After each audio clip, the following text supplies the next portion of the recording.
Chapter 15 Wager. I stared at him for a long minute, speechless. I could not think of one thing to say to him. As he watched my dumbfounded expression, the seriousness left his face. "Okay," he said, grinning. "That's all." "Jake!" It felt like there was something big sticking in my throat. I tried to clear the obstruction. "I can't.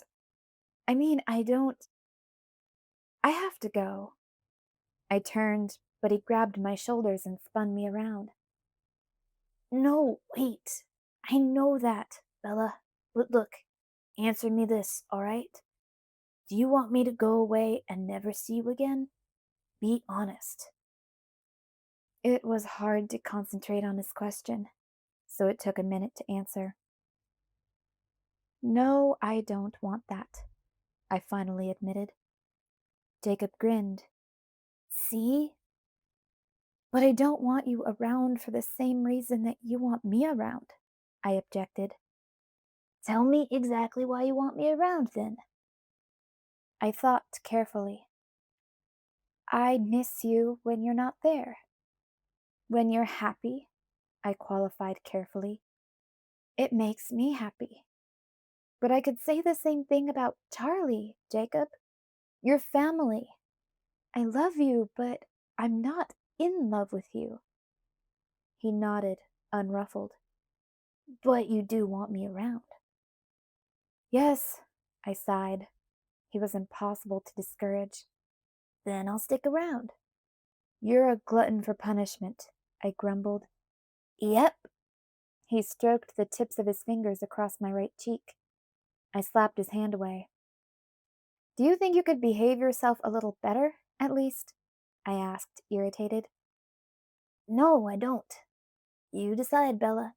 You can have me the way I am, bad behavior included, or not at all." I stared at him, frustrated. "That's mean." "So are you."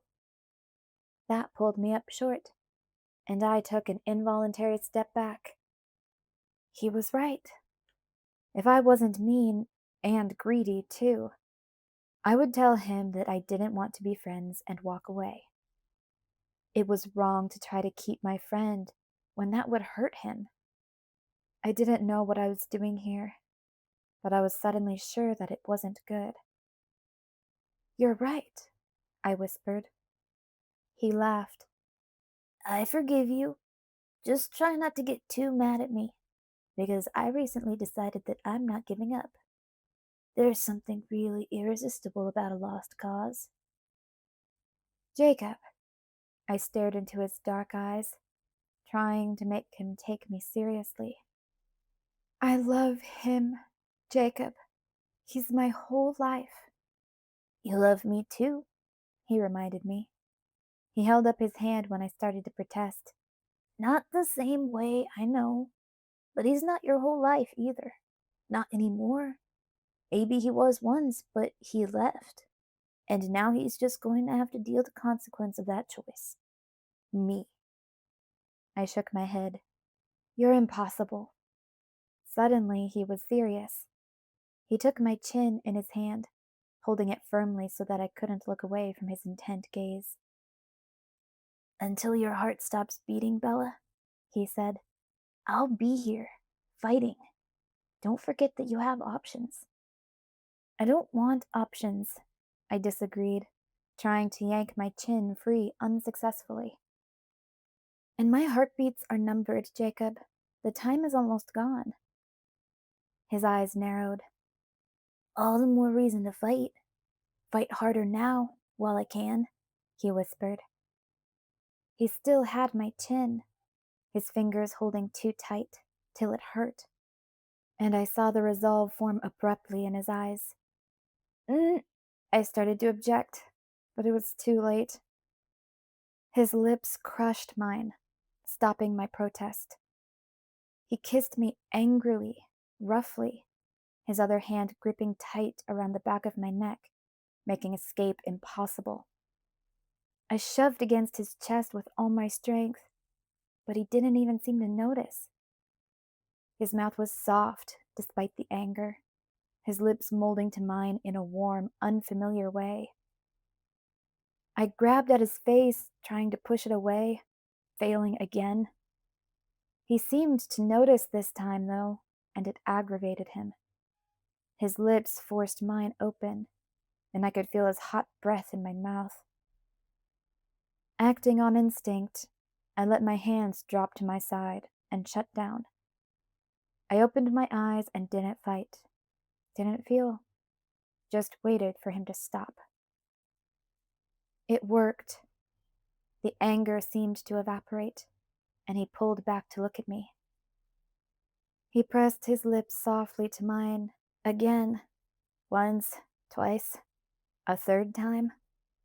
I pretended I was a statue and waited. Finally, he let go of my face and leaned away. "Are you done now?"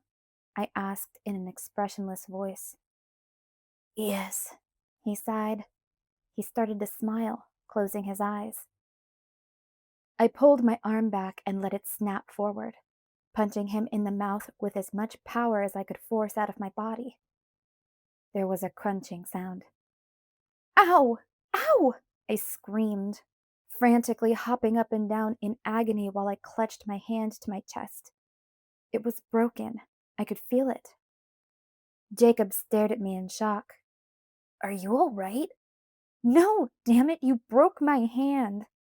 "Bella, you broke your hand. Now stop dancing around and let me look at it." "Don't touch me. I'm going home right now." "I'll get my car," he said calmly. He wasn't even rubbing his jaw like they did in the movies. How pathetic. "No, thanks," I hissed. "I'd rather walk." I turned toward the road. It was only a few miles to the border. As soon as I got away from him, Alice would see me. She'd send somebody to pick me up. "Just let me drive you home," Jacob insisted.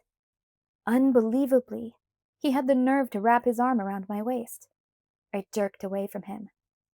"Fine," I growled. "Do. I can't wait to see what Edward does to you. I hope he snaps your neck, you pushy, obnoxious, moronic dog." Jacob rolled his eyes. He walked me to the passenger side of his car and helped me in. When he got in the driver's side, he was whistling. "Didn't I hurt you at all?" I asked, furious and annoyed. "Are you kidding? If you hadn't started screaming, I might not have figured out you were trying to punch me. I may not be made out of stone, but I'm not that soft." "I hate you, Jacob Black." "That's good. Hate is a passionate emotion." "I'll give you passionate," I muttered under my breath. "Murder, the ultimate crime of passion." "Oh, come on," he said, all cheery and looking like he was about to start whistling again. "That had to be better than kissing a rock." "Not even remotely close," I told him coldly. He pursed his lips. "You could just be saying that." "But I'm not." That seemed to bother him for a second, but then he perked up. "You're just mad. I don't have any experience with this kind of thing, but I thought it was pretty incredible myself." "Ugh," I groaned. "You're gonna think about it tonight. When he thinks you're asleep, you'll be thinking about your options." "If I think about you tonight, it will be because I'm having a nightmare." He slowed the car to a crawl, turning to stare at me with his dark eyes wide and earnest. "Just think about how it could be, Bella," he urged in a soft, eager voice. "You wouldn't have to change anything for me. You know Charlie would be happy if you picked me. I could protect you just as well as your vampire can, maybe better.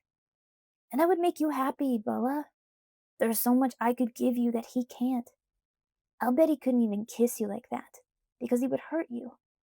I would never, never hurt you, Bella." I held up my injured hand. He sighed. "That wasn't my fault. You should have known better." "Jacob, I can't be happy without him." "You've never tried," he disagreed. "When he left, you spent all your energy holding on to him. You could be happy if you let go. You could be happy with me. I don't want to be happy with anyone but him, I insisted. You'll never be able to be as sure of him as you are of me. He left you once. He could do it again. No, he will not, I said through my teeth. The pain of the memory bit into me like the lash of a whip. It made me want to hurt him back. You left me once, I reminded him in a cold voice, thinking of the weeks he'd hidden from me, the words he'd said to me in the woods beside his home. I never did, he argued hotly. They told me I couldn't tell you, that it wasn't safe for you if we were together. But I never left, never. I used to run around your house at night, just like I do now, just making sure you were okay. I wasn't about to let him make me feel bad for him now. Take me home. My hand hurts. He sighed and started driving at a normal speed, watching the road. Just think about it, Bella. No, I said stubbornly. You will, tonight, and I'll be thinking about you while you're thinking about me. Like I said, a nightmare. He grinned over at me. You kissed me back. I gasped, unthinkingly balling my hands up into fists again, hissing when my broken hand reacted. Are you okay? He asked. I did not. I think I can tell the difference. Obviously you can't. That was not kissing back. That was trying to get you the hell off me, you idiot. He laughed a low, throaty laugh. Touchy. Almost overly defensive, I would say. I took a deep breath.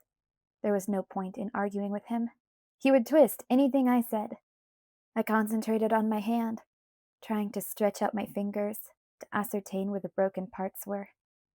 Sharp pains stabbed along my knuckles. I groaned. I'm really sorry about your hand, Jacob said, sounding almost sincere. Next time you want to hit me, use a baseball bat or a crowbar, okay? Don't think I'll forget that, I muttered. I didn't realize where we were going until we were on my road. Why are you taking me here? I demanded. He looked at me blankly. I thought you said you were going home? Ugh. I guess you can't take me to Edward's house, can you? I ground my teeth in frustration. Pain twisted across his face, and I could see that this affected him more than anything else I'd said. This is your home, Bella, he said quietly. Yes, but do any doctors live here? I asked, holding up my hand again. Oh, he thought about that for a minute. I'll take you to the hospital, or Charlie can. I don't want to go to the hospital. It's embarrassing and unnecessary. He let the rabbit idle in front of the house, deliberating with an unsure expression. Charlie's cruiser was in the driveway. I sighed. Go home, Jacob. I climbed out of the car awkwardly, heading for the house. The engine cut off behind me, and I was less surprised than annoyed to find Jacob beside me again. What are you gonna do?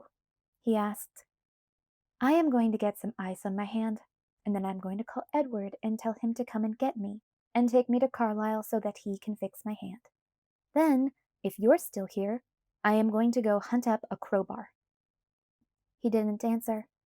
He opened the front door and held it out for me. We walked silently past the front room, where Charlie was laying on the sofa. Hey, kids, he said, sitting forward. Nice to see you here, Jake. Hey, Charlie, Jacob answered casually, pausing. I stalked on to the kitchen. What's wrong with her? She thinks she broke her hand, I heard Jacob tell him. I went to the freezer and pulled out a tray of ice cubes. How did she do that?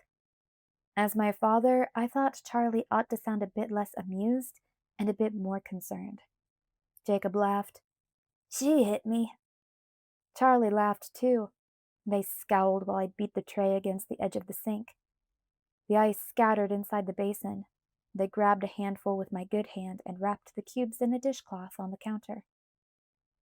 Why did she hit you? Because I kissed her. Jacob said, unashamed. Good for you, kid, Charlie congratulated him. I ground my teeth and went for the phone. I dialed Edward's cell. Bella, he answered on the first ring. He sounded more than relieved.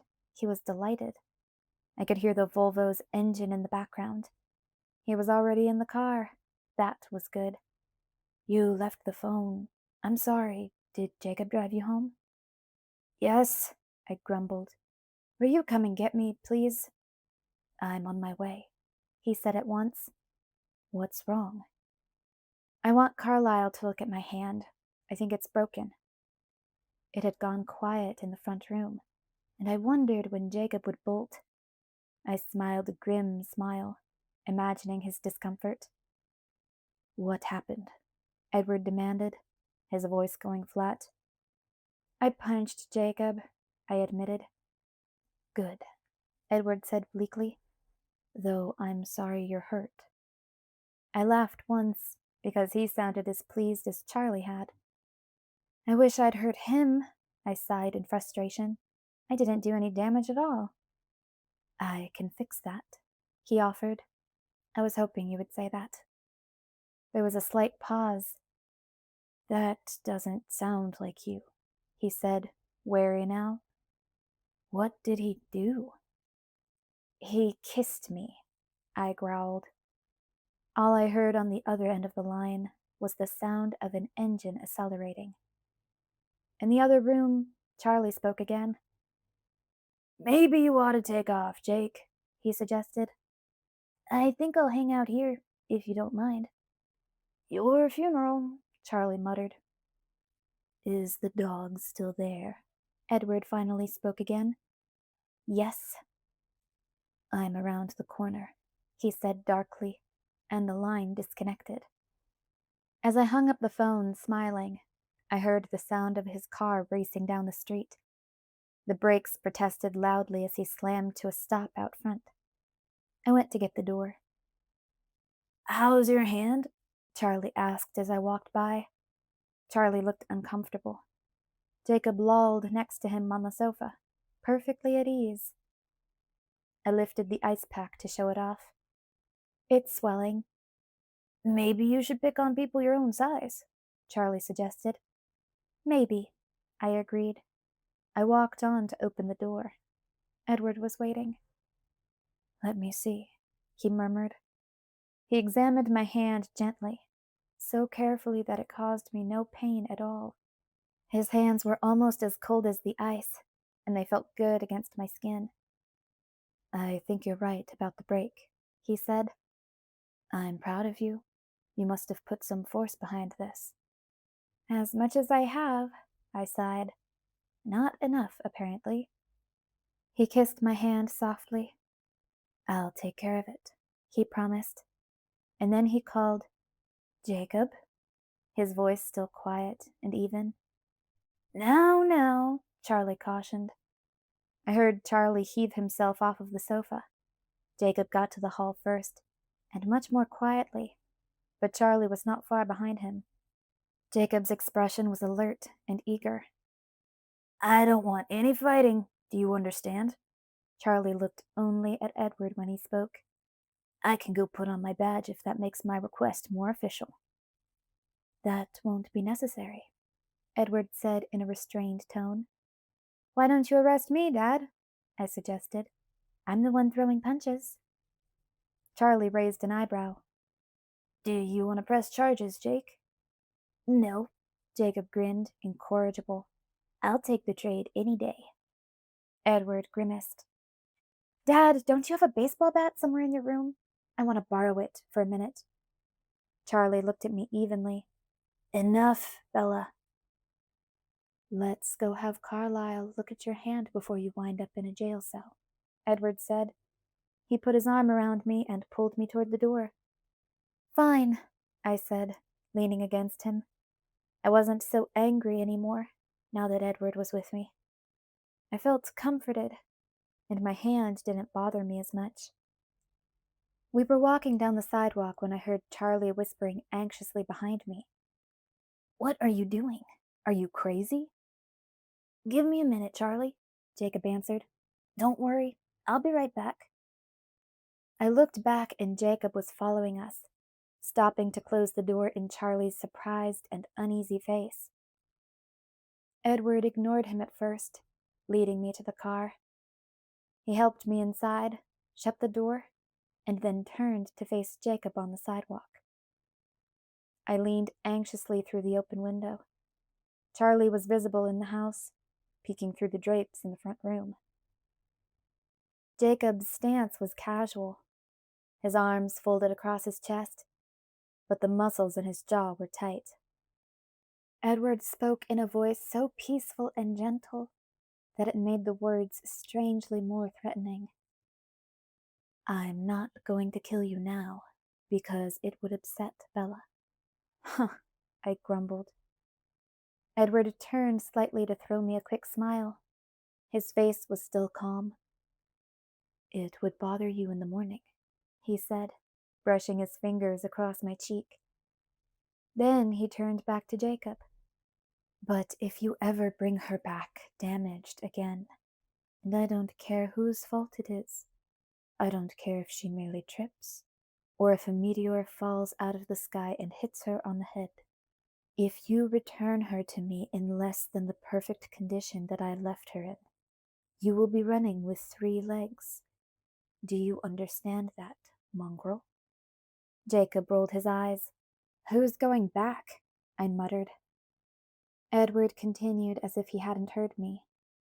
And if you ever do kiss her again, I will break your jaw for her, he promised, his voice still gentle and velvet and deadly.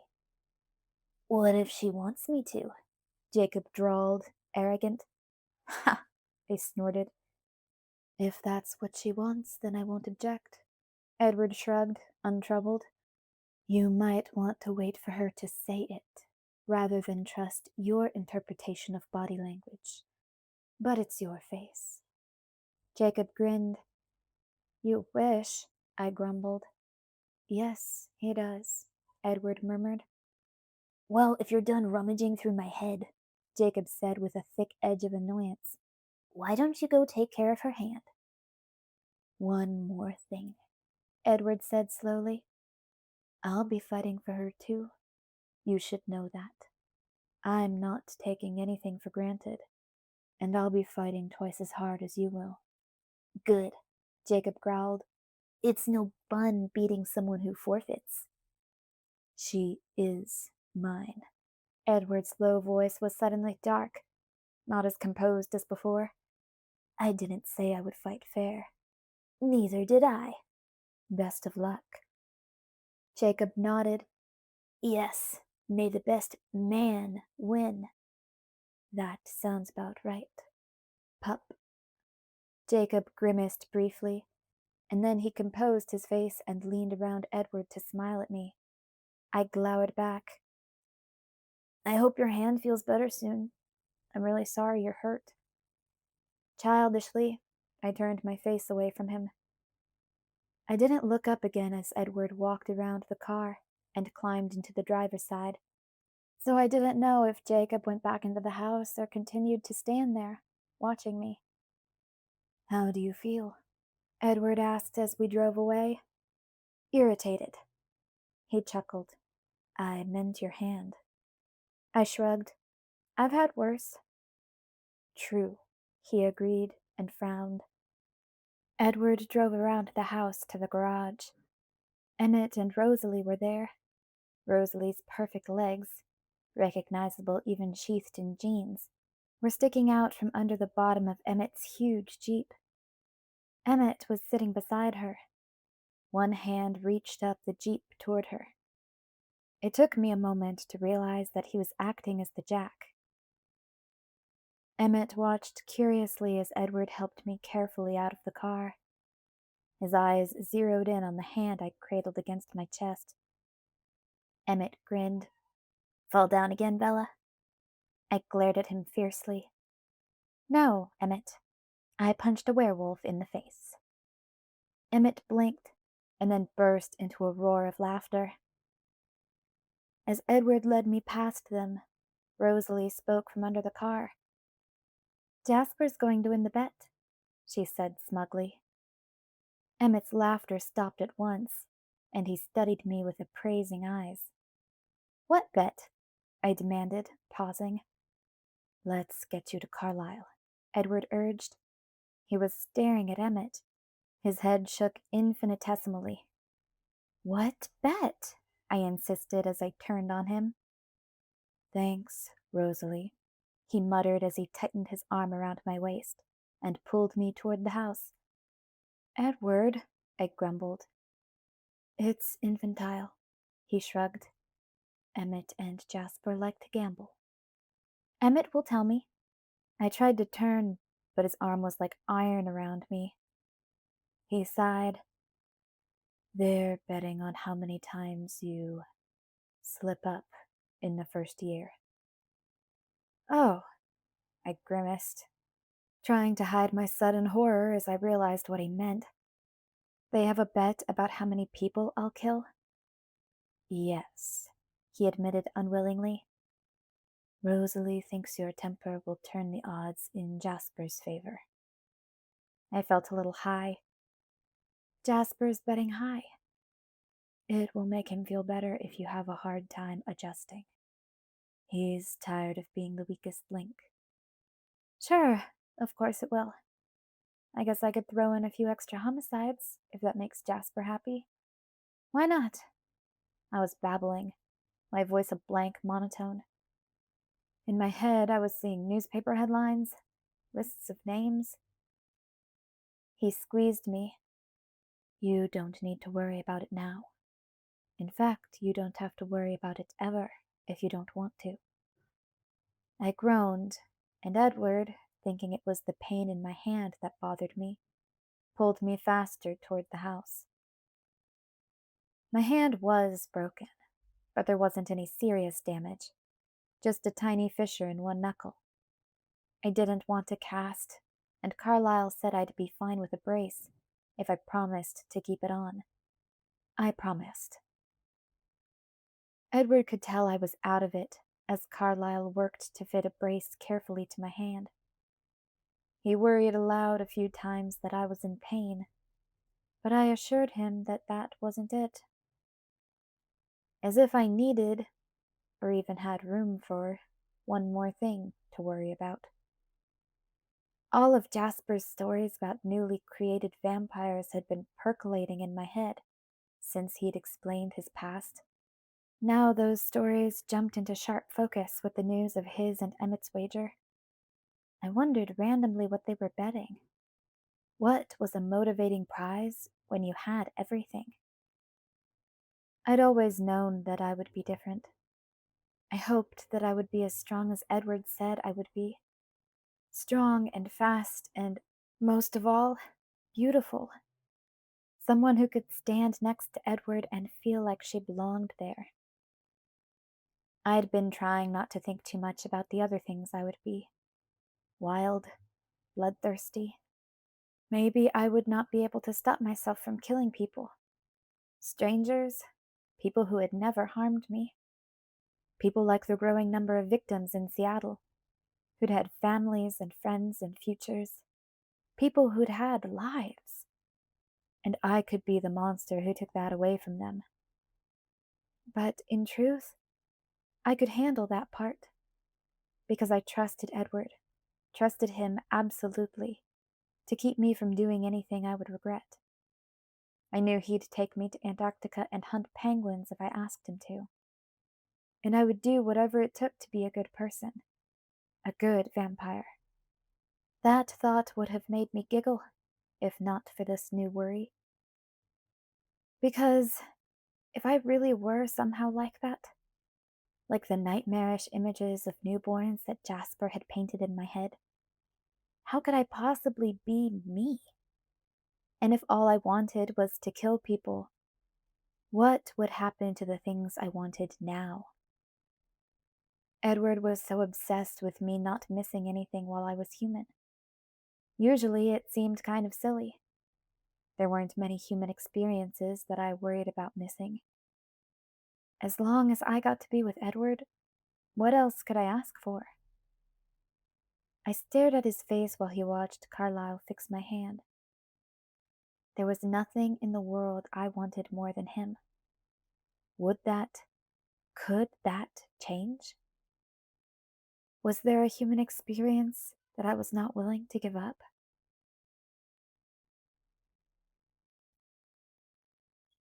Chapter 16, Epoch.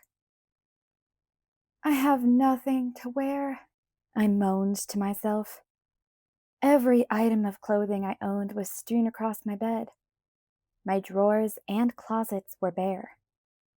I stared into the empty recesses, willing something suitable to appear. My khaki skirt lay over the back of the rocking chair, waiting for me to discover something that went with it just exactly right. Something that would make me look beautiful and grown up. Something that said, special occasion. I was coming up empty. It was almost time to go, and I was still wearing my favorite old sweats.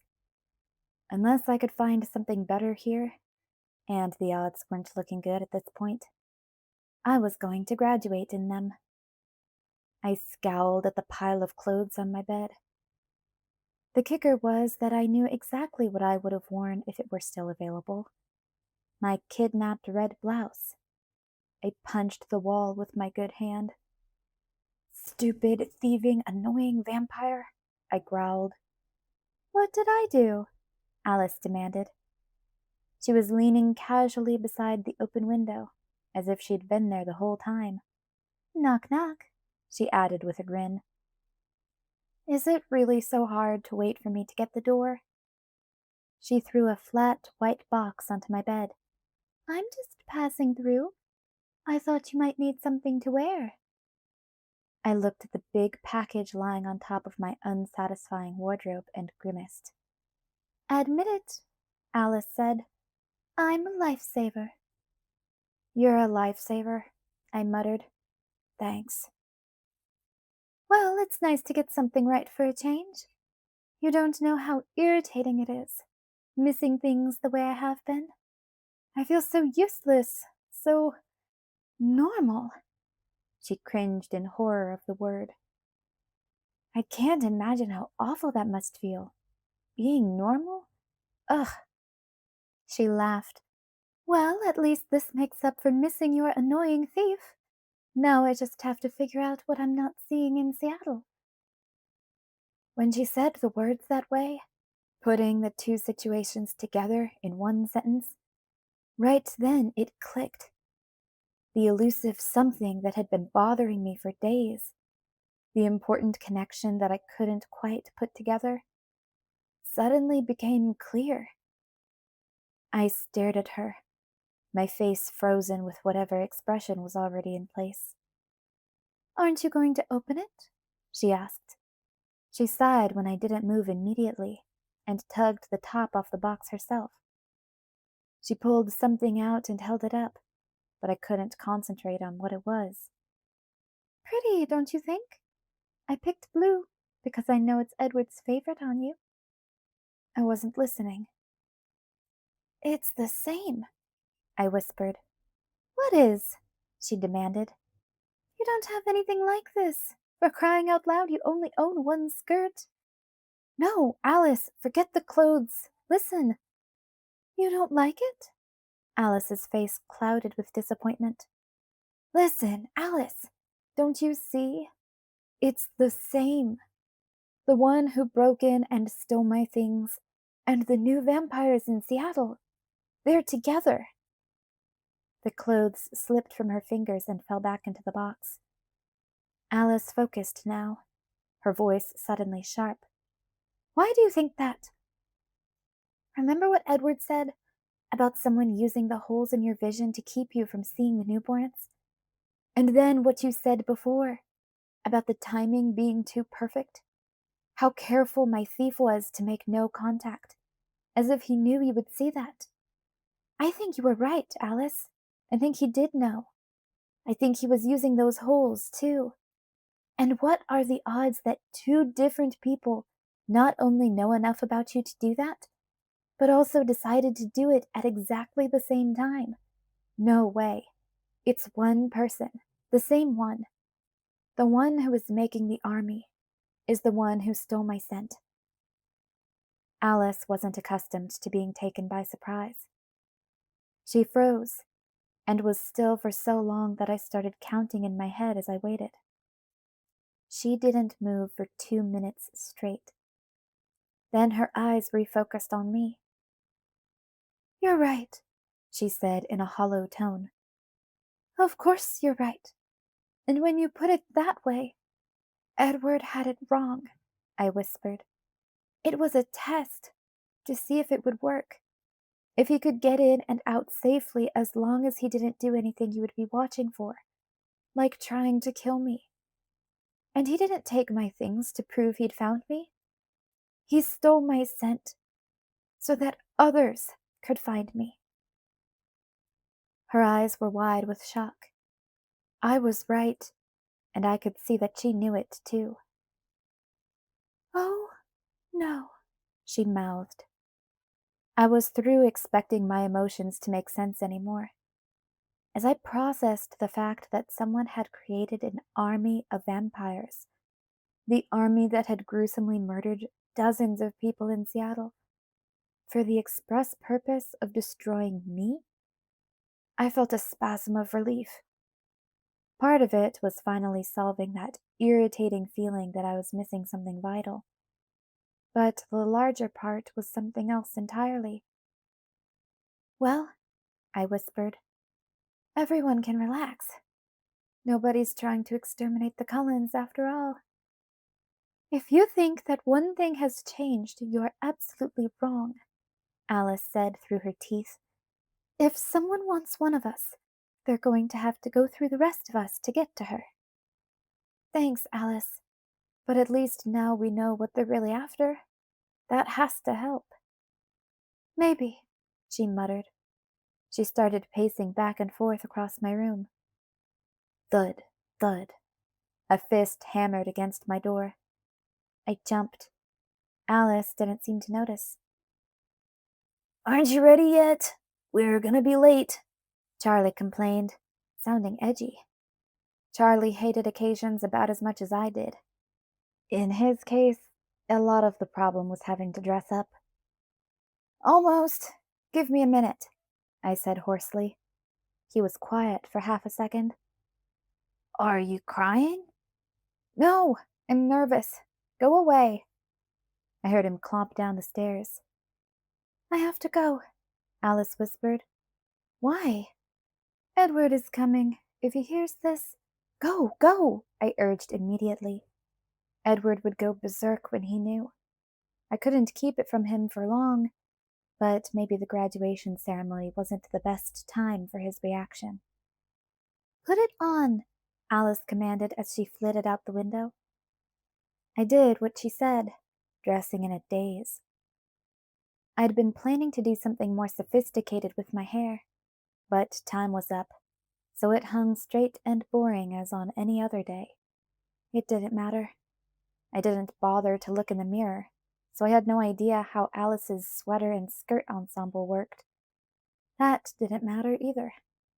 I threw the ugly yellow polyester graduation robe over my arm and hurried down the stairs.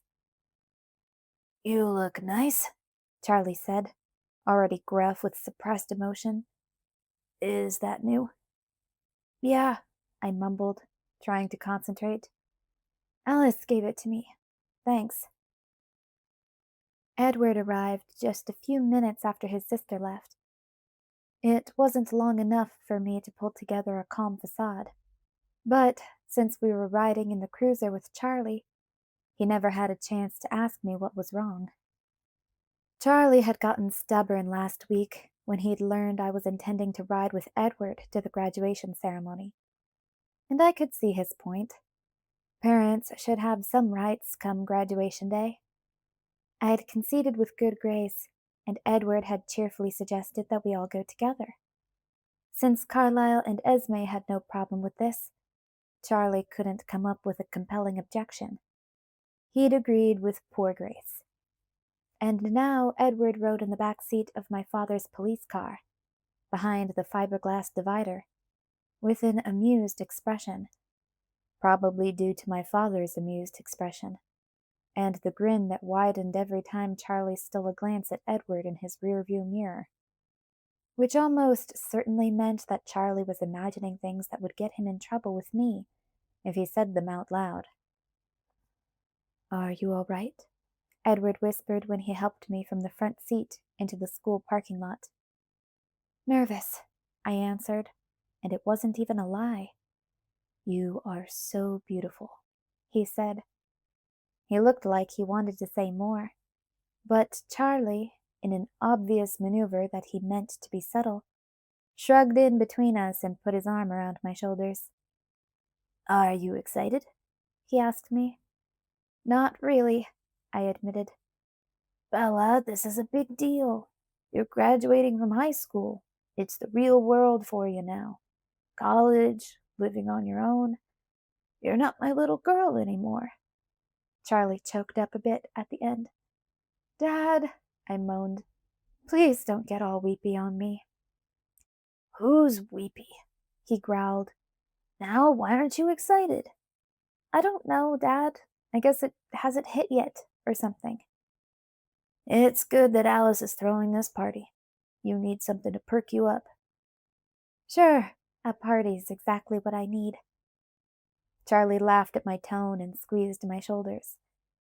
Edward looked at the clouds, his face thoughtful. My father had to leave us at the back door of the gym and go around to the main entrance with the rest of the parents. It was pandemonium, as Ms. Cope from the front office and Mr. Varner, the math teacher, tried to line everyone up alphabetically. "Up front, Mr. Cullen," Mr. Varner barked at Edward. "Hey, Bella!" I looked up to see Jessica Stanley waving at me from the back of the line, with a smile on her face. Edward kissed me quickly, sighed, and went to go stand with the C's. Alice wasn't there. What was she going to do? Skip graduation? What poor timing on my part. I should have waited to figure things out until all of this was over with. "Down here, Bella," Jessica called again. I walked down the line to take my place behind Jessica, mildly curious as to why she was suddenly so friendly. As I got closer, I saw Angela 5 people back, watching Jessica with the same curiosity. Jess was babbling before I was in earshot. "So amazing. I mean, it seems like we just met and now we're graduating together," she gushed. "Can you believe it's over? I feel like screaming." "So do I muttered. "This is all just so incredible. Do you remember your first day here? We were friends, like, right away. From the first time we saw each other. Amazing. And now I'm off to California, and you'll be in Alaska, and I'm going to miss you so much. You have to promise that we'll get together sometimes. I'm so glad you're having a party. That's perfect, because we really haven't spent much time together in a while, and now we're all leaving." She droned on, and I was sure the sudden return of our friendship was due to graduation nostalgia and gratitude for the party invite. Not that I'd had anything to do with that. I paid attention as well as I could while I shrugged into my robe, and I found that I was glad things could end on a good note with Jessica. Because it was an ending, no matter what Eric, the valedictorian, had to say about commencement meaning beginning, and all the rest of the trite nonsense. Maybe more for me than for the rest, but we were all leaving something behind us today. It went so quickly. I felt like I'd hit the fast forward button. Were we supposed to march quite that fast? And then Eric was speed talking in his nervousness, the words and phrases running together so they didn't make sense anymore. Principal Green started calling names, one after the other without a long enough pause between. The front row in the gymnasium was rushing to catch up. Poor Miss Cope was all thumbs as she tried to give the principal the right diploma to hand to the right student. I watched as Alice, suddenly appearing, danced across the stage to take hers, a look of deep concentration on her face. Edward followed behind, his expression confused but not upset. Only the two of them could carry off the hideous yellow and still look the way they did. They stood out from the rest of the crowd, their beauty and grace otherworldly. I wondered how I'd ever fallen for their human farce. A couple of angels, standing there with wings intact, would be less conspicuous. I heard Mr. Green call my name and I rose from my chair, waiting for the line in front of me to move.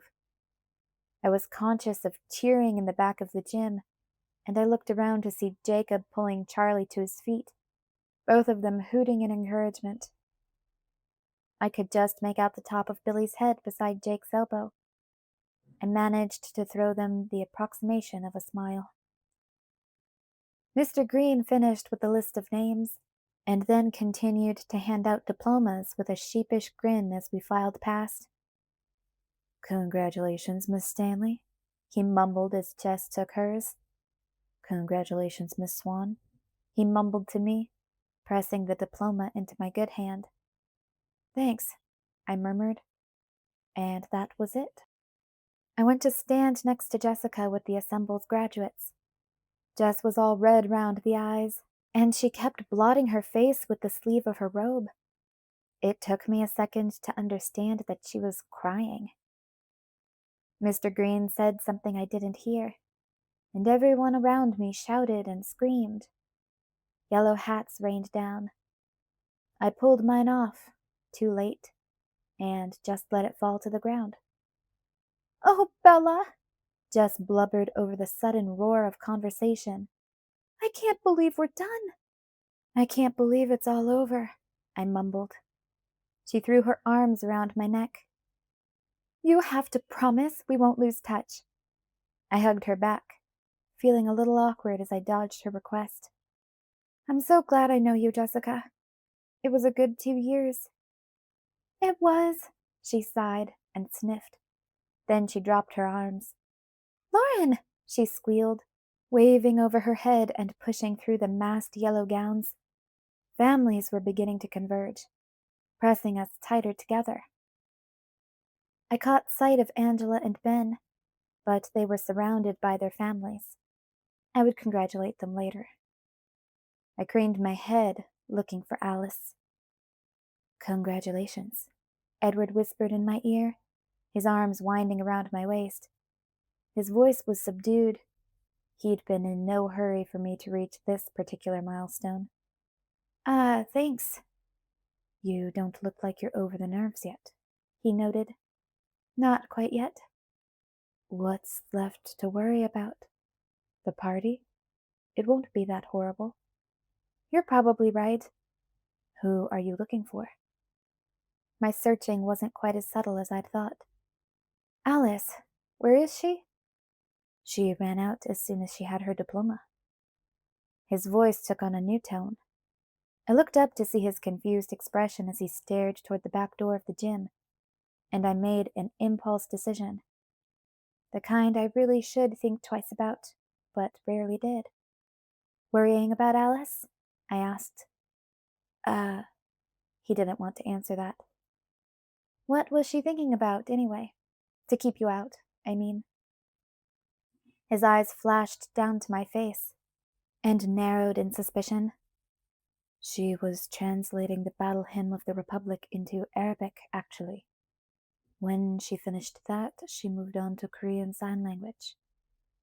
I laughed nervously. "I suppose that would keep her head busy enough." "You know what she's hiding from me," he accused. "Sure." I smiled a weak smile. "I'm the one who came up with it." He waited, confused. I looked around. Charlie would be on his way through the crowd now. "Knowing Alice?" I whispered in a rush. "She'll probably try to keep this from you until after the party. But since I'm all for the party being cancelled, well, don't go berserk regardless, okay? It's always better to know as much as possible. It has to help somehow." "What are you talking about?" I saw Charlie's head bob up over the other heads as he searched for me. He spotted me and waved. Just stay calm, okay? He nodded once, his mouth a grim line. In hurried whispers, I explained my reasoning to him. I think you're wrong about things coming at us from all sides. I think it's mostly coming at us from one side. And I think it's coming at me, really. It's all connected. It has to be. It's just one person who's messing with Alice's visions. The stranger in my room was a test to see if someone could get around her. It's got to be the same one who keeps changing his mind. And the newborns and stealing my clothes, all of it goes together. My scent is for them. His face had turned so white that I had a hard time finishing. But no one's coming for you, don't you see? This is good. Esme and Alice and Carlisle, no one wants to hurt them. His eyes were huge, wide with panic, dazed and horrified. He could see that I was right, just as Alice had.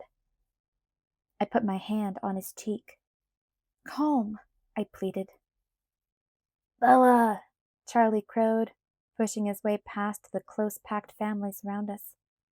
Congratulations, baby. He was still yelling, even though he was at my ear now.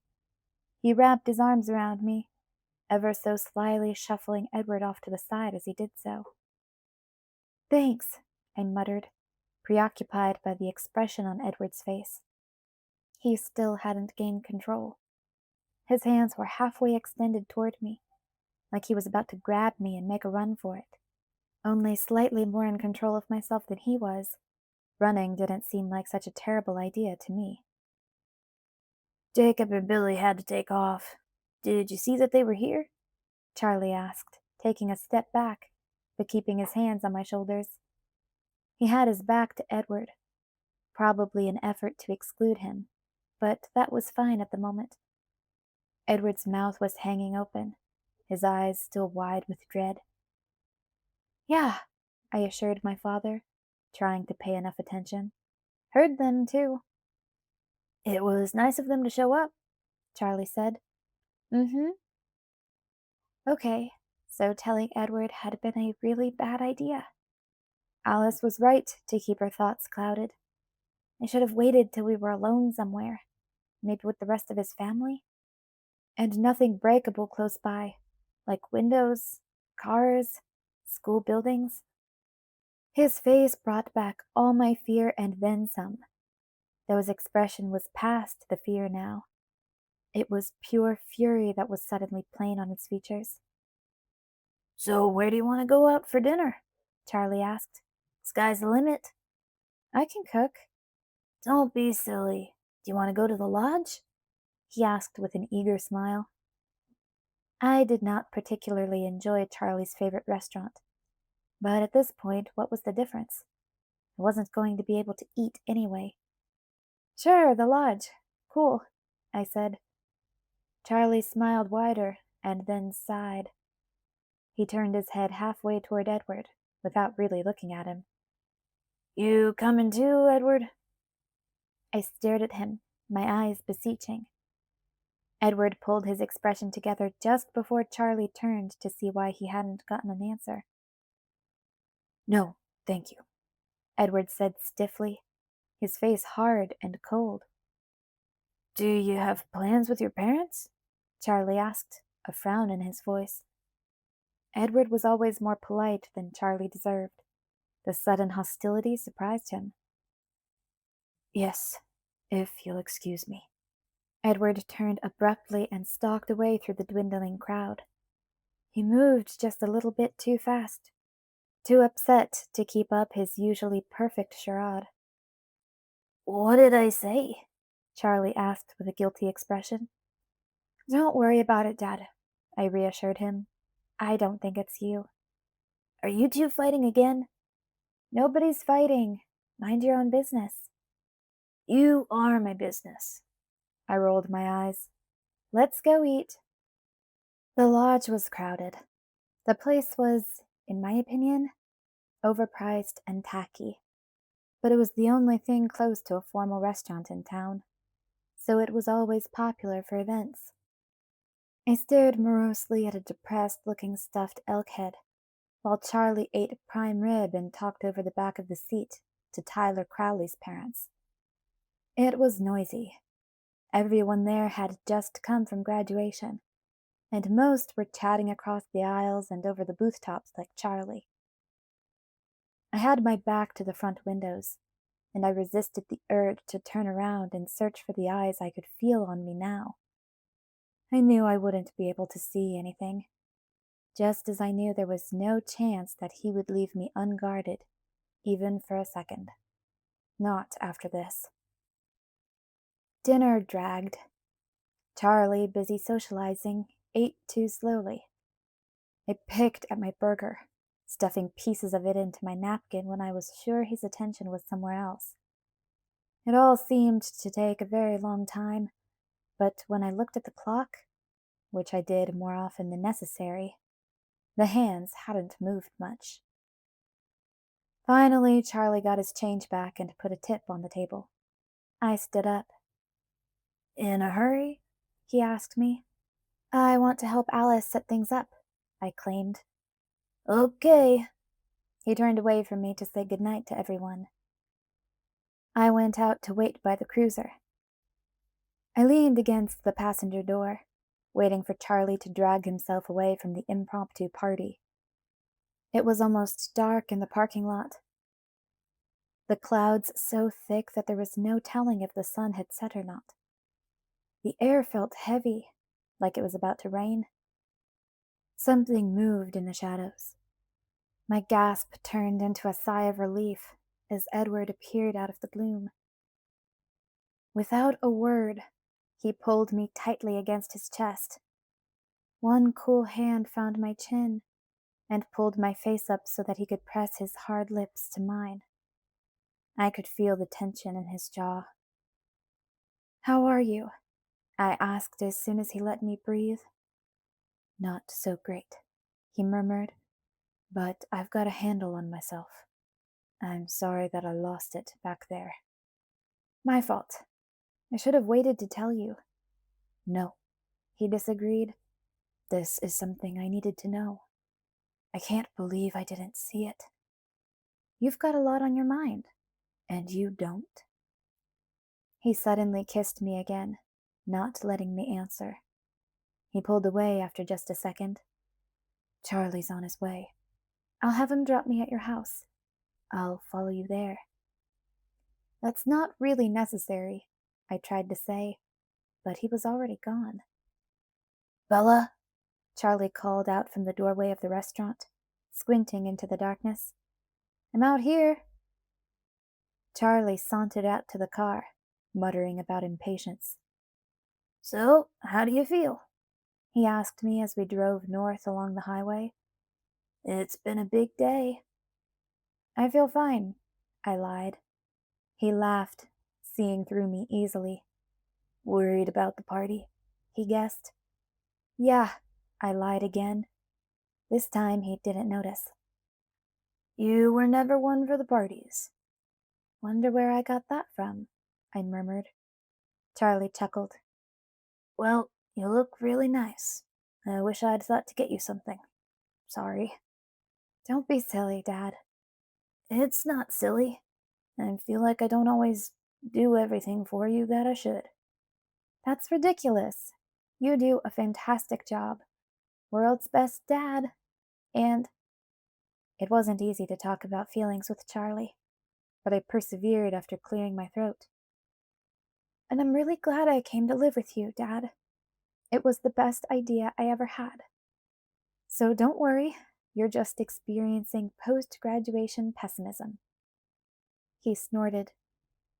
"Maybe, but I'm sure I slipped up in a few places. I mean, look at your hand." I stared down blankly at my hands. My left hand rested lightly on the dark brace I rarely thought about. My broken knuckle didn't hurt much anymore. "I never thought I needed to teach you how to throw a punch. Guess I was wrong about that." "I thought you were on Jacob's side." "No matter what side I'm on, if someone kisses you without your permission, You should be able to make your feelings clear without hurting yourself. You didn't keep your thumb inside your fist, did you? No, Dad. That's kind of sweet in a weird way, but I don't think lessons would have helped. Jacob's head is really hard.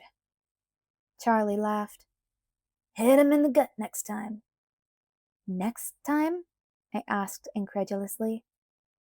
Don't be too hard on the kid. He's young. He is obnoxious. He's still your friend. I know, I sighed. I don't really know what the right thing to do here is, Dad. Charlie nodded slowly. Yeah, the right thing isn't always real obvious. Sometimes the right thing for one person is the wrong thing for someone else. So, good luck figuring that out. Thanks, I muttered dryly. Charlie laughed and then frowned. If this party gets too wild, he began. Don't worry about it, Dad. Carlisle and Esme are going to be there. I'm sure you can come too, if you want. Charlie grimaced as he squinted through the windshield into the night. Charlie enjoyed a good party just about as much as I did. Where's the turnoff again? He asked. They ought to clear out their drive. It's impossible to find in the dark. Just around the next bend, I think. I pursed my lips. You know, you're right. It is impossible to find. Alice said she put a map in the invitation, but even so, maybe everyone will get lost. I cheered up slightly at the idea. Maybe, Charlie said as the road curved to the east. Or maybe not. The black velvet darkness was interrupted ahead, just where the Collins Drive should be. Someone had wrapped the trees on either side in thousands of twinkle lights. Impossible to miss. Alice, I said sourly. Wow, Charlie said as we turned onto the drive. The 2 trees at the entry weren't the only ones lit. Every 20 feet or so, another shining beacon guided us toward the big white house. All the way. All 3 miles of the way. She doesn't do things halfway, does she? Charlie mumbled in awe. Sure you don't want to come in? Extremely sure. Have fun, kid. Thanks so much, Dad. He was laughing to himself as I got out and shut the door. I watched him drive away, still grinning. With a sigh, I marched up the stairs to endure my party. Chapter 17. Alliance. Bella? Edward's soft voice came from behind me. I turned to see him spring lightly up the porch steps, his hair wind-blown from running. He pulled me into his arms at once, just like he had in the parking lot, and kissed me again. This kiss frightened me. There was too much tension, too strong an edge to the way his lips crushed mine. Like he was afraid we only had so much time left to us. I couldn't let myself think about that. Not if I was going to have to act human for the next several hours. I pulled away from him. Let's get this stupid party over with, I mumbled, not meeting his eyes. He put his hands on either side of my face, waiting until I looked up. I won't let anything happen to you. I touched his lips with the fingers of my good hand. I'm not worried about myself so much. Why am I not surprised by that? He muttered to himself. He took a deep breath and then he smiled slightly. Ready to celebrate? He asked. I groaned. He held the door for me, keeping his arm securely around my waist. I stood there frozen for a minute, and then I slowly shook my head. Unbelievable. Edward shrugged. Alice will be Alice. The interior of the Cullens home had been transformed into a nightclub.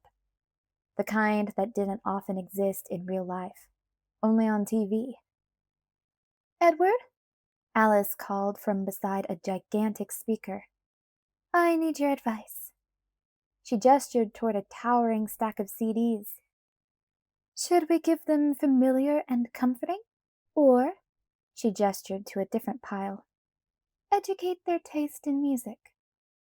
Keep it comforting, Edward recommended. You can only lead the horse to water. Alice nodded seriously and started throwing the educational CDs into a box. I noticed that she had changed into a sequined tank top and red leather pants. Her bare skin reacted oddly to the pulsing red and purple lights. I think I'm underdressed. You're perfect, Edward disagreed. You'll do, Alice amended. Thanks, I sighed. Do you really think people will come? Anyone could hear the hope in my voice. Alice made a face at me. Everyone will come, Edward answered. They're all dying to see the inside of the reclusive Cullen's mystery house. Fabulous, I moaned. There wasn't anything I could do to help. I doubted that, even after I didn't need sleep and moved at a much faster speed, I would ever be able to get things done the way Alice did. Edward refused to let go of me for a second, dragging me along with him as he hunted up Jasper and then Carlyle to tell them of my epiphany. I listened with quiet horror as they discussed their attack on the army in Seattle. I could tell that Jasper was not pleased with the way the numbers stood, but they'd been unable to contact anyone besides Tanya's unwilling family. Jasper didn't try to hide his desperation the way Edward would have. It was easy to see that he didn't like gambling with stakes this high. I couldn't stay behind, waiting and hoping for them to come home. I wouldn't. I would go mad. The doorbell rang. All at once, everything was surreally normal. A perfect smile, genuine and warm, replaced the stress on Carlyle's face. Alice turned the volume of the music up and then danced to get the door. It was a suburban load of my friends, either too nervous or too intimidated to arrive on their own. Jessica was the first one in the door, with Mike right behind her. Tyler, Connor, Austin, Lee, Samantha, even Lauren trailing in last, her critical eyes alight with curiosity. They were all curious, and then overwhelmed as they took in the huge room decked out like a chic rave. The room wasn't empty. All the Cullens had taken their places, ready to put on their usual perfect human charade. Tonight I felt like I was acting every bit as much as they were. I went to greet Jess and Mike, hoping the edge in my voice sounded like the right kind of excitement. Before I could get to anyone else, the bell rang again. I let Angela and Ben in, leaving the door wide, because Eric and Katie were just reaching the steps. I didn't get another chance to panic. I had to talk to everyone, concentrate on being upbeat, a hostess. Though the party had been billed as a joint event for Alice, Edward, and me, there was no denying that I was the most popular target for congratulations and thanks. Maybe because the Cullens looked just slightly wrong under Alice's party lights. Maybe because those lights left the room dim and mysterious. Not an atmosphere to make your average human feel relaxed when standing next to someone like Emmett. I saw Emmett grin at Mike over the food table, the red lights gleaming off his teeth, and watched Mike take an automatic step back. Probably Alice had done this on purpose, to force me into the center of attention, a place she thought I should enjoy more. She was forever trying to make me be human the way she thought humans should be. The party was a clear success, despite the instinctive edginess caused by the Cullens' presence. Or maybe that simply added a thrill to the atmosphere. The music was infectious, the lights almost hypnotic. From the way the food disappeared, that must have been good too. The room was soon crowded, though never claustrophobic. The entire senior class seemed to be there, along with most of the juniors. Bodies swayed to the beat that rumbled under the soles of their feet, the party constantly on the edge of breaking into a dance. It wasn't as hard as I thought it would be. I followed Alice's lead, mingling and chatting for a minute with everyone. They seemed easy enough to please. I was sure this party was far cooler than anything the town of Forks had experienced before. Alice was almost purring. No one here would forget this night. I'd circled the room once and was back to Jessica. She babbled excitedly, and it was not necessary to pay strict attention, because the odds were she wouldn't need a response from me anytime soon. Edward was at my side, still refusing to let go of me. He kept one hand securely at my waist, pulling me closer now and then in response to thoughts I probably didn't want to hear. So I was immediately suspicious when he dropped his arm and edged away from me. "Stay here," he murmured in my ear. "I'll be right back." He passed gracefully through the crowd without seeming to touch any of the close-packed bodies, gone too quickly for me to ask why he was leaving. I stared after him with narrowed eyes while Jessica shouted over the music eagerly, hanging on to my elbow, oblivious to my distraction. I watched him as he reached the dark shadow beside the kitchen doorway, where the lights only shone intermittently. He was leaning over someone, but I couldn't see past all the heads between us. I stretched up on my toes, craning my neck. Right then, a red light flashed across his back and glinted off the red sequins of Alice's shirt. The light only touched her face for half a second, but it was enough. "Excuse me for a minute, Jess," I mumbled, pulling my arm away. I didn't pause for her reaction, even to see if I'd hurt her feelings with my abruptness. I ducked my way through the bodies, getting shoved around a bit. A few people were dancing now. I hurried to the kitchen door.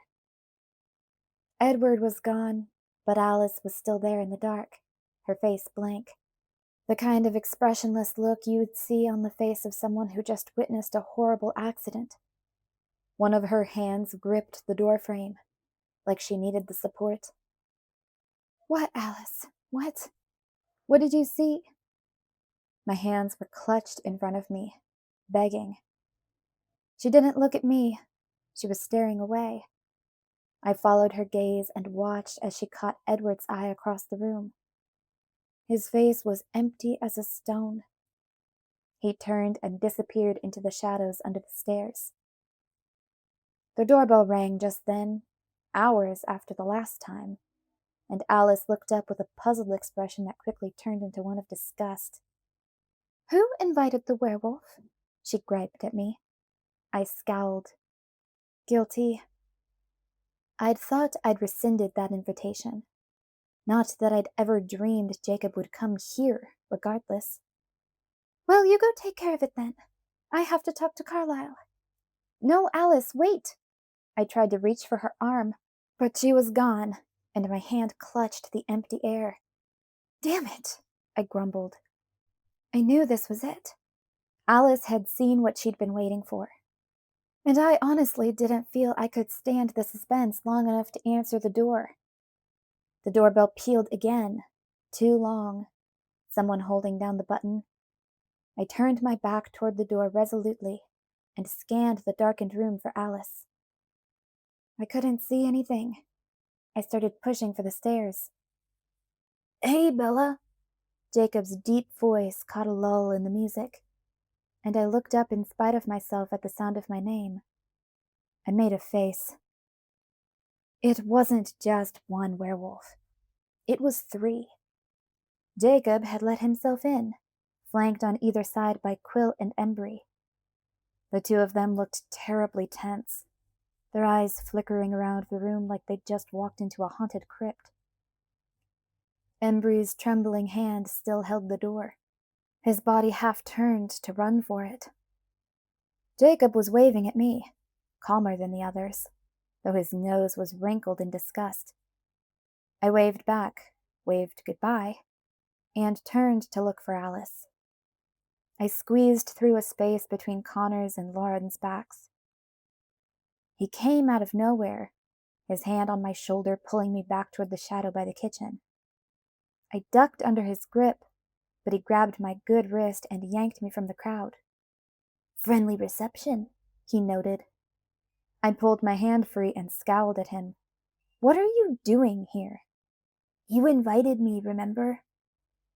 In case my right hook was too subtle for you, let me translate. That was me uninviting you.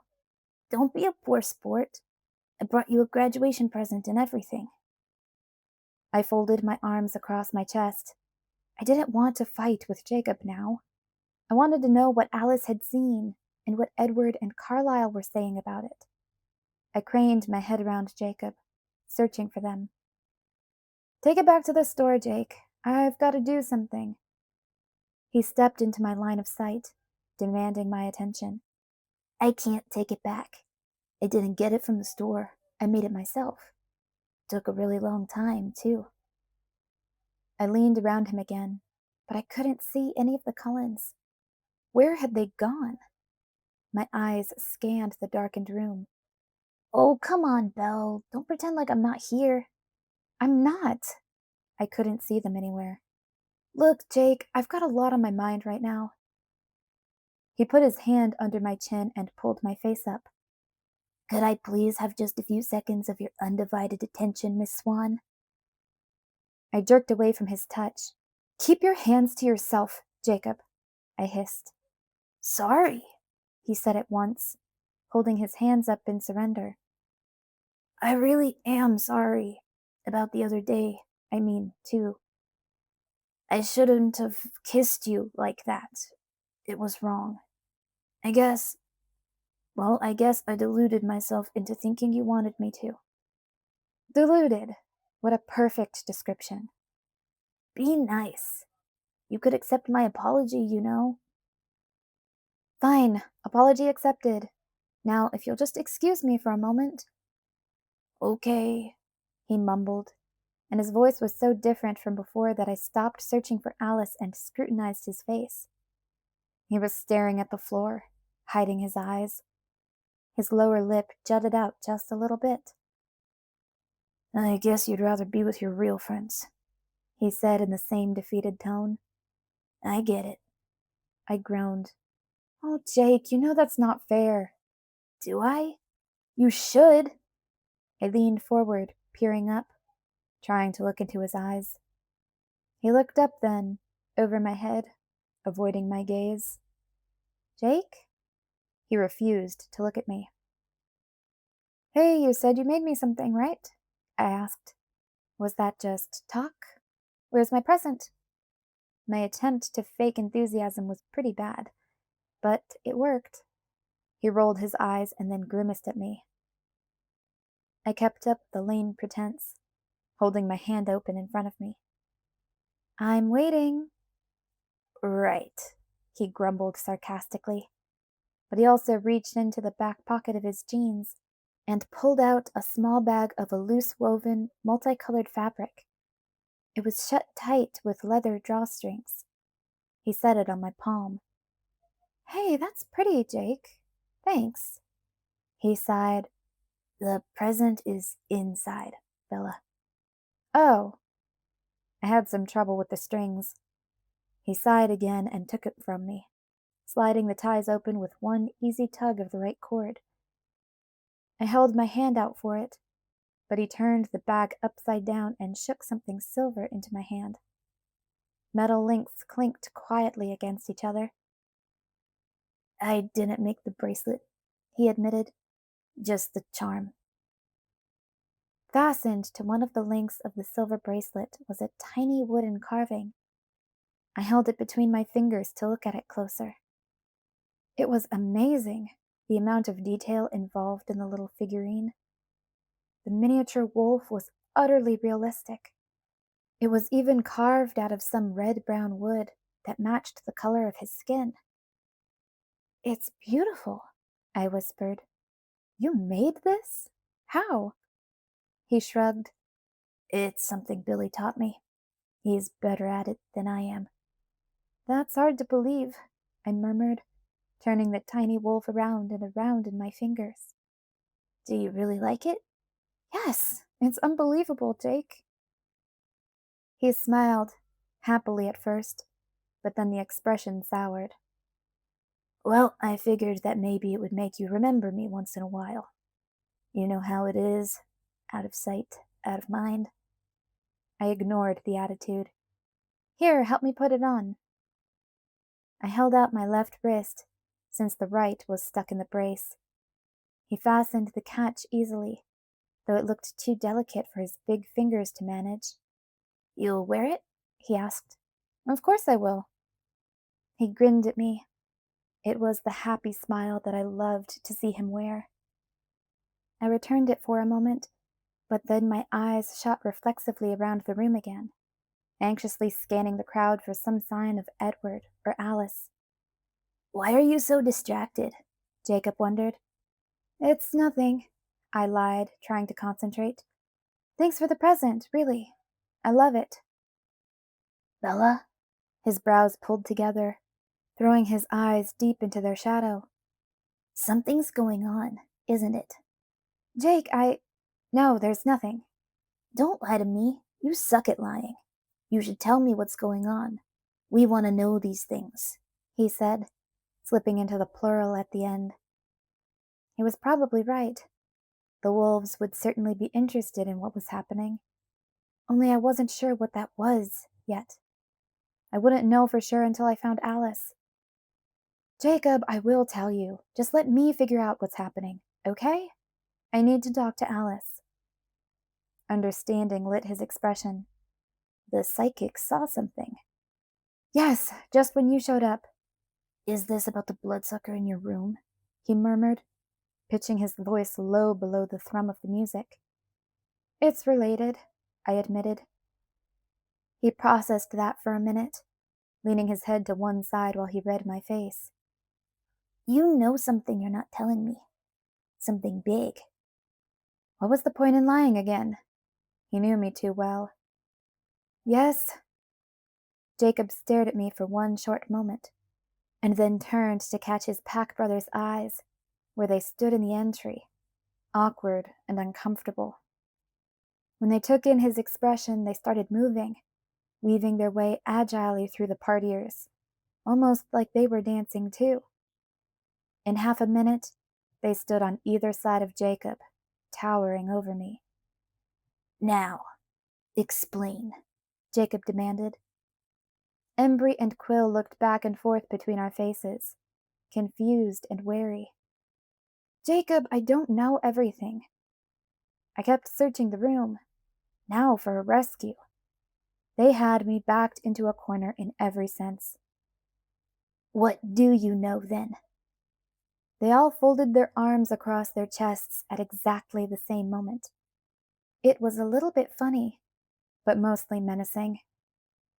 And then I caught sight of Alice descending the stairs, her white skin glowing in the purple light. Alice, I squeaked in relief. She looked right at me as soon as I called her name, despite the thudding bass that should have drowned my voice. I waved eagerly and watched her face as she took in the 3 werewolves leaning over me. Her eyes narrowed. But before that reaction, her face was full of stress and fear. I bit my lip as she skipped to my side. Jacob, Quill, and Embry all leaned away from her with uneasy expressions. She put her arm around my waist. I need to talk to you, she murmured into my ear. Jake, I'll see you later, I mumbled as we eased around them. Jacob threw his long arm out to block our way, bracing his hand against the wall. Hey, not so fast. Alice stared up at him, eyes wide and incredulous. Excuse me? Tell us what's going on, he demanded in a growl. Jasper appeared quite literally out of nowhere. One second it was just Alice and me against the wall, Jacob blocking our exit. And then Jasper was standing on the other side of Jake's arm, his expression terrifying. Jacob slowly pulled his arm back.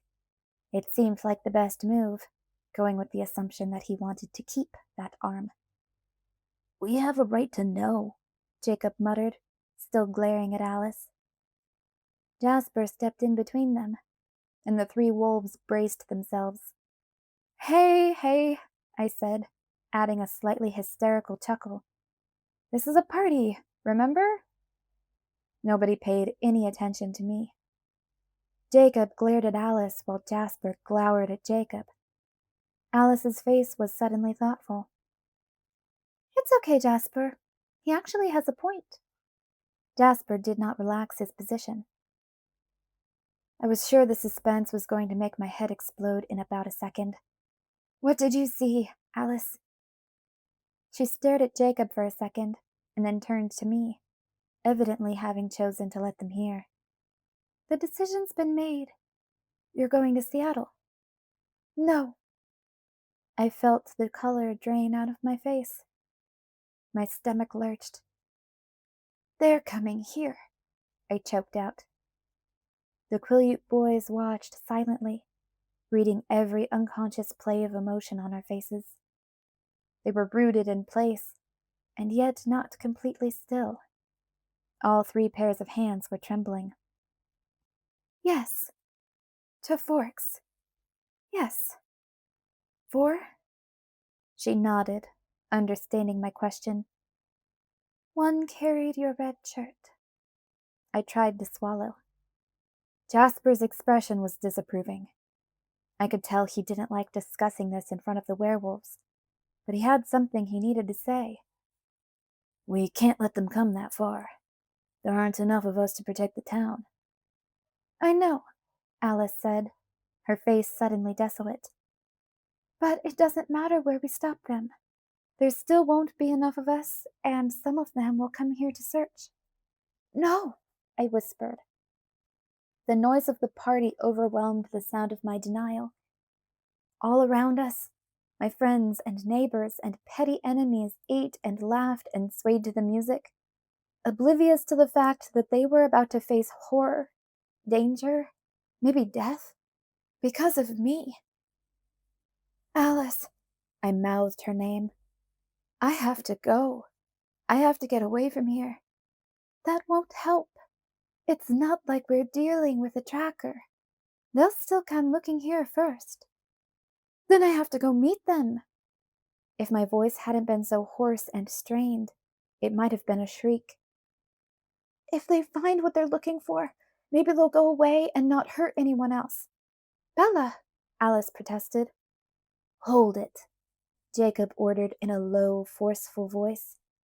"What is coming?" Alice turned her icy gaze on him. "Our kind. Lots of them." "Why?" "For Bella. That's all we know." "There are too many for you?" he asked. Jasper bridled. "We have a few advantages, dog. It will be an even fight."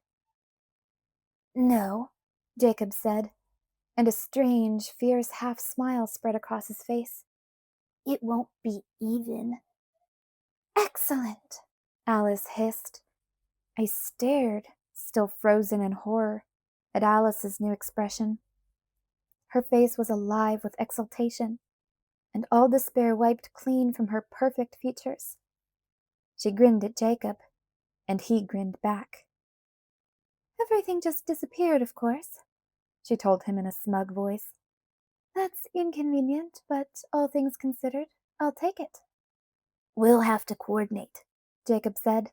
"It won't be easy for us. Still, this is more our job than yours." "I wouldn't go that far, but we need the help. We aren't going to be picky." "Wait, wait, wait, wait," I interrupted them. Alice was on her toes, Jacob leaning down toward her. Both of their faces lit up with excitement. Both of their noses wrinkled against the smell. They looked at me impatiently. "Coordinate?" I repeated through my teeth. "You didn't honestly think you were going to keep us out of this?" Jacob asked. You are staying out of this. Your psychic doesn't think so. Alice, tell them no, I insisted. They'll get killed. Jacob, Quill, and Embry all laughed out loud. Bella, Alice said, her voice soothing, placating. Separately, we could all get killed. Together, it'll be no problem.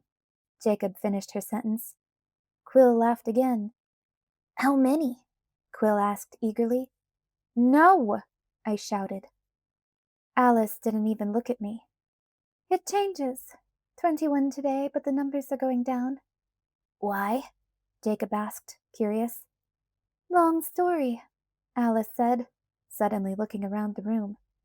And this isn't the place for it. Later tonight? Jacob pushed. Yes, Jasper answered him. We were already planning a strategic meeting. If you're going to fight with us, you'll need some instruction. The wolves all made a disgruntled face at the last part. No, I moaned. This will be odd, Jasper said thoughtfully. I never considered working together. This has to be a first. No doubt about that, Jacob agreed. He was in a hurry now. We've got to get back to Sam. What time? What's too late for you? All three rolled their eyes.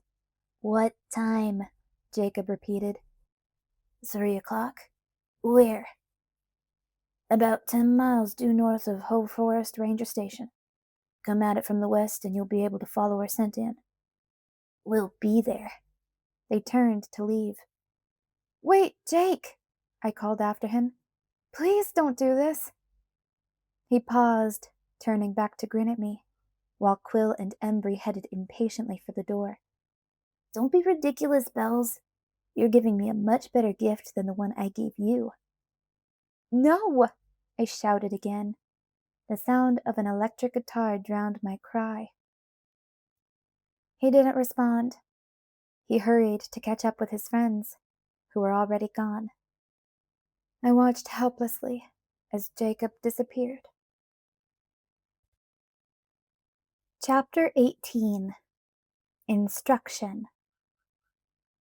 That had to be the longest party in the history of the world, I complained on the way home. Edward didn't seem to disagree. It's over now, he said, rubbing my arm soothingly. Because I was the only one who needed soothing. Edward was fine now. All the Cullens were fine. They'd all reassured me, Alice reaching up to pat my head as I left, eyeing Jasper meaningfully until a flood of peace swirled around me. Esme kissing my forehead and promising me that everything was all right. Emmett laughing boisterously and asking why I was the only one who was allowed to fight with werewolves.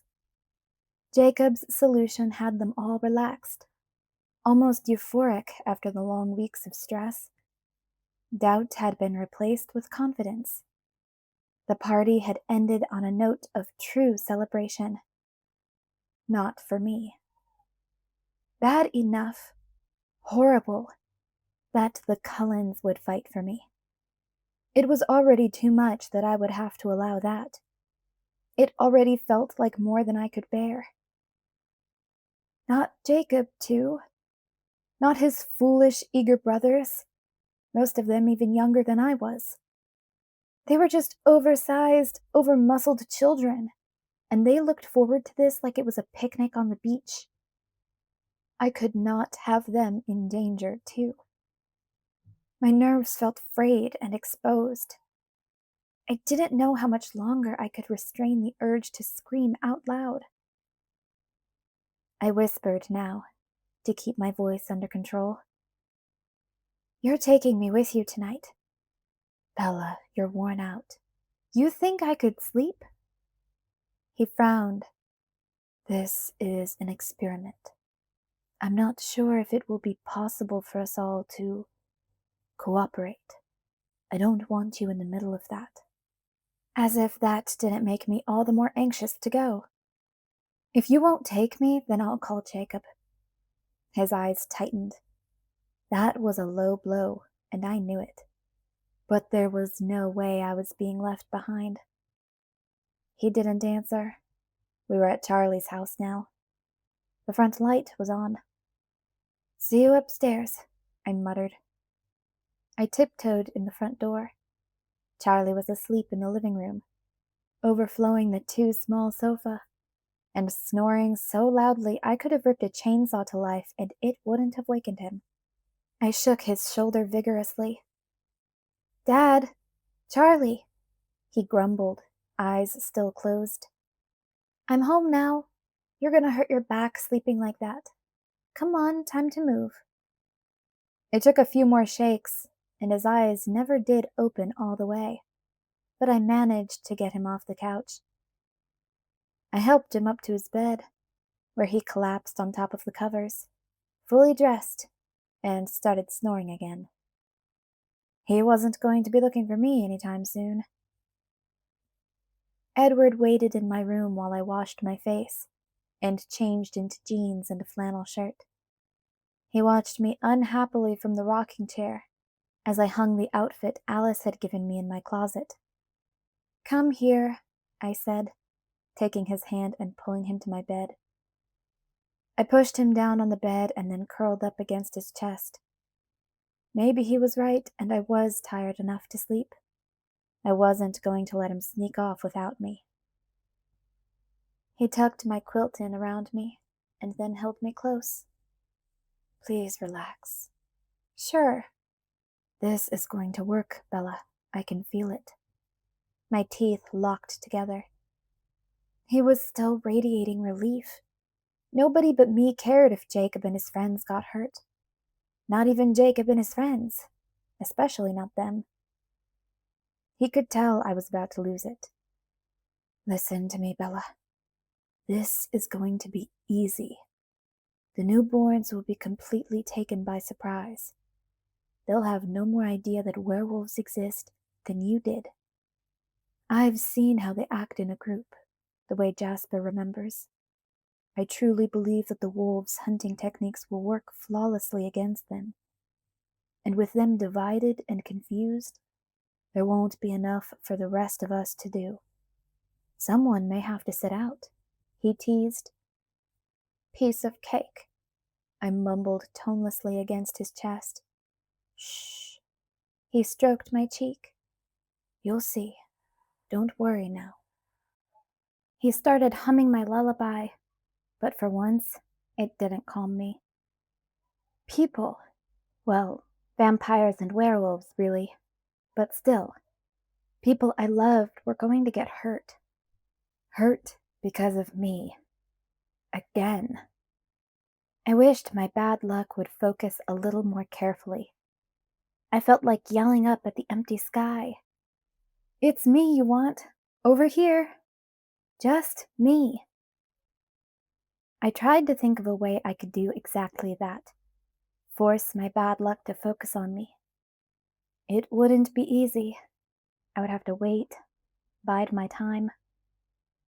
I did not fall asleep. The minutes passed quickly, to my surprise, and I was still alert and tense when Edward pulled us both up into a sitting position. "Are you sure you don't want to stay and sleep?" I gave him a sour look. He sighed and scooped me up in his arms before he jumped from my window. He raced through the black, quiet forest with me on his back, and even in his run I could feel the elation.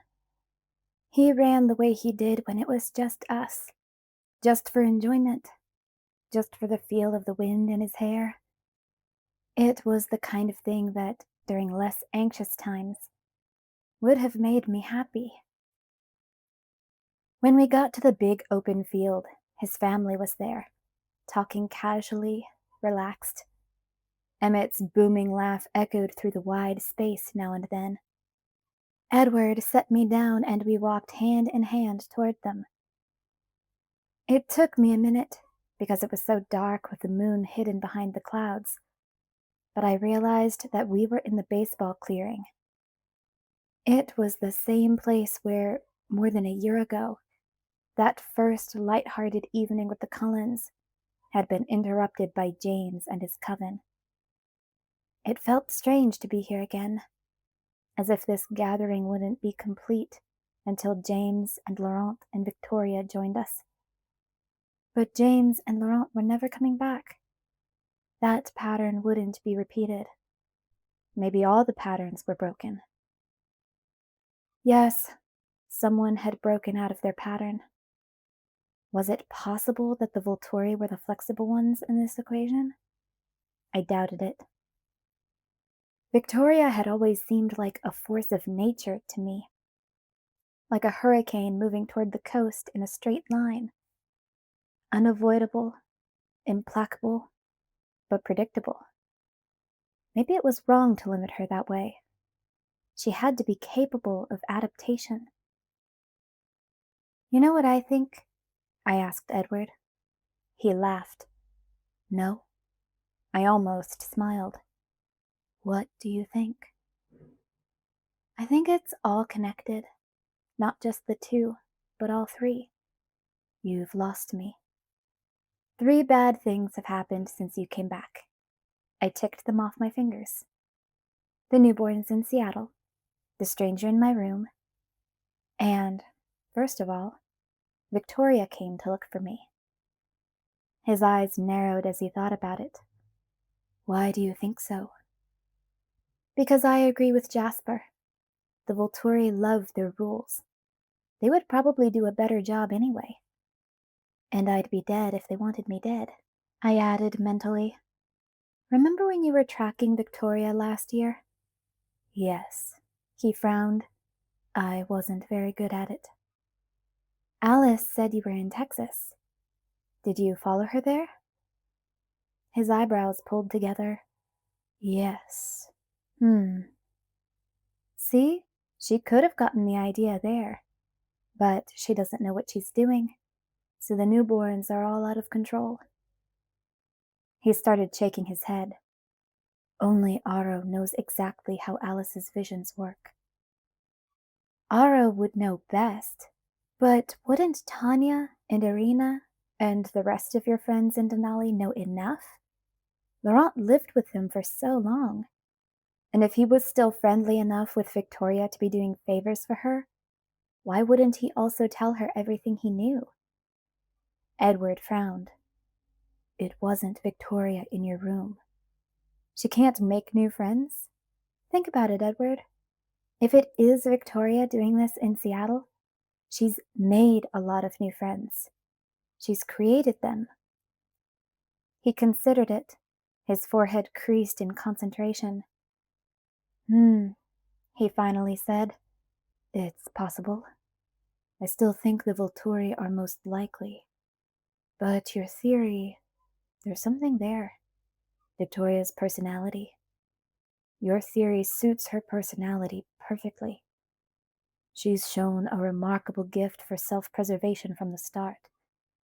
Maybe it's a talent of hers. In any case, this plot would put her in no danger at all from us, if she sits safely behind and lets the newborns wreak their havoc here. And maybe little danger from the Volturi either. Perhaps she's counting on us to win, in the end, though certainly not without heavy casualties of our own. But no survivors from her little army to bear witness against her. In fact, he continued, thinking it through, if there were survivors, I'd bet she's planning to destroy them herself. Still, she'd have to have at least one friend who was a bit more mature. No fresh-made newborn left your father alive. He frowned into space for a long moment, and then suddenly smiled at me, coming back from his reverie. Definitely possible. Regardless, we've got to be prepared for anything until we know for sure. You're very perceptive today, he added. It's impressive. I sighed. Maybe I'm just reacting to this place. It makes me feel like she's close by, like she sees me now. His jaw muscles tensed at the idea. She'll never touch you, Bella, he said. In spite of his words, his eyes swept carefully across the dark trees. While he searched their shadows, the strangest expression crossed his face. His lips pulled back over his teeth, and his eyes shone with an odd light. A wild, fierce kind of hope. Yet what I wouldn't give to have her that close, he murmured. Victoria, and anyone else who's ever thought of hurting you. To have the chance to end this myself. To finish it with my own hands this time. I shuddered at the ferocious longing in his voice, and clenched his fingers more tightly with mine, wishing I was strong enough to lock our hands together permanently. We were almost to his family, and I noticed for the first time that Alice did not look quite as optimistic as the others. She stood a little aside, watching Jasper stretching his arms as if he were warming up to exercise, her lips pushed out in a pout. "Is something wrong with Alice?" I whispered. Edward chuckled, himself again. "The werewolves are on their way, so she can't see anything that will happen now. It makes her uncomfortable to be blind." Alice, though the farthest from us, heard his low voice. She looked up and stuck her tongue out at him. He laughed again. "Hey, Edward," Emmett greeted him. "Hey, Bella. Is he going to let you practice too?" Edward groaned at his brother. "Please, Emmett, don't give her any ideas." "When will our guests arrive?" Carlyle asked Edward. Edward concentrated for a moment, and then sighed. "A minute and a half, but I'm going to have to translate. They don't trust us enough to use their human forms." Carlyle nodded. "This is hard for them. I'm grateful they're coming at all." I stared at Edward, my eyes stretched wide. "They're coming as wolves?" He nodded, cautious of my reaction. I swallowed once, remembering the 2 times I'd seen Jacob in his wolf form. The first time in the meadow with Laurent, the second time on the forest lane where Paul had gotten angry at me. They were both memories of terror. A strange gleam came into Edward's eyes, as though something had just occurred to him, something that was not altogether unpleasant. He turned away quickly before I could see any more, back to Carlyle and the others. "Prepare yourselves. They've been holding out on us." "What do you mean?" Alice demanded. "Shh," he cautioned, and stared past her into the darkness. The Cullens' informal circle suddenly widened out into a loose line, with Jasper and Emmett at the spear point. From the way Edward leaned forward next to me, I could tell that he wished he was standing beside them. I tightened my hand around his. I squinted into the forest, seeing nothing. "Damn," Emmett muttered under his breath. "Did you ever see anything like it?" Esme and Rosalie exchanged a wide-eyed glance. "What is it?" I whispered as quietly as I could. "I can't see." "The pack has grown," Edward murmured into my ear. Hadn't I told them that Quill joined the pack? I strained to see the 6 wolves in the gloom. Finally, something glittered in the blackness, their eyes higher up than they should be. I had forgotten how very tall the wolves were, like horses, only thick with muscle and fur, and teeth like knives, impossible to overlook. I could only see the eyes, and as I scanned, straining to see more, it occurred to me that there were more than 6 pairs facing us. 1, 2, 3. I counted the pairs swiftly in my head. Twice. There were 10 of them. "Fascinating," Edward murmured almost silently. Carlyle took a slow, deliberate step forward. It was a careful movement, designed to reassure. "Welcome," he greeted the invisible wolves. "Thank you." Edward responded in a strange, flat tone, and I realized at once that the words came from Sam. I looked to the eyes shining in the center of the line, the highest up, the tallest of them all. It was impossible to separate the shape of the big black wolf from the darkness. Edward spoke again in the same detached voice, speaking Sam's words. "We will watch and listen, but no more. That is the most we can ask of our self-control." "That is more than enough," Carlyle answered. "My son Jasper," he gestured to where Jasper stood, tensed and ready, "has experience in this area. He will teach us how they fight, how they are to be defeated. I'm sure you can apply this to your own hunting style." "They are different from you?" Edward asked for Sam. Carlyle nodded. "They are all very new, only months old to this life. Children, in a way. They will have no skill or strategy, only brute strength. Tonight their numbers stand at 20. 10 for us, 10 for you. It shouldn't be difficult. The numbers may go down. The new ones fight amongst themselves." A rumble passed down the shadowy line of wolves, a low growling mutter that somehow managed to sound enthusiastic. "We are willing to take more than our share, if necessary," Edward translated, his tone less indifferent now. Carlyle smiled. "We'll see how it plays out." "Do you know when and how they'll arrive?" "They'll come across the mountains in 4 days, in the late morning. As they approach, Alice will help us intercept their path. Thank you for the information. We will watch." With a sighing sound, the eyes sank closer to the ground, one set at a time. It was silent for 2 heartbeats, and then Jasper took a step into the empty space between the vampires and the werewolves. It wasn't hard for me to see him. His skin was as bright against the darkness as the wolves' eyes. Jasper threw a weary glance toward Edward, who nodded, and then Jasper turned his back to the werewolves. He sighed, clearly uncomfortable. "Carlyle's right." Jasper spoke only to us. He seemed to be trying to ignore the audience behind him. "They'll fight like children. The 2 most important things you'll need to remember are, first, don't let them get their arms around you. And second, don't go for the obvious kill. That's all they'll be prepared for.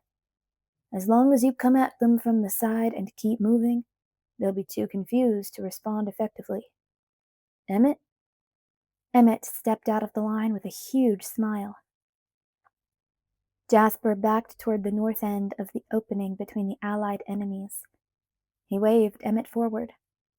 "Okay, Emmett first. He's the best example of a newborn attack." Emmett's eyes narrowed.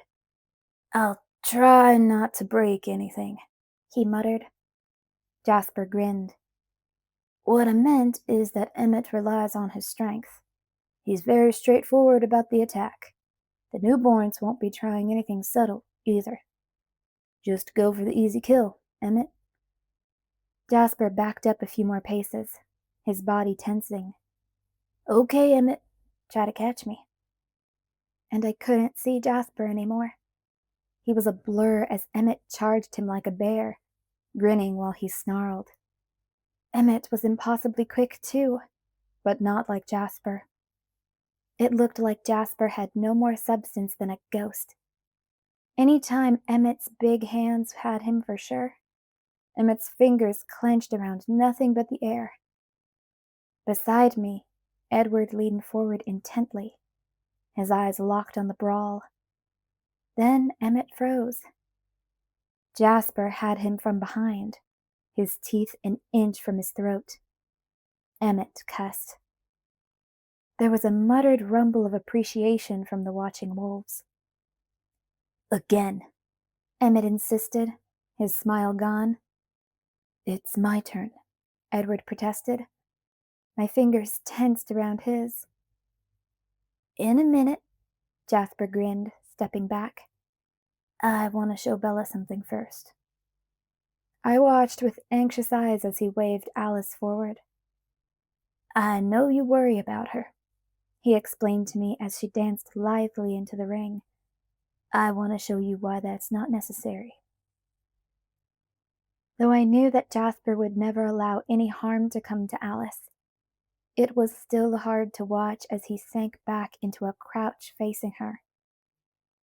Alice stood motionlessly, looking tiny as a doll after Emmett, smiling to herself. Jasper shifted forward, then slinked to her left. Alice closed her eyes. My heart thumped unevenly as Jasper stalked toward where Alice stood. Jasper sprang, disappearing. Suddenly, he was on the other side of Alice. She didn't appear to have moved. Jasper wheeled and launched himself at her again, only to land in a crouch behind her like the first time. All the while, Alice stood smiling with her eyes closed. I watched Alice more carefully now. She was moving. I'd just been missing it, distracted by Jasper's attacks. She took a small step forward at the exact second that Jasper's body flew through the spot where she'd just been standing.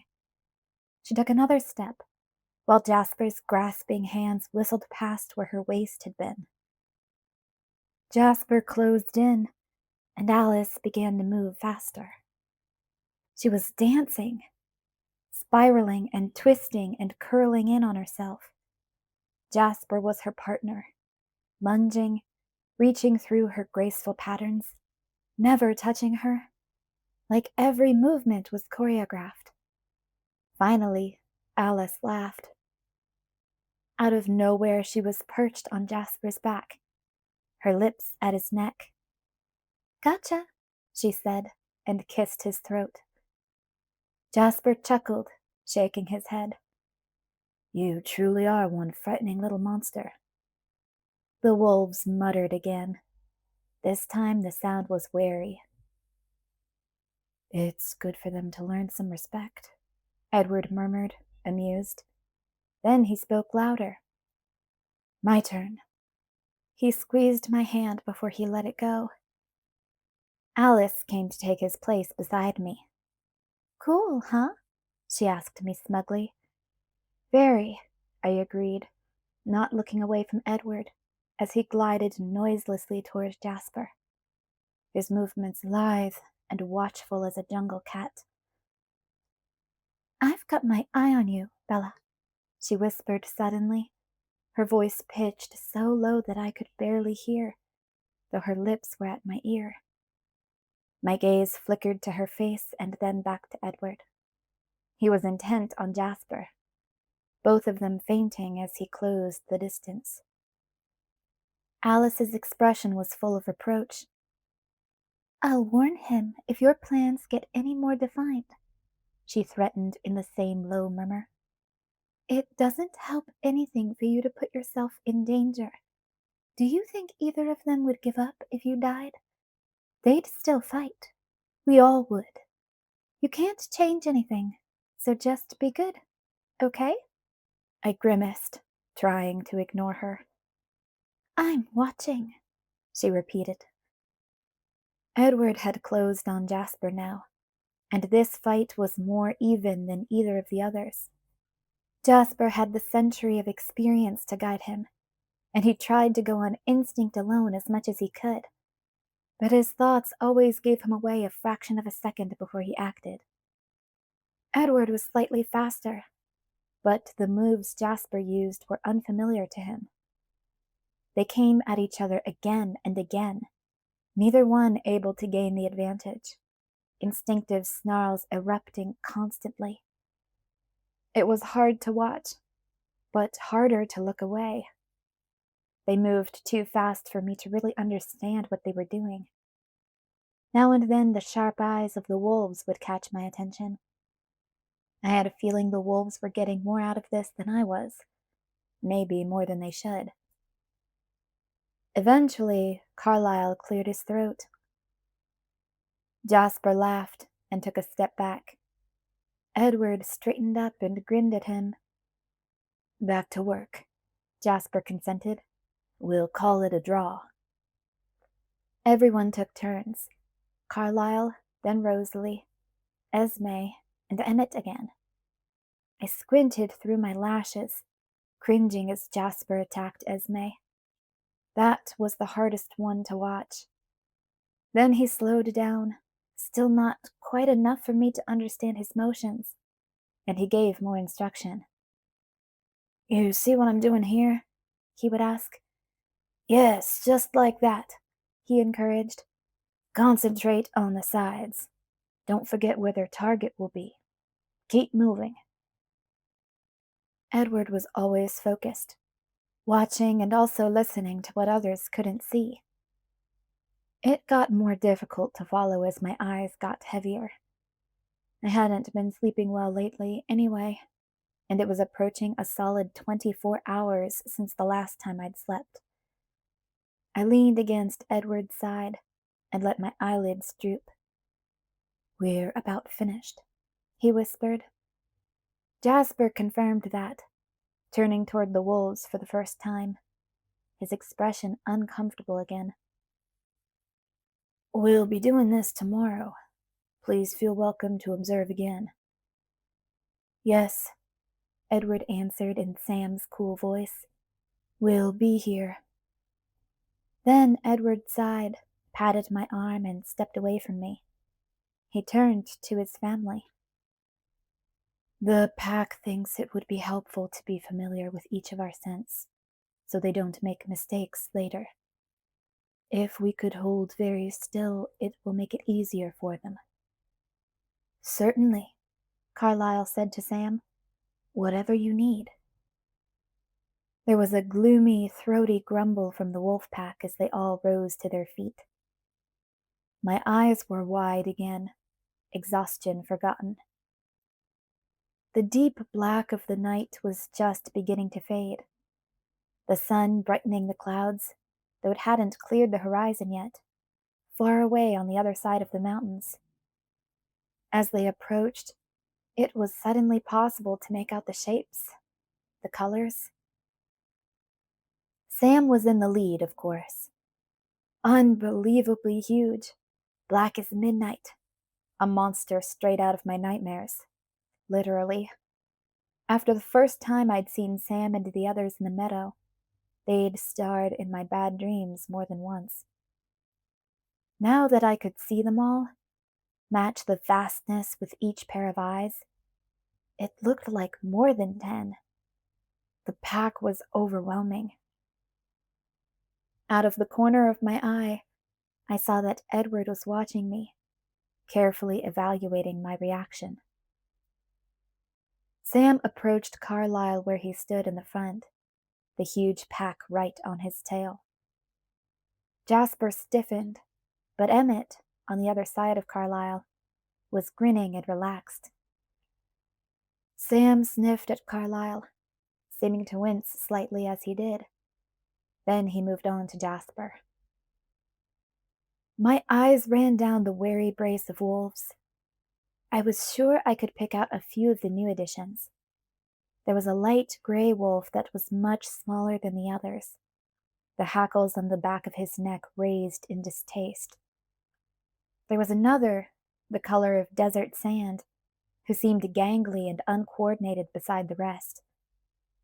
A low whine broke through the sandy wolf's control when Sam's advance left him isolated between Carlyle and Jasper.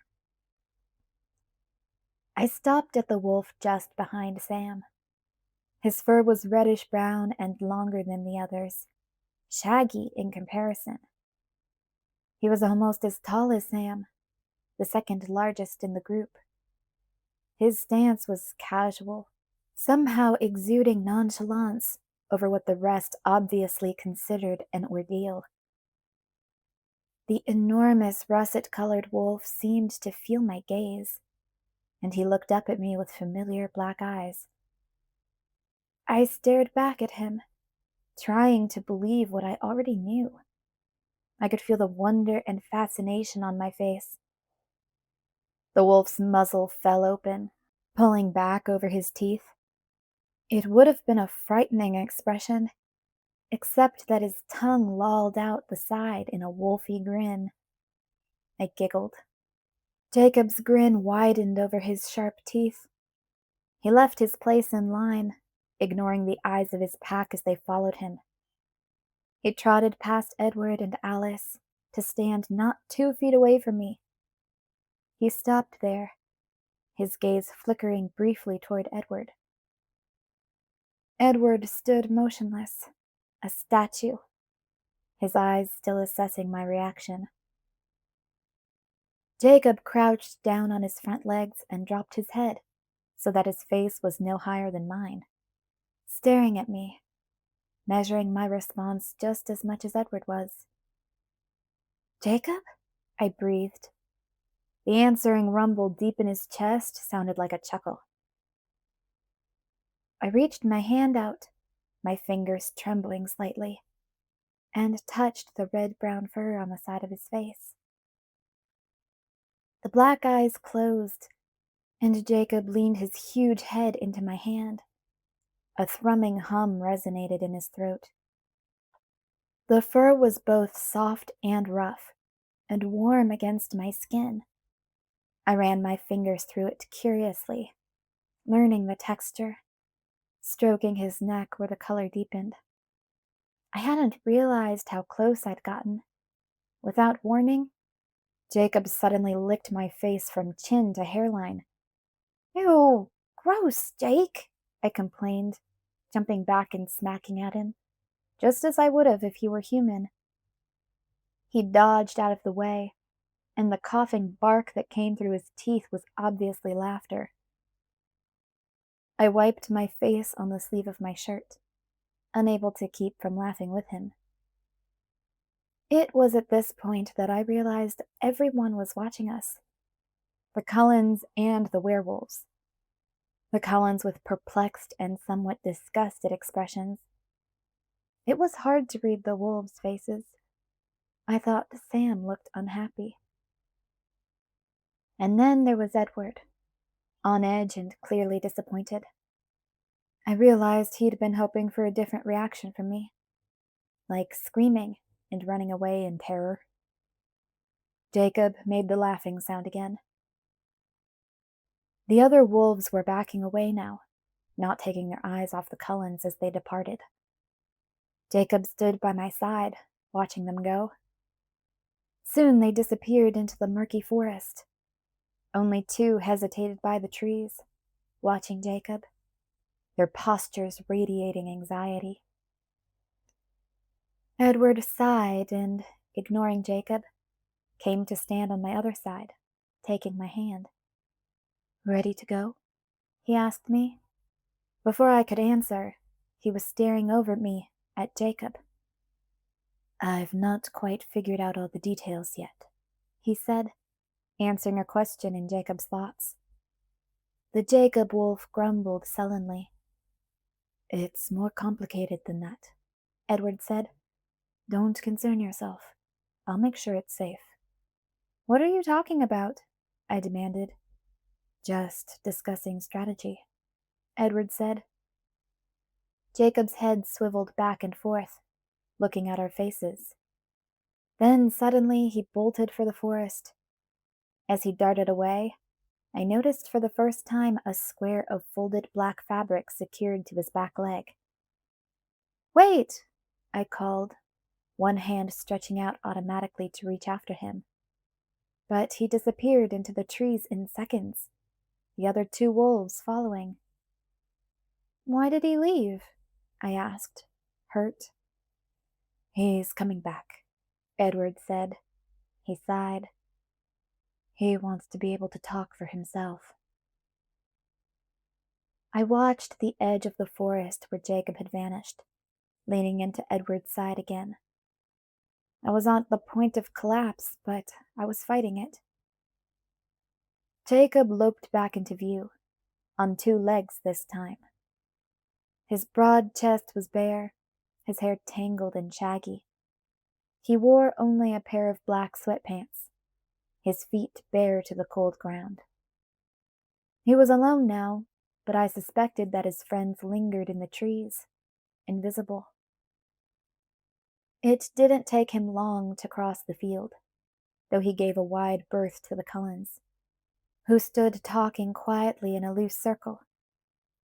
"Okay, bloodsucker," Jacob said when he was a few feet from us, evidently continuing the conversation I had missed. "What's so complicated about it?" "I have to consider every possibility," Edward said, unruffled. "What if someone gets by you?" Jacob snorted at the idea. "Okay, so leave her on the reservation. We're making Colin and Brady stay behind anyway. She'll be safe there." I scowled. "Are you talking about me?" "Just want to know what he plans to do with you during the fight," Jacob explained. "Do with me?" "You can't stay in Forks, Bella." Edward's voice was pacifying. "They know where to look for you there. What if someone slipped by us?" My stomach dropped, and the blood drained from my face. "Charlie?" I gasped. "He'll be with Billy," Jacob assured me quickly. "If my dad has to commit a murder to get him there, he'll do it. Probably it won't take that much. It's this Saturday, right? There's a game." "This Saturday?" I asked, my head spinning. I was too lightheaded to control my wildly random thoughts. I frowned at Edward. "Well, crap. There goes your graduation present." Edward laughed. "It's the thought that counts," he reminded me. "You can give the tickets to someone else." Inspiration came swiftly. "Angela and Ben," I decided at once. "At least that will get them out of town." He touched my cheek. "You can't evacuate everyone," he said in a gentle voice. "Hiding you is just a precaution. I told you, we'll have no problem now. There won't be enough of them to keep us entertained." "But what about keeping her in La Push?" Jacob interjected, impatient. "She's been back and forth too much," Edward said. "She's left trails all over the place. Alice only sees very young vampires coming on the hunt, but obviously someone created them. There is someone more experienced behind this. Whoever he," Edward paused to look at me, "or she is, this could all be a distraction. Alice will see if he decides to look himself, but we could be very busy at the time that the decision is made. Someone may be counting on that. I can't leave her somewhere she's been frequently. She has to be hard to find, just in case. It's a very long shot, but I'm not taking any chances." I stared at Edward as he explained, my forehead creasing. He patted my arm. "Just being overcautious," he promised. Jacob gestured to the deep forest east of us, to the vast expanse of the Olympic Mountains. "So hide her here," he suggested. "There's a million possibilities. Places either one of us could be in just a few minutes if there's a need." Edward shook his head. "Her scent is too strong and, combined with mine, especially distinct. Even if I carried her, it would leave a trail. Our trace is all over the range, but in conjunction with Bella's scent, it would catch their attention. We're not exactly sure which path they'll take, because they don't know yet. If they crossed her scent before they found us—" Both of them grimaced at the same time, their eyebrows pulling together. "You see the difficulties." "There has to be a way to make it work," Jacob muttered. He glared toward the forest, pursing his lips. I swayed on my feet. Edward put his arm around my waist, pulling me closer and supporting my weight. "I need to get you home. You're exhausted. And Charlie will be waking up soon." "Wait a sec," Jacob said, wheeling back to us, his eyes bright. "My scent disgusts you, right?" Hmm, not bad. Edward was 2 steps ahead. It's possible. He turned toward his family. Jasper? He called. Jasper looked up curiously. He walked over with Alice a half step behind. Her face was frustrated again. Okay, Jacob. Edward nodded at him. Jacob turned to me with a strange mixture of emotion on his face. He was clearly excited by whatever this new plan of his was, but he was also still uneasy, so close to his enemy allies. And then it was my turn to be wary as he held his arms out toward me. Edward took a deep breath. We're going to see if I can confuse the scent enough to hide your trail, Jacob explained. I stared at his open arms suspiciously. You're going to have to let him carry you, Bella, Edward told me. His voice was calm, but I could hear the subdued distaste. I frowned. Jacob rolled his eyes, impatient, and reached down to yank me up into his arms. Don't be such a baby, he muttered. But his eyes flickered to Edward, just like mine did. Edward's face was composed and smooth. He spoke to Jasper. Bella's scent is so much more potent to me. I thought it would be a fairer test if someone else tried. Jacob turned away from them and paced swiftly into the woods. I didn't say anything as the dark closed around us. I was pouting, uncomfortable, in Jacob's arms. It felt too intimate to me. Surely he didn't need to hold me quite so tightly. And I couldn't help but wonder what it felt like to him. It reminded me of my last afternoon in La Push, and I didn't want to think about that. I folded my arms, annoyed when the brace on my hand intensified the memory. We didn't go far. He made a wide arc and came back to the clearing from a different direction, maybe half a football field away from our original departure point. Edward was there alone, and Jacob headed toward him. You can put me down now. I didn't want to take a chance of messing up the experiment. His walk slowed and his arms tightened. You are so annoying, I muttered. Thanks. Out of nowhere, Jasper and Alice stood beside Edward. Jacob took one more step and then set me down half a dozen feet from Edward. Without looking back at Jacob, I walked to Edward's side and took his hand. Well? I asked. As long as you don't touch anything, Bella. I can't imagine someone sticking their nose close enough to that trail to catch your scent, Jasper said, grimacing. It was almost completely obscured. A definite success, Alice agreed, wrinkling her nose. And it gave me an idea. Which will work, Alice said confidently. Clever, Edward agreed. How do you stand that? Jacob muttered to me. Edward ignored Jacob and looked at me while he explained. You're going to leave a false trail to the clearing, Bella. The newborns are hunting. Your scent will excite them, and they'll come exactly the way we want them to without being careful about it. Alice can already see that this will work. When they catch our scent, they'll split up and try to come at us from 2 sides. Half will go through the forest, where her vision suddenly disappears. Yes, Jacob hissed. Edward smiled at them, a smile of true comradeship. I felt sick. How could they be so eager for this? How could I stand having both of them in danger? I couldn't. I wouldn't. Not a chance, Edward said suddenly, his voice disgusted.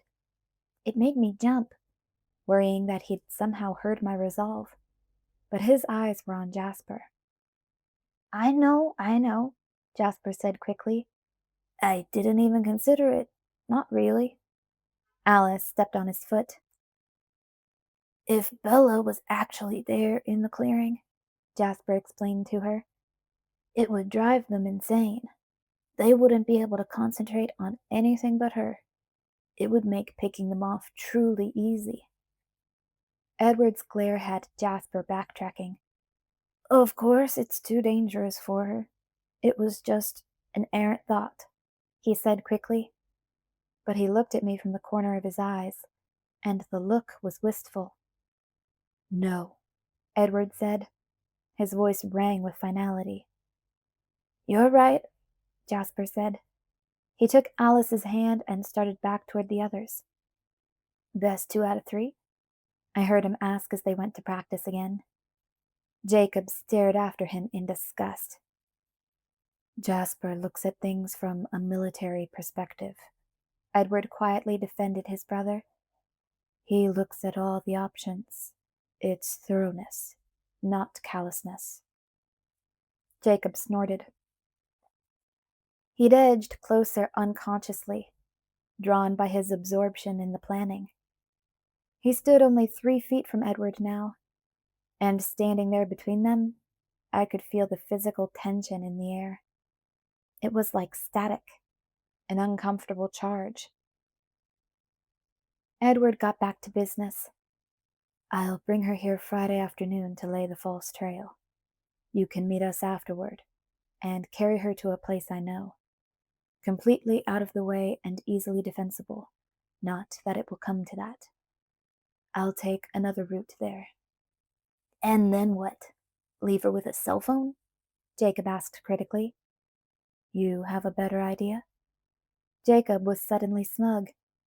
Actually, I do. Oh. Again, dog, not bad at all. Jacob turned to me quickly, as if determined to play the good guy by keeping me in the conversation.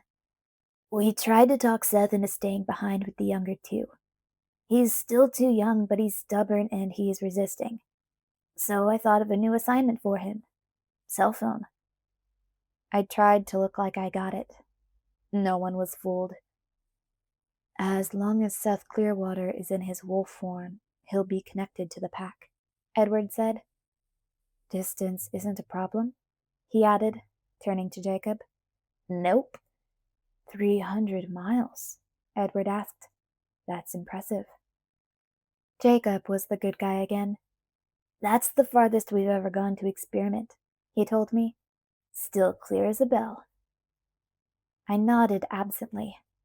I was reeling from the idea that little Seth Clearwater was already a wolf, too, and that made it difficult to concentrate. I could see his bright smile, so much like a younger Jacob, in my head.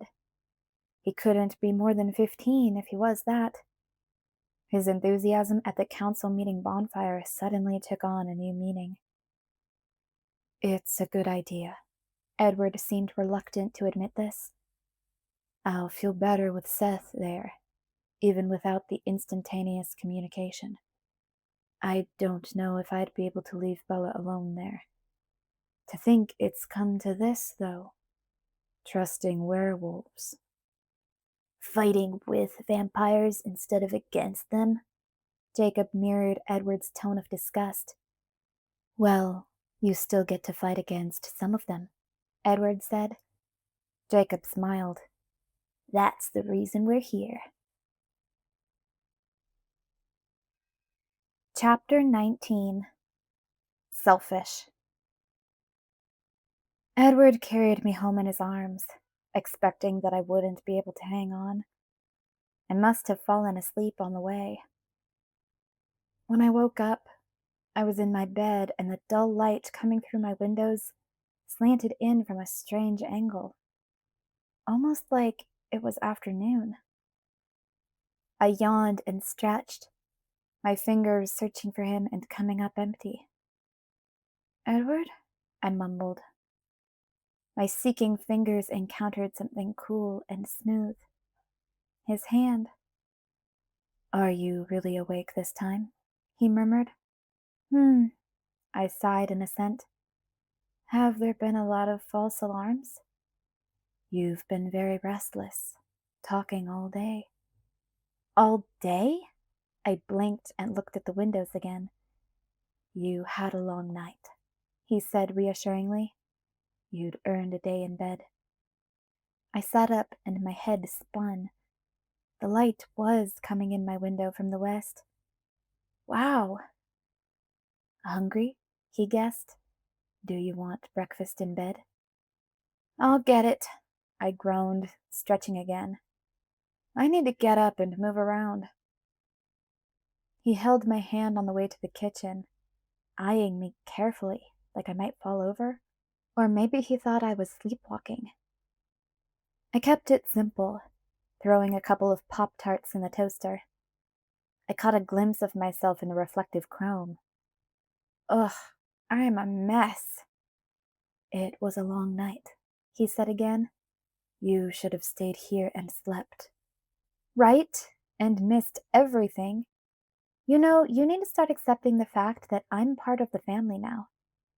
He smiled. I could probably get used to the idea. I sat down with my breakfast, and he sat down next to me.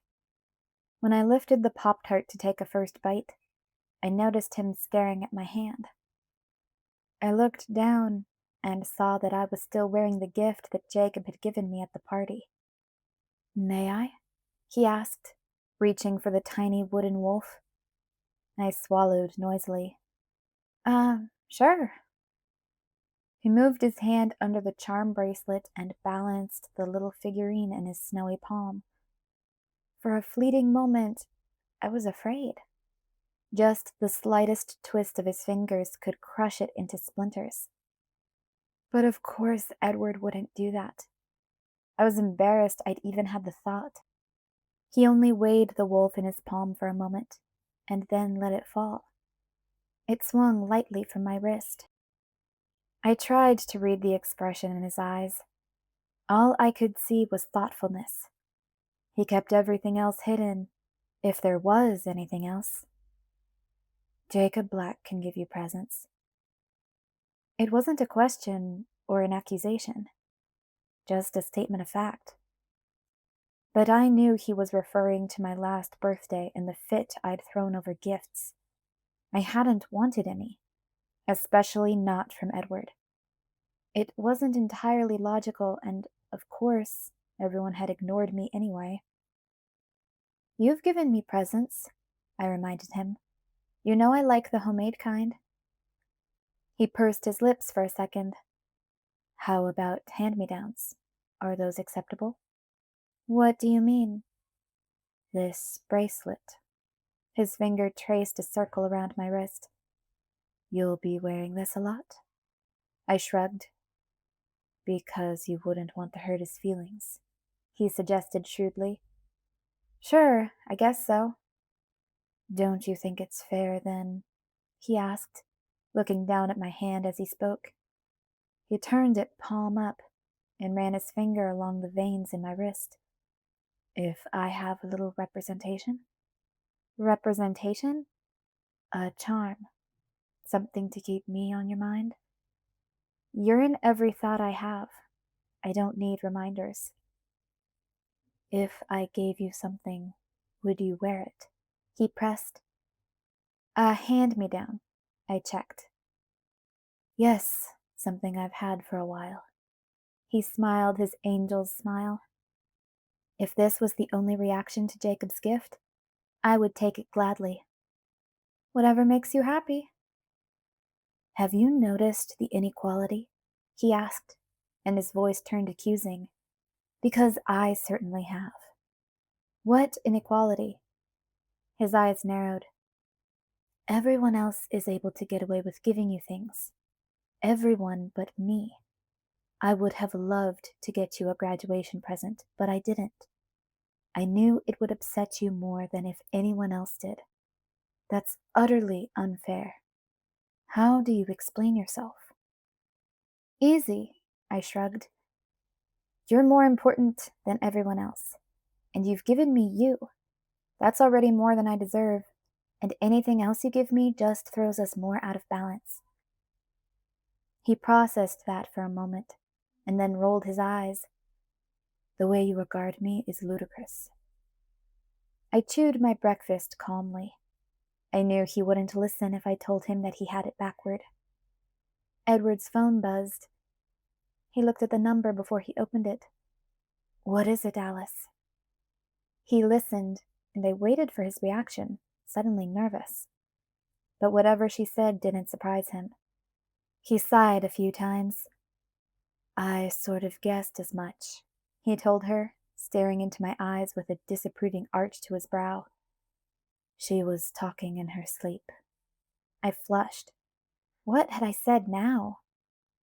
"I'll take care of it," he promised. He glared at me as he shut his phone. "Is there something you'd like to talk to me about?" I deliberated for a moment. Given Alice's warning last night, I could guess why she'd called.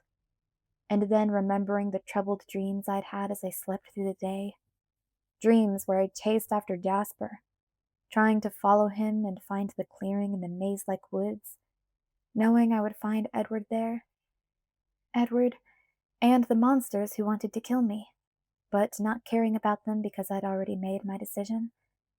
I could also guess what Edward had overheard while I'd slept. I pursed my lips for a moment, not quite able to meet his gaze. He waited. "I like Jasper's idea," I finally said. He groaned. "I want to help. I have to do something," I insisted. "It wouldn't help to have you in danger." "Jasper thinks it would. This is his area of expertise." Edward glowered at me. "You can't keep me away," I threatened. "I'm not going to hide out in the forest while you all take risks for me." Suddenly, he was fighting a smile. "Alice doesn't see you in the clearing, Bella. She sees you stumbling around lost in the woods. You won't be able to find us. You'll just make it more time-consuming for me to find you afterward." I tried to keep as cool as he was. "That's because Alice didn't factor in Seth Clearwater," I said politely. "If she had, of course, she wouldn't have been able to see anything at all. But it sounds like Seth wants to be there as much as I do. It shouldn't be too hard to persuade him to show me the way." Anger flickered across his face, and then he took a deep breath and composed himself. "That might have worked, if you hadn't told me. Now I'll just ask Sam to give Seth certain orders. Much as he might want to, Seth won't be able to ignore that kind of injunction." I kept my smile pleasant. "But why would Sam give those orders? If I tell him how it would help for me to be there, I'll bet Sam would rather do me a favor than you." He had to compose himself again. "Maybe you're right, but I'm sure Jacob would only be too eager to give those same orders." I frowned. "Jacob?" "Jacob is second in command. Did he never tell you that? His orders have to be followed, too." He had me, and by his smile, he knew it. My forehead crumpled. Jacob would be on his side, in this one instance. I was sure. And Jacob never had told me that. Edward took advantage of the fact that I was momentarily stumped, continuing in a suspiciously smooth and soothing voice. "I got a fascinating look into the pack's mind last night. It was better than a soap opera. I had no idea how complex the dynamic is with such a large pack. The pull of the individual against the plural psyche. Absolutely fascinating." He was obviously trying to distract me. I glared at him. "Jacob's been keeping a lot of secrets," he said with a grin. I didn't answer. I just kept glaring, holding on to my argument and waiting for an opening. "For instance, did you notice the smaller gray wolf there last night?" I nodded one stiff nod. He chuckled. "They take all of their legends so seriously. It turns out there are things that none of their stories prepared them for." I sighed. "Okay, I'll bite. What are you talking about?" "They always accepted without question that it was only the direct grandsons of the original wolf who had the power to transform. So someone changed who wasn't a direct descendant? No, she's a direct descendant, all right. I blinked, and my eyes widened. She? He nodded. She knows you. Her name is Leah Clearwater. Leah's a werewolf? I shrieked. What? For how long? Why didn't Jacob tell me? There are things he wasn't allowed to share. Their numbers, for instance. Like I said before, when Sam gives an order, the pack simply isn't able to ignore it. Jacob was very careful to think of other things when he was near me. Of course, after last night, that's all out the window. I can't believe it. Leah Clearwater? Suddenly I remembered Jacob speaking of Leah and Sam, and the way he acted as if he'd said too much. After he'd said something about Sam having to look in Leah's eyes every day and know that he'd broken all his promises. Leah on the cliff, a tear glistening on her cheek when old Quill had spoken of the burden and sacrifices the Quileute sons shared.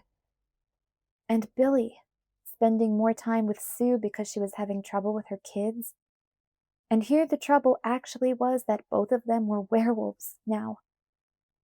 I hadn't given much thought to Leah Clearwater, just to grieve for her loss when Harry had passed away, and then again to pity her when Jacob had told me her story, about how the strange imprinting between Sam and her cousin Emily had broken Leah's heart.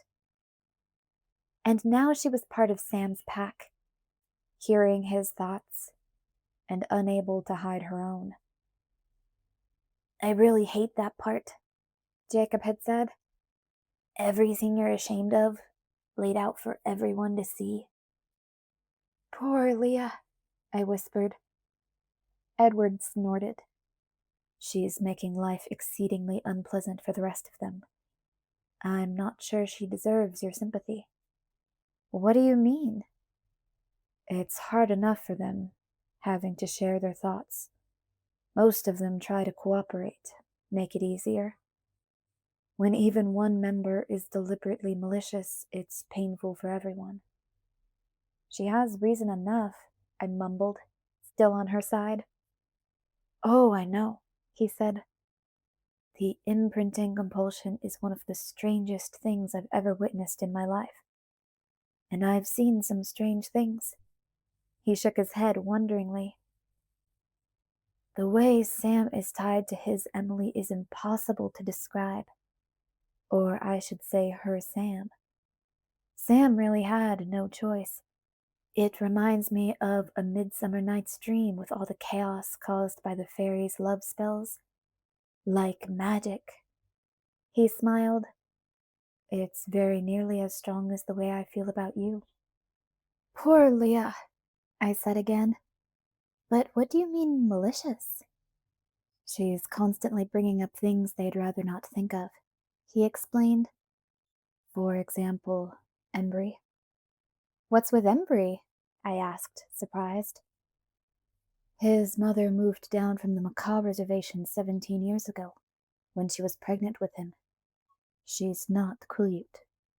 Everyone assumed she'd left his father behind with the Macaws, but then he joined the pack.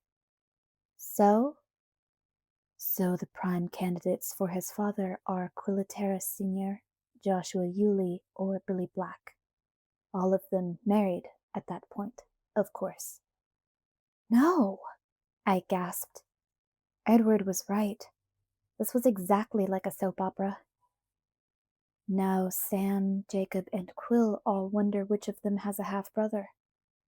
They'd all like to think it's Sam, since his father was never much of a father. But the doubt is always there. Jacob's never been able to ask Billy about that. Wow, how did you get so much in one night? The pack mind is mesmerizing. All thinking together and then separately at the same time. There's so much to read. He sounded faintly regretful, like someone who had to put down a good book just before the climax. I laughed. The pack is fascinating, I agreed. Almost as fascinating as you are when you're trying to distract me. His expression became polite again, a perfect poker face. I have to be in that clearing, Edward. No, he said in a very final tone. A certain path occurred to me at that moment. It wasn't so much that I had to be in the clearing.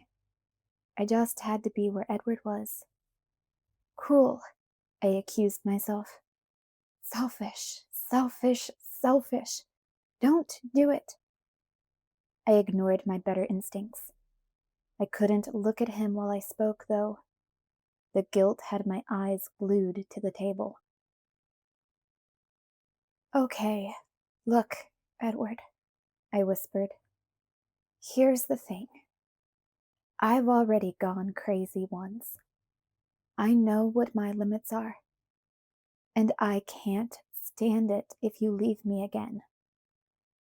I didn't look up to see his reaction, afraid to know how much pain I was inflicting. I did hear his sudden intake of breath and the silence that followed. I stared at the dark wooden tabletop, wishing I could take the words back, but knowing I probably wouldn't. Not if it worked.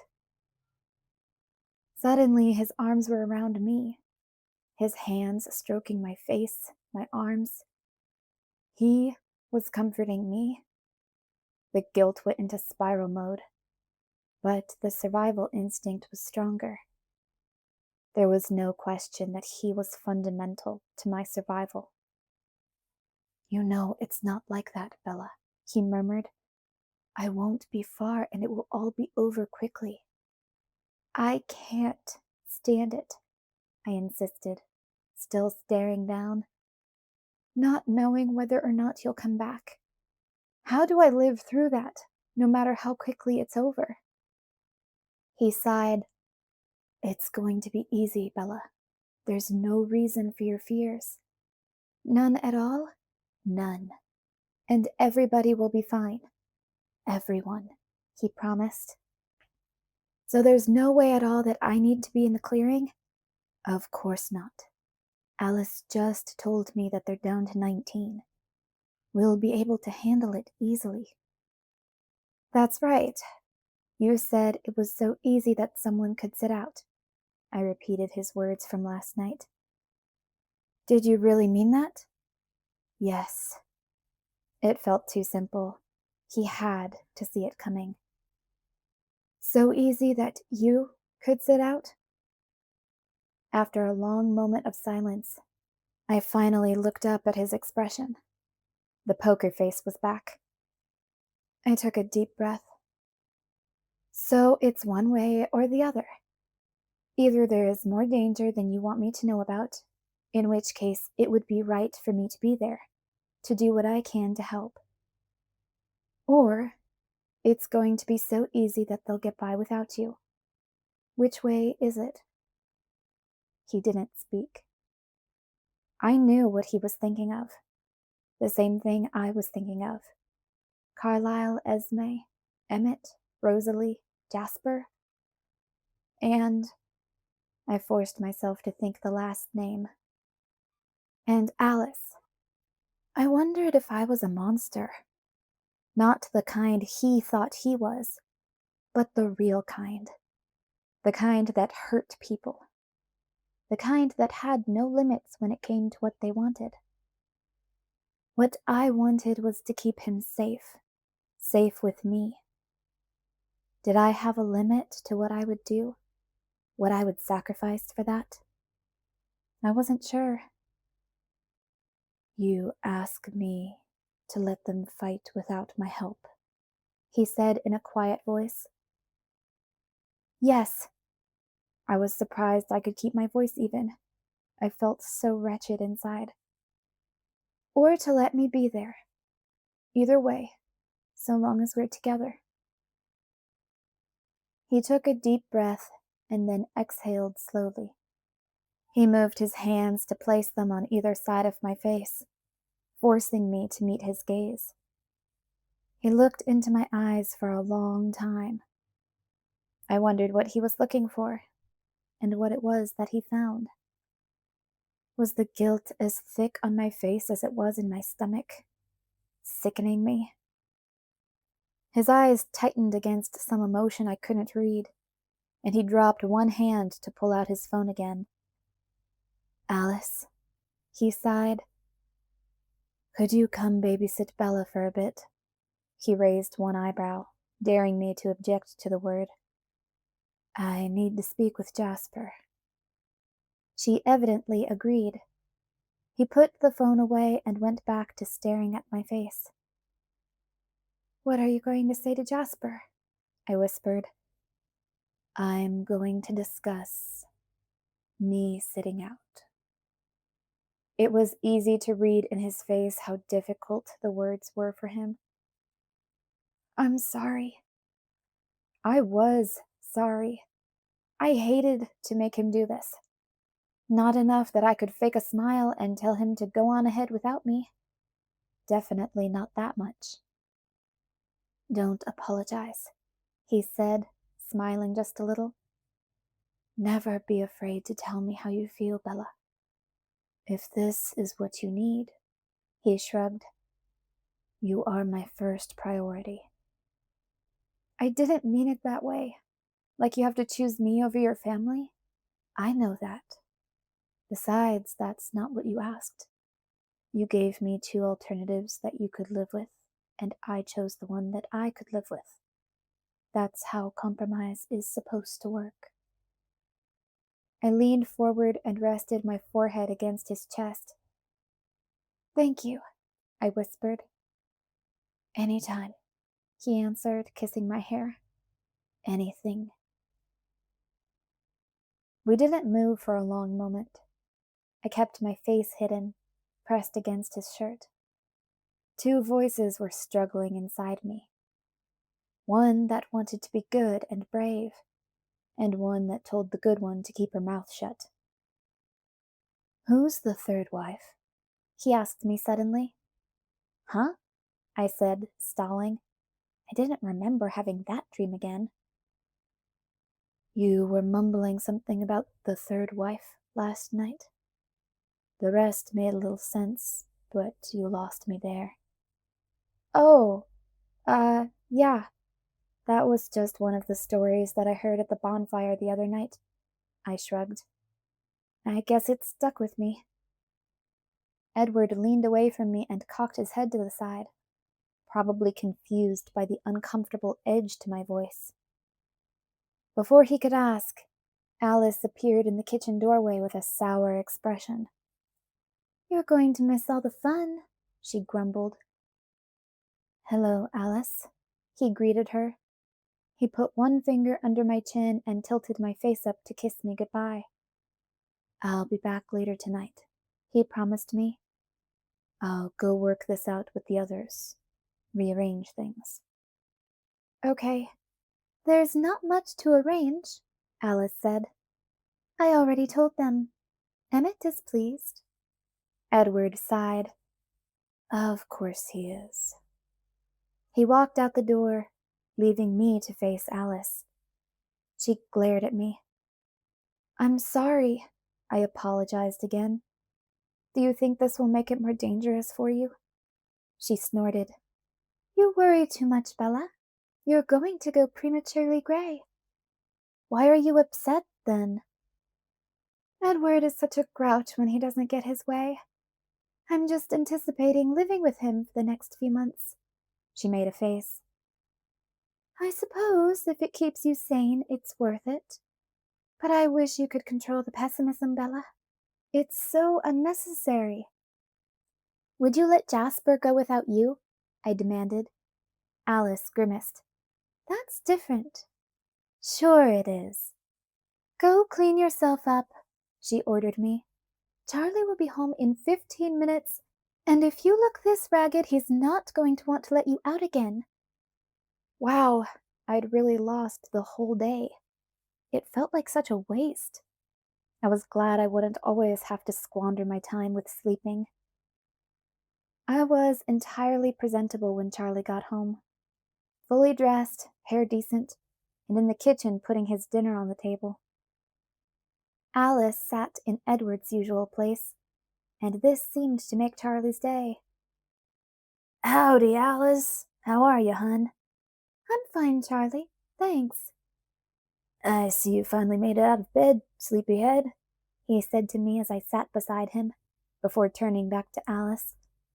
"Everybody's talking about that party your parents threw last night. I bet you've got one heck of a cleanup job ahead of you." Alice shrugged. Knowing her, it was already done. "It was worth it," she said. "It was a great party." "Where's Edward?" Charlie asked, a little grudgingly. "Is he helping clean up?" Alice sighed and her face turned tragic. It was probably an act, but it was too perfect for me to be positive. "No, he's off planning the weekend with Emmett and Carlisle." "Hiking again?" Alice nodded, her face suddenly forlorn. "Yes, they're all going, except me. We always go backpacking at the end of the school year, sort of a celebration. But this year I decided I'd rather shop than hike, and not one of them will stay behind with me. I'm abandoned." Her face puckered, the expression so devastated that Charlie leaned toward her automatically, one hand reaching out, looking for some way to help. I glared at her suspiciously. What was she doing? "Alice, honey, why don't you come stay with us?" Charlie offered. "I hate to think of you all alone in that big house." She sighed. Something squashed my foot under the table. "Ow!" I protested. Charlie turned to me. "What?" Alice shot me a frustrated look. I could tell she thought I was very slow tonight. "Stubbed my toe," I muttered. "Oh." He looked back at Alice. "So, how about it?" She stepped on my foot again, not quite so hard this time. Dad, we really don't have the best accommodations here. I bet Alice doesn't really want to sleep on my floor." Charlie pursed his lips. Alice pulled out the devastated expression again. "Maybe Bella should stay up there with you," he suggested. "Just until your folks get back." "Oh, would you, Bella?" Alice smiled at me radiantly. "You don't mind shopping with me, right?" "Sure," I agreed. "Shopping. Okay." "When are they leaving?" Charlie asked.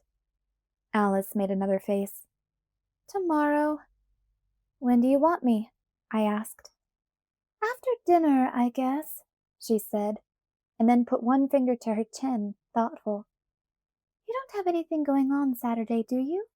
I want to get out of town to shop, and it will be an all-day thing." "Not Seattle," Charlie interjected, his eyebrows pulling together. "Of course not," Alice agreed at once, though we both knew Seattle would be plenty safe on Saturday. "I was thinking Olympia, maybe." "You'll like that, Bella." Charlie was cheerful with relief. "Go get your fill of the city." "Yeah, Dad, it'll be great." With one easy conversation, Alice had cleared my schedule for the battle. Edward returned not much later. He accepted Charlie's wishes for a nice trip without surprise. He claimed they were leaving early in the morning, and said good night before the usual time. Alice left with him. I excused myself soon after they left. "You can't be tired," Charlie protested. "A little," I lied. "No wonder you like to skip parties," he muttered. "It takes you so long to recover." Upstairs, Edward was laying across my bed. "What time are we meeting with the wolves?" I murmured as I went to join him. "In an hour." "That's good. Jake and his friends need to get some sleep." "They don't need as much as you do," he pointed out. I moved to another topic, assuming he was about to try to talk me into staying home. Did Alice tell you she's kidnapping me again? He grinned. Actually, she's not. I stared at him, confused, and he laughed quietly at my expression. I'm the only one who has permission to hold you hostage, remember? He said. Alice is going hunting with the rest of them. He sighed. I guess I don't need to do that now. You're kidnapping me? He nodded. I thought about that briefly. No Charlie listening downstairs, checking on me every so often. And no house full of wide-awake vampires with their intrusively sensitive hearing. Just him and me, really alone. Is that all right? He asked, concerned by my silence. Well, sure, except for one thing. What thing? His eyes were anxious. It was mind-boggling, but somehow he still seemed unsure of his hold on me. Maybe I needed to make myself more clear. Why didn't Alice tell Charlie you were leaving tonight? I asked. He laughed, relieved. I enjoyed the trip to the clearing more than I had last night. I still felt guilty, still afraid, but I wasn't terrified anymore. I could function. I could see past what was coming, and almost believe that maybe it would be okay. Edward was apparently fine with the idea of missing the fight, and that made it very hard not to believe him when he said this would be easy. He wouldn't leave his family if he didn't believe it himself. Maybe Alice was right, and I did worry too much. We got to the clearing last. Jasper and Emmett were already wrestling, just warming up from the sounds of their laughter. Alice and Rosalie lounged on the hard ground, watching. Esme and Carlyle were talking a few yards away, heads close together, fingers linked, not paying attention. It was much brighter tonight, the moon shining through the thin clouds, and I could easily see the 3 wolves that sat around the edge of the practice ring, spaced far apart to watch from different angles. It was also easy to recognize Jacob. I would have known him at once, even if he hadn't looked up and stared at the sound of our approach. Where are the rest of the wolves? I wondered. They don't all need to be here. One would do the job, but Sam didn't trust us enough to just send Jacob, though Jacob was willing. Quill and Embry are his usual, I guess you could call them his wingmen. Jacob trusts you. Edward nodded. He trusts us not to try to kill him. That's about it, though. Are you participating tonight? I asked, hesitant. I knew this was going to be almost as hard for him as being left behind would have been for me. Maybe harder. I'll help when Jasper needs it. He wants to try some unequal groupings, teach them how to deal with multiple attackers. He shrugged, and a fresh wave of panic shattered my brief sense of confidence. They were still outnumbered. I was making that worse. I stared at the field, trying to hide my reaction. It was the wrong place to look, struggling as I was to lie to myself, to convince myself that everything would work out as I needed it to. Because when I forced my eyes away from the Cullens, away from the image of their play fighting that would be real and deadly in just a few days, Jacob caught my eyes and smiled. It was the same wolfy grin as before, his eyes scrunching the way they did when he was human. It was hard to believe that not so long ago, I'd found the werewolves frightening, lost sleep to nightmares about them. I knew without asking which of the others was Embry and which was Quill, because Embry was clearly the thinner gray wolf with the dark spots on his back, who sat so patiently watching, while Quill, deep chocolate brown, lighter over the face, twitched constantly, looking like he was dying to join in the mock fight. They weren't monsters, even like this. They were friends. Friends who didn't look nearly as indestructible as Emmett and Jasper did, moving faster than cobra strikes, while the moonlight glinted off their granite-hard skin. Friends who didn't seem to understand the danger involved here. Friends who were still somewhat mortal. Friends who could bleed. Friends who could die. Edward's confidence was reassuring, because it was plain that he wasn't truly worried about his family. But would it hurt him if something happened to the wolves? Was there any reason for him to be anxious, if that possibility didn't bother him? Edward's confidence only applied to one set of my fears. I tried to smile back at Jacob, swallowing against the lump in my throat. I didn't seem to get it right. Jacob sprang lightly to his feet, his agility at odds with his sheer mass, and trotted over to where Edward and I stood on the fringe of things. Jacob. Edward greeted him politely. Jacob ignored him, his dark eyes on me. He put his head down to my level, as he had yesterday, cocking it to one side. A low whimper escaped his muzzle. I'm fine, I answered, not needing the translation that Edward was about to give. Just worried, you know? Jacob continued to stare at me. He wants to know why, Edward murmured. Jacob growled, not a threatening sound, an annoyed sound, and Edward's lips twitched. What? I asked. He thinks my translations leave something to be desired. What he actually thought was, that's really stupid. What is there to be worried about? I edited because I thought it was rude.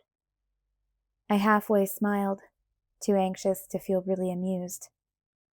There's plenty to be worried about, I told Jacob. Like a bunch of really stupid wolves getting themselves hurt. Jacob laughed his coughing bark. Edward sighed. Jasper wants help. You'll be okay without a translator? I'll manage. Edward looked at me wistfully for a minute, his expression hard to understand.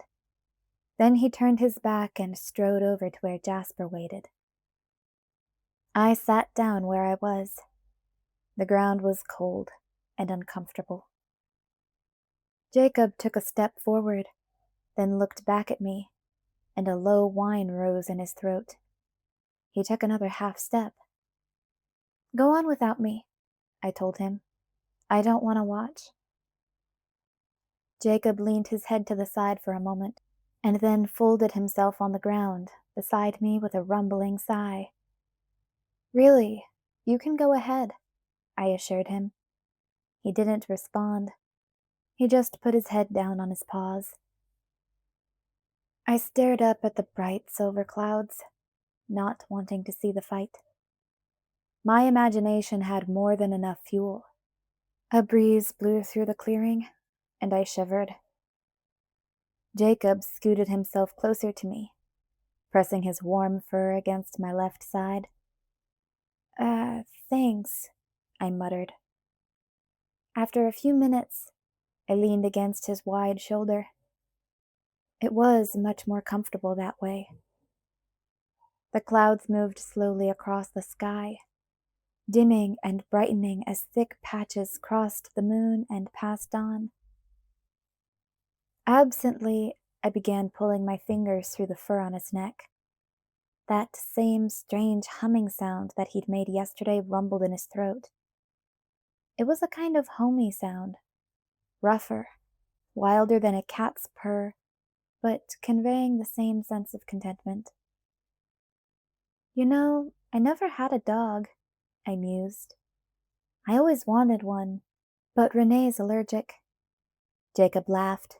His body shook under me. Aren't you worried about Saturday at all? I asked. He turned his enormous head toward me so that I could see one of his eyes roll. I wish I could feel that positive. He leaned his head against my leg and started humming again. And it did make me feel just a little bit better. So we've got some hiking to do tomorrow, I guess. He rumbled. The sound was enthusiastic. It might be a long hike, I warned him. Edward doesn't judge distances the way a normal person does. Jacob barked another laugh. I settled deeper into his warm fur, resting my head against his neck. It was strange. Even though he was in this bizarre form, this felt more like the way Jake and I used to be. The easy, effortless friendship that was as natural as breathing in and out than the last few times I'd been with Jacob while he was human. Odd that I should find that again here, when I'd thought this wolf thing was the cause of its loss. The killing games continued in the clearing, and I stared at the hazy moon. Chapter 20. Compromise. Everything was ready. I was packed for my 2-day visit with Alice, and my bag waited for me on the passenger seat of my truck. I'd given the concert tickets to Angela, Ben, and Mike. Mike was going to take Jessica, which was exactly as I'd hoped. Billy had borrowed old Quilitera's boat and invited Charlie down for some open sea fishing before the afternoon game started. Colin and Brady, the 2 youngest werewolves, were staying behind to protect LaPush, though they were just children, both of them only 13.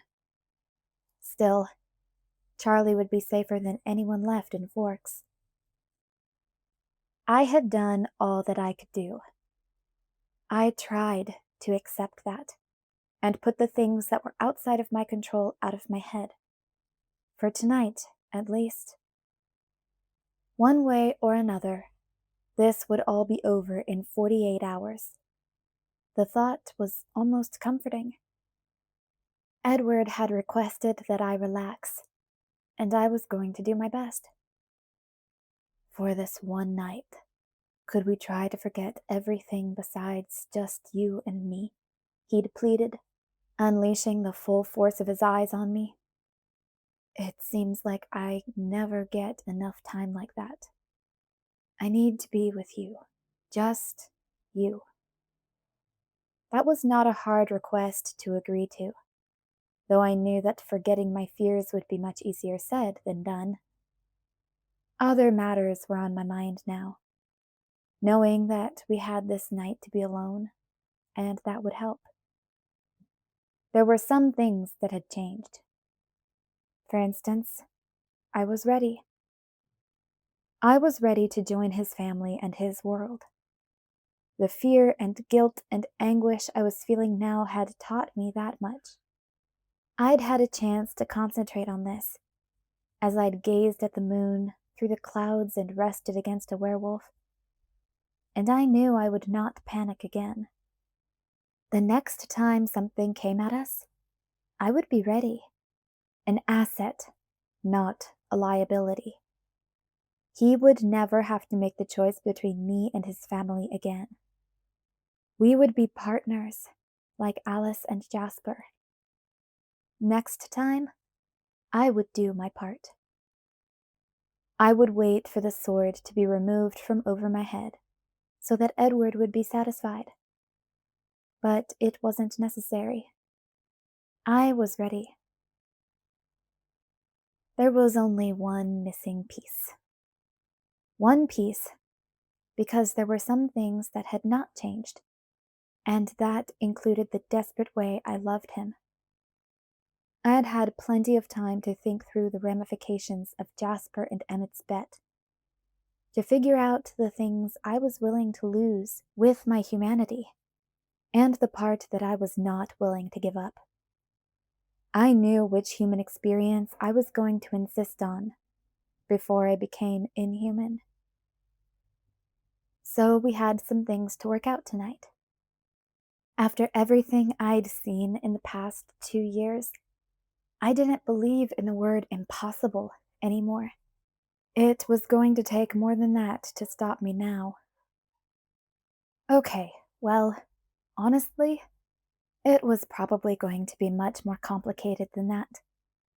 But I was going to try.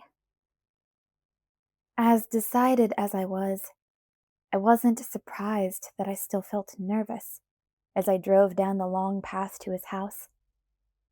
I didn't know how to do what I was trying to do, and that guaranteed me some serious jitters. He sat in the passenger seat, fighting a smile at my slow pace. I was surprised that he hadn't insisted on taking the wheel, but tonight he seemed content to go at my speed. It was after dark when we reached the house. In spite of that, the meadow was bright and the light shining from every window. As soon as I cut the engine, he was at my door, opening it for me. He lifted me from the cab with one arm, slinging my bag out of the truck bed and over his shoulder with the other. His lips found mine as I heard him kick the truck's door shut behind me. Without breaking the kiss, he swung me up so that I was cradled in his arms and carried me into the house. Was the front door open already? I didn't know. We were inside, though, and I was dizzy. I had to remind myself to breathe. This kissing did not frighten me. It wasn't like before when I could feel the fear and panic leaking through his control. His lips were not anxious, but enthusiastic now. He seemed as thrilled as I was that we had tonight to concentrate on being together. He continued to kiss me for several minutes, standing there in the entry. He seemed less guarded than usual, his mouth cold and urgent on mine. I began to feel cautiously optimistic. Perhaps getting what I wanted would not be as difficult as I'd expected it to be. No, of course, it was going to be just exactly that difficult. With a low chuckle, he pulled me away, holding me at arm's length.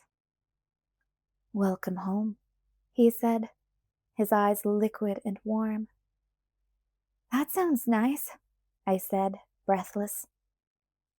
He set me gently on my feet. I wrapped both my arms around him, refusing to allow any space between us. "I have something for you," he said, his tone conversational. "Oh?" "Your hand-me-down, remember? You said that was allowable." "Oh, that's right. I guess I did say that." He chuckled at my reluctance. "It's up in my room. Shall I go get it?" "His bedroom?" "Sure," I agreed, feeling quite devious as I wound my fingers through his. "Let's go." He must have been eager to give me my non-present, because human velocity was not fast enough for him. He scooped me up again and nearly flew up the stairs to his room. He set me down at the door and darted into his closet. He was back before I had taken a step, but I ignored him and went to the huge gold bed, plopping down on the edge and then sliding to the center. I curled up in a ball, my arms wrapped around my knees. "Okay," I grumbled. Now that I was where I wanted to be, I could afford a little reluctance. "Let me have it." Edward laughed. He climbed onto the bed to sit next to me, and my heart thumped unevenly. Hopefully he would write that off as some reaction to him giving me presents. "A hand-me-down," he reminded me sternly. He pulled my left wrist away from my leg and touched the silver bracelet for just a moment. Then he gave me my arm back. I examined it cautiously. On the opposite side of the chain from the wolf there now hung a brilliant heart-shaped crystal. It was cut in a million facets, so that even in the subdued light shining from the lamp, it sparkled. I inhaled a low gasp. It was my mother's. He shrugged deprecatingly.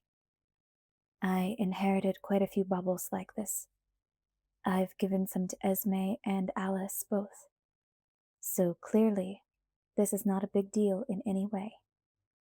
I smiled ruefully at his assurance. But I thought it was a good representation. He continued. It's hard and cold. He laughed. And it throws rainbows in the sunlight. You forgot the most important similarity, I murmured. It's beautiful. My heart is just as silent, he mused, and it too is yours. I twisted my wrist so the heart would glimmer. Thank you, for both. No, thank you. It's a relief to have you accept a gift so easily. Good practice for you, too. He grinned, flashing his teeth. I leaned into him, ducking my head under his arm and cuddling into his side. It probably felt similar to snuggling with Michelangelo's David, except that this perfect marble creature wrapped his arms around me to pull me closer. It seemed like a good place to start. Can we discuss something? I'd appreciate it if you could begin by being open-minded. He hesitated for a moment. I'll give it my best effort, he agreed, cautious now. I'm not breaking any rules here, I promised. This is strictly about you and me. I cleared my throat. So, I was impressed by how well we were able to compromise the other night. I was thinking I would like to apply the same principle to a different situation. I wondered why I was being so formal. Must be the nerves. What would you like to negotiate? He asked, a smile in his voice. I struggled, trying to find exactly the right words to open with. Listen to your heart fly, he murmured. It's fluttering like a hummingbird's wings. Are you all right? I'm great. Please go on then, he encouraged. Well, I guess first, I wanted to talk to you about the whole ridiculous marriage condition thing. It's only ridiculous to you. What about it? I was wondering, is that open to negotiation? Edward frowned, serious now. I have already made the largest concession by far and away. I have agreed to take your life away against my better judgment, and that ought to entitle me to a few compromises on your part. No, I shook my head, focused on keeping my face composed. That part's a done deal.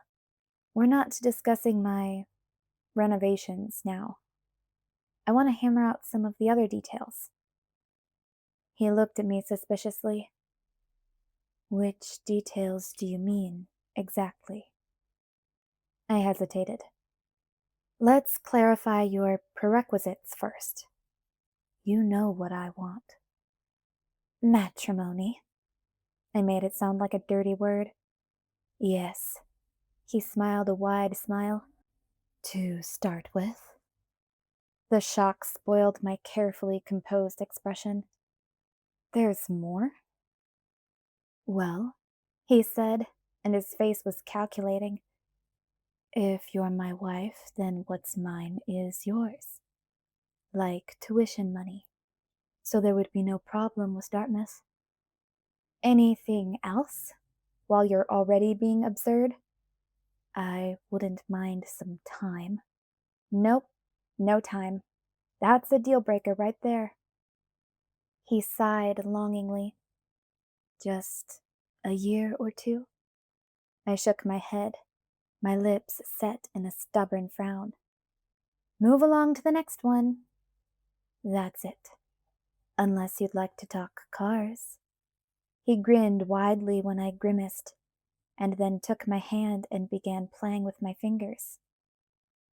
I didn't realize there was anything else you wanted, besides being transformed into a monster yourself. I'm extremely curious. His voice was low and soft. The slight edge would have been hard to detect if I hadn't known it so well.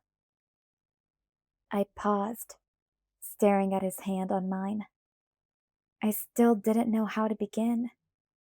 I felt his eyes watching me, and I was afraid to look up. The blood began to burn in my face. His cool fingers brushed my cheek. "You're blushing?" he asked in surprise. I kept my eyes down. "Please, Bella, the suspense is painful." I bit my lip. "Bella?" His tone reproached me now, reminded me that it was hard for him when I kept my thoughts to myself. "Well, I'm a little worried about after," I admitted, finally looking at him. I felt his body tense, but his voice was gentle and velvet. "What has you worried?" "All of you seem so convinced that the only thing I'm going to be interested in afterward is slaughtering everyone in town," I confessed, while he winced at the choice of my words. "And I'm afraid I'll be so preoccupied with the mayhem that I won't be me anymore, and that I won't want you the same way I do now." "Bella, that part doesn't last forever," he assured me. He was missing the point. "Edward," I said, nervous, staring at a freckle on my wrist. "There's something I want to do before I'm not human anymore." He waited for me to continue. I didn't. My face was all hot. "Whatever you want," he encouraged, anxious and completely clueless. "Do you promise?" I muttered, knowing my attempt to trap him with his words was not going to work, but unable to resist. "Yes," he said.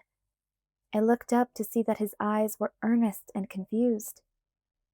"Tell me what you want, and you can have it." I couldn't believe how awkward and idiotic I felt. I was too innocent, which was, of course, central to the discussion. I didn't have the faintest idea how to be seductive. I would just have to settle for flushed and self-conscious. "You," I mumbled almost incoherently. "I'm yours." He smiled, still oblivious, trying to hold my gaze as I looked away again. I took a deep breath and shifted forward so that I was kneeling on the bed.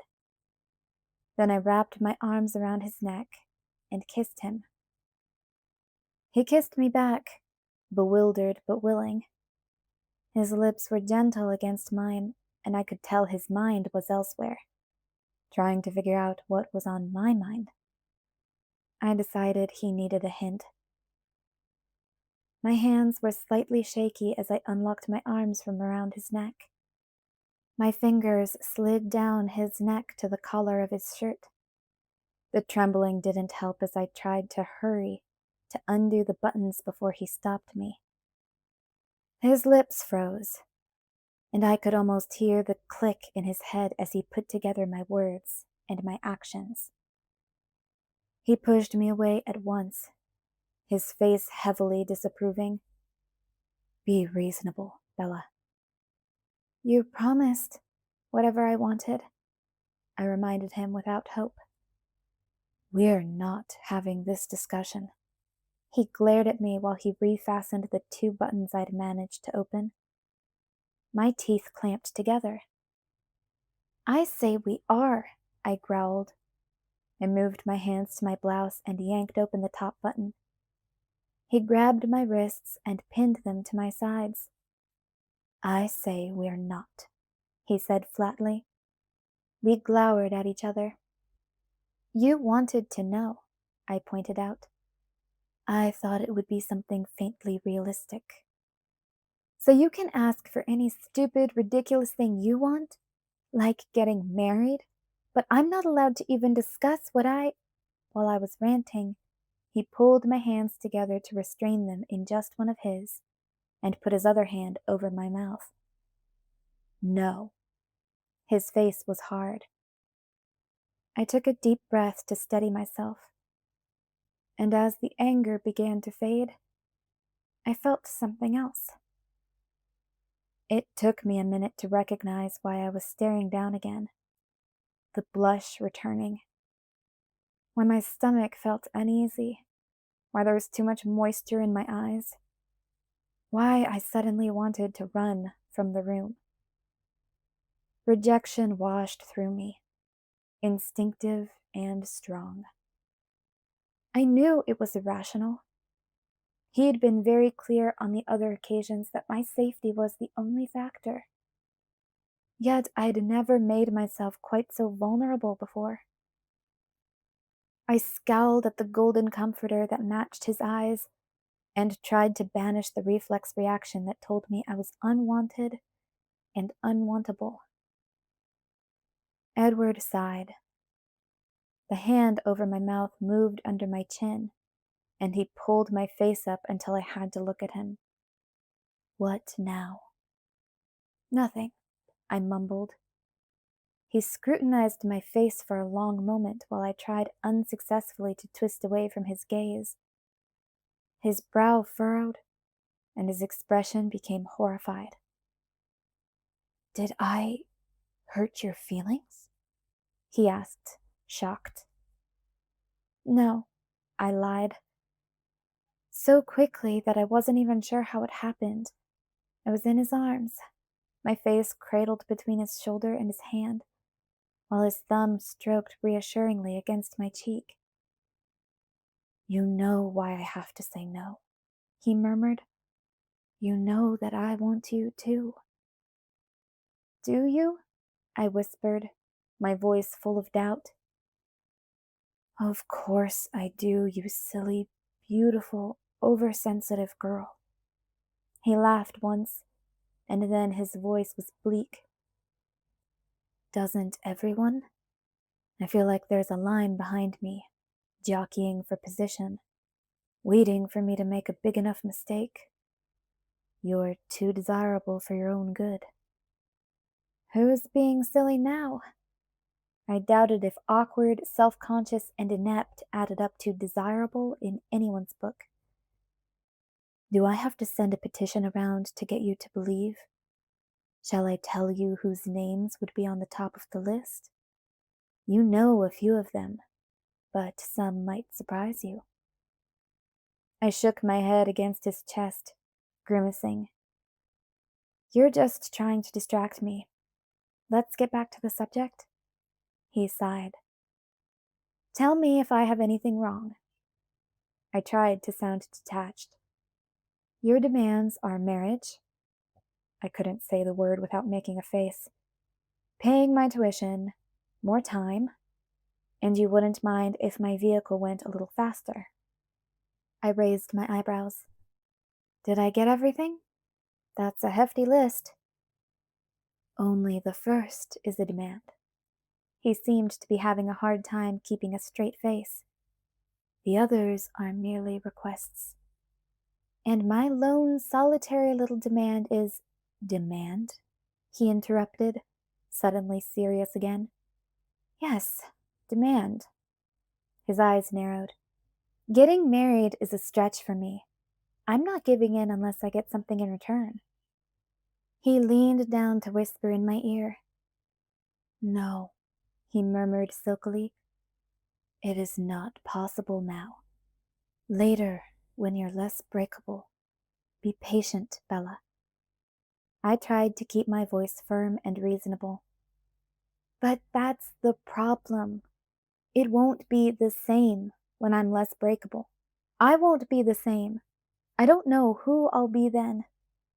You'll still be Bella, he promised. I frowned.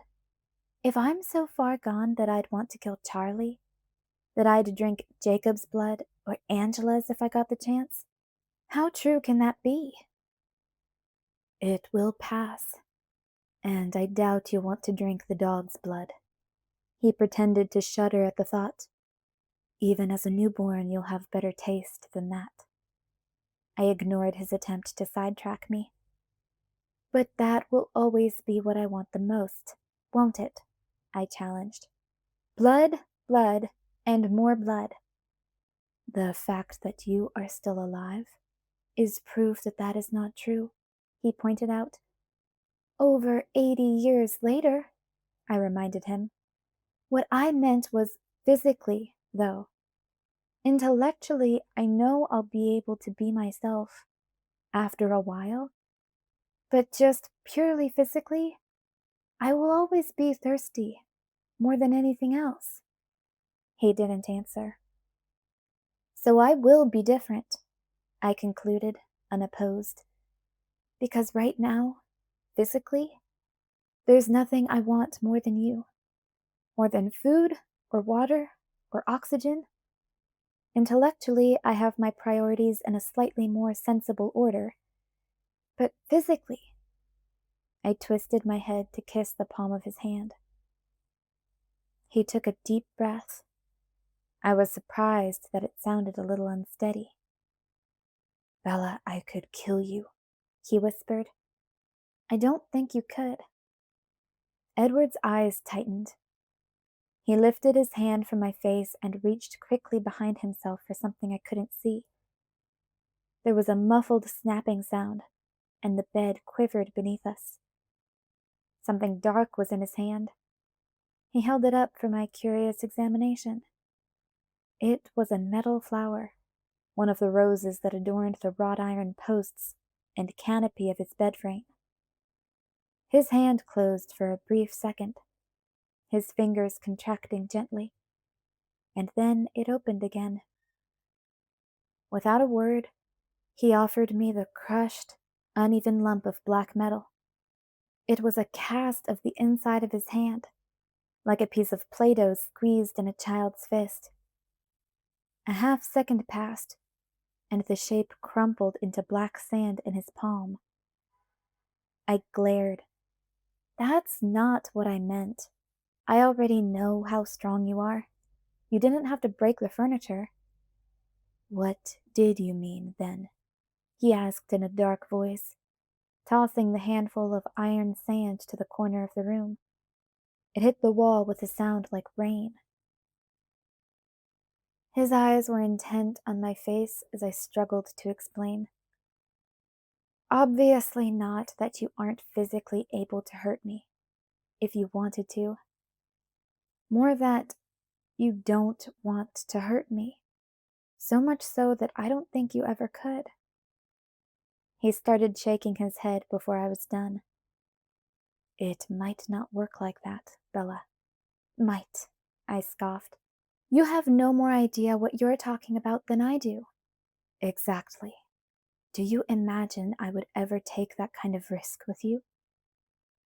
I stared into his eyes for a long minute.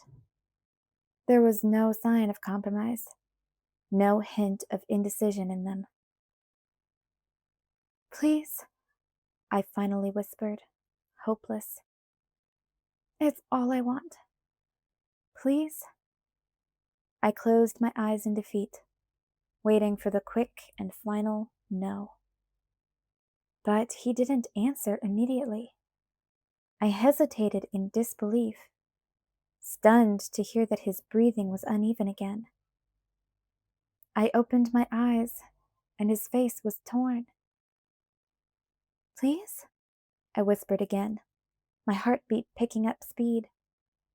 My words tumbled out as I rushed to take advantage of the sudden uncertainty in his eyes.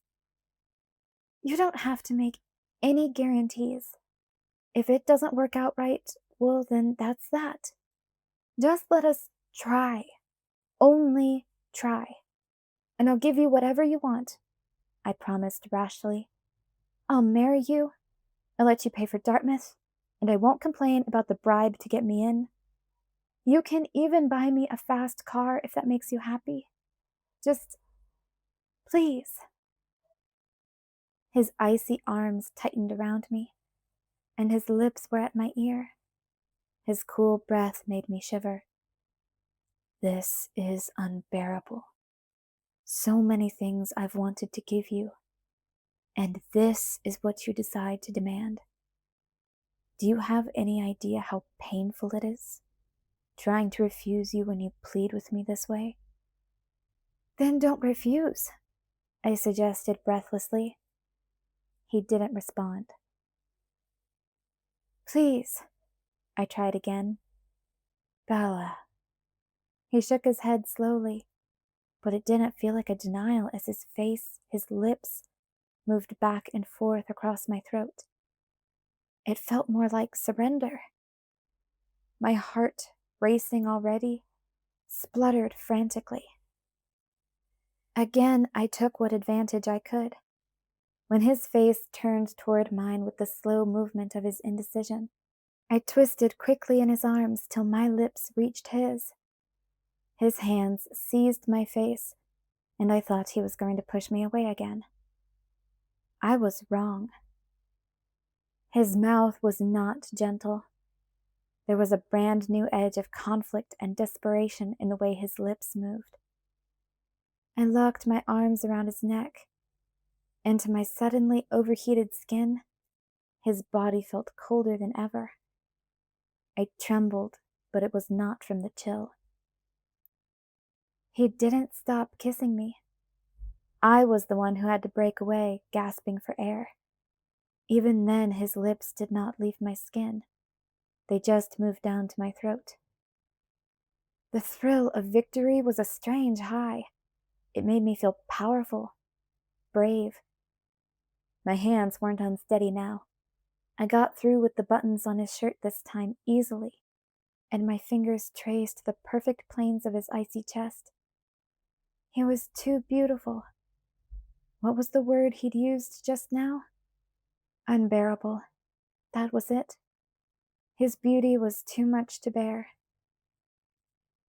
I pulled his mouth back to mine, and he seemed just as eager as I was. One of his hands still cupped my face. His other arm was tight around my waist, straining me closer to him. It made it slightly more difficult as I tried to reach the front of my shirt, but not impossible. Cold iron fetters locked around my wrists and pulled my hands above my head, which was suddenly on a pillow. His lips were at my ear again. "Bella," he murmured, his voice warm and velvet. "Would you please stop trying to take your clothes off?" "Do you want to do that part?" I asked, confused. "Not tonight," he answered softly. His lips were slower now against my cheek and jaw, all the urgency gone. "Edward, don't—" I started to argue. "I'm not saying no," he reassured me. "I'm just saying not tonight." I thought about that while my breathing slowed. Give me one good reason why tonight is not as good as any other night. I was still breathless. It made the frustration in my voice less impressive. "I wasn't born yesterday," he chuckled in my ear. "Out of the two of us, which do you think is more unwilling to give the other what they want? You just promised to marry me before you do any changing. But if I give in tonight, what guarantee do I have that you won't go off running to Carlisle in the morning? I am clearly much less reluctant to give you what you want. Therefore, you first." I exhaled with a loud huff. "I have to marry you first?" I asked in disbelief. "That's the deal. Take it or leave it. Compromise, remember?" His arms wrapped around me, and he began kissing me in a way that should be illegal. Too persuasive. It was duress, coercion. I tried to keep a clear head, and failed quickly and absolutely. I think that's a really bad idea, I gasped when he let me breathe. I'm not surprised you feel that way. He smirked. You have a one-track mind. How did this happen? I grumbled. I thought I was holding my own tonight, for once, and now all of a sudden, you're engaged. He finished. Ew! Please don't say that out loud. Are you going back on your word? He demanded. He pulled away to read my face. His expression was entertained. He was having fun. I glared at him, trying to ignore the way his smile made my heart react. Are you? He pressed. Ugh, I groaned. No, I'm not. Are you happy now? His smile was blinding. Exceptionally. I groaned again. Aren't you happy at all? He kissed me again before I could answer. Another too persuasive kiss. A little bit, I admitted when I could speak, but not about getting married. He kissed me another time. Do you get the feeling that everything is backward? He laughed in my ear. Traditionally, shouldn't you be arguing my side and I yours?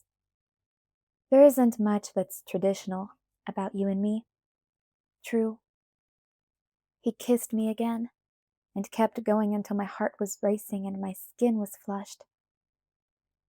Look, Edward, I murmured, my voice wheedling, when he paused to kiss the palm of my hand. I said I would marry you, and I will. I promise. I swear. If you want, I'll sign a contract in my own blood. Not funny, he murmured against the inside of my wrist.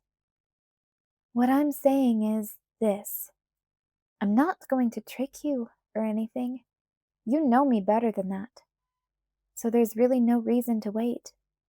We're completely alone. How often does that happen? And you've provided this very large and comfortable bed. Not tonight, he said again. Don't you trust me? Of course I do. Using the hand that he was still kissing, I pulled his face back up to where I could see his expression. Then what's the problem? It's not like you didn't know you were going to win in the end. I frowned and muttered.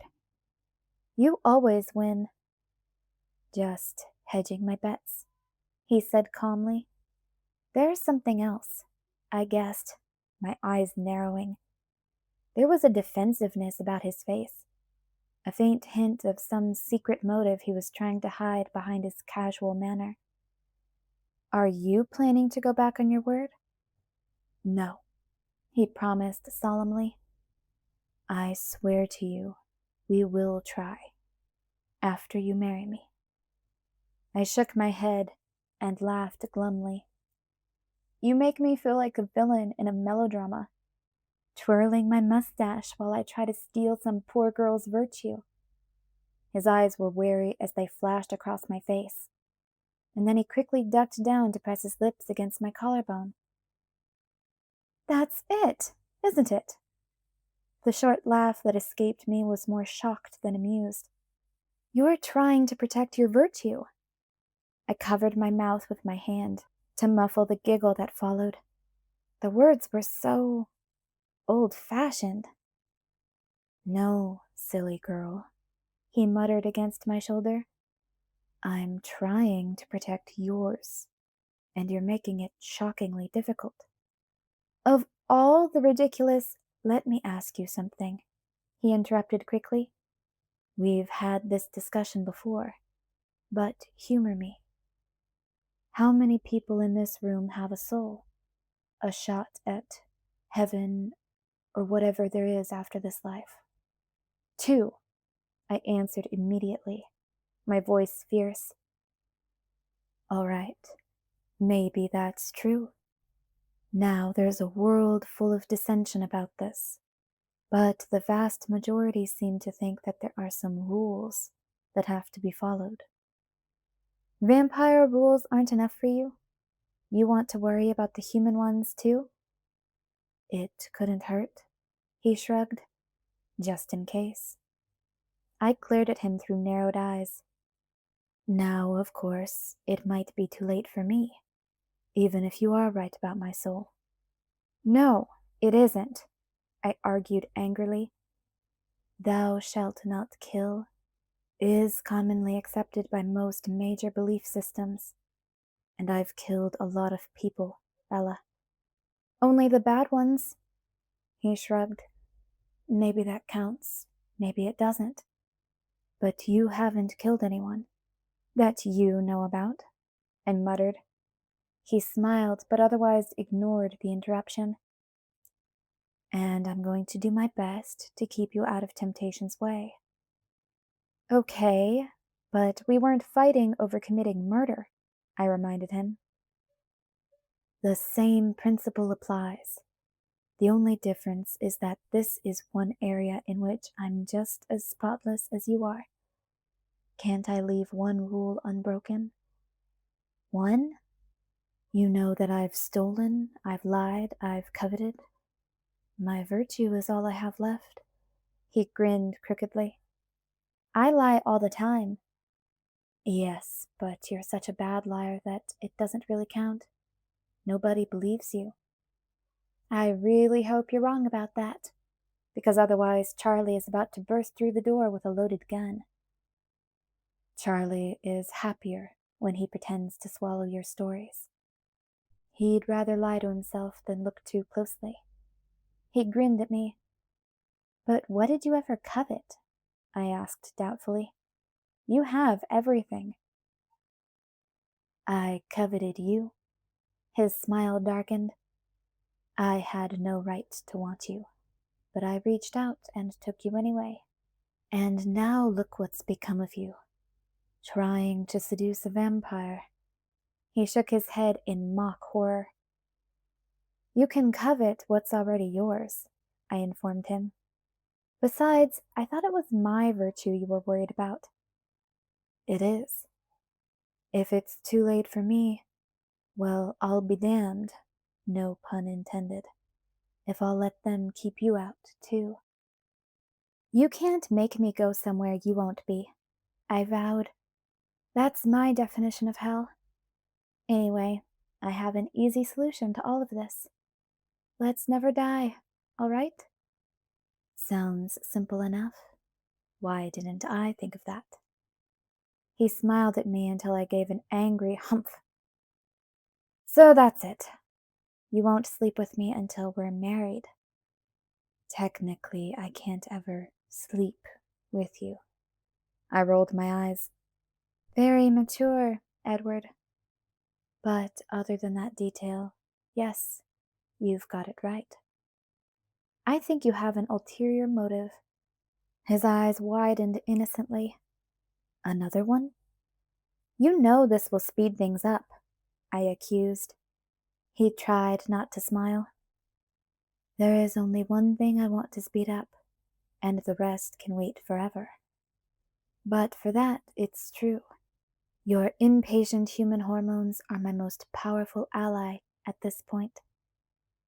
I can't believe I'm going along with this. When I think of Charlie and Renee, can you imagine what Angela will think? Or Jessica? Ugh, I can hear the gossip now. He raised one eyebrow at me, and I knew why. What did it matter what they said about me when I was leaving soon and not coming back? Was I really so oversensitive that I couldn't bear a few weeks of sidelong glances and leading questions? Maybe it wouldn't bug me so much if I didn't know that I would probably be gossiping just as condescendingly as the rest of them if it was someone else getting married this summer. Ugh, married this summer? I shuddered. And then, maybe it wouldn't bug me so much if I hadn't been raised to shudder at the thought of marriage. Edward interrupted my fretting. It doesn't have to be a big production. I don't need any fanfare. You won't have to tell anyone or make any changes. We'll go to Vegas. You can wear old jeans and we'll go to the chapel with a drive-through window. I just want it to be official, that you belong to me and no one else."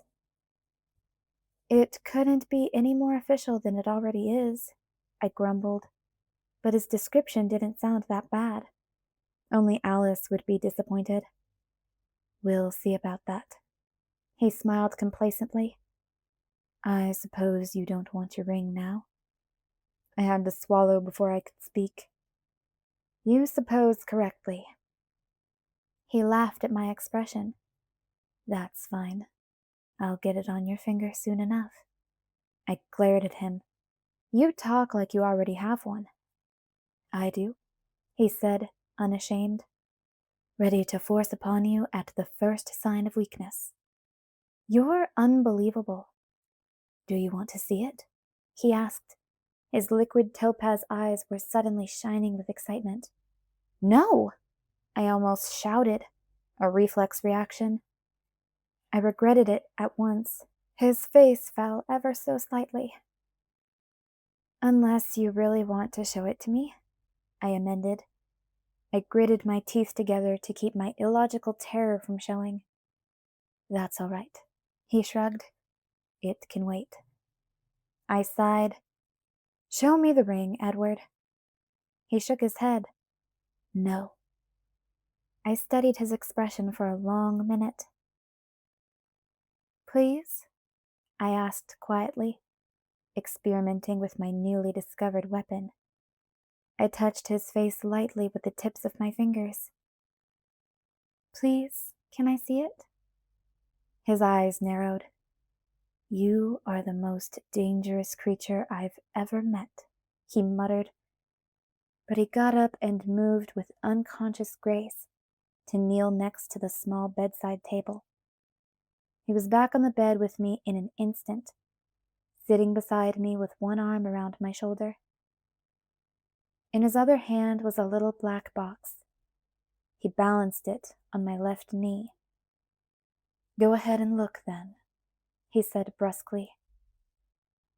It was harder than it should have been to pick up the inoffensive little box, but I didn't want to hurt him again, so I tried to keep my hand from shaking. The surface was smooth with black satin. I brushed my fingers over it, hesitating. "You didn't spend a lot of money, did you? Lie to me, if you did." "I didn't spend anything," he assured me. "It's just another hand-me-down. This is the ring my father gave to my mother." "Oh!" Surprise colored my voice. I pinched the lid between my thumb and forefinger, but didn't open it. "I suppose it's a little outdated." His tone was playfully apologetic. "Old-fashioned, just like me. I can get you something more modern. Something from Tiffany's?" "I like old-fashioned things," I mumbled as I hesitantly lifted the lid. Nestled into the black satin, Elizabeth Mason's ring sparkled in the dim light. The face was a long oval, set with slanting rows of glittering round stones. The band was gold, delicate and narrow. The gold made a fragile web around the diamonds. I'd never seen anything like it. Unthinkingly, I stroked the shimmering gems. "It's so pretty," I murmured to myself, surprised. "Do you like it?" "It's beautiful," I shrugged, feigning a lack of interest. "What's not to like?" He chuckled. "See if it fits." My left hand clenched into a fist.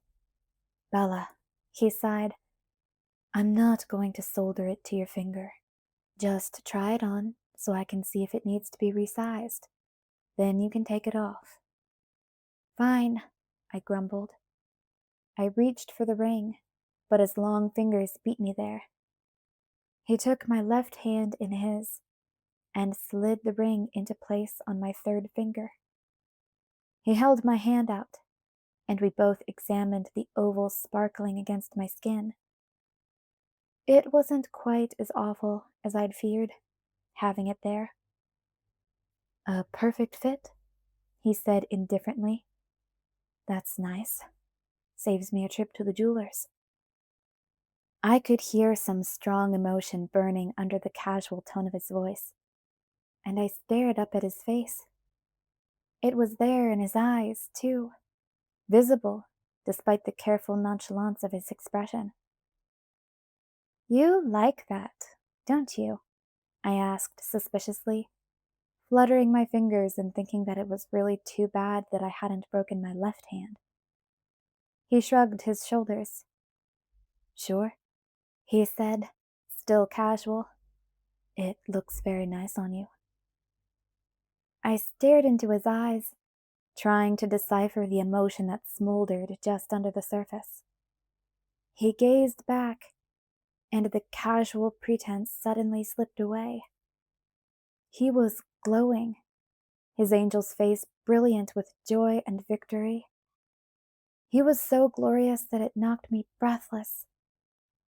Before I could catch that breath, he was kissing me, his lips exultant. I was light-headed when he moved his mouth to whisper in my ear, but his breathing was just as ragged as mine. Yes, I like it. You have no idea.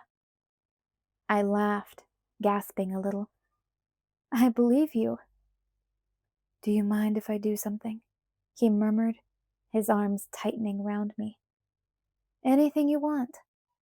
But he let me go and slid away. Anything but that, I complained. He ignored me, taking my hand and pulling me off the bed, too. He stood in front of me, hands on my shoulders, face serious. Now I want to do this right. Please, please keep in mind that you've already agreed to this, and don't ruin it for me. Oh no, I gasped as he slid down onto one knee. Be nice, he muttered. I took a deep breath. Isabella Swan. He looked up at me through his impossibly long lashes, his golden eyes soft, but somehow still scorching. I promise to love you forever. Every single day of forever. Will you marry me? There were many things I wanted to say, some of them not nice at all, and others more disgustingly gooey and romantic than he probably dreamed I was capable of. Rather than embarrass myself with either, I whispered, Yes. Thank you, he said simply. He took my left hand and kissed each of my fingertips before he kissed the ring that was now mine. Chapter 21. Trails. I hated to waste any part of the night in sleep, but that was inevitable. The sun was bright outside the window wall when I woke, with small clouds scuttling too quickly across the sky. The wind rocked the treetops till the whole forest looked as if it was going to shake apart. He left me alone to get dressed, and I appreciated the chance to think. Somehow my plan for last night had gone horribly awry, and I needed to come to grips with the consequences. Though I had given back the hand-me-down ring as soon as I could, without hurting his feelings, my hand felt heavier, like it was still in place, just invisible. This shouldn't bother me, I reasoned. It was no big thing, a road trip to Vegas. I would go one better than old jeans. I would wear old sweats. The ceremony certainly couldn't take very long. No more than 15 minutes at the most, right? So I could handle that. And then, when it was over, he'd have to fulfill his side of the bargain. I would concentrate on that and forget the rest. He said I didn't have to tell anyone, and I was planning to hold him to that. Of course, it was very stupid of me not to think of Alice. The Cullens got home around noon. There was a new business-like feel to the atmosphere around them, and it pulled me back into the enormity of what was coming. Alice seemed to be in an unusually bad mood. I chalked it up to her frustration with feeling normal, because her first words to Edward were to complain about working with the wolves. I think, she made a face as she used the uncertain word, that you're going to want to pack for cold weather, Edward. I can't see where you are exactly because you're taking off with that dog this afternoon.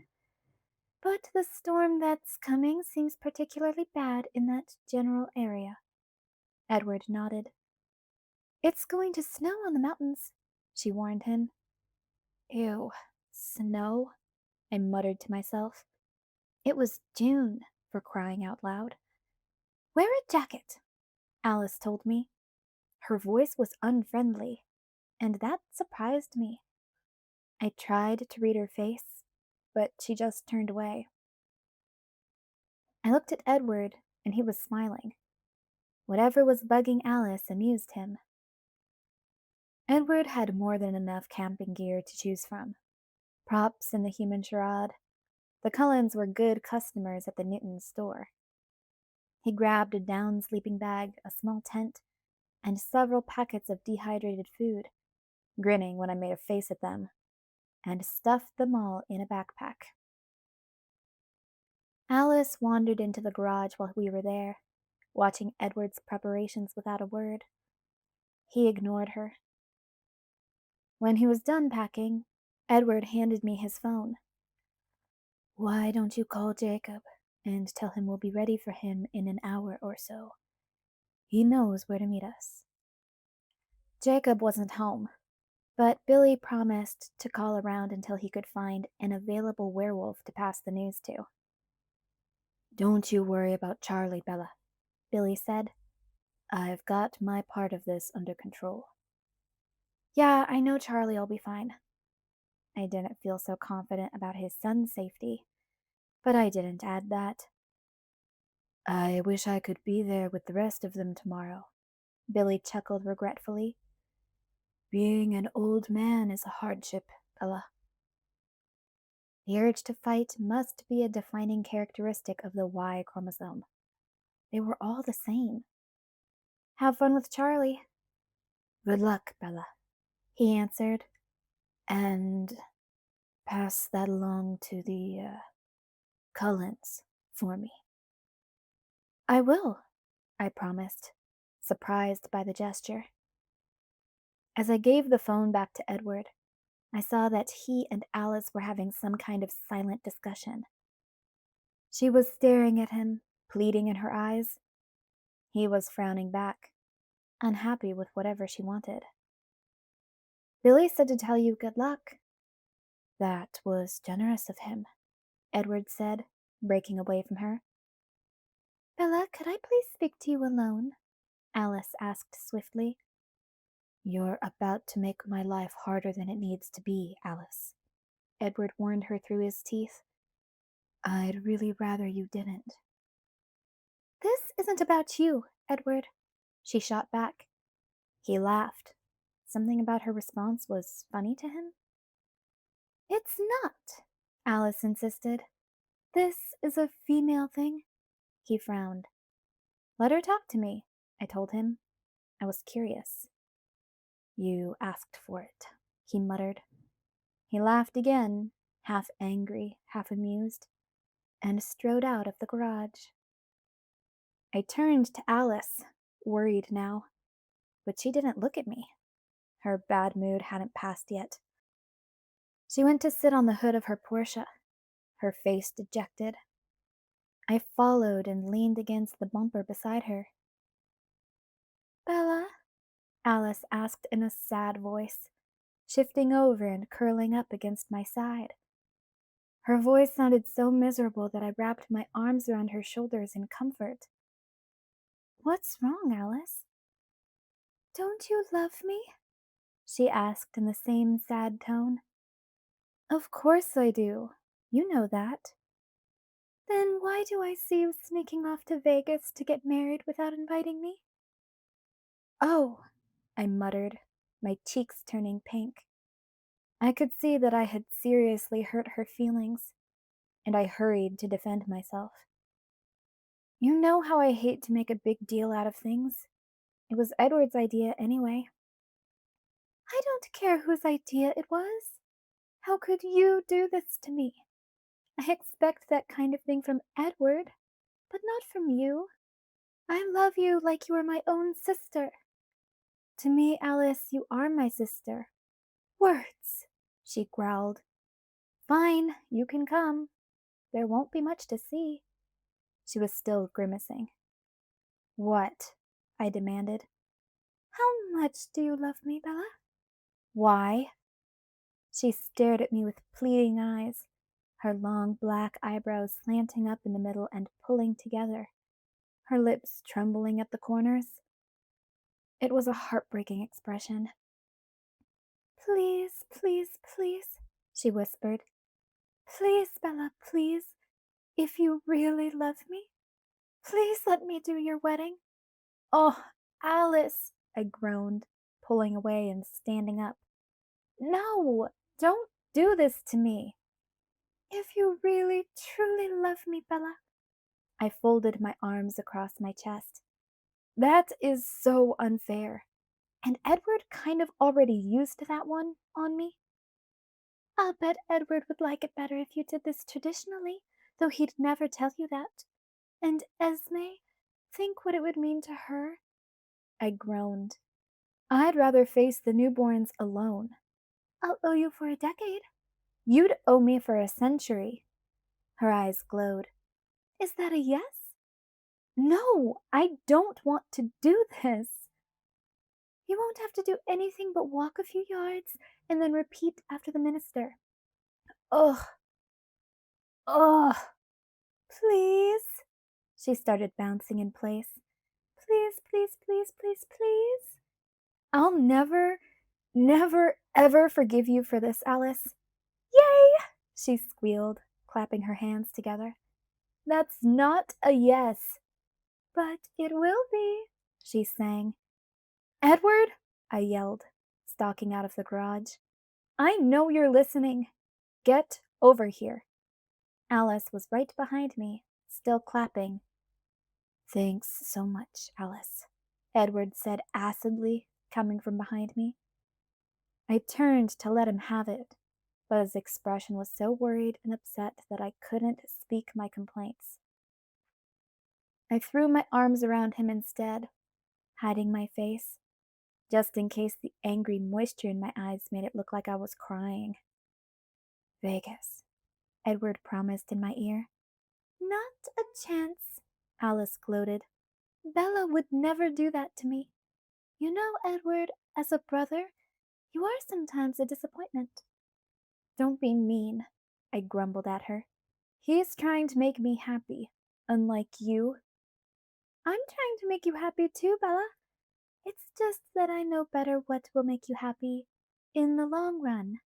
You'll thank me for this. Maybe not for 50 years, but definitely someday. I never thought I'd see the day where I'd be willing to take a bet against you, Alice, but it has arrived. She laughed her silvery laugh. So, are you going to show me the ring? I grimaced in horror as she grabbed my left hand and then dropped it just as quickly. Huh, I saw him put it on you. Did I miss something? She asked. She concentrated for half a second, furrowing her brow, before she answered her own question. No, wedding's still on. Bella has issues with jewelry, Edward explained. What's one more diamond? Well, I guess the ring has lots of diamonds, but my point is that he's already got one on. Enough, Alice. Edward cut her off suddenly. The way he glared at her, he looked like a vampire again. We're in a hurry. I don't understand. What's that about diamonds? I asked. We'll talk about it later, Alice said. Edward is right. You'd better get going. You've got to set a trap and make camp before the storm comes. She frowned, and her expression was anxious, almost nervous. Don't forget your coat, Bella. It seems unseasonably cold. I've already got it, Edward assured her. Have a nice night, she told us in farewell. It was twice as far to the clearing as usual. Edward took a long detour, making sure my scent would be nowhere near the trail Jacob would hide later. He carried me in his arms, the bulky backpack in my usual spot. He stopped at the farthest end of the clearing and set me on my feet. All right, just walk north for a ways, touching as much as you can. Alice gave me a clear picture of their path, and it won't take long for us to intersect it. North? He smiled and pointed out the right direction. I wandered into the woods, leaving the clear yellow light of the strangely sunny day in the clearing behind me. Maybe Alice's blurred sight would be wrong about the snow. I hoped so. The sky was mostly clear, though the wind whipped furiously through the open spaces. In the trees it was calmer, but much too cold for June. Even in a long-sleeved shirt, with a thick sweater over the top, there were goosebumps on my arms. I walked slowly, trailing my fingers over anything close enough. The rough tree bark, the wet ferns, the moss-covered rocks. Edward stayed with me, walking a parallel line about 20 yards away. Am I doing this right? I called. Perfectly. I had an idea. Will this help? I asked, as I ran my fingers through my hair and caught a few loose strands. I draped them over the ferns. Yes, that does make the trail stronger. But you don't need to pull your hair out, Bella. It will be fine. I've got a few extras I can spare. It was gloomy under the trees, and I wished I could walk closer to Edward and hold his hand. I wedged another hair into a broken branch that cut through my path. You don't need to let Alice have her way, you know, Edward said. Don't worry about it, Edward. I'm not going to leave you at the altar, regardless. I had a sinking feeling that Alice was going to get her way, mostly because she was totally unscrupulous when there was something she wanted, and also because I was a sucker for guilt trips. That's not what I'm worried about. I want this to be what you want it to be. I repressed a sigh. It would hurt his feelings if I told the truth, that it didn't really matter, because it was all just varying degrees of awful anyway. Well, even if she does get her way, we can keep it small. Just us. Emmett can get a clerical license off the internet. I giggled. That does sound better. It wouldn't feel very official if Emmett read the vows, which was a plus. But I'd have a hard time keeping a straight face. See, he said with a smile, there's always a compromise. It took a while for me to reach the spot where the newborn army would be certain to cross my trail. But Edward never got impatient with my pace. He had to lead a bit more on the way back, to keep me on the same path. It all looked alike to me. We were almost to the clearing when I fell. I could see the wide opening ahead, and that's probably why I got too eager and forgot to watch my feet. I caught myself before my head bashed into the nearest tree, but a small branch snapped off under my left hand and gouged into my palm. Ouch! Ugh, fabulous, I muttered. Are you all right? I'm fine. Stay where you are. I'm bleeding. It will stop in a minute. He ignored me. He was right there before I could finish. I've got a first aid kit, he said, pulling the backpack off. I had a feeling I might need it. It's not bad. I can take care of it. You don't have to make yourself uncomfortable. I'm not uncomfortable, he said calmly. Here, let me clean it. Wait a second, I just got another idea. Without looking at the blood and breathing through my mouth, just in case my stomach might react, I pressed my hand against a rock within my reach. What are you doing? Jasper will love this, I muttered to myself. I started for the clearing again, pressing my palm against everything in my path. I'll bet this really gets them going. Edward sighed. Hold your breath, I told him. I'm fine. I just think you're going overboard. This is all I get to do. I want to do a good job. We broke through the last of the trees as I spoke. I let my injured hand graze across the ferns. Well, you have, Edward assured me. The newborns will be frantic, and Jasper will be very impressed with your dedication. Now let me treat your hand. You've gotten the cut dirty. Let me do it, please. He took my hand and smiled as he examined it. This doesn't bother me anymore. I watched him carefully as he cleaned the gash, looking for some sign of distress. He continued to breathe evenly in and out, the same small smile on his lips. Why not? I finally asked as he smoothed a bandage across my palm. He shrugged. I got over it. You got over it? When? How? I tried to remember the last time he'd held his breath around me. All I could think of was my wretched birthday party last September. Edward pursed his lips, seeming to search for the words.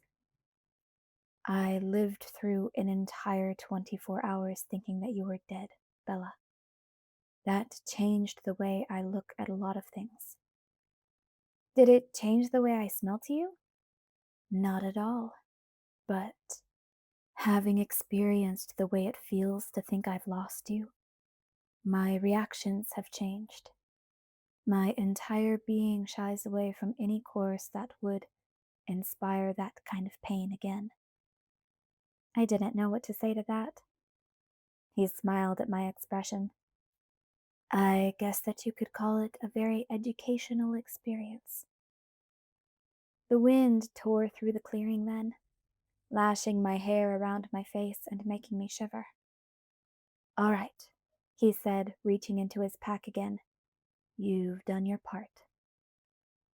He pulled out my heavy winter jacket and held it out for me to slide my arms in. Now it's out of our hands. Let's go camping. I laughed at the mock enthusiasm in his voice. He took my bandaged hand, the other was in worse shape, still in the brace, and started toward the other side of the clearing. Where are we meeting Jacob? I asked. Right here.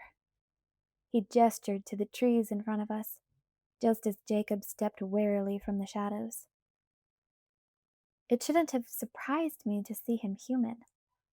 I wasn't sure why I'd been looking for the big red-brown wolf. Jacob seemed bigger again, no doubt a product of my expectations. I must have unconsciously been hoping to see the smaller Jacob from my memory, the easygoing friend who hadn't made everything so difficult. He had his arms folded across his bare chest, a jacket clutched in one fist. His face was expressionless as he watched us. Edward's lips pulled down at the corners. There had to have been a better way to do this. Too late now, I muttered glumly. He sighed. Hey, Jake, I greeted him when we got closer.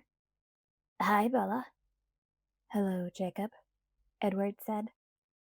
Jacob ignored the pleasantry. All business. Where do I take her?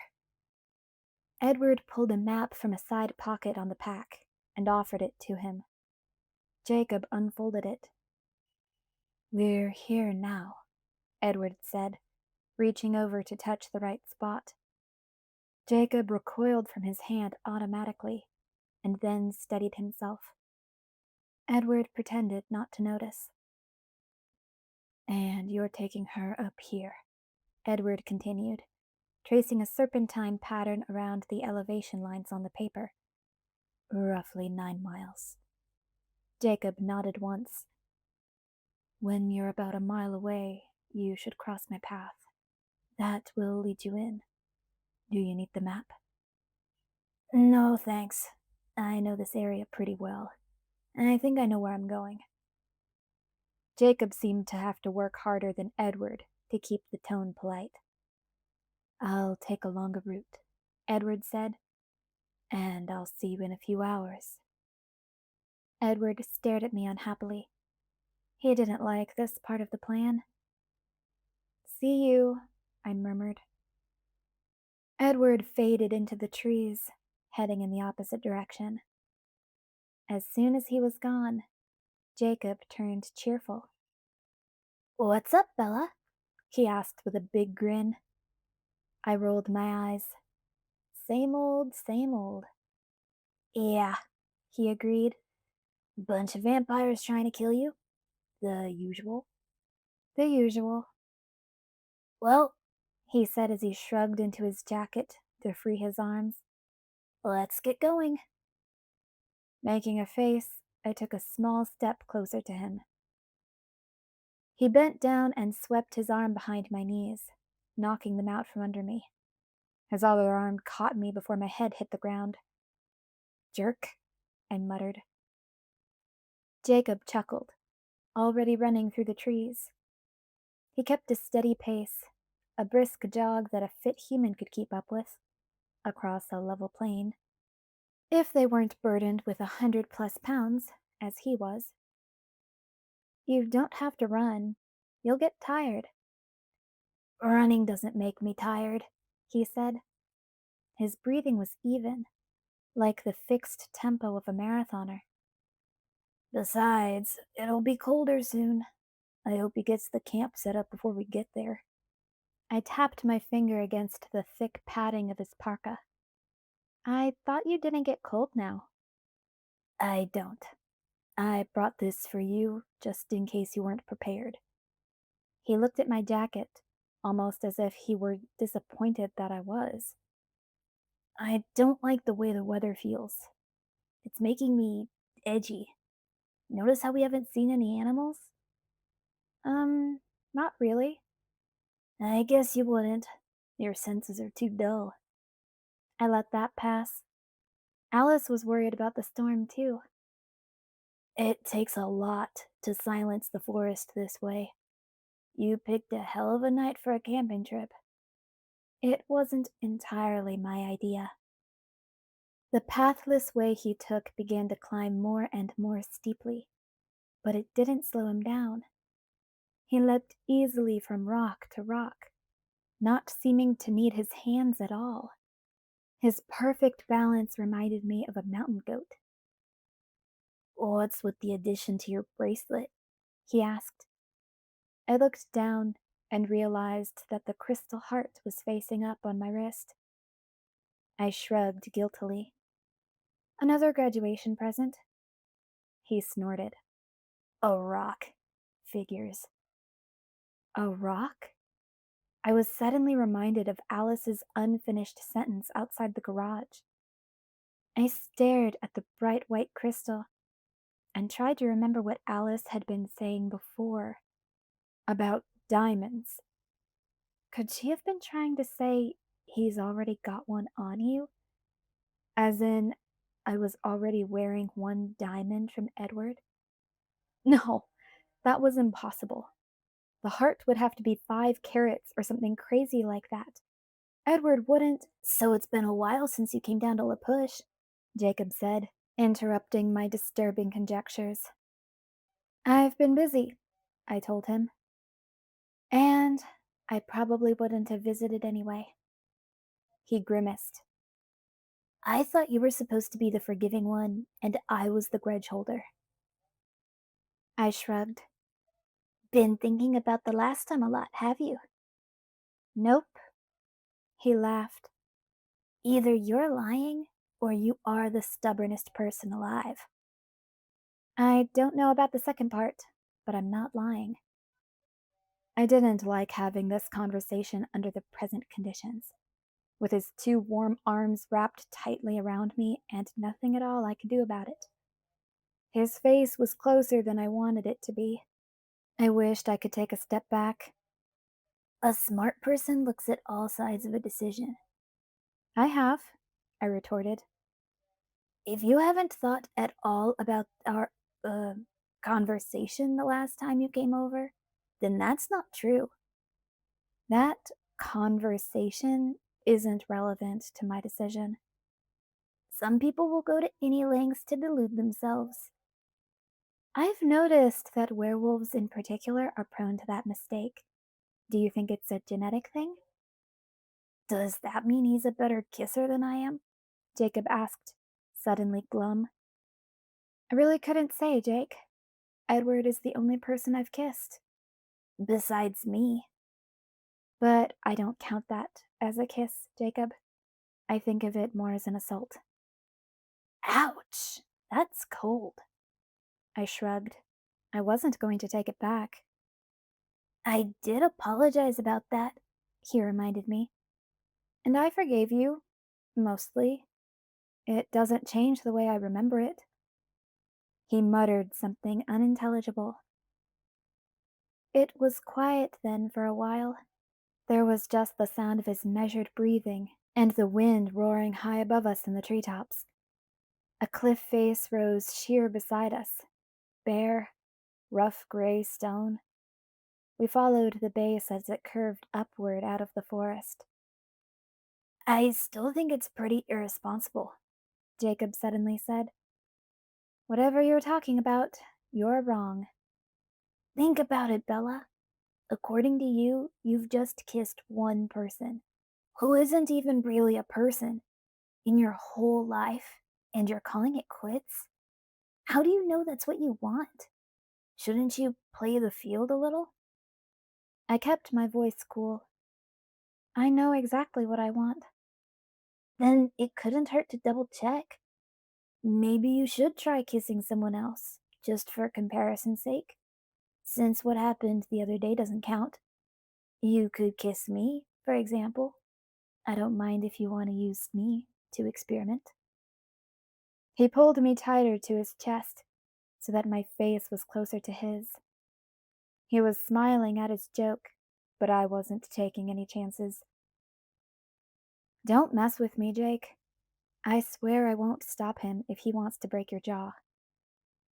The panicky edge to my voice made him smile wider.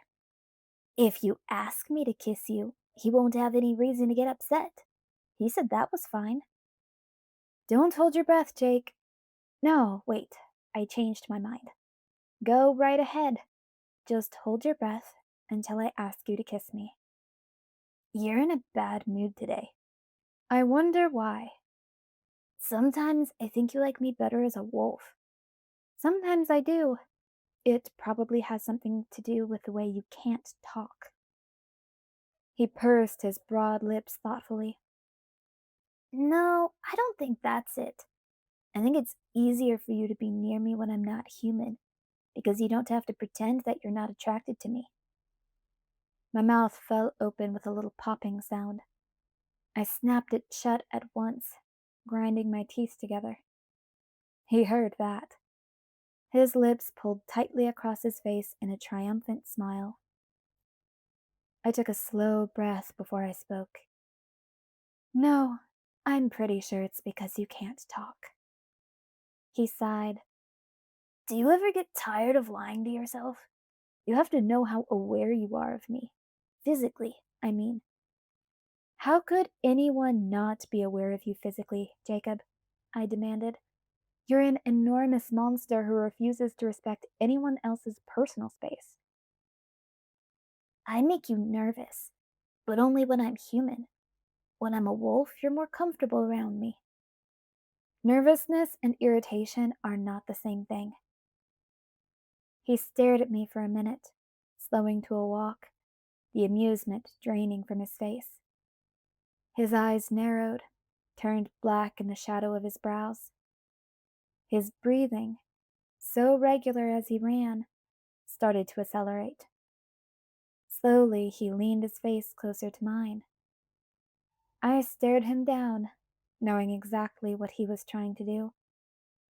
It's your face, I reminded him. He laughed loudly and started jogging again. I don't really want to fight with your vampire tonight. I mean, any other night, sure. But we both have a job to do tomorrow, and I wouldn't want to leave the Cullens one short. The sudden, unexpected swell of shame distorted my expression. I know, he responded, not understanding. You think he could take me? I couldn't speak. I was leaving them one short. What if someone got hurt because I was so weak?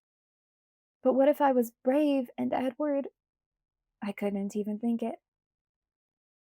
What's the matter with you, Bella? The joking bravado vanished from his face, revealing my Jacob underneath, like a mask pulling away. If something I said upset you, you know I was only kidding. It didn't mean anything. Hey, are you okay? Don't cry, Bella, he pled. I tried to pull myself together. I'm not going to cry. What did I say? It's nothing you said. It's just, well, it's me. I did something bad. He stared at me, his eyes wide with confusion. Edward isn't going to fight tomorrow, I whispered the explanation. I'm making him stay with me. I am a huge coward. He frowned. You think this isn't going to work? That they'll find you here? Do you know something I don't know? No, I'm not afraid of that. I can't let him go. If he didn't come back, I shuddered, closing my eyes to escape the thought. Jacob was quiet. I kept whispering, my eyes shut. If anyone gets hurt, it will always be my fault. And even if no one does, I was horrible. I had to be, to convince him to stay with me. He won't hold it against me, but I'll always know what I'm capable of. I felt just a tiny bit better, getting this off my chest, even if I could only confess it to Jacob. He snorted. My eyes opened slowly, and I was sad to see that the hard mask was back. I can't believe he let you talk him out of going. I wouldn't miss this for anything. I sighed. I know. That doesn't mean anything, though. He was suddenly backtracking. That doesn't mean he loves you more than I do. But you wouldn't stay with me even if I begged. He pursed his lips for a moment, and I wondered if he would try to deny it. We both knew the truth.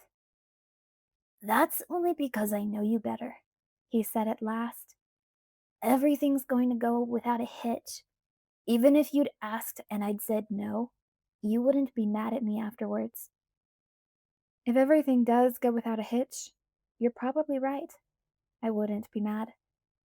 But the whole time you're gone, I'll be sick with worry, Jake. Crazy with it. Why? He asked gruffly. Why does it matter to you if something happens to me? Don't say that. You know how much you mean to me. I'm sorry it's not in the way you want, but that's just how it is. You're my best friend. At least, you used to be, and still sometimes are, when you let your guard down. He smiled the old smile that I loved. I'm always that, he promised. Even when I don't behave as well as I should. Underneath, I'm always in there. I know. Why else would I put up with all of your crap? He laughed with me, and then his eyes were sad. When are you finally going to figure out that you're in love with me too? Leave it to you to ruin the moment. I'm not saying you don't love him. I'm not stupid. But it's possible to love more than one person at a time, Bella. I've seen it in action. I'm not some freaky werewolf, Jacob. He wrinkled his nose, and I was about to apologize for the last jab, but he changed the subject. We're not far now. I can smell him. I sighed in relief. He misinterpreted my meaning. I'll happily slow down, Bella, but you're going to want to be under shelter before that hits. We both looked up at the sky. A solid wall of purple-black cloud was racing in from the west, blackening the forest beneath it as it came. Wow, I muttered. You'd better hurry, Jake. You want to get home before it gets here. I'm not going home. I glared at him, exasperated. You're not camping with us. Not technically, as in sharing your tent or anything. I prefer the storm to the smell, but I'm sure your bloodsucker will want to keep in touch with the pack for coordination purposes, and so I will graciously provide that service. I thought that was Seth's job. He'll take over tomorrow, during the fight. The reminder silenced me for a second. I stared at him, worry springing up again with sudden fierceness. I don't suppose there's any way you'd just stay since you're already here? I suggested. If I did beg, or trade back that lifetime of servitude or something? Tempting, but no. Then again, the begging might be interesting to see. You can give it a go if you like. There's really nothing at all I could say. Nope, not unless you can promise me a better fight. Anyway, Sam's calling the shots, not me. That reminded me. Edward told me something the other day about you. He bristled. It's probably a lie. Oh, really? You aren't second in command of the pack, then? He blinked, his face going blank with surprise. Oh, that. How come you never told me that? Why would I? It's no big thing. I don't know. Why not? It's interesting. So, how does that work? How did Sam end up as the alpha and you as the beta? Jacob chuckled at my invented term. Sam was the first, the oldest. It made sense for him to take charge. I frowned. But shouldn't Jared or Paul be second then? They were the next to change. Well, it's hard to explain, Jacob said evasively. Try. He sighed. It's more about lineage, sort of old-fashioned. Why should it matter who your grandpa was, right?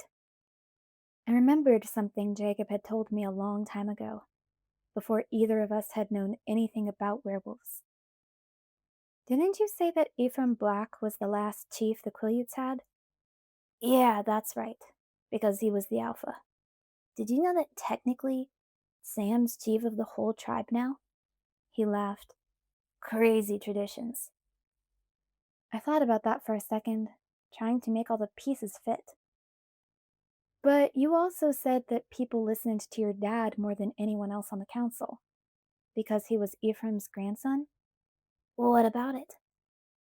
Well, if it's about the lineage, shouldn't you be the chief then?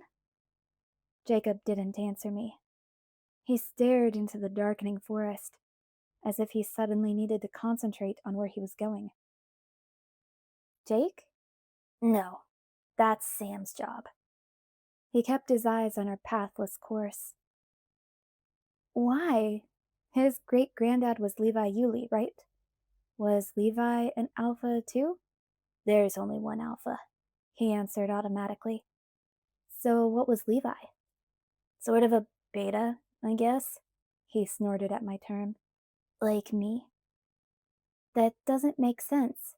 It doesn't matter. I just want to understand. Jacob finally met my confused gaze and then sighed. Yeah, I was supposed to be the alpha. My eyebrows pulled together. Sam didn't want to step down? Hardly. I didn't want to step up. Why not? He frowned, uncomfortable with my questions. Well, it was his turn to feel uncomfortable. I didn't want any of it, Bella. I didn't want anything to change. I didn't want to be some legendary chief. I didn't want to be part of a pack of werewolves, let alone their leader. I wouldn't take it when Sam offered. I thought about this for a long moment. Jacob didn't interrupt. He stared into the forest again. I thought you were happier, that you were okay with this, I finally whispered.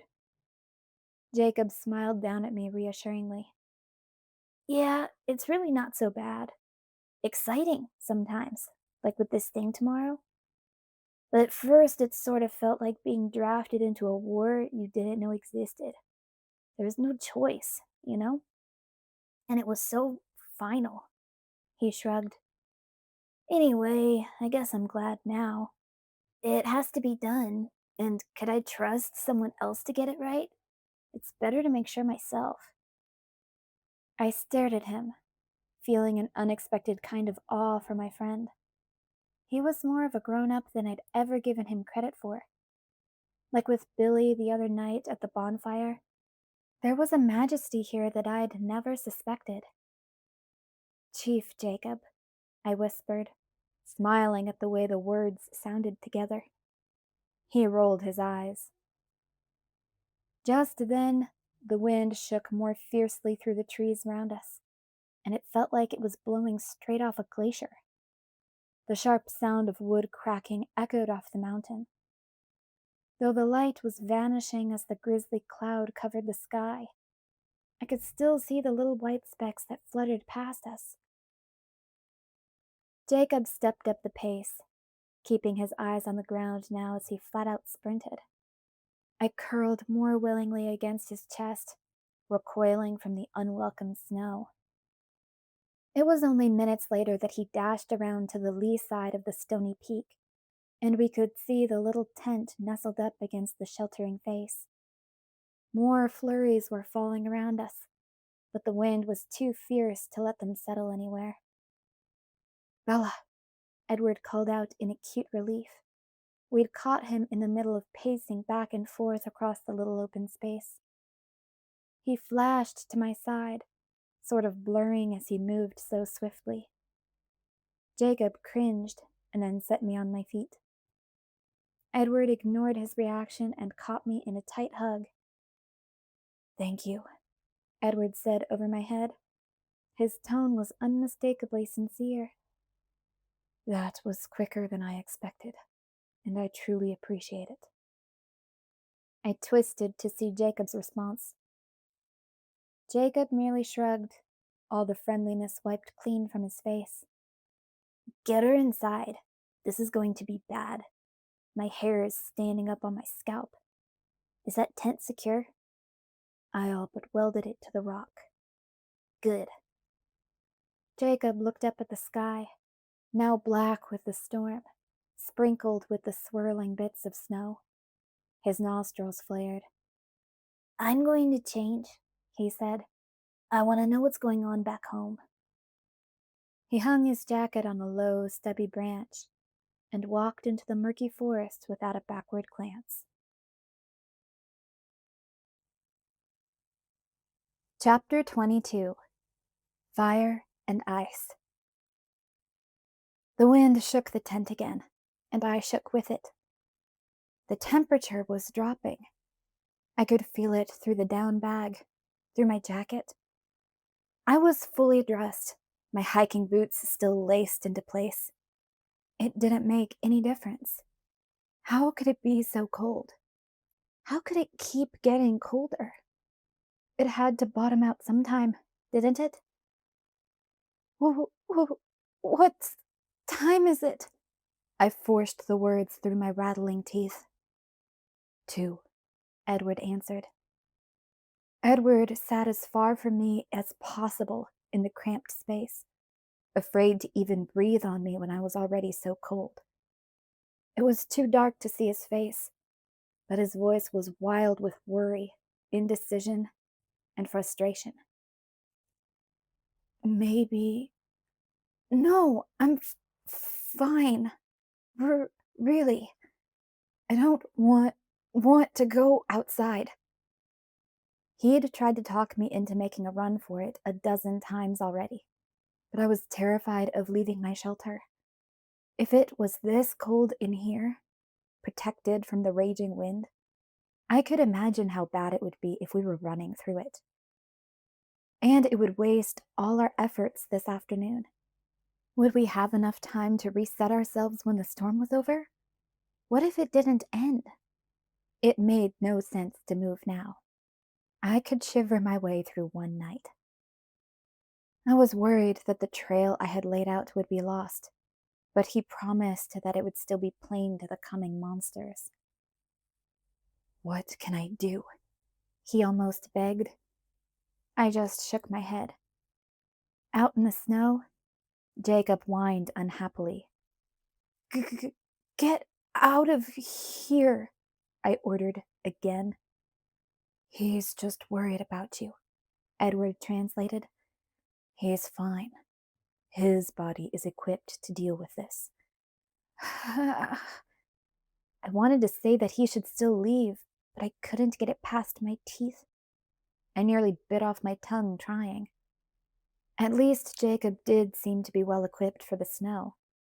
Better even than the others in his pack with his thicker, longer, shaggy russet fur. I wondered why that was. Jacob whimpered, a high-pitched, grating sound of complaint. What do you want me to do? Edward growled, too anxious to bother with politeness anymore. Carry her through that? I don't see you making yourself useful. Why don't you go fetch a space heater or something? I'm okay, I protested.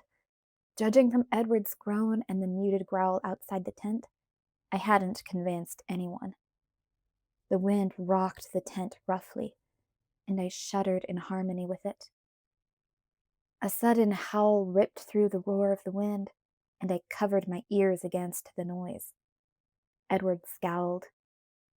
That was hardly necessary, he muttered. And that's the worst idea I've ever heard, he called out more loudly. Better than anything you've come up with, Jacob answered, his human voice startling me. Go fetch a space heater, he grumbled. I'm not a St. Bernard. I heard the sound of the zipper around the tent door pulling swiftly down. Jacob slid through the smallest opening he could manage, while the Arctic air flowed in around him, a few flecks of snow falling to the floor of the tent. I shivered so hard it was a convulsion. I don't like this, Edward hissed as Jake zipped the tent door shut. Just give her the coat and get out. My eyes were adjusted enough to see shapes. Jacob was carrying the parka that had been hanging on the tree next to the tent. I tried to ask what they were talking about, but all that came out of my mouth was woo woo woo as the shivering made me stutter uncontrollably. The parka's for tomorrow.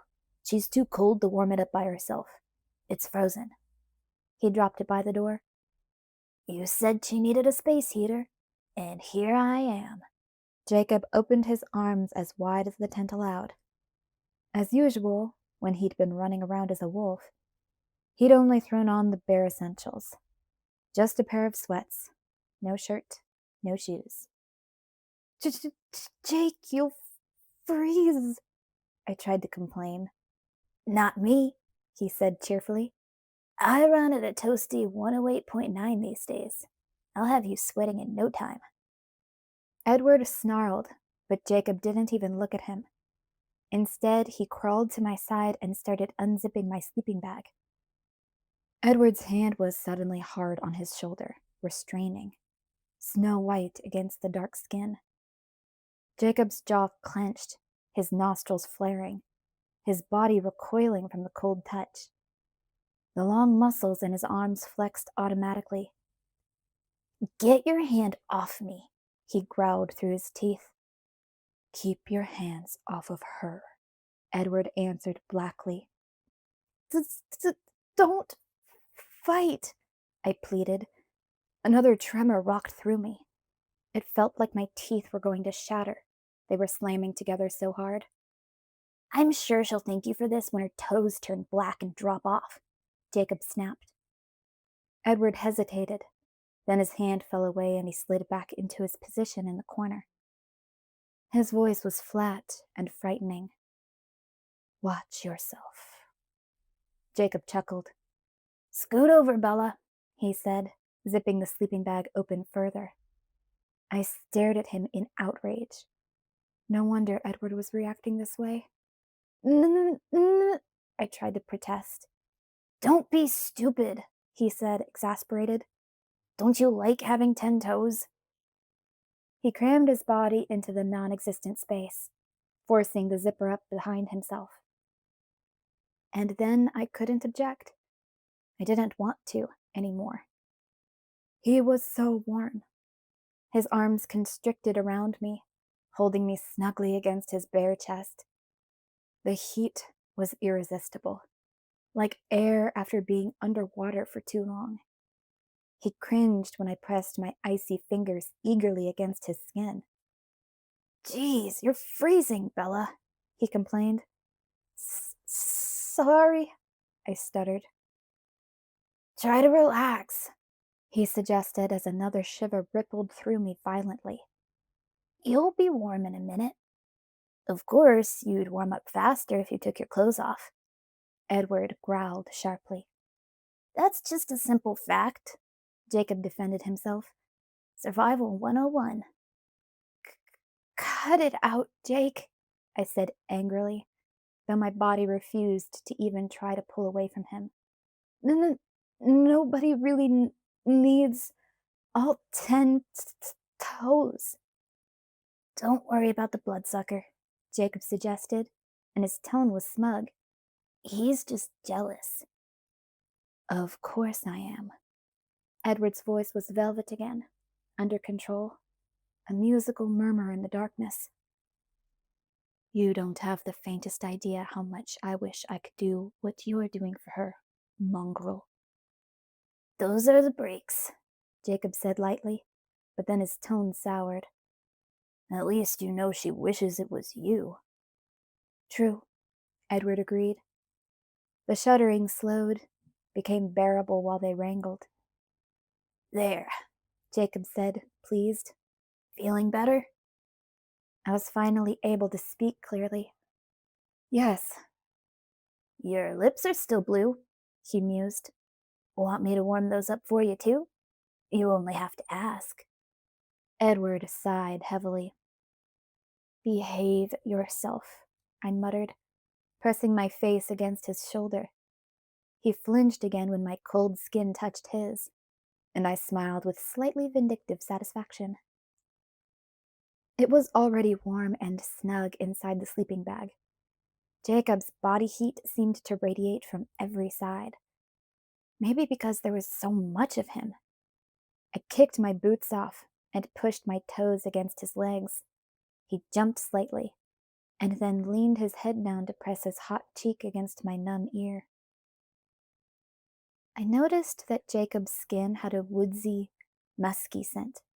It fit the setting, here in the middle of the forest. It was nice. I wondered if the Cullens and the Quileutes weren't just playing up the whole odor issue because of their prejudices. Everyone smelled fine to me. The storm howled like an animal attacking the tent, but it didn't worry me now. Jacob was out of the cold, and so was I. Plus, I was simply too exhausted to worry about anything, tired from just staying awake so late, and aching from the muscle spasms. My body relaxed slowly as I thawed, piece by frozen piece, and then turned limp. Jake, I mumbled sleepily. Can I ask you something? I'm not trying to be a jerk or anything. I'm honestly curious. They were the same words he'd used in my kitchen. How long ago was it now? Sure, he chuckled, remembering. Why are you so much furrier than your friends? You don't have to answer if I'm being rude. I didn't know the rules of etiquette, as they applied to werewolf culture. Because my hair is longer, he said, amused. My question hadn't offended him, at least. He shook his head so that his unkempt hair, grown out to his chin now, tickled my cheek. Oh, I was surprised, but it made sense. So that was why they'd all cropped their hair in the beginning, when they joined the pack. Then why don't you cut it? Do you like to be shaggy? He didn't answer right away this time, and Edward laughed under his breath. Sorry, I said, pausing to yawn. I didn't mean to pry. You don't have to tell me. Jacob made an annoyed sound. Oh, he'll tell you anyway, so I might as well. I was growing my hair out because it seemed like you liked it better long. Oh, I felt awkward. I like it both ways, Jake. You don't need to be inconvenienced. He shrugged. Turns out it was very convenient tonight, so don't worry about it. I didn't have anything else to say. As the silence lengthened, my eyelids drooped shut, and my breathing grew slower, more even. That's right, honey. Go to sleep, Jacob whispered. I sighed, content, already half unconscious. Seth is here, Edward muttered to Jacob, and I suddenly understood the point of the howling. Perfect. Now you can keep an eye on everything else, while I take care of your girlfriend for you. Edward didn't answer, but I groaned groggily. Stop it, I muttered. It was quiet then, inside at least. Outside, the wind shrieked insanely through the trees. The shimmying of the tent made it hard to sleep. The poles would suddenly jerk and quiver, pulling me back from the edge of unconsciousness each time I was close to slipping under. I felt so bad for the wolf, the boy that was stuck outside in the snow. My mind wandered as I waited for sleep to find me. This warm little space made me think of the early days with Jacob, and I remembered how it used to be when he was my replacement son, the warmth that made my empty life livable. It had been a while since I'd thought of Jake that way, but here he was, warming me again. Please, Edward hissed. Do you mind? What? Jacob whispered back, his tone surprised. Do you think you could attempt to control your thoughts? Edward's low whisper was furious. No one said you had to listen, Jacob muttered, defiant yet still embarrassed. Get out of my head. I wish I could. You have no idea how loud your little fantasies are. It's like you're shouting them at me. I'll try to keep it down, Jacob whispered sarcastically. There was a brief moment of silence. Yes, Edward answered an unspoken thought in a murmur so low I barely made it out. I'm jealous of that, too. I figured it was like that, Jacob whispered smugly. Sort of evens up the playing field a little, doesn't it? Edward chuckled. In your dreams. You know, she could still change her mind, Jacob taunted him. Considering all the things I could do with her that you can't. At least, not without killing her, that is. Go to sleep, Jacob, Edward murmured. You're starting to get on my nerves. I think I will. I'm really very comfortable. Edward didn't answer. I was too far gone to ask them to stop talking about me like I wasn't there. The conversation had taken on a dreamlike quality to me, and I wasn't sure if I was really awake. Maybe I would, Edward said after a moment, answering a question I hadn't heard. But would you be honest? You can always ask and see. Edward's tone made me wonder if I was missing out on a joke. Well, you see inside my head. Let me see inside yours tonight. It's only fair, Jacob said. Your head is full of questions. Which one do you want me to answer? The jealousy. It has to be eating at you. You can't be as sure of yourself as you seem, unless you have no emotions at all. Of course it is, Edward agreed, no longer amused. Right now, it's so bad that I can barely control my voice. Of course, it's even worse when she's away from me, with you, and I can't see her. Do you think about it all the time? Jacob whispered. Does it make it hard to concentrate when she's not with you? Yes and no, Edward said. He seemed determined to answer honestly. My mind doesn't work quite the same way as yours. I can think of many more things at one time. Of course, that means I'm always able to think of you, always able to wonder if that's where her mind is, when she's quiet and thoughtful. They were both still for a minute. Yes, I would guess that she thinks about you often, Edward murmured in response to Jacob's thoughts. More often than I like. She worries that you're unhappy. Not that you don't know that. Not that you don't use that. I have to use whatever I can, Jacob muttered. I'm not working with your advantages. Advantages like her knowing she's in love with you. That helps, Edward agreed in a mild tone. Jacob was defiant. She's in love with me too, you know. Edward didn't answer. Jacob sighed. But she doesn't know it. I can't tell if you're right. Does that bother you? Do you wish you could see what she's thinking too? Yes. And no again. She likes it better this way, and though it sometimes drives me insane, I'd rather she was happy. The wind ripped around the tent, shaking it like an earthquake. Jacob's arms tightened around me protectively. Thank you, Edward whispered. Odd as this might sound, I suppose I'm glad you're here, Jacob. You mean, as much as I'd love to kill you, I'm glad she's warm, right? It's an uncomfortable truce, isn't it? Jacob's whisper was suddenly smug. I knew you were just as crazy jealous as I am. I'm not such a fool as to wear it on my sleeve like you do. It doesn't help your case, you know. You have more patience than I do. I should. I've had 100 years to gain it. 100 years of waiting for her. So, at what point did you decide to play the very patient good guy? When I saw how much it was hurting her to make her choose. It's not usually this difficult to control. I can smother the less civilized feelings I may have for you fairly easily most of the time. Sometimes I think she sees through me, but I can't be sure. I think you were just worried that if you really forced her to choose, she might not choose you. Edward didn't answer right away.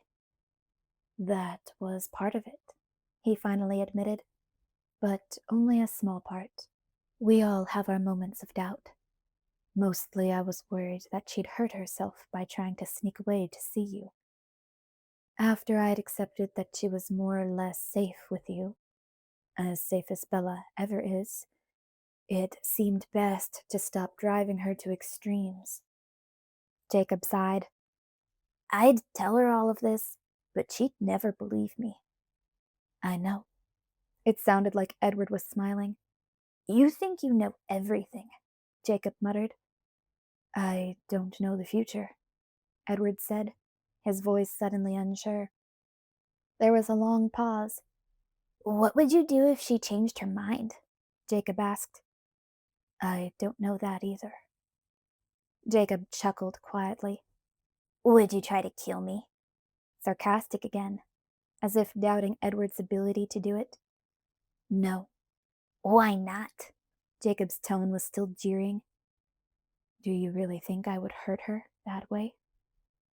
Jacob hesitated for a second, and then sighed. Yeah, you're right. I know that's right. But sometimes Sometimes it's an intriguing idea. Jacob pressed his face into the sleeping bag to muffle his laughter. Exactly, he eventually agreed. What a strange dream this was. I wondered if the relentless wind made me imagine all the whispering. Only the wind was screaming rather than whispering. What is it like losing her? Jacob asked after a quiet moment, and there was no hint of humor in his suddenly hoarse voice. When you thought that you'd lost her forever, how did you cope? That's very difficult for me to talk about. Jacob waited. There were two different times that I thought that. Edward spoke each word just a little slower than normal. The first time when I thought I could leave her, that was almost bearable, because I thought she would forget me and it would be like I hadn't touched her life. For over 6 months, I was able to stay away, to keep my promise that I wouldn't interfere again. It was getting close. I was fighting, but I knew I wasn't going to win. I would have to come back, just to check on her. That's what I would have told myself, anyway. And if I'd found her reasonably happy, I liked to think that I could have gone away again. But she wasn't happy, and I would have stayed. That's how she convinced me to stay with her tomorrow, of course. You were wondering about that before? What could possibly motivate me? What she was feeling so needlessly guilty about? She reminded me of what it did to her when I left. What it still does to her when I leave. She feels horrible about bringing that up, but she's right. I'll never be able to make up for that. But I'll never stop trying anyway. Jacob didn't respond for a moment. Listening to the storm or digesting what he'd heard, I didn't know which. And the other time, when you thought she was dead? Jacob whispered roughly. Yes, Edward answered a different question. It probably will feel like that to you, won't it? The way you perceive us, you might not be able to see her as Bella anymore. But that is who she'll be. That's not what I asked. Edward's voice came fast and hard. I can't tell you how it felt. There aren't words. Jacob's arms flexed around me. But you left because you didn't want to make her a bloodsucker. You want her to be human. Edward spoke slowly. Jacob, from the second I realized that I loved her, I knew there were only 4 possibilities. The first alternative, the best one for Bella, would be if she didn't feel as strongly for me, if she got over me and moved on. I would accept that, though it would never change the way I felt. You think of me as a living stone, hard and cold. That's true. We are set the way we are, and it is very rare for us to experience a real change. When that happens, as when Bella entered my life, it is a permanent change. There's no going back. The second alternative, the one I'd originally chosen, was to stay with her throughout her human life. It wasn't a good option for her to waste her life with someone who couldn't be human with her, but it was the alternative I could most easily face, knowing all along that when she died, I would find a way to die too.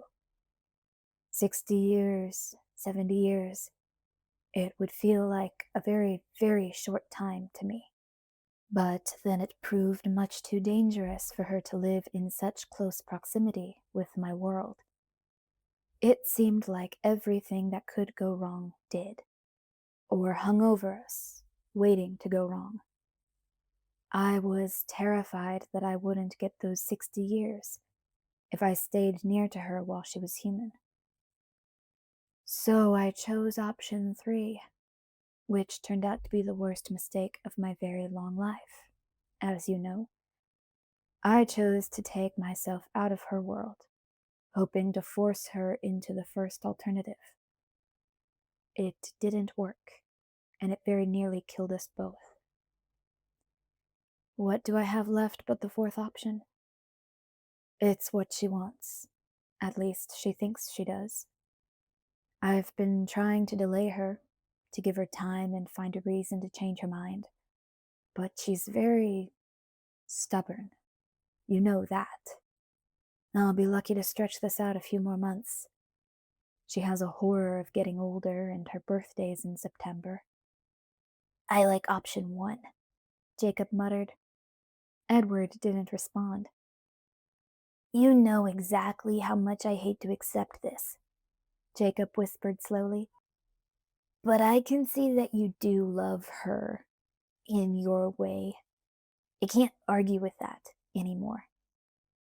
Given that, I don't think you should give up on the first alternative. Not yet. I think there's a very good chance that she would be okay after time. You know, if she hadn't jumped off the cliff in March, and if you'd waited another 6 months to check on her, well, you might have found her reasonably happy. I had a game plan. Edward chuckled. Maybe it would have worked. It was a well thought out plan. Yeah, Jake sighed. But suddenly he was whispering so fast that the words got tangled. Give me another year, Edward. I really think I could make her happy. She's stubborn, no one knows that better than I do, but she's capable of healing. She would have healed before. And she could be human with Charlie and Renee and grow up and have kids and be Bella. You love her enough that you have to see the advantages of that plan. She thinks you're very unselfish. Are you really? Can you consider the idea that I might be better for her than you are? I have considered it, Edward answered quietly. In some ways, you would be better suited for her than another human. Bella takes some looking after, and you're strong enough that you could protect her from herself, and from everything that conspires against her. You have done that already, and I'll owe you for that for as long as I live. Forever, whichever comes first. I even asked Alice if she could see that, if Bella would be better off with you. She couldn't, of course. She can't see you, and then Bella's sure of her course, for now. But I'm not stupid enough to make the same mistakes I made before, Jacob. I won't try to force her into that first option again. As long as she wants me, I'm here. And if she were to decide that she wanted me, Jacob challenged. Okay, it's a long shot. I'll give you that. I would let her go. Just like that? In the sense that I'd never show her how hard it was for me, yes. But I would keep watch. You see, Jacob, you might leave her someday. Like Sam and Emily, you wouldn't have a choice. I would always be waiting in the wings, hoping for that to happen. Jacob snorted quietly. Well, you've been much more honest than I had any right to expect, Edward. Thanks for letting me in your head. As I said, I'm feeling oddly grateful for your presence in her life tonight. It was the least I could do. You know, Jacob, if it weren't for the fact that we're natural enemies, and that you're also trying to steal away the reason for my existence, I might actually like you. Maybe, if you weren't a disgusting vampire who was planning to suck out the life of the girl I love. Well, no, not even then. Edward chuckled. Can I ask you something? Edward said after a moment. Why would you have to ask? I can only hear it if you think of it. It's just a story that Bella seemed reluctant to tell me about the other day. Something about a third wife? What about it? Edward didn't answer. listening to the story in Jacob's head. I heard his low hiss in the darkness. "What?" Jacob demanded again. "Of course," Edward seethed. "Of course. I rather wish your elders had kept that story to themselves, Jacob." "You don't like the leeches being painted as the bad guys?" Jacob mocked. "You know they are, then and now." "I really couldn't care less about that part. Can't you guess which character Bella would identify with?" It took Jacob a minute. "Oh, ugh, the third wife. Okay, I see your point." "She wants to be there in the clearing, to do what little she can, as she puts it." He sighed. "That was the secondary reason for my staying with her tomorrow. She's quite inventive when she wants something." "You know, your military brother gave her the idea just as much as the story did." "Neither side meant any harm," Edward whispered, peacemaking now. "And when does this little truce end?" Jacob asked. "First light, or do we wait until after the fight?" There was a pause as they both considered. "First light," they whispered together, and then laughed quietly. "Sleep well, Jacob," Edward murmured. "Enjoy the moment." It was quiet again, and the tent held still for a few minutes. The wind seemed to have decided that it wasn't going to flatten us after all, and was giving up the fight. Edward groaned softly. "I didn't mean that quite so literally." "Sorry," Jacob whispered. "You could leave, you know, give us a little privacy." "Would you like me to help you sleep, Jacob?" Edward offered. "You can try," Jacob said, unconcerned. "It would be interesting to see who walked away, wouldn't it?" "Don't tempt me too far, Wolf. My patience isn't that perfect." Jacob whispered a laugh. "I'd rather not move just now, if you don't mind." Edward started humming to himself, louder than usual, trying to drown out Jacob's thoughts, I assumed. But it was my lullaby he hummed, and despite my growing discomfort with this whispered dream, I sank deeper into unconsciousness, into other dreams that made better sense.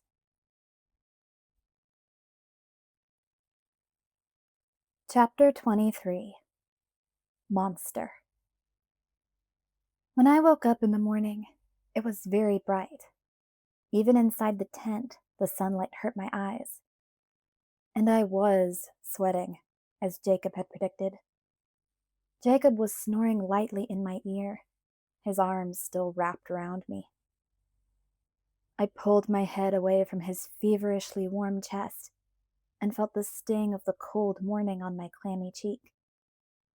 Jacob sighed in his sleep, his arms tightened unconsciously. I squirmed, unable to loosen his hold, struggling to lift my head enough to see. Edward met my gaze evenly. His expression was calm, but the pain in his eyes was unconcealed. "Is it any warmer out there?" I whispered. "Yes. I don't think the space heater will be necessary today." I tried to get to the zipper, but I couldn't free my arms. I strained, fighting against Jacob's inert strength. Jacob muttered, still fast asleep, his arms constricting again. "Some help?" I asked quietly. Edward smiled. "Did you want me to take his arms all the way off?" "No, thank you. Just get me free. I'm going to get heat stroke."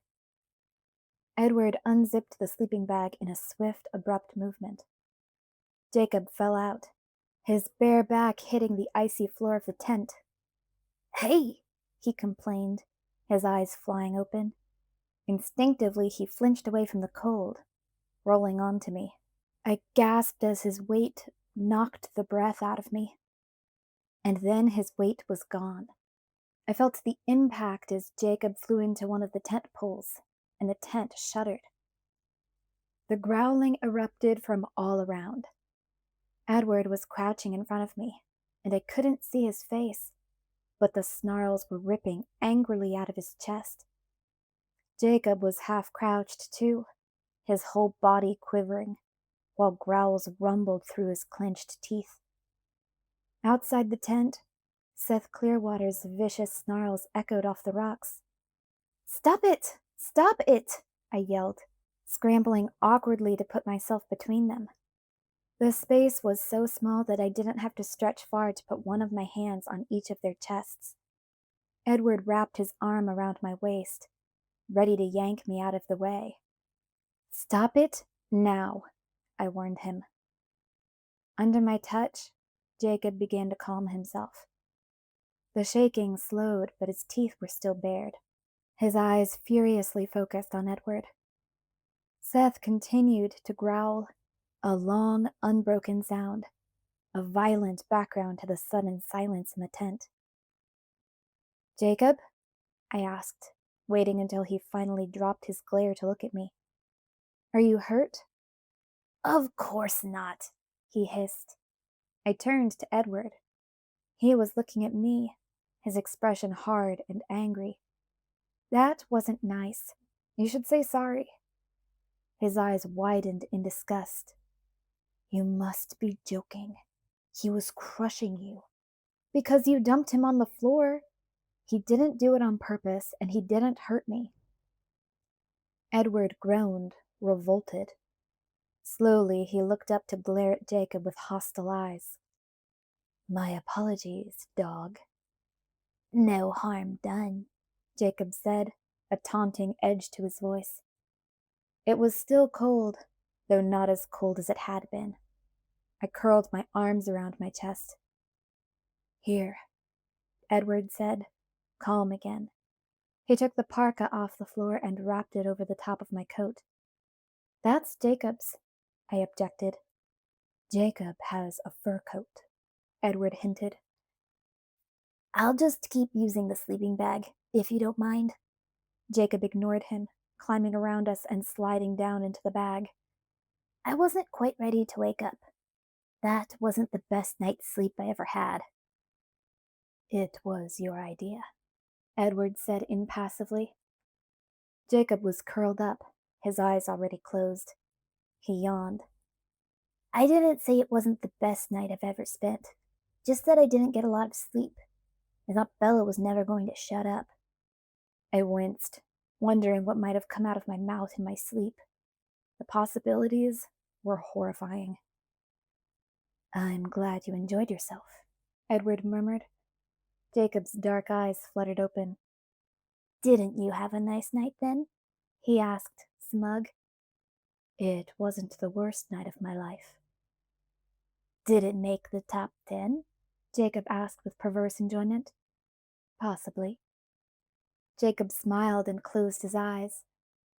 "But," Edward went on, "if I had been able to take your place last night, it would not have made the top 10 of the best nights of my life. Dream about that." Jacob's eyes opened into a glare. He sat up stiffly, his shoulders tense. "You know what? I think it's too crowded in here." "I couldn't agree more." I elbowed Edward in the ribs, probably giving myself a bruise. "Guess I'll catch up on my sleep later then." Jacob made a face. "I need to talk to Sam anyway." He rolled to his knees and grabbed the door zipper. Pain crackled down my spine and lodged in my stomach, as I abruptly realized that this could be the last time I would see him. He was going back to Sam, back to fight the horde of bloodthirsty newborn vampires. "Jake, wait!" I reached after him, my hand sliding down his arm. He jerked his arm away before my fingers could find purchase. "Please, Jake, won't you stay?" "No." The word was hard and cold. I knew my face gave away my pain, because he exhaled and half a smile softened his expression. "Don't worry about me, Bells. I'll be fine, just like I always am." He forced a laugh. "Besides, You think I'm gonna let Seth go in my place? Have all the fun and steal all the glory? Right, he snorted. Be careful. He shoved out of the tent before I could finish. Give it a rest, Bella, I heard him mutter as he re-zipped the door. I listened for the sound of his retreating footsteps, but it was perfectly still. No more wind.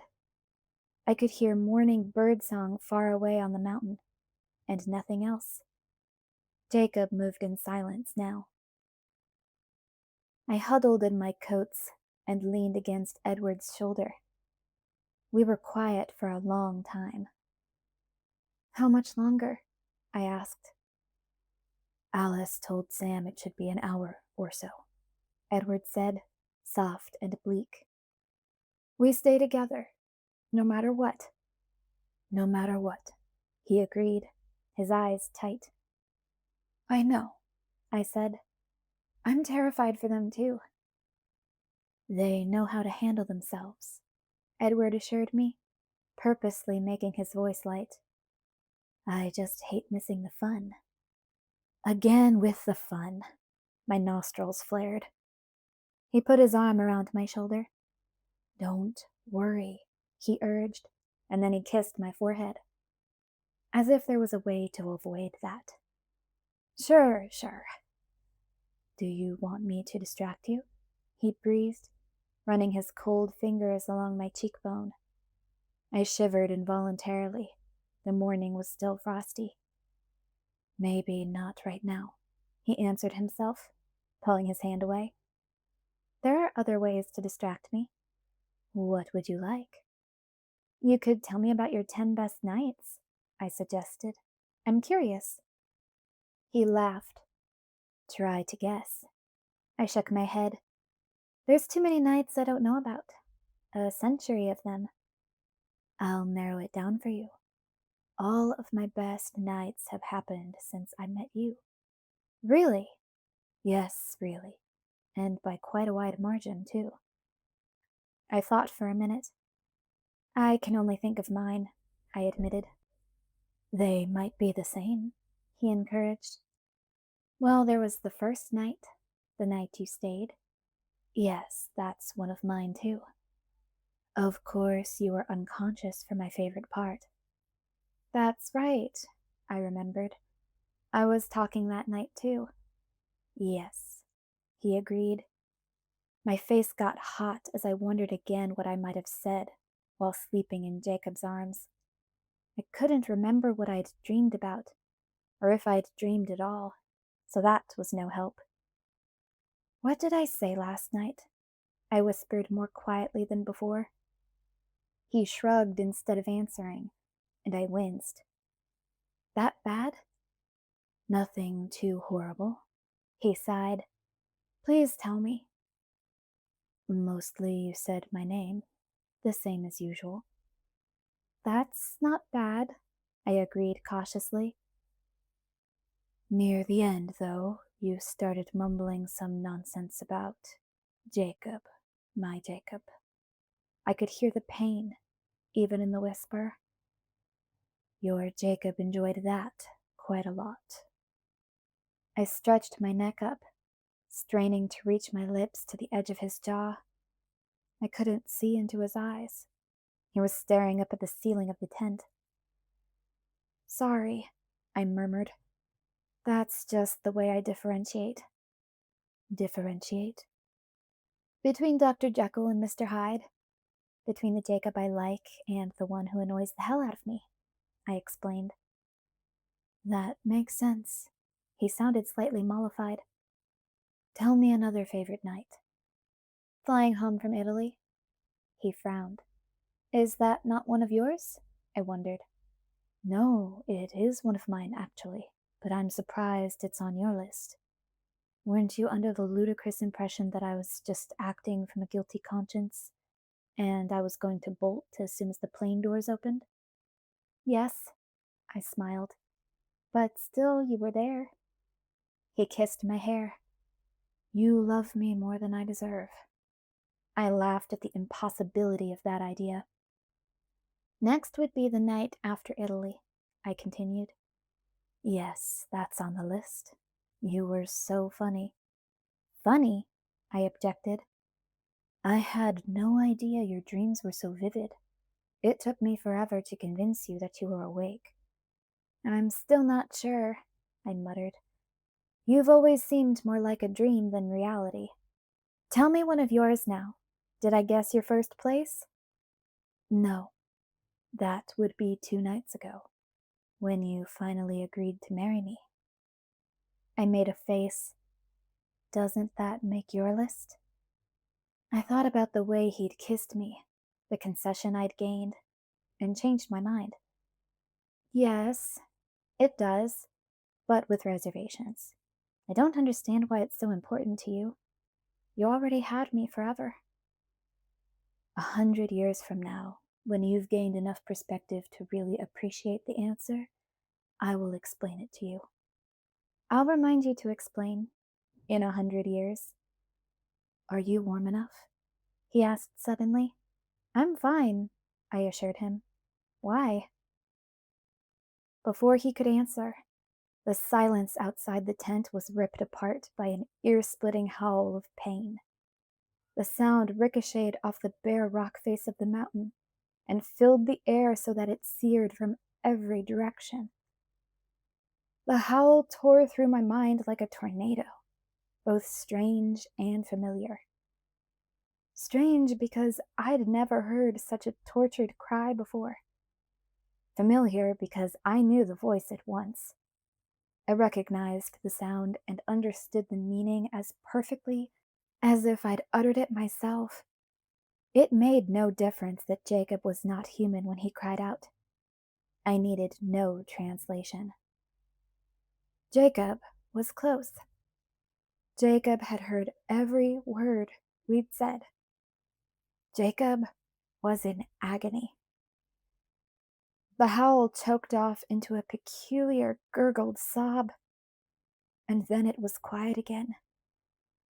I did not hear his silent escape, but I could feel it. I could feel the absence I had wrongly assumed before, the empty space he left behind. Because your space heater has reached his limit, Edward answered quietly. Truce over, he added, so low I couldn't be sure that was really what he'd said. Jacob was listening, I whispered. It wasn't a question. Yes. You knew. Yes. I stared at nothing, seeing nothing. I never promised to fight fair, he reminded me quietly, and he deserves to know. My head fell into my hands. Are you angry with me? He asked. Not you, I whispered. I am horrified at me. Don't torment yourself, he pleaded. Yes, I agreed bitterly. I should save my energy to torment Jacob some more. I wouldn't want to leave any part of him unharmed. He knew what he was doing. Do you think that matters? I was blinking back tears, and this was easy to hear in my voice. Do you think I care whether it's fair or whether he was adequately warned? I'm hurting him. Every time I turn around, I'm hurting him again. My voice was getting louder, more hysterical. I'm a hideous person. He wrapped his arms tightly around me. No, you're not. I am. What's wrong with me? I struggled against his arms, and he let them drop. I have to go find him. Bella, he's already miles away, and it's cold. I don't care. I can't just sit here. I shrugged off Jacob's parka, shoved my feet into my boots, and crawled stiffly to the door. My legs felt numb. I have to. I didn't know how to finish the sentence. Didn't know what there was to do. But I unzipped the door anyway, and climbed out into the bright, icy morning. There was less snow than I would have thought after the fury of last night's storm. Probably it had blown away rather than melted in the sun that now shone low in the southeast, glancing off the snow that lingered and stabbed at my unadjusted eyes. The air still had a bite to it, but it was dead calm and slowly becoming more seasonable as the sun rose higher. Seth Clearwater was curled up on a patch of dry pine needles in the shadow of a thick spruce, his head on his paws. His sand-colored fur was almost invisible against the dead needles, but I could see the bright snow reflect upon his open eyes. He was staring at me with what I imagined was an accusation. I knew Edward was following me as I stumbled toward the trees. I couldn't hear him, but the sun reflected off his skin in glittering rainbows that danced ahead of me. He didn't reach out to stop me until I was several paces into the forest shadows. He caught my left wrist. He ignored it when I tried to yank myself free. "You can't go after him. Not today. It's almost time, and getting yourself lost wouldn't help anyone regardless." It twisted my wrist, pulling uselessly. "I'm sorry, Bella," he whispered. "I'm sorry I did that." "You didn't do anything. It's my fault. I did this. I did everything wrong. I could have. When he. I shouldn't have. I. I. I was sobbing. "Bella, Bella." His arms folded around me, and my tears soaked into his shirt. "I should have told him. I should have said." What? What could have made this right? "He shouldn't have found out like this."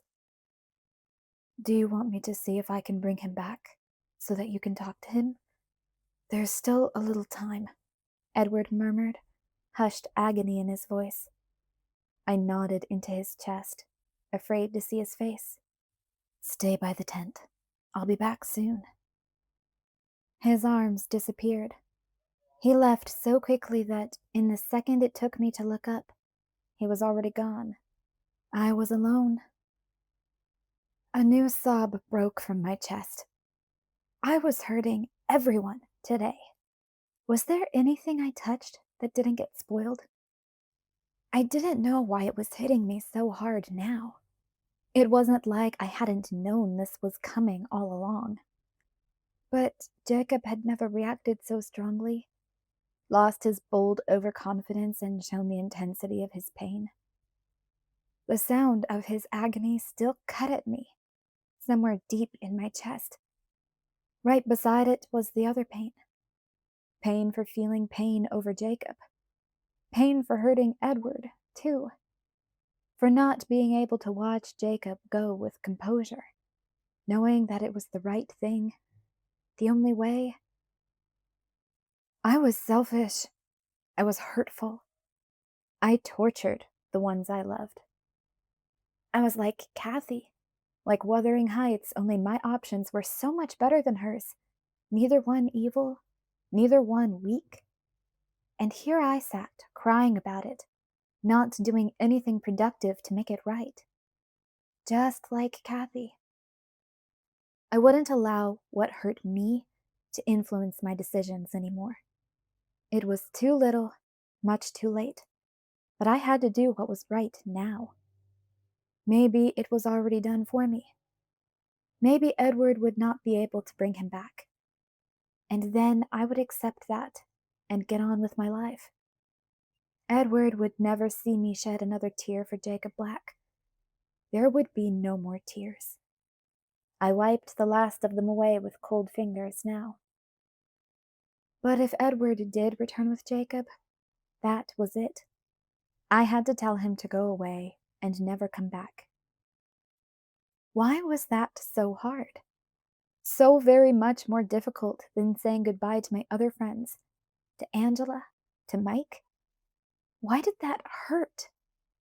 It wasn't right. That shouldn't be able to hurt me. I had what I wanted. I couldn't have them both, because Jacob could not just be my friend. It was time to give up wishing for that. How ridiculously greedy could any one person be? I had to get over this irrational feeling that Jacob belonged in my life. He couldn't belong with me, could not be my Jacob, when I belonged to someone else. I walked slowly back to the little clearing, my feet dragging. When I broke into the open space, blinking against the sharp light, I threw one quick glance toward Seth. He hadn't moved from his bed of pine needles, and then looked away, avoiding his eyes. I could feel that my hair was wild, twisted into clumps like Medusa's snakes. I yanked through it with my fingers, and then gave up quickly. Who cared what I looked like anyway? I grabbed the canteen hanging beside the tent door and shook it. It sloshed wetly, so I unscrewed the lid and took a big swig to rinse my mouth with the ice water. There was food somewhere nearby, but I didn't feel hungry enough to look for it. I started pacing across the bright little space, feeling Seth's eyes on me the whole time. Because I wouldn't look at him, in my head he became the boy again, rather than the gigantic wolf. So much like a younger Jacob. I wanted to ask Seth to bark or give me some other sign if Jacob was coming back, but I stopped myself. It didn't matter if Jacob came back. It might be easier if he didn't.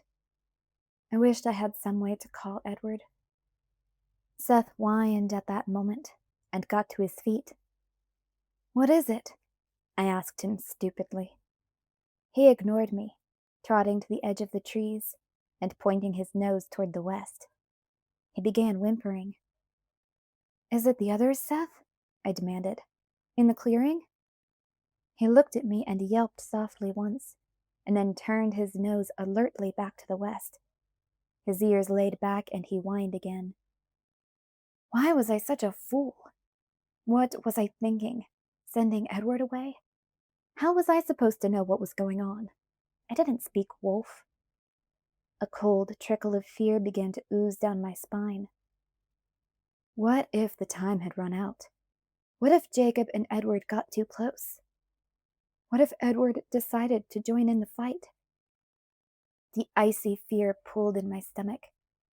What if Seth's distress had nothing to do with the clearing, and his yelp had been a denial? What if Jacob and Edward were fighting with each other, far away somewhere in the forest? They wouldn't do that, would they? With sudden, chilling certainty, I realized that they would, if the wrong words were said. I thought of the tense standoff in the tent this morning, and I wondered if I'd underestimated how close it had come to a fight. It would be no more than I deserved if I somehow lost them both. The ice locked around my heart. Before I could collapse with fear, Seth grumbled slightly, deep in his chest, and then turned away from his watch and sauntered back to his resting place. It calmed me, but irritated me. Couldn't he scratch a message in the dirt or something? The pacing was starting to make me sweat under all my layers. I threw my jacket into the tent, and then I went back to wearing a path across the center of the tiny break in the trees. Seth jumped to his feet again suddenly, the hackles on the back of his neck standing up stiffly. I looked around, but saw nothing. If Seth didn't cut it out, I was going to throw a pine cone at him. He growled a low warning sound, slinking back toward the western rim, and I rethought my impatience.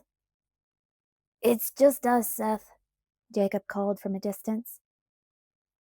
I tried to explain to myself why my heart kicked into fourth gear when I heard him. It was just fear of what I was going to have to do now. That was all. I could not allow myself to be relieved that he'd come back. That would be the opposite of helpful. Edward walked into view first, his face blank and smooth. When he stepped out from the shadows, the sun shimmered on his skin like it did on the snow. Seth went to greet him, looking intently into his eyes. Edward nodded slowly, and worry creased his forehead. "Yes, that's all we need," He muttered to himself before addressing the big wolf. I suppose we shouldn't be surprised, but the timing is going to be very close. Please have Sam ask Alice to try to nail the schedule down better. Seth dipped his head once, and I wished I was able to growl. Sure, he could nod now. I turned my head, annoyed, and realized that Jacob was there. He had his back to me, facing the way he'd come. I waited warily for him to turn around. Bella, Edward murmured, suddenly right beside me. He stared down at me with nothing but concern showing in his eyes. There was no end to his generosity. I deserved him less now than I ever had. There's a bit of a complication, he told me, his voice carefully unworried. I'm going to take Seth a little ways and try to straighten it out. I won't go far, but I won't listen either. I know you don't want an audience, no matter which way you decide to go. Only at the very end did the pain break into his voice. I had to never hurt him again. That would be my mission in life. Never again would I be the reason for this look to come into his eyes. I was too upset to even ask him what the new problem was. I didn't need anything else right now. Hurry back, I whispered. He kissed me lightly on the lips, and then disappeared into the forest with Seth at his side. Jacob was still in the shadow of the trees. I couldn't see his expression clearly. I'm in a hurry, Bella, he said in a dull voice. Why don't you get it over with? I swallowed, my throat suddenly so dry I wasn't sure if I could make sound come out. Just say the words and be done with it. I took a deep breath. I'm sorry I'm such a rotten person, I whispered. I'm sorry I've been so selfish. I wish I'd never met you so I couldn't hurt you the way that I have. I won't do it anymore, I promise. I'll stay far away from you. I'll move out of the state. You won't ever have to look at me again. That's not much of an apology, he said bitterly. I couldn't make my voice louder than a whisper. Tell me how to do it right. What if I don't want you to go away? What if I'd rather you stayed, selfish or not? Don't I get any say if you're trying to make things up to me? That won't help anything, Jake. It was wrong to stay with you when we wanted such different things. It's not going to get better. I'll just keep hurting you. I don't want to hurt you anymore. I hate it. My voice broke. He sighed. Stop. You don't have to say anything else. I understand. I wanted to tell him how much I would miss him, but I bit my tongue. That would not help anything either. He stood quietly for a moment, staring at the ground, and I fought against the urge to go and put my arms around him, to comfort him. And then his head snapped up. Well, you're not the only one capable of self-sacrifice, he said, his voice stronger. Two can play at that game. What? I've behaved pretty badly myself. I've made this much harder for you than I needed to. I could have given up with good grace in the beginning, but I hurt you too. This is my fault. I won't let you claim all the blame here, Bella, or all the glory either. I know how to redeem myself. What are you talking about? I demanded. The sudden frenzied light in his eyes frightened me. He glanced up at the sun and then smiled at me. There's a pretty serious fight brewing down there. I don't think it will be that difficult to take myself out of the picture. His words sank into my brain, slowly, one by one, and I couldn't breathe. Despite all my intentions to cut Jacob out of my life completely, I didn't realize until that precise second exactly how deep the knife would have to go to do it. Oh, no, Jake. No, no, no, I choked out in horror. No, Jake. No, please, no. My knees began to tremble. What's the difference, Bella? This will only make it more convenient for everyone. You won't even have to move. No! My voice got louder. No, Jacob, I won't let you. How will you stop me? He taunted lightly, smiling to take the sting out of his tone. Jacob, I'm begging you. Stay with me. I would have fallen to my knees if I could have moved at all.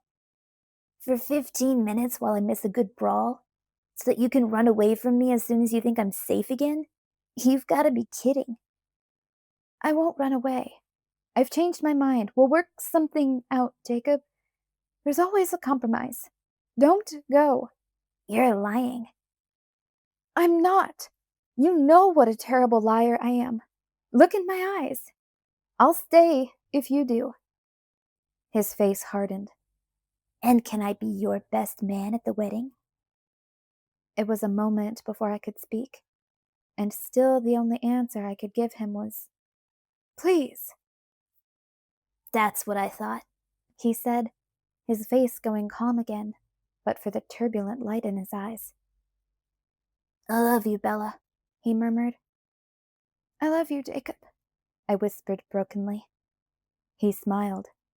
I know that better than you do. He turned to walk away. Anything, I called after him in a strangled voice. Anything you want, Jacob. Just don't do this. He paused, turning slowly. I don't think you really mean that. Stay, I begged. He shook his head. No, I'm going. He paused, as if deciding something, but I could leave it to fate. What do you mean? I choked out. I don't have to do anything deliberate. I could just do my best for my pack and let what happens happen. He shrugged. If you could convince me you really did want me to come back. More than you wanted to do the selfless thing. How? I asked. You could ask me, he suggested. Come back, I whispered. How could he doubt that I meant it? He shook his head, smiling again. That's not what I'm talking about.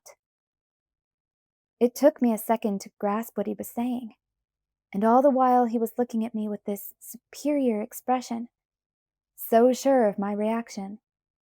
As soon as the realization hit, though, I blurted out the words without stopping to count the cost. Will you kiss me, Jacob? His eyes widened in surprise, then narrowed suspiciously. You're bluffing. Kiss me, Jacob. Kiss me and then come back. He hesitated in the shadow, warring with himself. He half turned again to the west, his torso twisting away from me while his feet stayed planted where they were. Still looking away, he took one uncertain step in my direction, and then another. He swung his face around to look at me, eyes still doubtful. I stared back. I had no idea what expression was on my face. Jacob rocked back on his heels, and then lurched forward, closing the distance between us in 3 long strides. I knew he would take advantage of the situation. I expected it. I held very still, my eyes closed, my fingers curled into fists at my sides, as his hands caught my face and his lips found mine with an eagerness that was not far from violence. I could feel his anger as his mouth discovered my passive resistance. One hand moved to the nape of my neck, twisting into a fist around the roots of my hair. The other hand grabbed roughly at my shoulder, shaking me, then dragging me to him. His hand continued down my arm, finding my wrist and pulling my arm up around his neck. I left it there, my hand still tightly balled up, unsure how far I could go in my desperation to keep him alive. All the while his lips, disconcertingly soft and warm, tried to force a response out of mine. As soon as he was sure I wouldn't drop my arm, he freed my wrist, his hand feeling its way down to my waist. His burning hand found the skin at the small of my back, and he yanked me forward, bowing my body against his. His lips gave up on mine for a moment, but I knew he was nowhere close to finished. His mouth followed the line of my jaw, and then explored the length of my neck. He freed my hair, reaching for my other arm to draw it around his neck like the first. Then both of his arms were constricted around my waist, and his lips found my ear. "You can do better than this, Bella," he whispered huskily. "You're overthinking it." I shivered as I felt his teeth graze my earlobe. "That's right," he murmured. "For once, just let yourself feel what you feel." I shook my head mechanically until one of his hands wound back into my hair and stopped me. His voice turned acidic. "Are you sure you want me to come back? Or did you really want me to die?" Anger rocked through me like the whiplash after a heavy punch. That was too much. He wasn't fighting fair. My arms were already around his neck, so I grabbed 2 fistfuls of his hair, ignoring the stabbing pain in my right hand, and fought back, struggling to pull my face away from his. And Jacob misunderstood. He was too strong to recognize that my hands, trying to yank his hair out by the roots, meant to cause him pain. Instead of anger, he imagined passion. He thought I was finally responding to him. With a wild gasp, he brought his mouth back to mine, his fingers clutching frantically against the skin at my waist. The jolt of anger unbalanced my tenuous hold on self-control. His unexpected, ecstatic response overthrew it entirely. If there had been only triumph, I might have been able to resist him. But the utter defenselessness of his sudden joy cracked my determination, disabled it. My brain disconnected from my body, and I was kissing him back. Against all reason, my lips were moving with his in strange, confusing ways they'd never moved before. Because I didn't have to be careful with Jacob, and he certainly wasn't being careful with me. My fingers tightened in his hair, but I was pulling him closer now. He was everywhere. The piercing sunlight turned my eyelids red, and the color fit, matched the heat. The heat was everywhere. I couldn't see or hear or feel anything that wasn't Jacob. The tiny piece of my brain that retained sanity screamed questions at me. Why wasn't I stopping this? Worse than that, why couldn't I find in myself even the desire to want to stop? What did it mean that I didn't want him to stop? That my hands clung to his shoulders and liked that they were wide and strong? That his hands pulled me too tight against his body, and yet it was not tight enough for me? The questions were stupid, because I knew the answer. I'd been lying to myself. Jacob was right. He'd been right all along. He was more than just my friend. That's why it was so impossible to tell him goodbye. Because I was in love with him, too. I loved him much more than I should, and yet still nowhere near enough. I was in love with him, but it was not enough to change anything. It was only enough to hurt us both more, to hurt him worse than I ever had. I didn't care about more than that, than his pain. I more than deserved whatever pain this caused me. I hoped it was bad. I hoped I would really suffer. In this moment, it felt as though we were the same person. His pain had always been and would always be my pain. Now his joy was my joy. I felt joy too, and yet his happiness was somehow also pain, almost tangible. It burned against my skin like acid, a slow torture.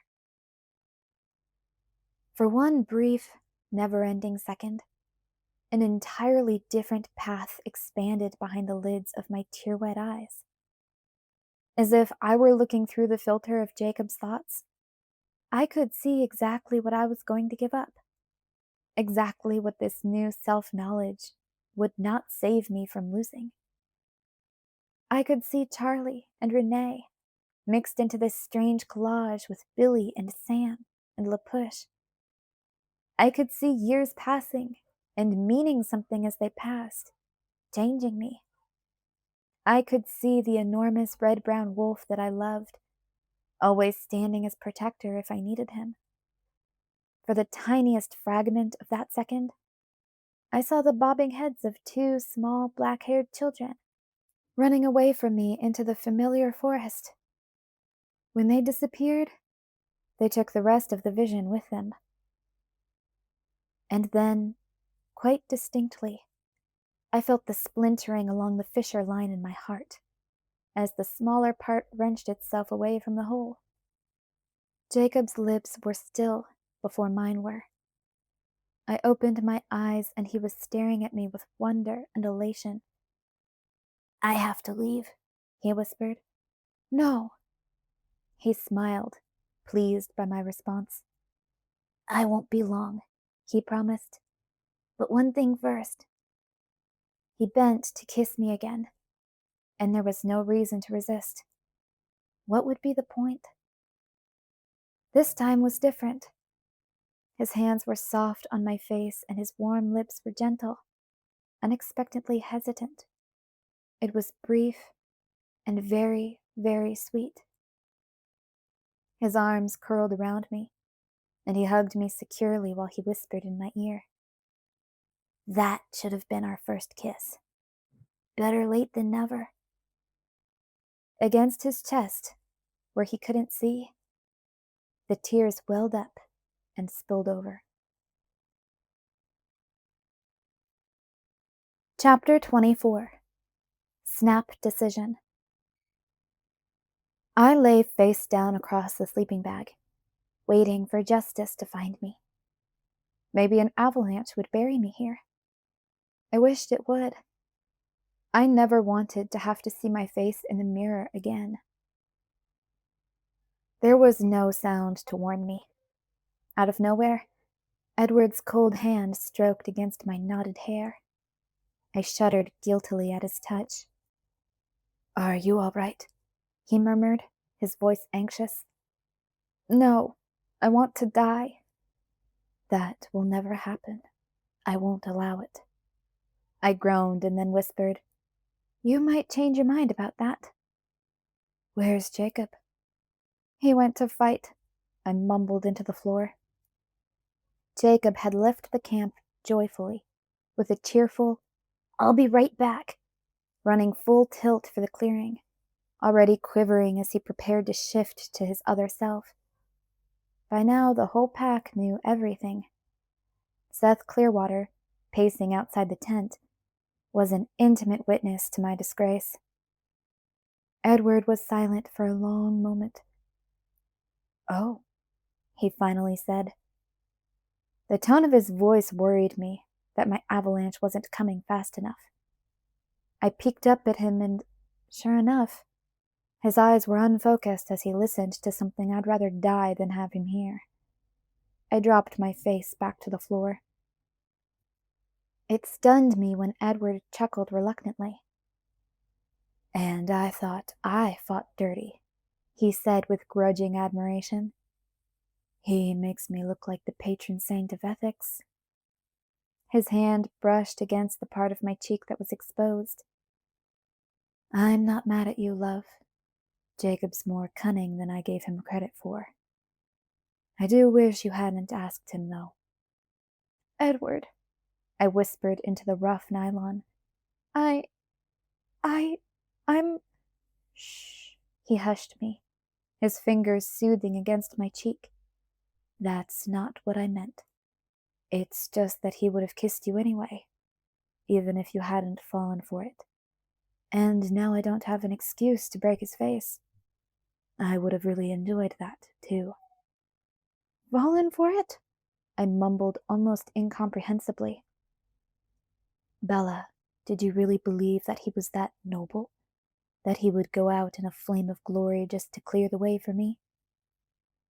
I raised my head slowly to meet his patient gaze. His expression was soft. His eyes were full of understanding rather than revulsion I deserved to see. Yes, I did believe that, I muttered, and then looked away. But I didn't feel any anger at Jacob for tricking me. There wasn't enough room in my body to contain anything besides the hatred I felt toward myself. Edward laughed softly again. You're such a bad liar. You'll believe anyone who has the least bit of skill. Why aren't you angry with me? I whispered. Why don't you hate me? Or haven't you heard the whole story yet? I think I got a fairly comprehensive look, he said in a light, easy voice. Jacob makes vivid mental pictures. I feel almost as bad for his pack as I do for myself. Poor Seth was getting nauseated, but Sam is making Jacob focus now. I closed my eyes and shook my head in agony. The sharp nylon fibers of the tent floor scraped against my skin. You're only human, he whispered, stroking my hair again. That's the most miserable defense I've ever heard. But you are human, Bella. And as much as I might wish otherwise, so is he. There are holes in your life that I can't fill. I understand that. But that's not true. That's what makes me so horrible. There are no holes. You love him, he murmured gently. Every cell in my body ached to deny it. I love you more, I said. It was the best I could do. Yes, I know that too. But when I left you, Bella, I left you bleeding. Jacob was the one to stitch you back up again. That was bound to leave its mark. On the both of you. I'm not sure those kinds of stitches dissolve on their own. I can't blame either of you for something I made necessary. I may gain forgiveness, but that doesn't let me escape the consequences. I should have known you'd find some way to blame yourself. Please stop. I can't stand it. What would you like me to say? I want you to call me every bad name you can think of in every language you know. I want you to tell me that you're disgusted with me and you're going to leave so that I can beg and grovel on my knees for you to stay. I'm sorry, he sighed. I can't do that. At least stop trying to make me feel better. Let me suffer. I deserve it. No, he murmured. I nodded slowly. You're right. Keep on being too understanding. That's probably worse. He was silent for a moment, and I sensed a charge in the atmosphere, a new urgency. It's getting close, I stated. Yes, a few more minutes now. Just enough time to say one more thing. I waited. When he finally spoke again, he was whispering. I can be noble, Bella. I'm not going to make you choose between us. Just be happy, and you can have whatever part of me you want, or none at all, if that's better. Don't let any debt you feel you owe me influence your decision.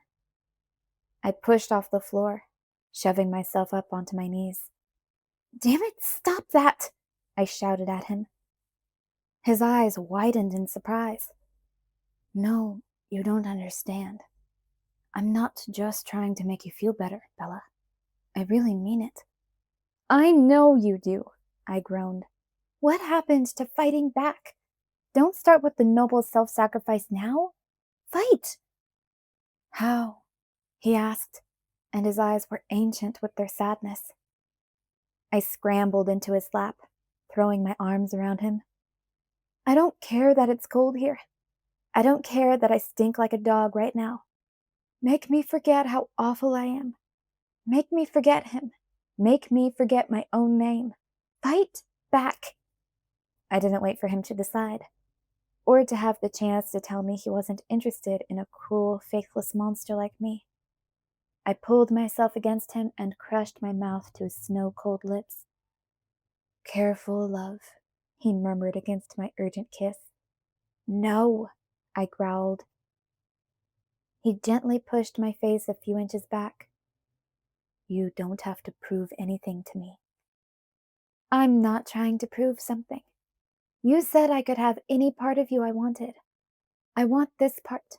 I want every part." I wrapped my arms around his neck and strained to reach his lips. He bent his head to kiss me back, but his cool mouth was hesitant as my impatience grew more pronounced. My body was making my intentions clear, giving me away. Inevitably, his hands moved to restrain me. "Perhaps this isn't the best moment for that," he suggested, too calm for my liking. "Why not?" I grumbled. There was no point in fighting if he was going to be rational. I dropped my arms. "Firstly, because it is cold." He reached out to pull the sleeping bag off the floor. He wrapped it around me like a blanket. "Wrong," I said. "First, because you are bizarrely moral for a vampire." He chuckled. "All right, I'll give you that. The cold is second. And thirdly, well, you do actually stink, love." He wrinkled his nose. I sighed. "Fourthly," he murmured, dropping his face so that he was whispering in my ear, "we will try, Bella. I'll make good on my promise. But I'd much rather it wasn't in reaction to Jacob Black." I cringed and buried my face against his shoulder. "And fifthly, this is a very long list," I muttered. He laughed. "Yes, but did you want to listen to the fight or not?" As he spoke, Seth howled stridently outside the tent. My body stiffened to the sound. I didn't realize my left hand was clenched into a fist, nails biting into my bandaged palm, until Edward took it and gently smoothed my fingers out. "It's going to be fine, Bella," he promised. "We've got skill, training, and surprise on our side. It will be over very soon.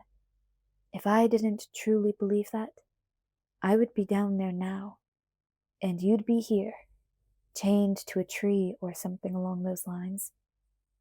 "Alice is so small," I moaned. He chuckled. "That might be a problem, if it were possible for someone to catch her." Seth started to whimper. "What's wrong?" I demanded. "He's just angry that he's stuck here with us. He knows the pack kept him out of the action to protect him. He's salivating to join them." I scowled in Seth's general direction. "The newborns have reached the end of the trail. It worked like a charm. Jasper's a genius. And they've caught the scent of the ones in the meadow, so they're splitting into two groups now, as Alice said." Edward murmured, his eyes focused on something far away. "Sam's taking us round to head off the ambush party." He was so intent on what he was hearing that he used the pack plural. Suddenly he looked down at me. "Breathe, Bella." I struggled to do what he asked. I could hear Seth's heavy panting just outside the tent wall, and I tried to keep my lungs on the same even pace so that I wouldn't hyperventilate. "The first group is in the clearing. We can hear the fighting." My teeth locked together. He laughed once. "We can hear Emmett. He is enjoying himself." I made myself take another breath with Seth. "The second group is getting ready. They aren't paying attention. They haven't heard us yet." Edward growled. "What?" I gasped. "They're talking about you." His teeth clenched together. "They're supposed to make sure you don't escape. Nice move, Leah." She's quite fast," he murmured in approval. "One of the newborns caught our scent. and Leah took him down before he could even turn. Sam's helping her finish him off. Paul and Jacob got another one, but the others are on the defensive now. They have no idea what to make of us. Both sides are feinting. No, let Sam lead. Stay out of the way, he muttered. Separate them. Don't let them protect each other's backs. Seth whined. That's better. Drive them toward the clearing. Edward approved. His body was shifting unconsciously as he watched, tensing for moves he would have made. His hands still held mine. I twisted my fingers through his. At least he wasn't down there. The sudden absence of sound was the only warning. The deep rush of Seth's breathing cut off, and as I'd paced my breaths with his, I noticed. I stopped breathing too frightened to even make my lungs work as I realized that Edward had frozen into a block of ice beside me. Oh no. No. No. Who had been lost? Theirs or ours? Mine. All mine. What was my loss? So quickly that I wasn't sure exactly how it happened. I was on my feet and the tent was collapsing in ragged shreds around me. Had Edward ripped our way out? Why? I blinked, shocked into the brilliant light. Seth was all I could see, right beside us, his face only 6 inches from Edward's. They stared at each other with absolute concentration for an infinite second. The sun shattered off Edward's skin and sent sparkles dancing across Seth's fur. And then Edward whispered urgently, "Go, Seth." The huge wolf wheeled and disappeared into the forest shadows. Had 2 entire seconds passed? It felt like hours. I was terrified to the point of nausea by the knowledge that something horrible had gone awry in the clearing. I opened my mouth to demand Edward take me there, and do it now. They needed him, and they needed me. If I had to bleed to save them, I would do it. I would die to do it, like the third wife. I had no silver dagger in my hand, but I would find a way. Before I could get the first syllable out, I felt as if I was being flung into the air. But Edward's hands never let go of me. I was only being moved, so quickly that the sensation was like falling sideways. I found myself with my back pressed against the sheer cliff face. Edward stood out in front of me, holding a posture that I knew at once. Relief washed through my mind at the same time that my stomach dropped through the soles of my feet. I'd misunderstood. Relief. Nothing had gone wrong in the clearing. Horror. The crisis was here. Edward held a defensive position, half crouched, his arms extended slightly, that I recognized with sickening certainty. The rock at my back could have been the ancient brick walls of the Italian alley, where he had stood between me and the black-cloaked Volturi warriors. Someone was coming for us. "Who?" I whispered. The words came through his teeth in a snarl that was louder than I expected. Too loud. It meant that it was far too late to hide. We were trapped, and it didn't matter who heard his answer. "Victoria," he said, spitting the word, making it a curse. "She's not alone. She crossed my scent, following the newborns in to watch. She never meant to fight with them. She made a spur-of-the-moment decision to find me, guessing that you would be wherever I was. She was right. You were right. It was always Victoria." She was close enough that he could hear her thoughts. Relief again. If it had been the Volturi, we were both dead. But with Victoria, it didn't have to be both. Edward could survive this. He was a good fighter, as good as Jasper. If she didn't bring too many others, he could fight his way out, back to his family. Edward was faster than anyone. He could make it. I was so glad he had sent Seth away. Of course, there was no one Seth could run to for help. Victoria had timed her decision perfectly. But at least Seth was safe. I couldn't see the huge sandy wolf in my head when I thought his name. Just the gangly 15-year-old boy. Edward's body shifted. Only infinitesimally, but it told me where to look. I stared at the black shadows of the forest. It was like having my nightmares walk forward to greet me. Two vampires edged slowly into the small opening of our camp, eyes intent, missing nothing. They glistened like diamonds in the sun. I could barely look at the blonde boy. Yes, he was just a boy, though he was muscular and tall, maybe my age when he changed. His eyes, a more vivid red than I had ever seen before, could not hold mine.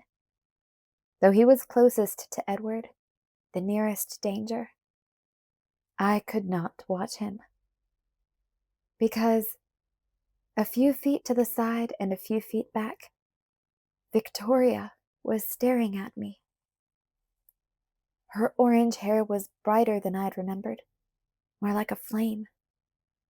There was no wind here, but the fire around her face seemed to shimmer slightly, as if it were alive. Her eyes were black with thirst. She did not smile, as she always had in my nightmares. Her lips were pressed into a tight line. There was a striking feline quality to the way she held her coiled body, a lioness waiting for an opening to spring. Her restless, wild gaze flickered between Edward and me, but never rested on him for more than a half-second. She could not keep her eyes from my face any more than I could keep mine from hers. Tension rolled off of her, nearly visible in the air. I could feel the desire, the all-consuming passion that held her in its grip. Almost as if I could hear her thoughts, too. I knew what she was thinking. She was so close to what she wanted. The whole focus of her existence for more than a year now was just so close. My death. Her plan was as obvious as it was practical. The big blonde boy would attack Edward. As soon as Edward was sufficiently distracted, Victoria would finish me. It would be quick. She had no time for games here. But it would be thorough. Something that it would be impossible to recover from. Something that even vampire venom could not repair. She'd have to stop my heart. Perhaps shove a hand through my chest, crushing it. Something along those lines. My heart beat furiously, loudly, as if to make her target more obvious. An immense distance away, from far across the black forest, a wolf's howl echoed in the still air. With Seth gone, there was no way to interpret the sound. The blonde boy looked at Victoria from the corner of his eye, waiting on her command. He was young in more ways than one. I guessed from his brilliant crimson irises that he couldn't have been a vampire for very long. He would be strong, but inept. Edward would know how to fight him. Edward would survive. Victoria jerked her chin toward Edward, wordlessly ordering the boy forward. "Riley," Edward said in a soft, pleading voice. The blonde boy froze, his red eyes widening. "She's lying to you, Riley," Edward told him. "Listen to me. She's lying to you just like she lied to the others, who are now dying in the clearing. You know that she's lied to them, that she had you lie to them, that neither of you were ever going to help them. Is it so hard to believe that she's lied to you, too?" Confusion swept across Riley's face. Edward shifted a few inches to the side, and Riley automatically compensated with an adjustment of his own. She doesn't love you, Riley. Edward's soft voice was compelling, almost hypnotic. She never has. She loved someone named James, and you are no more than a tool to her. When he said James's name, Victoria's lips pulled back in a teeth-baring grimace. Her eyes stayed locked on me. Riley cast a frantic glance in her direction. Riley, Edward said. Riley automatically refocused on Edward. She knows that I will kill you, Riley. She wants you to die so that she doesn't have to keep up the pretense anymore. Yes, you've seen that, haven't you? You've read the reluctance in her eyes, suspected a false note in her promises. You were right. She's never wanted you. Every kiss, every touch was a lie. Edward moved again, moved a few inches toward the boy, a few inches away from me. Victoria's gaze zeroed in on the gap between us. It would take her less than a second to kill me. She only needed the tiniest margin of opportunity. Slower this time, Riley repositioned himself. You don't have to die, Edward promised, his eyes holding the boy's. There are other ways to live than the way she's shown you. It's not all lies and blood, Riley. You can walk away right now. You don't have to die for her lies. Edward slid his feet forward and to the side. There was a foot of space between us now. Riley circled too far, overcompensating this time. Victoria leaned forward onto the balls of her feet. Last chance, Riley, Edward whispered. Riley's face was desperate as he looked to Victoria for answers. He's the liar, Riley, Victoria said, and my mouth fell open in shock at the sound of her voice. I told you about their mind tricks. You know I only love you. Her voice was not the strong, wild, cat-like growl I would have put with her face and her stance. It was soft, it was high, a babyish soprano tinkling. The kind of voice that went with blonde curls and pink bubblegum. It made no sense coming through her bared, glistening teeth. Riley's jaw tightened, and he squared his shoulders. His eyes emptied. There was no more confusion, no more suspicion. There was no thought at all. He tensed himself to attack. Victoria's body seemed to be trembling. She was so tightly wound. Her fingers were ready claws, waiting for Edward to move just one more inch away from me. The snarl came from none of them. A mammoth tan shape flew through the center of the opening, throwing Riley to the ground. No! Victoria cried, her baby voice shrill with disbelief. 1.5 yards in front of me, the huge wolf ripped and tore at the blonde vampire beneath him. Something white and hard smacked into the rocks by my feet. I cringed away from it. Victoria did not spare one glance for the boy she'd just pledged her love to. Her eyes were still on me, filled with a disappointment so ferocious that she looked deranged. No, she said again, through her teeth, as Edward started to move toward her, blocking her path to me. Riley was on his feet again, looking misshapen and haggard, but he was able to fling a vicious kick into Seth's shoulder. I heard the bone crunch. Seth backed off and started to circle, limping. Riley had his arms out, ready, though he seemed to be missing part of one hand. Only a few yards away from that fight, Edward and Victoria were dancing. Not quite circling, because Edward was not allowing her to position herself closer to me. She sashayed back, moving from side to side, trying to find a hole in his defense. He shadowed her footwork lithely, stalking her with perfect concentration.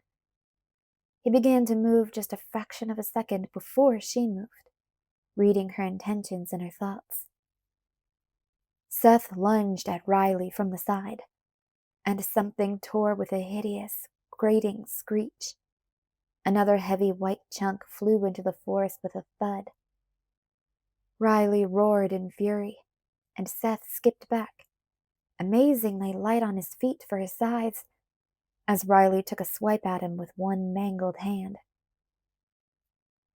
Victoria was weaving through the tree trunks at the far end of the little opening now. She was torn, her feet pulling her toward safety, while her eyes yearned toward me as if I were a magnet, reeling her in. I could see the burning desire to kill warring with her survival instinct. Edward could see that too. "Don't go, Victoria," he murmured in that same hypnotic tone as before. "You'll never get another chance like this." She showed her teeth and hissed at him, but seemed unable to move farther away from me. "You can always run later," Edward purred. "Plenty of time for that. It's what you do, isn't it? It's why James kept you around. Useful, if you like to play deadly games. A partner with an uncanny instinct for escaping. He shouldn't have left you. He could have used your skills when we caught up to him in Phoenix." A snarl ripped from between her lips. "That's all you ever were to him, though.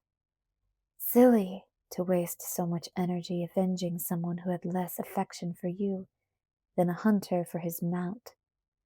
You were never more than a convenience to him. I would know." Edward's lips pulled up on one side as he tapped his temple. With a strangled screech, Victoria darted out of the trees again, fainting to the side. Edward responded, and the dance began again. Just then, Riley's fist caught Seth's flank, and a low yelp coughed out of Seth's throat. Seth backed away, his shoulders twitching as if he were trying to shake off the pain. "Please," I wanted to plead with Riley, but I couldn't find the muscles to make my mouth open, to pull the air up from my lungs. "Please, he's just a child." Why hadn't Seth run away? Why didn't he run now? Riley was closing the distance between them again, driving Seth toward the cliff face beside me. Victoria was suddenly interested in her partner's fate. I could see her, from the corner of her eyes, judge the distance between Riley and me. Seth snapped at Riley, forcing him back again, and Victoria hissed. Seth wasn't limping anymore. His circling took him within inches of Edward. His tail brushed Edward's back, and Victoria's eyes bulged. "No, he won't turn on me," Edward said, answering the question in Victoria's head. He used her distraction to slide closer. "You provided us with a common enemy. You allied us." She clenched her teeth, trying to keep her focus on Edward alone. "Look more closely, Victoria," he murmured, pulling at the threads of her concentration. "Is he really so much like the monster James tracked across Siberia?" Her eyes popped wide open, and then began flickering wildly from Edward to Seth to me, around and around. "Not the same," she snarled in her little girl's soprano. "Impossible." "Nothing is impossible," Edward murmured, voice velvet soft as he moved another inch closer to her. "Except what you want. You'll never touch her." She shook her head, fast and jerky, fighting his diversions, and tried to duck around him, but he was in place to block her as soon as she'd thought of the plan. Her face contorted in frustration, and then she shifted lower into her crouch, a lioness again, and stalked deliberately forward. Victoria was no inexperienced, instinct-driven newborn. She was lethal. Even I could tell the difference between her and Riley, and I knew that Seth wouldn't have lasted so long if he'd been fighting this vampire. Edward shifted too, as they closed on each other, and it was lion versus lioness. The dance increased in tempo.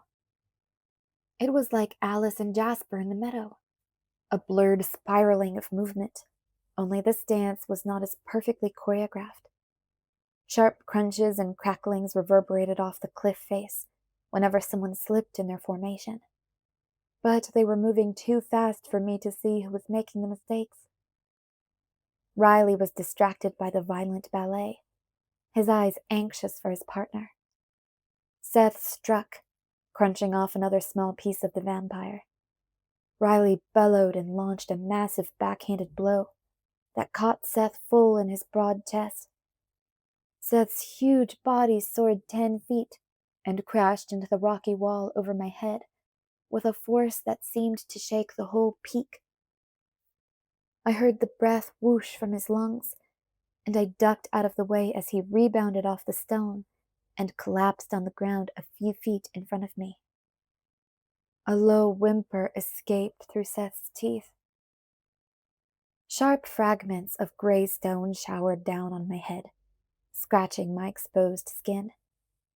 A jagged spike of rock rolled down my right arm, and I caught it reflexively.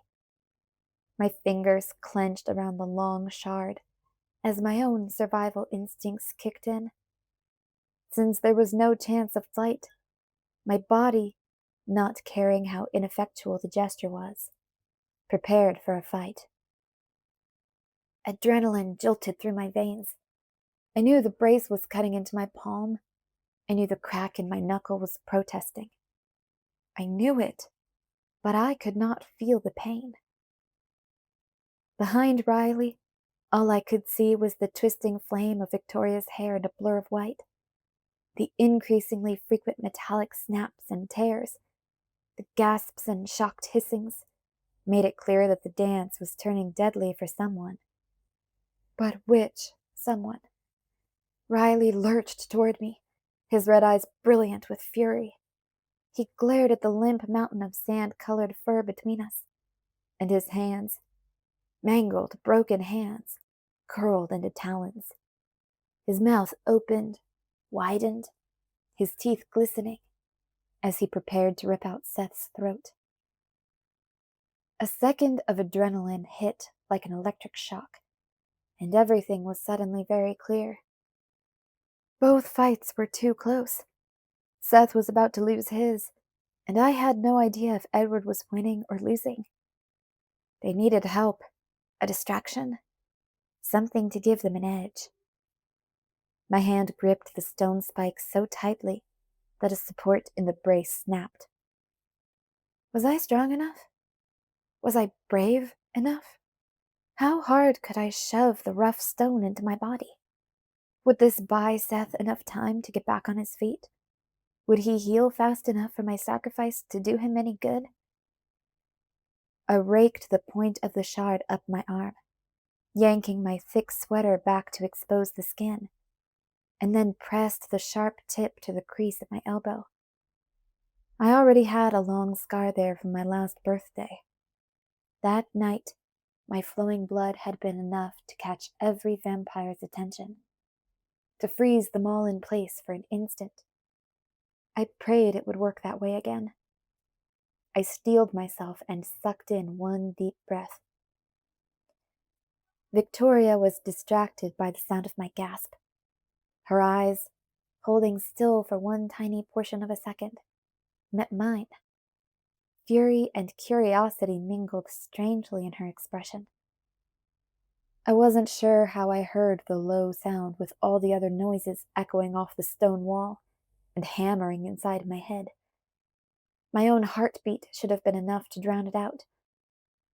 But in the split second that I stared into Victoria's eyes, I thought I heard a familiar, exasperated sigh. In that same short second, the dance broke violently apart. It happened so quickly that it was over before I could follow the sequence of events. I tried to catch up in my head. Victoria had flown out of the blurred formation and smashed into a tall spruce about halfway up the tree. She dropped back to the earth, already crouched to spring. Simultaneously, Edward, all but invisible with speed, had twisted backward and caught the unsuspecting Riley by the arm. It had looked like Edward planted his foot against Riley's back and heaved. The little campsite was filled with Riley's piercing shriek of agony. At the same time, Seth leaped to his feet, cutting off most of my view. But I could still see Victoria, and though she looked oddly deformed, as if she were unable to straighten up completely, I could see the smile I'd been dreaming of flash across her wild face. She coiled and sprang. Something small and white whistled through the air and collided with her mid-flight. The impact sounded like an explosion, and it threw her against another tree. This one snapped in half. She landed on her feet again, crouched and ready, but Edward was already in place. Relief swelled in my heart when I saw that he stood straight and perfect. Victoria kicked something aside with the flick of her bare foot, the missile that had crippled her attack. It rolled toward me, and I realized what it was. My stomach lurched. The fingers were still twitching, grasping at blades of grass. Riley's arm began to drag itself mindlessly across the ground. Seth was circling Riley again, and now Riley was retreating. He backed away from the advancing werewolf, his face rigid with pain. He raised his one arm defensively. Seth rushed Riley, and the vampire was clearly off balance. I saw Seth sink his teeth into Riley's shoulder and tear, jumping back again. With an ear-splitting metallic screech, Riley lost his other arm. Seth shook his head, flinging the arm into the woods. The broken, hissing noise that came through Seth's teeth sounded like snickering. Riley screamed out a tortured plea. "Victoria!" Victoria did not even flinch to the sound of her name. Her eyes did not flicker once toward her partner. Seth launched himself forward with the force of a wrecking ball. The thrust carried both Seth and Riley into the trees, where the metallic screeching was matched by Riley's screams. Screams that abruptly cut off, while the sounds of rock being ripped to shreds continued.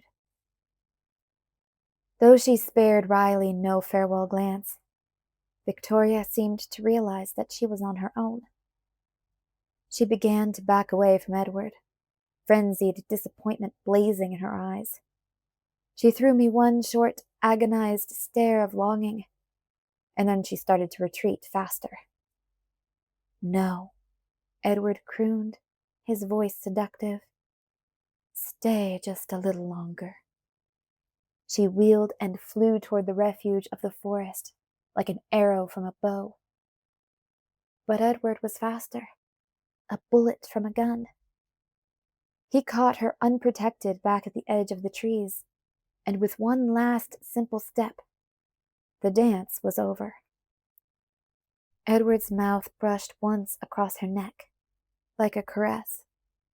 The squealing clamor coming from Seth's efforts covered every other noise now, so there was no discernible sound to make the image one of violence. He could have been kissing her. And then the fiery tangle of hair was no longer connected to the rest of her body. The shivering orange waves fell to the ground, and bounced once before rolling toward the trees.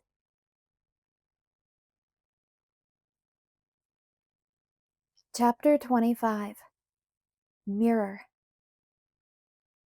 I forced my eyes, frozen wide open with shock, to move, so that I could not examine too closely the oval object wrapped in tendrils of shivering, fiery hair Edward was in motion again, swift and coolly businesslike. He dismembered the headless corpse. I could not go to him. I could not make my feet respond. They were bolted to the stone beneath them. But I scrutinized his every action minutely, looking for any evidence that he had been harmed. My heart slowed to a healthier rhythm, and I found nothing.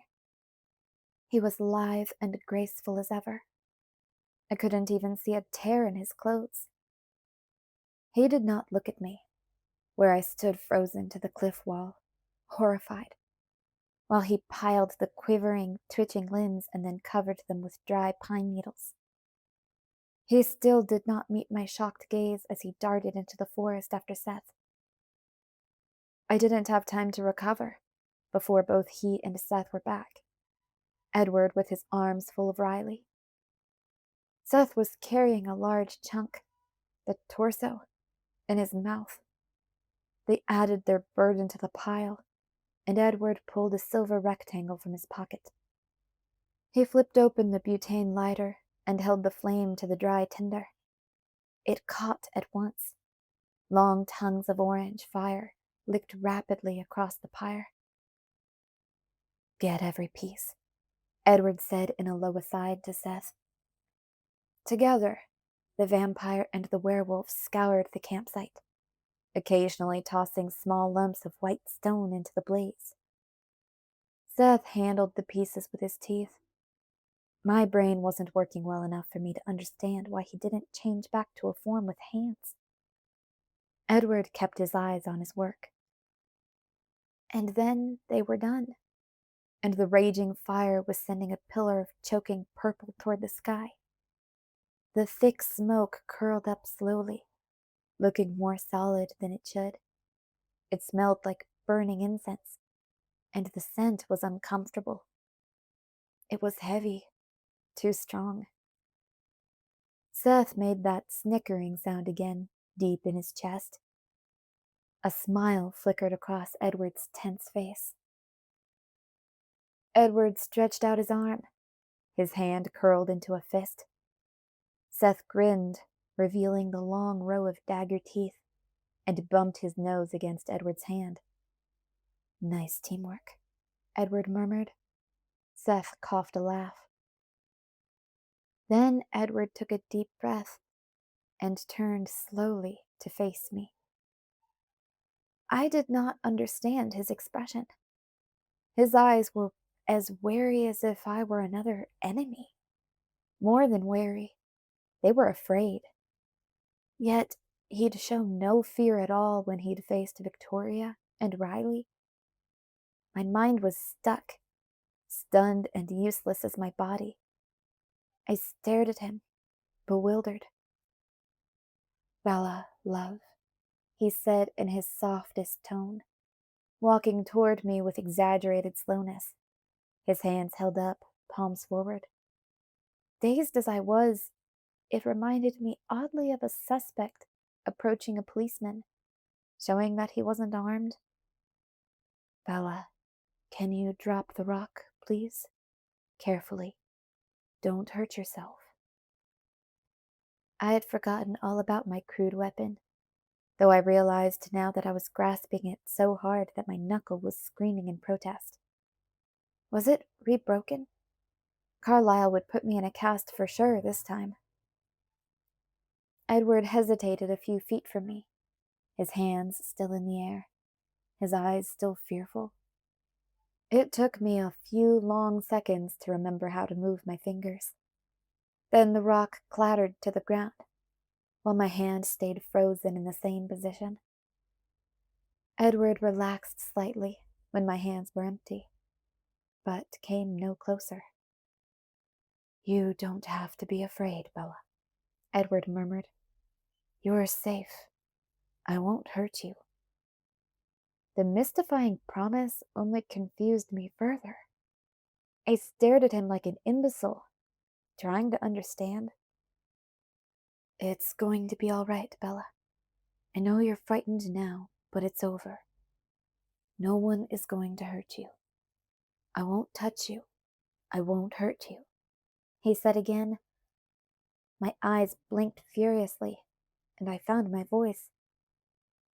Why do you keep saying that? I took an unsteady step toward him, and he leaned away from my advance. What's wrong? I whispered. What do you mean? Are you? His golden eyes were suddenly as confused as I felt. Aren't you afraid of me? Afraid of you? Why? I staggered forward another step, and then tripped over something. My own feet, probably. Edward caught me, and I buried my face in his chest and started to sob. Bella, Bella, I'm so sorry. It's over. It's over.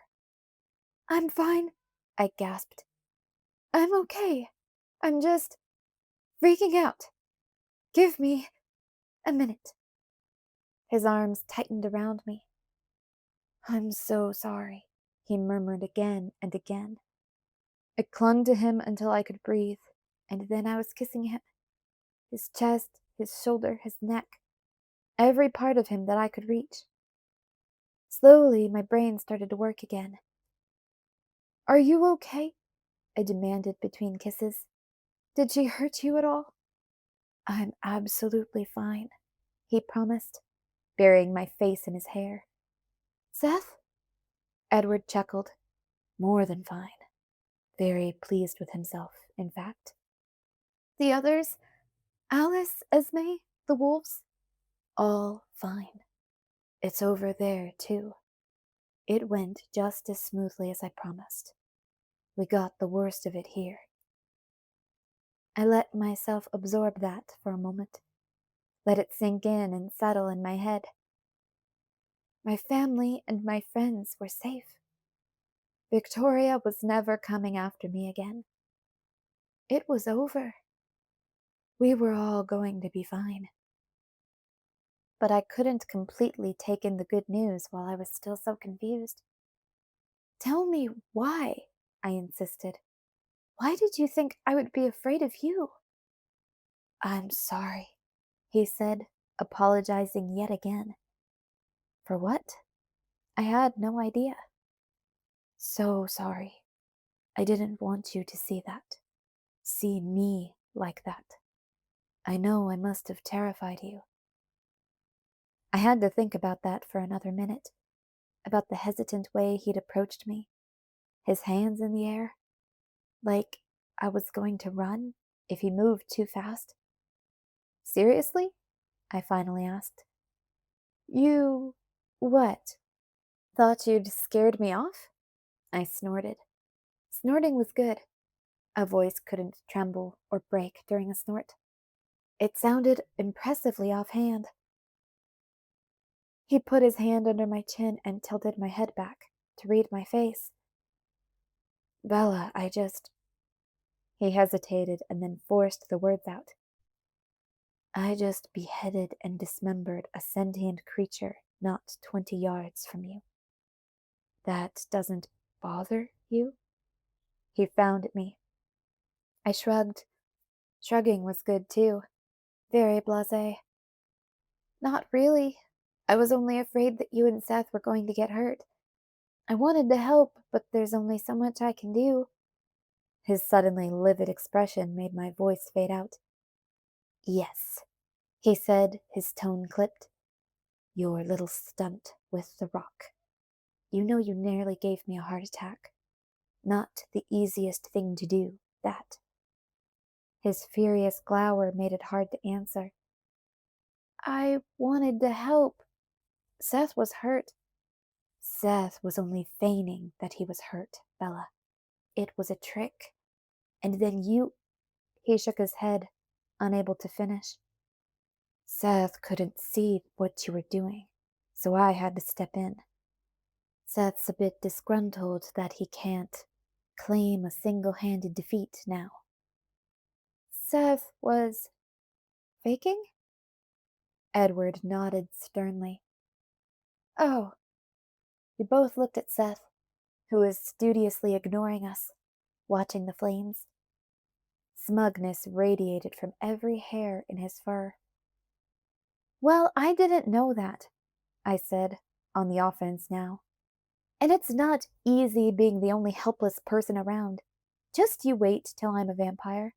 I'm not going to be sitting on the sidelines next time."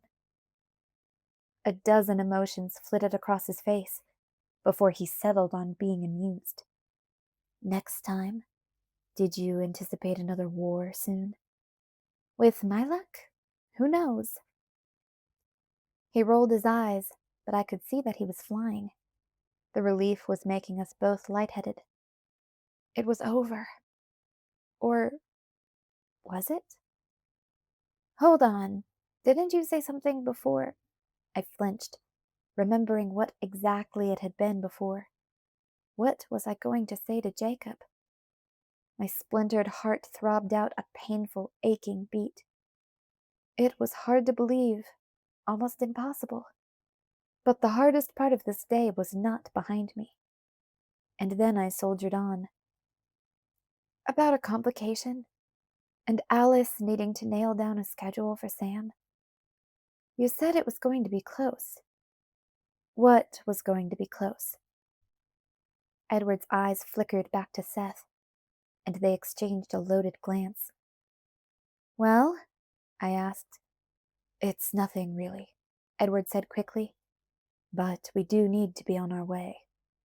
He started to pull me into place on his back, but I stiffened and drew away. "Define nothing." Edward took my face between his palms. "We only have a minute, so don't panic, all right? I told you that you had no reason to be afraid. Trust me on that, please." I nodded, trying to hide the sudden terror. How much more could I handle before I collapsed? "No reason to be afraid. Got it." He pursed his lips for a second, deciding what to say, and then he glanced abruptly at Seth, as if the wolf had called him. "What's she doing?" Edward asked. Seth whined. It was an anxious, uneasy sound. It made the hair on the back of my neck rise. Everything was dead silent for one endless second.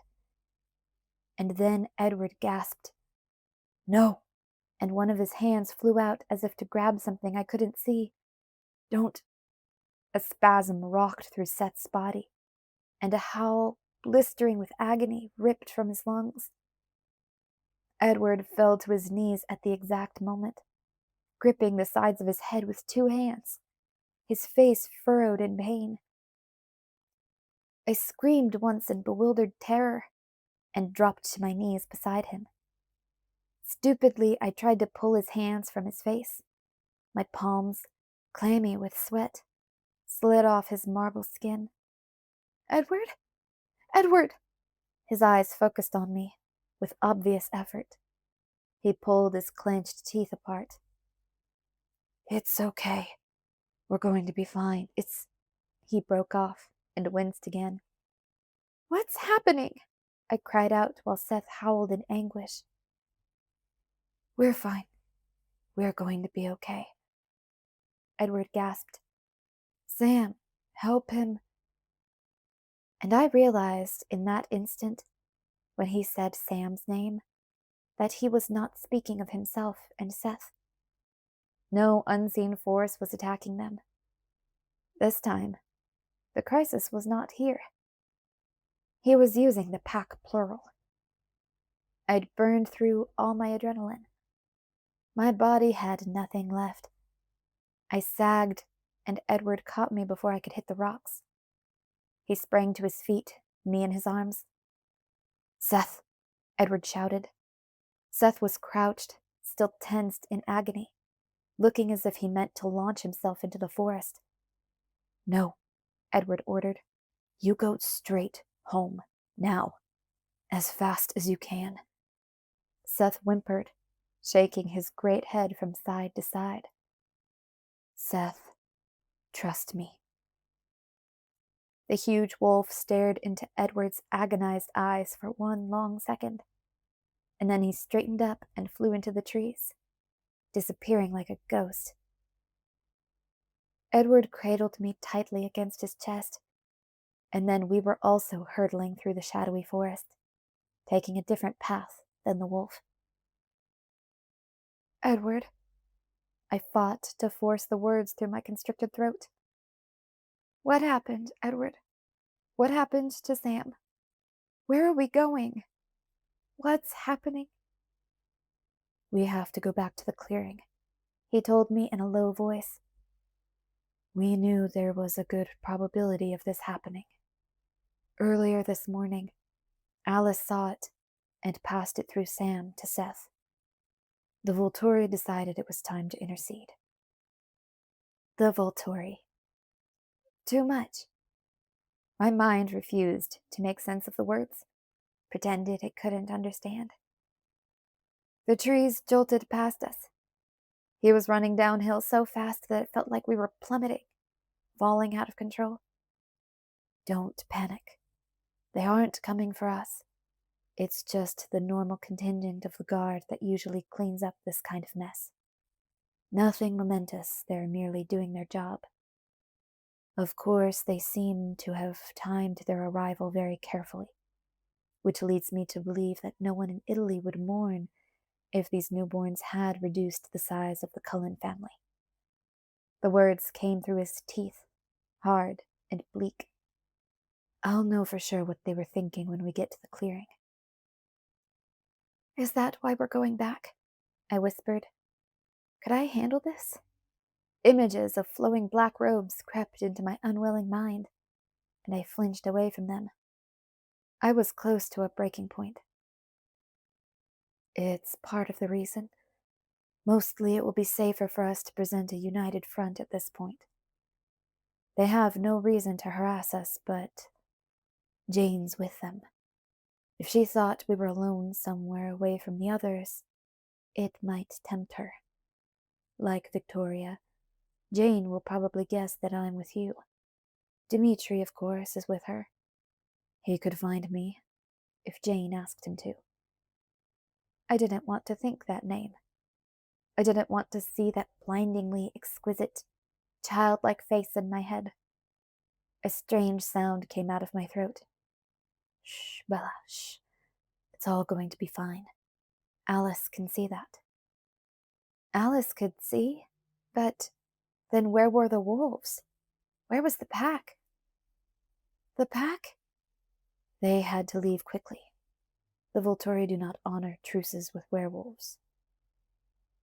I could hear my breathing get faster, but I couldn't control it. I started to gasp.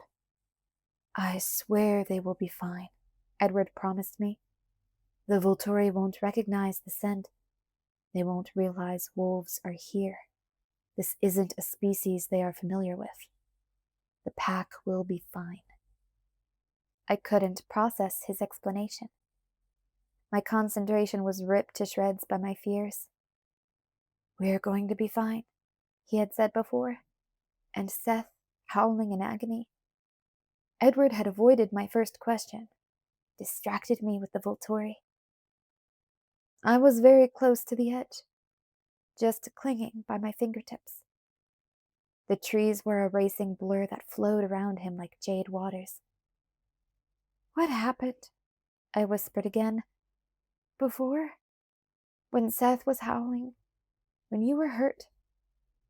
Edward hesitated. Edward? Tell me. It was all over, he whispered. I could barely hear him over the wind his speed created. The wolves didn't count their half. They thought they had them all. Of course, Alice couldn't see. What happened? One of the newborns was hiding. Leah found him. She was being stupid, cocky, trying to prove something. She engaged him alone. Leah, I repeated, and I was too weak to feel shame for the relief that flooded through me. Is she going to be okay? Leah wasn't hurt, Edward mumbled. I stared at him for a long second. Sam, help him, Edward had gasped. Him, not her. We're almost there, Edward said, and he stared at a fixed point in the sky. Automatically, my eyes followed his. There was a dark purple cloud hanging low over the trees. A cloud? But it was so abnormally sunny. No, not a cloud. I recognized the thick column of smoke, just like the one at our campsite. Edward, I said, my voice nearly inaudible. Edward, someone got hurt. I'd heard Seth's agony, seen the torture in Edward's face. Yes, he whispered. Who? I asked, though of course I already knew the answer. Of course I did. Of course. The trees were slowing around us as we came to our destination. It took him a long moment to answer me. Jacob, he said. I was able to nod once. Of course, I whispered. And then I slipped off the edge I was clinging to inside my head. Everything went black. I was first aware of the cool hands touching me. More than one pair of hands. Arms holding me, a palm curved to fit my cheek, fingers stroking my forehead, and more fingers pressed lightly into my wrist.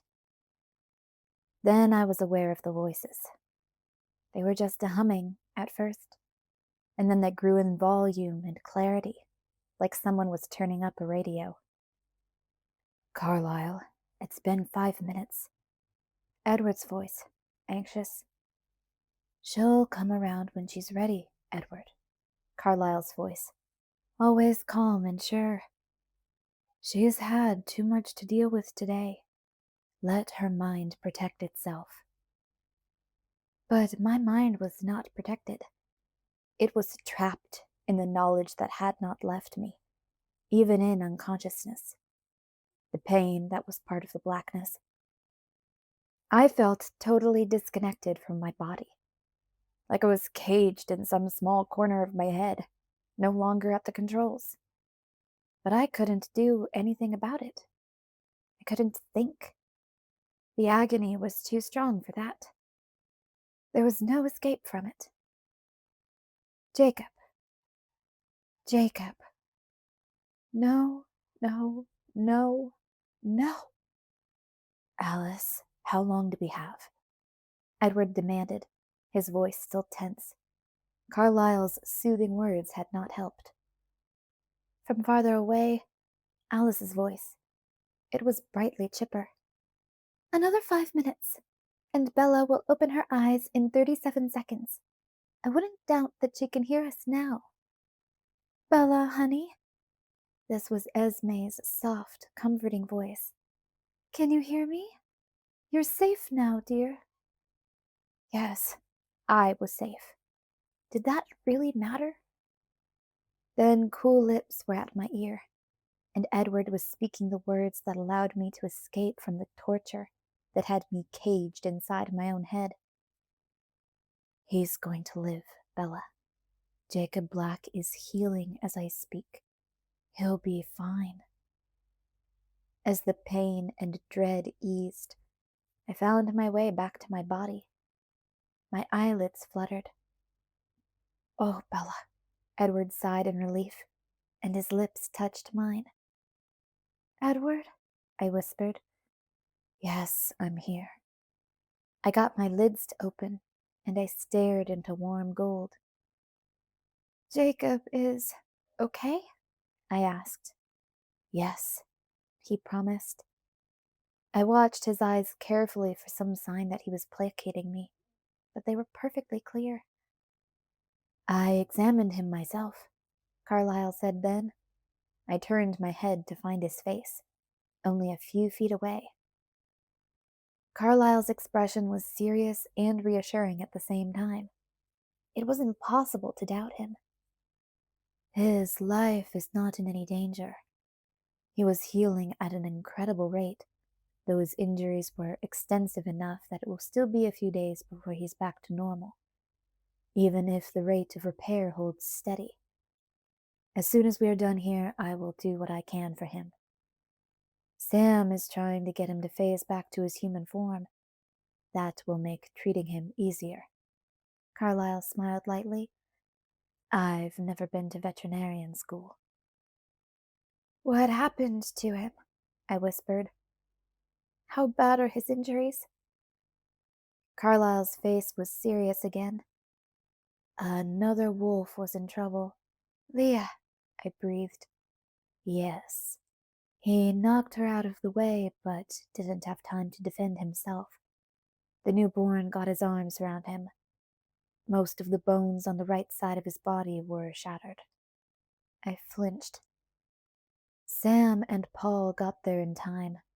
He was already improving when they took him back to La Push. He'll be back to normal? I asked. Yes, Bella. He won't have any permanent damage. I took a deep breath. 3 minutes, Alice said quietly. I struggled, trying to get vertical. Edward realized what I was doing and helped me to my feet. I stared at the scene in front of me. The Cullens stood in a loose semicircle around the bonfire. There were hardly any flames visible, just the thick, purple-black smoke, hovering like a disease against the bright grass. Jasper stood closest to the solid-seeming haze, in its shadow so that his skin did not glitter brilliantly in the sun, the way the others did.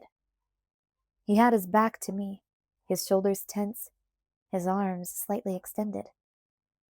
There was something there in the shadow, something he crouched over with a wary intensity. I was too numb to feel more than a mild shock when I realized what it was.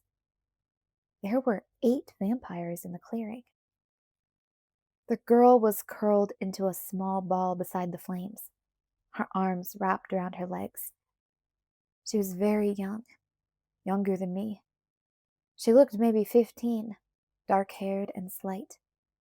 Her eyes were focused on me, and the irises were a shocking, brilliant red. Much brighter than Riley's, almost glowing. They wheeled wildly, out of control. Edward saw my bewildered expression. She surrendered, he told me quietly. That's one I'd never seen before. Only Carlyle would think of offering. Jasper doesn't approve. I couldn't tear my gaze away from the scene beside the fire. Jasper was rubbing absently at his left forearm. Is Jasper all right? I whispered. He's fine. The venom stings. He was bitten? I asked, horrified. He was trying to be everywhere at once, trying to make sure Alice had nothing to do, actually. Edward shook his head. Alice doesn't need anyone's help. Alice grimaced toward her true love. Overprotective fool. The young female suddenly threw her head back like an animal and wailed shrilly. Jasper growled at her and she cringed back, but her fingers dug into the ground like claws and her head whipped back and forth in anguish.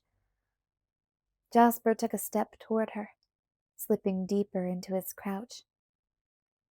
Edward moved with overdone casualness, turning our bodies so that he was between the girl and me. I peeked around his arm to watch the thrashing girl and Jasper. Carlyle was at Jasper's side in an instant. He put a restraining hand on his most recent son's arm. Have you changed your mind, young one? Carlyle asked, calm as ever. We don't want to destroy you, but we will if you can't control yourself. How can you stand it? The girl groaned in a high, clear voice. I want her. Her bright crimson irises focused on Edward, beyond him to me, and her nails ripped through the hard soil again. You must stand it, Carlyle told her gravely. You must exercise control.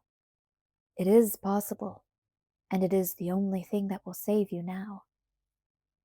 The girl clutched her dirt-encrusted hands around her head, yowling quietly. Shouldn't we move away from her? I whispered, tugging on Edward's arm. The girl's lips pulled back over her teeth when she heard my voice, her expression one of torment. "We have to stay here," Edward murmured. "They are coming to the north end of the clearing now." My heart burst into a sprint as I scanned the clearing, but I couldn't see anything past the thick pall of smoke. After a second of fruitless searching, my gaze crept back to the young female vampire.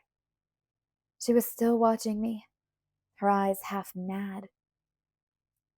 I met the girl's stare for a long moment. Chin-length dark hair framed her face, which was alabaster pale. It was hard to tell if her features were beautiful, twisted as they were by rage and thirst. The feral red eyes were dominant, hard to look away from. She glared at me viciously, shuddering and writhing every few seconds. I stared at her, mesmerized, wondering if I were looking into a mirror of my future. Then Carlyle and Jasper began to back toward the rest of us.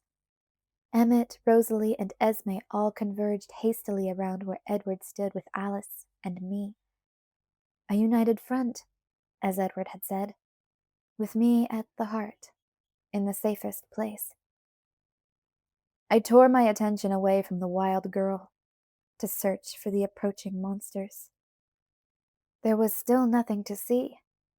I glanced at Edward, and his eyes were locked straight ahead. I tried to follow his gaze, but there was only the smoke. Dense, oily smoke twisting low to the ground, rising lazily, undulating against the grass. It billowed forward, darker in the middle. A dead voice murmured from the mist. I recognized the apathy at once. "Welcome, Jane." Edward's tone was coolly courteous. The dark shapes came closer, separating themselves from the haze, solidifying. I knew it would be Jane in the front, the darkest cloak, almost black, and the smallest figure by more than 2 feet. I could just barely make out Jane's angelic features in the shade of the cowl. The 4 gray-shrouded figures hulking behind her were also somewhat familiar. I was sure I recognized the biggest one, and while I stared, trying to confirm my suspicion, Felix looked up. He let his hood fall back slightly so that I could see him wink at me and smile. Edward was very still at my side, tightly in control. Jane's gaze moved slowly across the luminous faces of the Cullens, and then touched on the newborn girl beside the fire. The newborn had her head in her hands again. "I don't understand." Jane's voice was toneless, but not quite as uninterested as before. "She has surrendered," Edward explained, answering the confusion in her mind. Jane's dark eyes flashed to his face. "Surrendered?" Felix and another shadow exchanged a quick glance. Edward shrugged. "Carlyle gave her the option." "There are no options for those who break the rules," Jane said flatly. Carlyle spoke then, his voice mild. "That's in your hands. As long as she was willing to halt her attack on us, I saw no need to destroy her. She was never taught." "That is irrelevant," Jane insisted. "As you wish." Jane stared at Carlyle in consternation. She shook her head infinitesimally, and then composed her features. "Aro hoped that we would get far enough west to see you, Carlyle. He sends his regards." Carlyle nodded. "I would appreciate if you would convey mine to him." "Of course," Jane smiled. Her face was almost too lovely when it was animated. She looked back toward the smoke. "It appears you have done our work for us today, for the most part." Her eyes flickered to the hostage. Just out of professional curiosity, how many were there? They left quite a wake of destruction in Seattle. 18, including this one, Carlyle answered. Jane's eyes widened, and she looked at the fire again, seeming to reassess the size of it. Felix and the other shadow exchanged a longer glance. 18, she repeated, her voice sounding unsure for the first time. All brand new, Carlyle said dismissively. They were unskilled. All? Her voice turned sharp. Then who was their creator? Her name was Victoria, Edward answered, no emotion in his voice. Was? Jane asked. Edward inclined his head toward the eastern forest. Jane's eyes snapped up and focused on something far in the distance. The other pillar of smoke? I didn't look away to check. Jane stared to the east for a long moment, and then examined the closer bonfire again. This Victoria, she was in addition to the 18 here? Yes, she had only one other with her. He was not as young as this one here, but no older than a year. 20, Jane breathed. Who dealt with the creator? I did, Edward told her.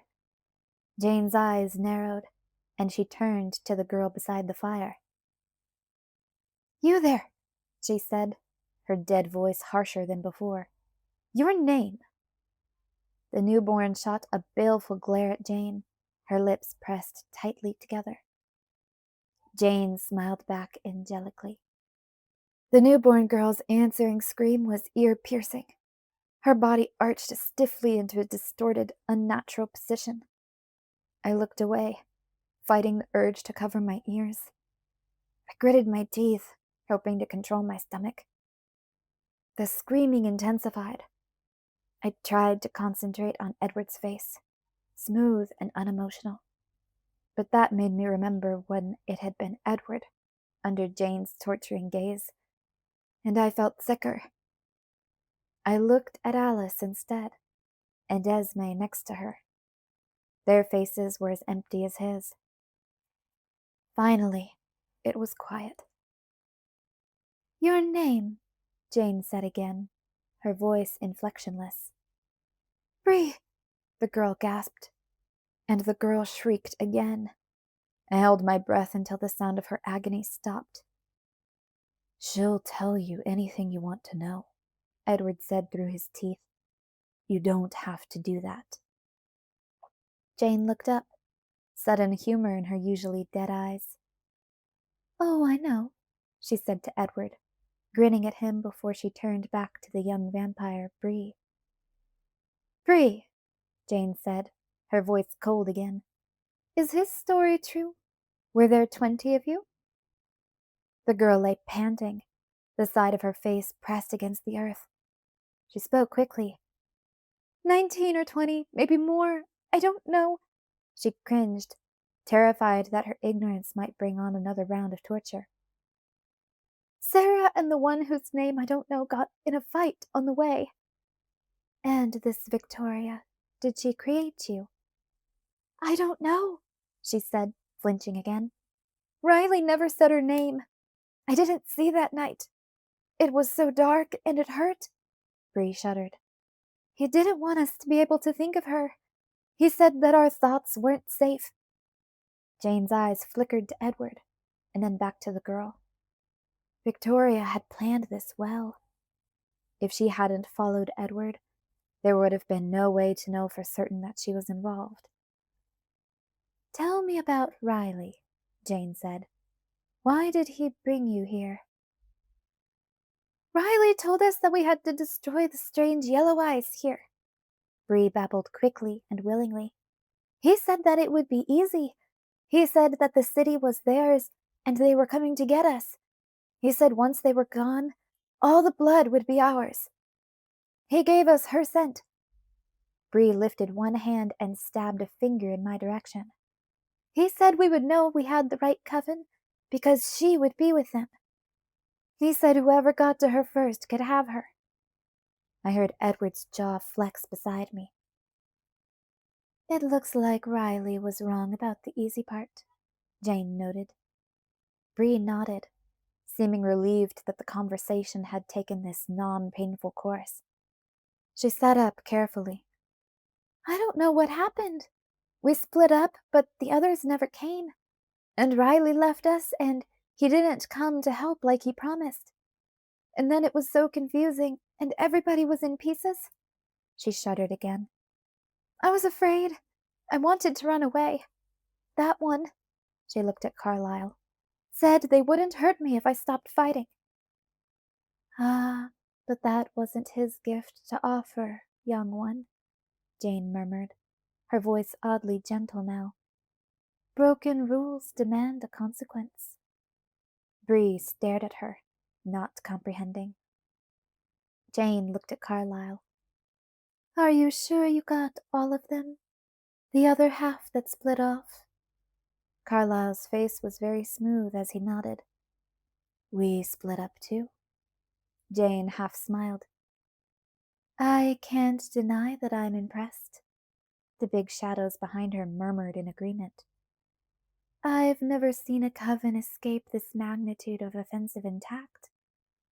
Do you know what was behind it? It seems like extreme behavior, considering the way you live here. And why was the girl the key? Her eyes rested unwillingly on me for one short second. I shivered. Victoria held a grudge against Bella, Edward told her, his voice impassive. Jane laughed. The sound was golden, the bubbling laugh of a happy child. This one seems to bring out bizarrely strong reactions in our kind, she observed, smiling directly at me, her face beatific. Edward stiffened. I looked at him in time to see his face turning away, back to Jane. Would you please not do that? He asked in a tight voice. Jane laughed lightly again. Just checking. No harm done, apparently. I shivered, deeply grateful for the strange glitch in my system, which had protected me from Jane the last time we'd met, was still in effect. Edward's arm tightened around me. Well, it appears that there's not much left for us to do. Odd, Jane said, apathy creeping back into her voice. We're not used to being rendered unnecessary. It's too bad we missed the fight. It sounds like it would have been entertaining to watch. Yes, Edward answered her quickly, his voice sharp. And you were so close. It's a shame you didn't arrive just a half hour earlier. Perhaps then you would have fulfilled your purpose here. Jane met Edward's glare with unwavering eyes. Yes, quite a pity how things turned out, isn't it?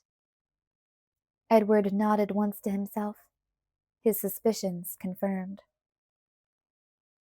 Jane turned to look at the newborn Bree again, her face completely bored. Felix, she drawled. Wait, Edward interjected. Jane raised one eyebrow, but Edward was staring at Carlyle while he spoke in an urgent voice. We could explain the rules to the young one. She doesn't seem unwilling to learn. She didn't know what she was doing. Of course, Carlyle answered. We would certainly be prepared to take responsibility for Bree. Jane's expression was torn between amusement and disbelief. We don't make exceptions, she said. And we don't give second chances. It's bad for our reputation. Which reminds me. Suddenly her eyes were on me again, and her cherubic face dimpled. Caius will be so interested to hear that you're still human, Bella. Perhaps he'll decide to visit. The date is set, Alice told Jane, speaking for the first time. Perhaps we'll come to visit you in a few months. Jane's smile faded. and she shrugged indifferently, never looking at Alice. She turned to face Carlyle again. It was nice to meet you, Carlyle. I'd thought Ara was exaggerating. Well, until we meet again. Carlyle nodded, his expression pained. Take care of that, Felix, Jane said, nodding toward Bree, her voice dripping with boredom. I want to go home. Don't watch, Edward whispered in my ear. I was only too eager to follow his instruction. I'd seen more than enough for one day, more than enough for one lifetime. I squeezed my eyes tightly together and turned my face into Edward's chest. But I could still hear. There was a deep, rumbling growl, and then a high-pitched keen that was horribly familiar. That sound cut off quickly, and then the only sound was a sickening crunching and snapping. Edward's hand rubbed anxiously against my shoulders. Come, Jane said, and I looked up in time to see the backs of the tall gray cloaks drifting away toward the curling smoke. The incense smell was strong again, fresh. The gray cloaks disappeared into the thick mist. Chapter 26. Ethics. The counter in Alice's bathroom was covered with 1,000 different products, all claiming to beautify a person's surface. Since everyone in this house was both perfect and impermeable, I could only assume that she'd bought most of these things with me in mind. I read the labels numbly, struck by the waste. I was careful never to look in the long mirror. Alice combed through my hair with a slow, rhythmic motion. That's enough, Alice, I said tonelessly. I want to go back to La Push. How many hours had I waited for Charlie to finally leave Billy's house so that I could see Jacob? Each minute, not knowing if Jacob was still breathing or not, had seemed like 10 lifetimes. And then, when at last I'd been allowed to go, to see for myself that Jacob was alive, the time had gone so quickly. I felt like I'd barely caught my breath before Alice was calling Edward, insisting that I keep up this ridiculous sleepover facade. It seemed so insignificant. Jacob's still unconscious, Alice answered. Carlyle or Edward will call when he's awake. Anyway, you need to go see Charlie. He was there at Billy's house. He saw that Carlyle and Edward are back in from their trip, and he's bound to be suspicious when you get home. I already had my story memorized and corroborated. I don't care. I want to be there when Jacob wakes up. You need to think of Charlie now. You've had a long day. Sorry. I know that doesn't begin to cover it, but that doesn't mean you can shirk your responsibilities. Her voice was serious, almost chiding. It's more important now than ever that Charlie stays safely in the dark. Play your role first, Bella, and then you can do what you want second. Part of being a Cullen is being meticulously responsible. Of course, she was right.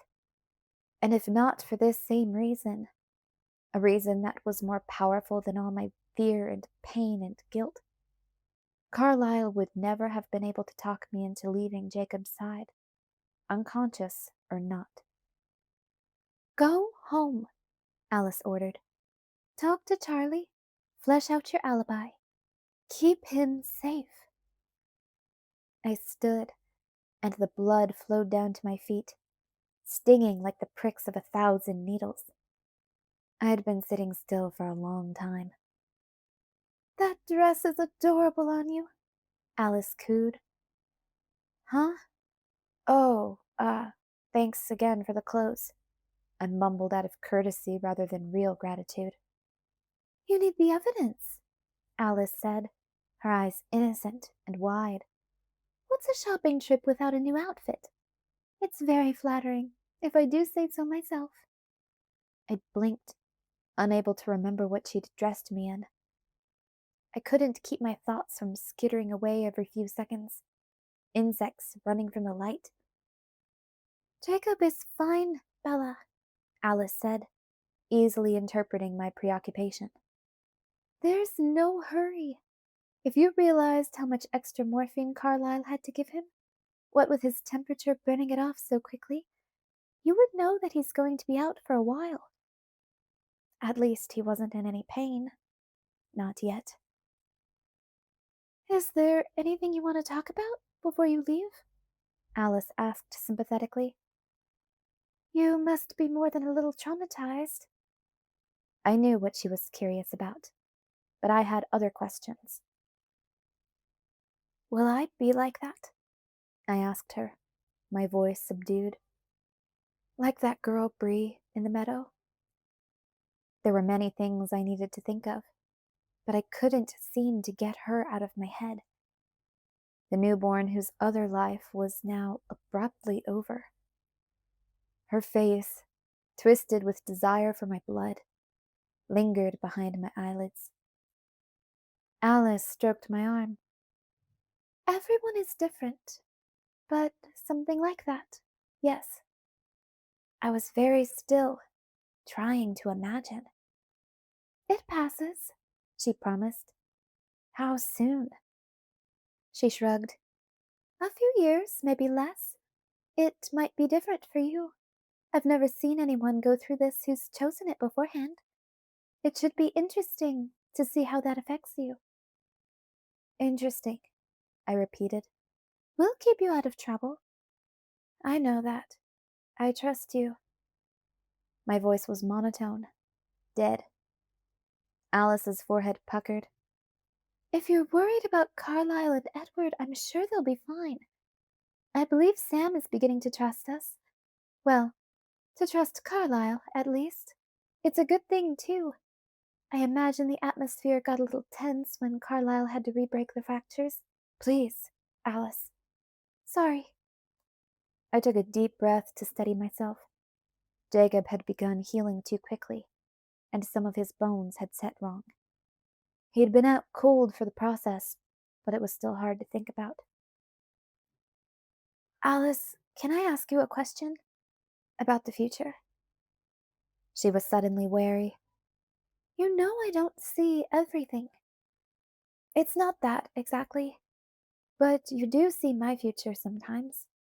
Why is that, do you think, when nothing else works on me? Not what Jane can do, or Edward, or Otto.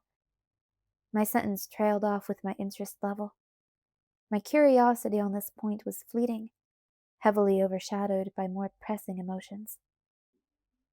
Alice, however, found the question very interesting. Jasper, too, Bella. His talent works on your body just as well as it does on anyone else's.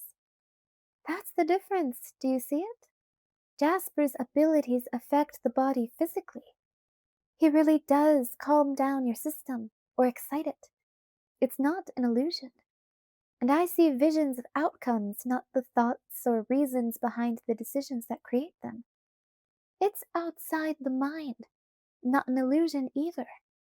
Reality, or at least one version of it. But Jane and Edward and Otto and Dmitri, they work inside the mind. Jane only creates an illusion of pain. She doesn't really hurt your body, you only think you feel it. You see, Bella? You are safe inside your mind. No one can reach you there. It's no wonder that Ara was so curious about your future abilities.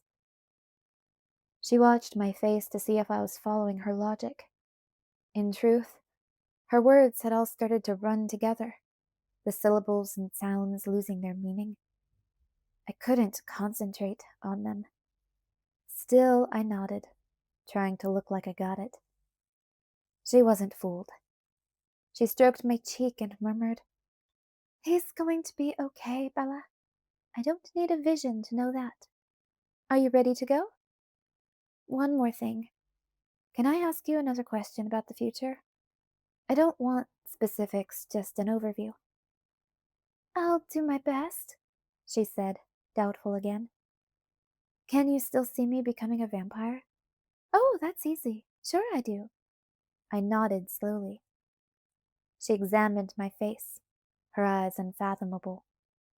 Don't you know your own mind, Bella? I do. I just wanted to be sure. I'm only as sure as you are, Bella.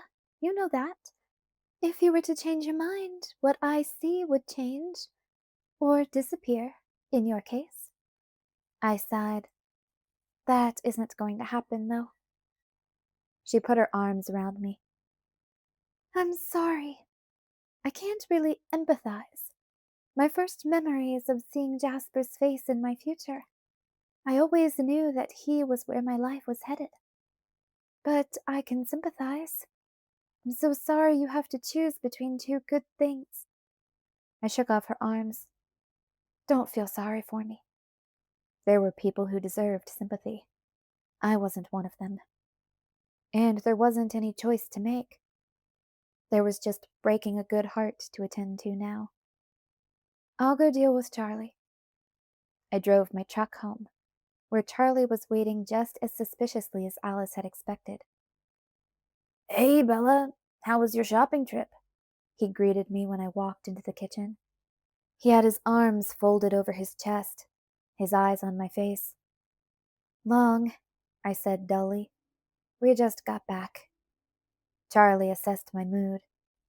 I guess you already heard about Jake, then.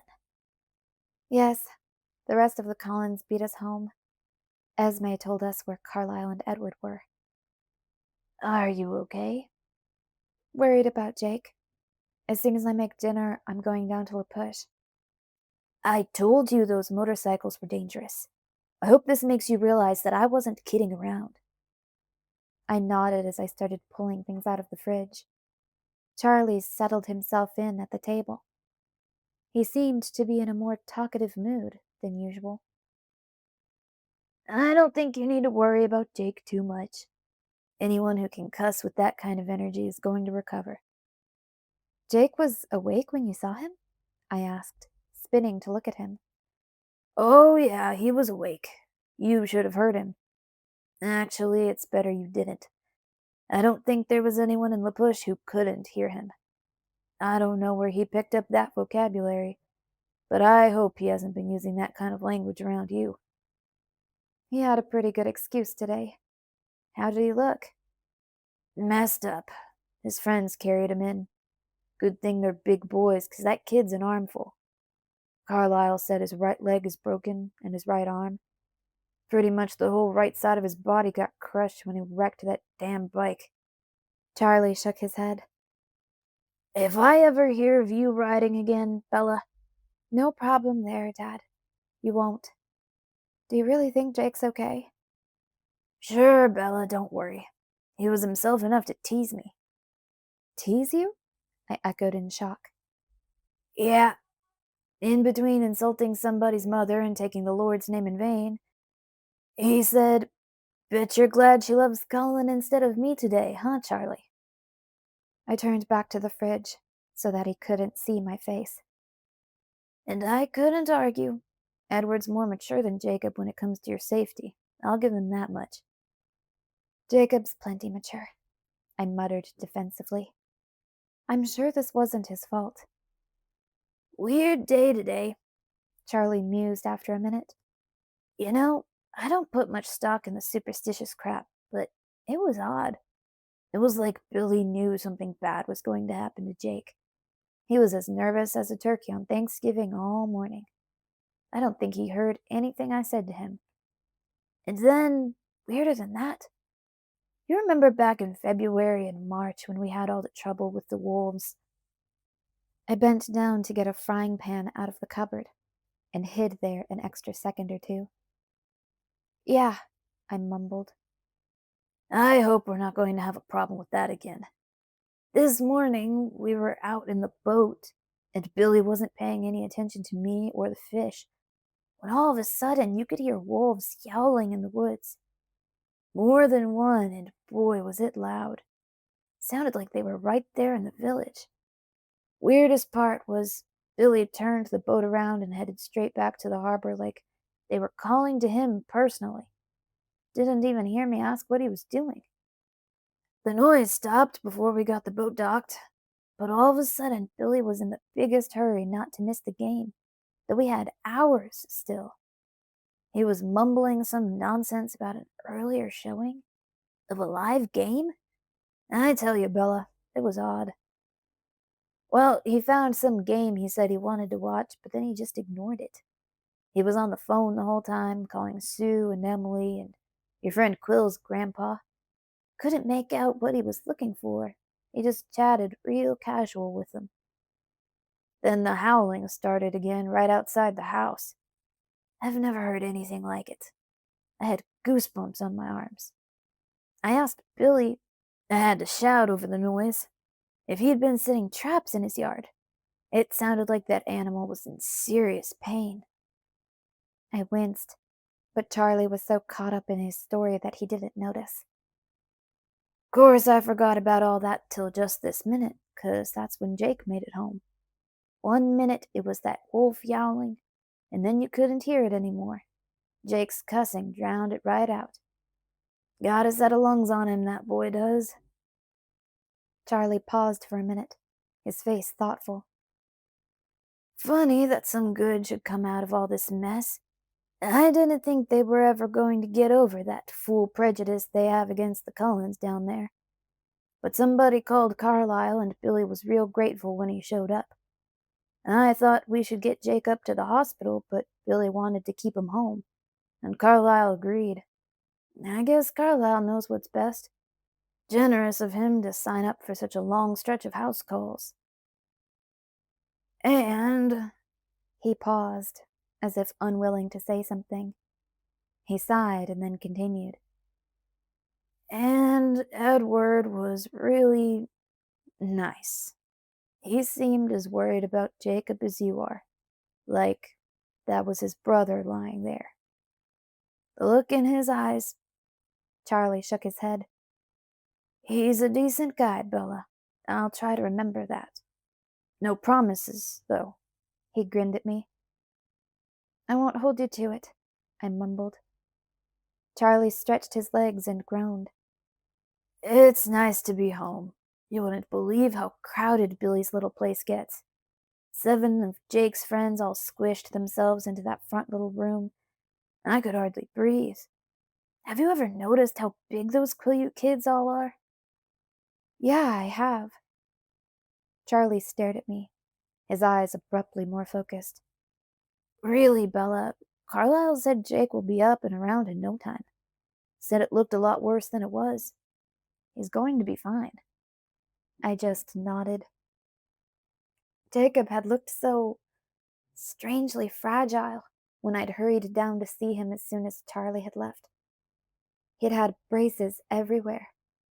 Carlisle said there was no point in plaster as fast as he was healing. His face had been pale and drawn, deeply unconscious though he was at the time. Breakable.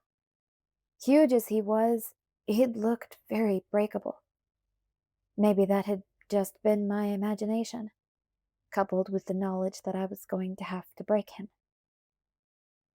If only I could be struck by lightning and be split in two, preferably painfully. For the first time, giving up being human felt like a true sacrifice, like it might be too much to lose. I put Charlie's dinner on the table next to his elbow and headed for the door. Bella, could you wait just a second? Did I forget something? I asked, eyeing his plate.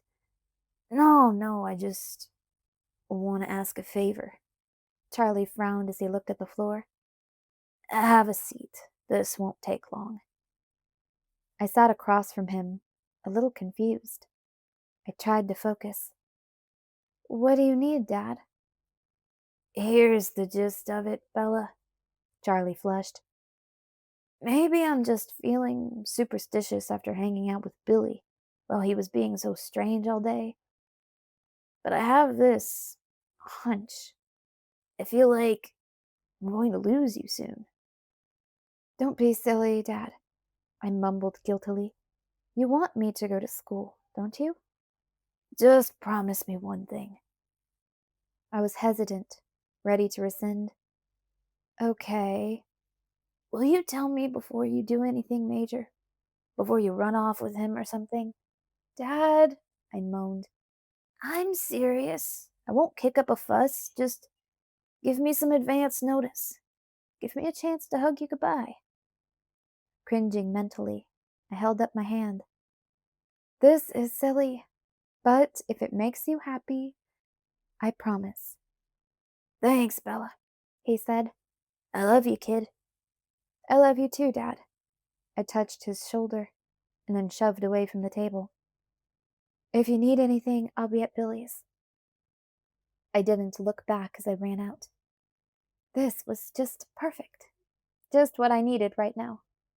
I grumbled to myself all the way to a push. Carlyle's black Mercedes was not in front of Billy's house. That was both good and bad. Obviously, I needed to talk to Jacob alone.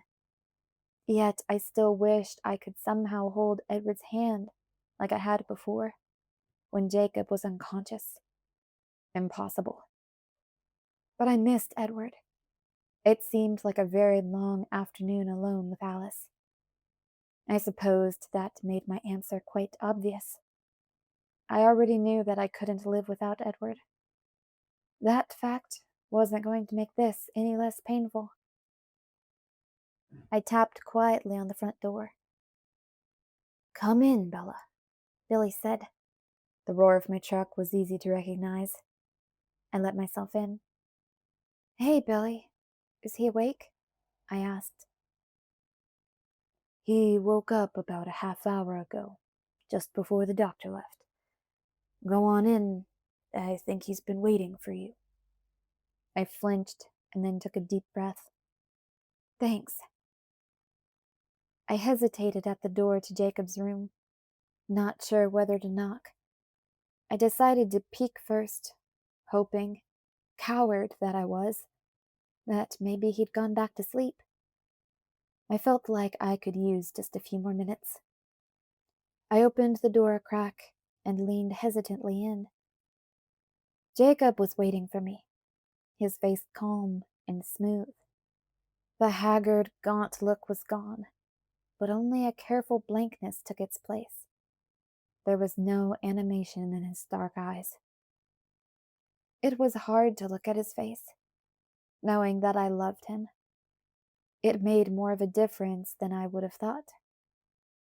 I wondered if it had always been this hard for him, all this time. Thankfully, someone had covered him with a quilt. It was a relief not to have to see the extent of the damage. I stepped in and shut the door quietly behind me. Hi, Jake, I murmured. He didn't answer at first. He looked at my face for a long moment. Then, with some effort, he rearranged his expression into a slightly mocking smile. Yeah, I sort of thought it might be like that, he sighed. Today has definitely taken a turn for the worst. First, I picked the wrong place, missed the best fight, and Seth gets all the glory. Then Leah has to be an idiot trying to prove she's as tough as the rest of us, and I have to be the idiot who saves her. And now this. He waved his left hand toward me, where I hesitated by the door. How are you feeling? I mumbled. What a stupid question. A little stoned. Dr. Fang isn't sure how much pain medication I need, so he's going with trial and error. Think he overdid it. But you're not in pain? No. At least I can't feel my injuries, he said, smiling mockingly again. I bit my lip. I was never going to get through this. Why didn't anyone ever try to kill me when I wanted to die? The wry humor left his face, and his eyes warmed up. His forehead creased like he was worried. How about you? He asked, sounding really concerned. Are you okay? Me? I stared at him. Maybe he had taken too many drugs. Why? Well, I mean, I was pretty sure that he wouldn't actually hurt you, but I wasn't sure how bad it was going to be. I've been going a little crazy with worrying about you ever since I woke up. I didn't know if you were going to be allowed to visit or anything. The suspense was terrible. How did it go? Was he mean to you? I'm sorry if it was bad. I didn't mean for you to have to go through that alone. I was thinking I'd be there. It took me a minute to even understand.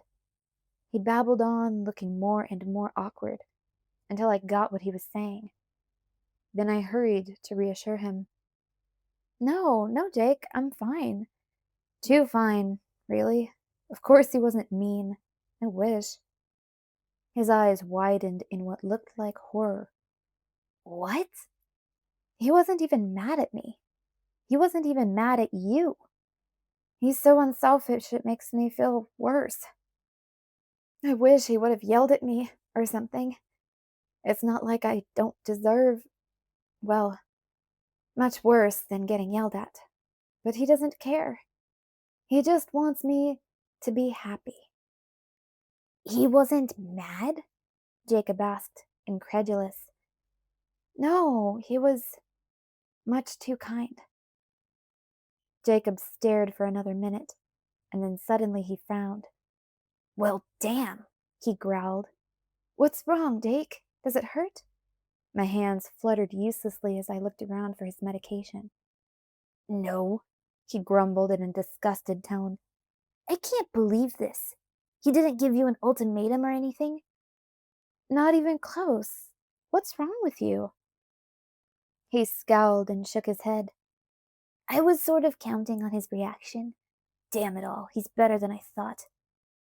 The way he said it, though angrier, reminded me of Edward's tribute to Jacob's lack of ethics in the tent this morning, which meant that Jake was still hoping, still fighting. I winced as that stabbed deep. He's not playing any game, Jake, I said quietly. You bet he is. He's playing every bit as hard as I am, only he knows what he's doing and I don't. Don't blame me because he's a better manipulator than I am. I haven't been around long enough to learn all his tricks. He isn't manipulating me. Yes, he is. When are you going to wake up and realize that he's not as perfect as you think he is? At least he didn't threaten to kill himself to make me kiss him, I snapped. As soon as the words were out, I flushed with chagrin. Wait, pretend that didn't slip out. I swore to myself that I wasn't going to say anything about that. He took a deep breath. When he spoke, he was calmer. Why not? Because I didn't come here to blame you for anything. It's true, though, he said evenly. I did do that. I don't care, Jake. I'm not mad. He smiled. I don't care either. I knew you'd forgive me, and I'm glad I did it. I'd do it again. At least I have that much. At least I made you see that you do love me. That's worth something. Is it? Is it really better than if I was still in the dark? Don't you think you ought to know how you feel? Just so it doesn't take you by surprise someday when it's too late and you're married to a vampire. I shook my head. No, I didn't mean better for me. I meant better for you. Does it make things better or worse for you, having me know that I'm in love with you? When it doesn't make a difference either way? Would it have been better, easier for you, if I never clued in? He took my question as seriously as I'd meant it, thinking carefully before he answered. Yes, it's better to have you know, he finally decided. If you hadn't figured it out, I'd have always wondered if your decision would have been different if you had. Now I know. I did everything I could. He dragged in an unsteady breath and closed his eyes. This time I did not, could not, resist the urge to comfort him. I crossed the small room and kneeled by his head, afraid to sit on the bed in case I jostled it and hurt him. and leaned in to touch my forehead to his cheek. Jacob sighed and put his hand on my hair, holding me there. I'm so sorry, Jake. I always knew this was a long shot. It's not your fault, Bella. Not you too, I moaned. Please. He pulled away to look at me. What? It is my fault, and I'm so sick of being told it's not. He grinned. It didn't touch his eyes. You want me to haul you over the coals? Actually, I think I do. He pursed his lips as he measured how much I meant it. A smile flashed across his face briefly, and then he twisted his expression into a fierce scowl. Kissing me back like that was inexcusable. He spit the words at me. If you knew you were just going to take it back, maybe you shouldn't have been quite so convincing about it. I winced and nodded. I'm so sorry. Sorry doesn't make anything better, Bella. What were you thinking? I wasn't, I whispered. You should have told me to go die. That's what you want. No, Jacob, I whimpered, fighting against the budding tears. No, never. You're not crying, he demanded, his voice suddenly back to its normal tone. He twitched impatiently on the bed. Yeah, I muttered, laughing weakly at myself through the tears that were suddenly sobs. He shifted his weight, throwing his good leg off the bed as if he were trying to stand. What are you doing? I demanded through the tears. Lie down, you idiot, you'll hurt yourself. I jumped to my feet and pushed his good shoulder down with 2 hands. He surrendered, leaning back with a gasp of pain, but he grabbed me around my waist and pulled me down to the bed, against his good side. I curled up there, trying to stifle the silly sobs against his hot skin. I can't believe you're crying, he mumbled. You know I just said those things because you wanted me to. I didn't mean them. His hand rubbed against my shoulders. I know. I took a deep, ragged breath, trying to control myself. How did I end up being the one crying, while he did the comforting? It's all still true, though. Thanks for saying it out loud. Do I get points for making you cry? Sure, Jake. I tried to smile. As many as you want. Don't worry, Bella, honey. It's all going to work out. I don't see how, I muttered. He patted the top of my head. I'm going to give in and be good. More games? I wondered, tilting my chin so that I could see his face. Maybe. He laughed with a bit of effort and then winced. But I'm going to try. I frowned. Don't be so pessimistic, he complained. Give me a little credit. What do you mean by be good? I'll be your friend, Bella, he said quietly. I won't ask for more than that. I think it's too late for that, Jake. How can we be friends when we love each other like this? He looked at the ceiling, his stare intent, as if he were reading something that was written there. Maybe it will have to be a long-distance friendship. I clenched my teeth together, glad he wasn't looking at my face, fighting against the sobs that threatened to overtake me again. I needed to be strong, and I had no idea how. You know that story in the Bible? Jacob asked suddenly, still reading the blank ceiling. The one with the king and the 2 women fighting over the baby? Sure, King Solomon? That's right, King Solomon, he repeated. And he said cut the kid in half, but it was only a test, just to see who would give up their share to protect it. Yeah, I remember. He looked back at my face. I'm not going to cut you in half anymore, Bella. I understood what he was saying. He was telling me that he loved me the most, that his surrender proved it. I wanted to defend Edward, to tell Jacob how Edward would do the same thing if I wanted, if I would let him. I was the one who wouldn't renounce my claim there. But there was no point in starting an argument that would only hurt him more. I closed my eyes, willing myself to control the pain. I couldn't impose that on him. We were quiet for a moment. He seemed to be waiting for me to say something. I was trying to think of something to say. "Can I tell you what the worst part is?" he asked hesitantly when I said nothing. "Do you mind? I am going to be good." "Will it help?" I whispered. "It might. It couldn't hurt." "What's the worst part, then?" "The worst part is knowing what would have been." "What might have been?" I sighed. "No." Jacob shook his head. "I'm exactly right for you, Bella. It would have been effortless for us. Comfortable, easy as breathing. I was the natural path your life would have taken." He stared into space for a moment, and I waited. "If the world was the way it was supposed to be, if there were no monsters and no magic." I could see what he saw, and I knew that he was right. If the world was the same place it was supposed to be, Jacob and I would have been together, and we would have been happy.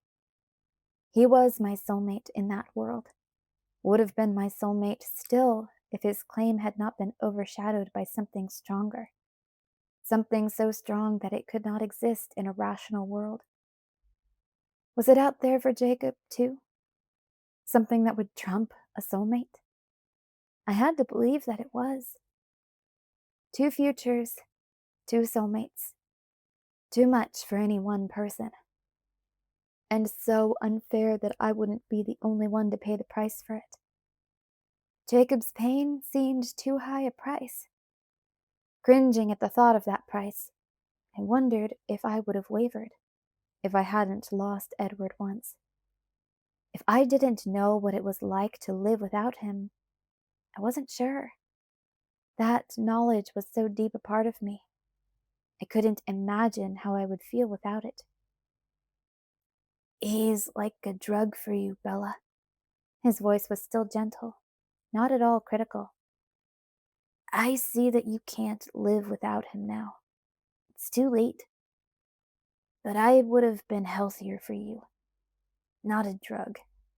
I would have been the air, the sun."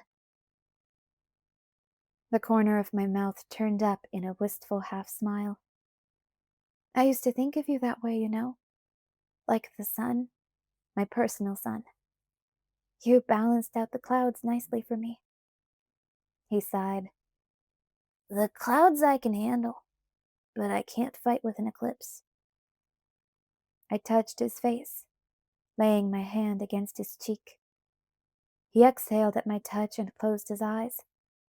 It was very quiet. For a minute I could hear the beating of his heart, slow and even.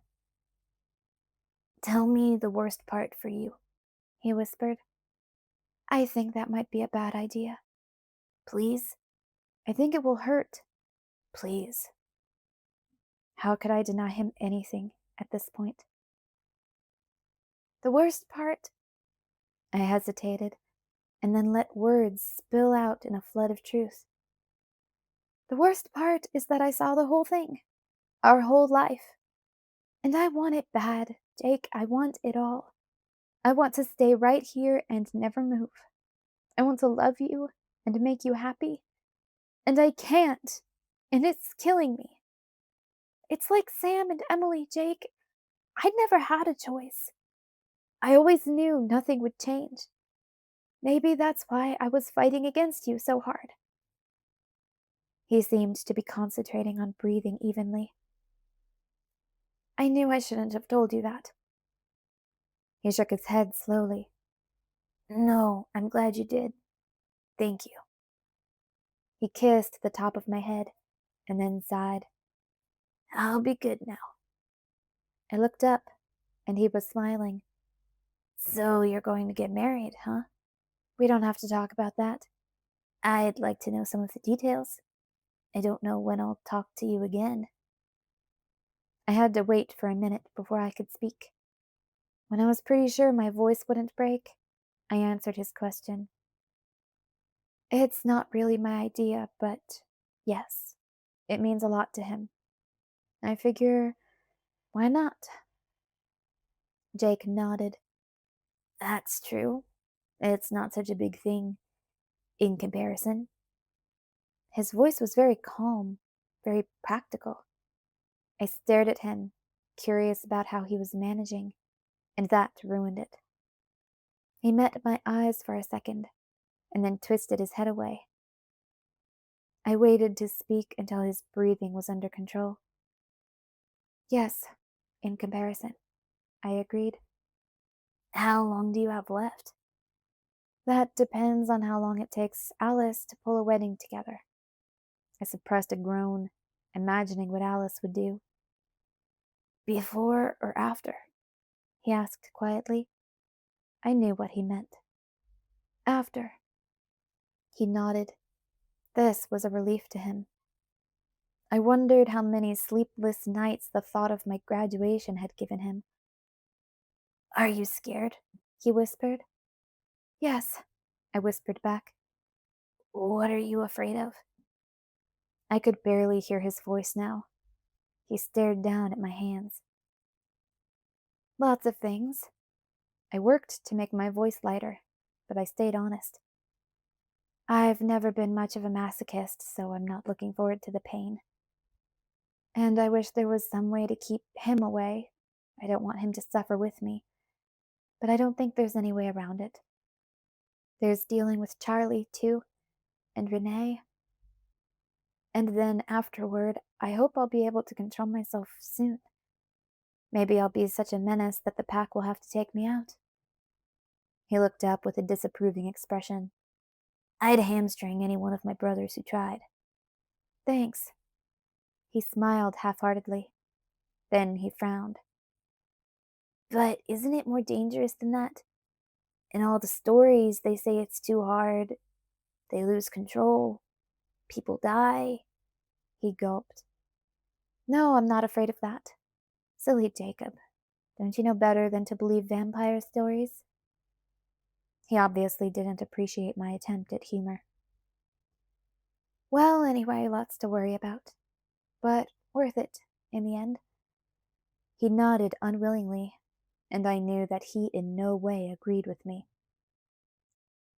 I stretched my neck up to whisper in his ear, laying my cheek against his warm skin. You know I love you. I know, he breathed, his arm tightening automatically around my waist. You know how much I wish it was enough. Yes. I'll always be waiting in the wings, Bella, he promised, lightening his tone and loosening his arm. I pulled away with a dull, dragging sense of loss, feeling the tearing separation as I left a part of me behind, there on the bed next to him. You'll always have that spare option if you want it. I made an effort to smile. Until my heart stops beating. He grinned back. You know, I think maybe I'd still take you. Maybe. I guess it depends on how bad you stink. Should I come back to see you? Or would you rather I didn't?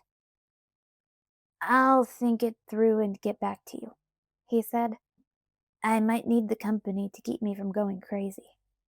The vampire surgeon extraordinaire says I can't phase until he gives me the okay. It might mess up the way the bones are set. Jacob made a face. Be good and do what Carlyle tells you. You'll get well faster. Sure. I wonder when it will happen, I said. When the right girl is going to catch your eye. Don't get your hopes up, Bella. Jacob's voice was abruptly sour. Though I'm sure it would be a relief to you. Maybe, maybe not. I probably won't think she's good enough for you. I wonder how jealous I'll be. That part might be kind of fun, he admitted. Let me know if you want me to come back and I'll be here. I promised. With a sigh, he turned his cheek toward me. I leaned in and kissed his face softly. Love you, Jacob. He laughed lightly. Love you more. He watched me walk out of his room with an unfathomable expression in his black eyes. Chapter 27. Needs. I didn't get very far before driving became impossible. When I couldn't see anymore, I let my tires find the rough shoulder and rolled slowly to a stop. I slumped over on the seat and allowed the weakness I'd fought in Jacob's room crush me. It was worse than I'd thought. The force of it took me by surprise. Yes, I had been right to hide this from Jacob. No one should ever see this. But I wasn't alone for very long. Just exactly long enough for Alice to see me here, and then the few minutes it took for him to arrive. The door creaked open, and he pulled me into his arms. At first, it was worse, because there was that smaller part of me, smaller but getting louder and angrier every minute, screaming at the rest of me, that craved a different set of arms. So then there was fresh guilt to season the pain. He didn't say anything. He just let me sob until I began to blubber out Charlie's name. Are you really ready to go home? He asked doubtfully. I managed to convey after several attempts that it wasn't going to get any better anytime soon. I needed to get past Charlie before it got late enough for him to call Billy. So he drove me home, for once not even getting close to my truck's internal speed limit, keeping one arm wrapped tightly around me. The whole day I fought for control. It seemed to be a doomed effort at first, but I didn't give up. Just a few seconds, I told myself. Just time for a few excuses, or a few lies, and then I could break down again. I had to be able to do that much. I scrambled around in my head, searching desperately for a reserve of strength. There was just enough for me to quiet the sobs, hold them back, but not end them. The tears didn't slow. I couldn't seem to find any handle to even begin to work with those. Wait for me upstairs, I mumbled when we were in front of the house. He hugged me closer for a minute, and then he was gone. Once inside, I headed straight for the stairs. Bella? Charlie called after me from his usual place on the sofa as I walked by. I turned to look at him without speaking. His eyes bugged wide, and he lurched to his feet. What happened? Is Jacob? He demanded. I shook my head furiously, trying to find my voice. He's fine, I promised, my voice low and husky. And Jacob was fine, physically, which is all Charlie was worried about at the moment. But what happened? He grabbed my shoulders, his eyes still anxious and wide. What happened to you? I must look worse than I'd imagined. Nothing, Dad. I just had to talk to Jacob about some things that were hard. I'm fine. The anxiety calmed and was replaced by disapproval. Was this really the best time? He asked. Probably not, Dad, but I didn't have any alternatives. It just got to the point where I had to choose. Sometimes there isn't any way to compromise. He shook his head slowly. How did he handle it? I didn't answer. He looked at my face for a minute and then nodded. That must have been answer enough. I hope you didn't mess up his recovery. He's a quick healer, I mumbled. Charlie sighed. I could feel the control slipping. I'll be in my room, I told him, shrugging out from underneath his hands. "'Kay," Charlie agreed. He could probably see the waterworks starting to escalate. Nothing scared Charlie worse than tears. I made my way to my room, blind and stumbling. Once inside, I fought with the clasp on my bracelet, trying to undo it with shaking fingers.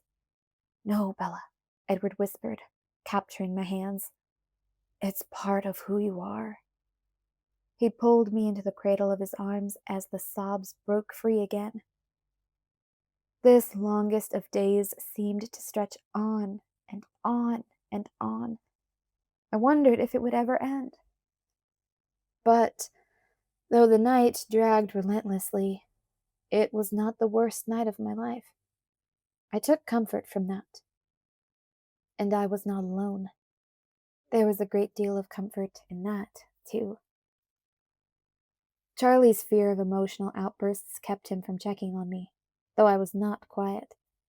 He probably got no more sleep than I did. My hindsight seemed unbearably clear tonight. I could see every mistake I'd made, every bit of harm I'd done, the small things and the big things, each pain I'd caused Jacob, each wound I'd given Edward, stacked up into neat piles that I could not ignore or deny. And I realized that I'd been wrong all along about the magnets. It had not been Edward and Jacob that I'd been trying to force together. It was the two parts of myself, Edward's Bella and Jacob's Bella. But they could not exist together, and I never should have tried. I'd done so much damage. At some point in the night, I remembered the promise I'd made to myself early this morning, that I would never make Edward see me shed another tear for Jacob Black. The thought brought on a fresh round of hysteria, which frightened Edward more than the weeping. But it passed, too, when it had run its course. Edward said little. He just held me on the bed and let me ruin his shirt, staining it with salt water. It took longer than I thought it would for that smaller, broken part of me to cry herself out. It happened, though, and I was eventually exhausted enough to sleep. Unconsciousness did not bring full relief from the pain, just a numbing, dulling ease, like medicine. Made it more bearable, but it was still there. I was aware of it, even asleep, and that helped me make the adjustments I needed to make. The morning brought with it, if not a brighter outlook, at least a measure of control, some acceptance. Instinctively, I knew that the new tear in my heart would always ache. That was just going to be a part of me now. Time would make it easier.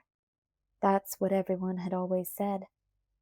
But I didn't care if time healed me or not, so long as Jacob could get better, could be happy again. When I woke up, there was no disorientation. I opened my eyes, finally dry, and met his anxious gaze. "Hey," I said. My voice was hoarse. I cleared my throat. He didn't answer. He watched me, waiting for it to start. "No, I'm fine," I promised. "That won't happen again." His eyes tightened at my words. "I'm sorry that you had to see that," I said. "That wasn't fair to you." He put his hands on either side of my face. "Bella, are you sure? Did you make the right choice? I've never seen you in so much pain." His voice broke on the last word. But I had known worse pain. I touched his lips. "Yes." "I don't know." His brow creased. "If it hurts you so much, how can it possibly be the right thing for you?" "Edward, I know who I can't live without." "But," I shook my head, You don't understand. You may be brave enough or strong enough to live without me, if that's what's best. But I could never be that self-sacrificing.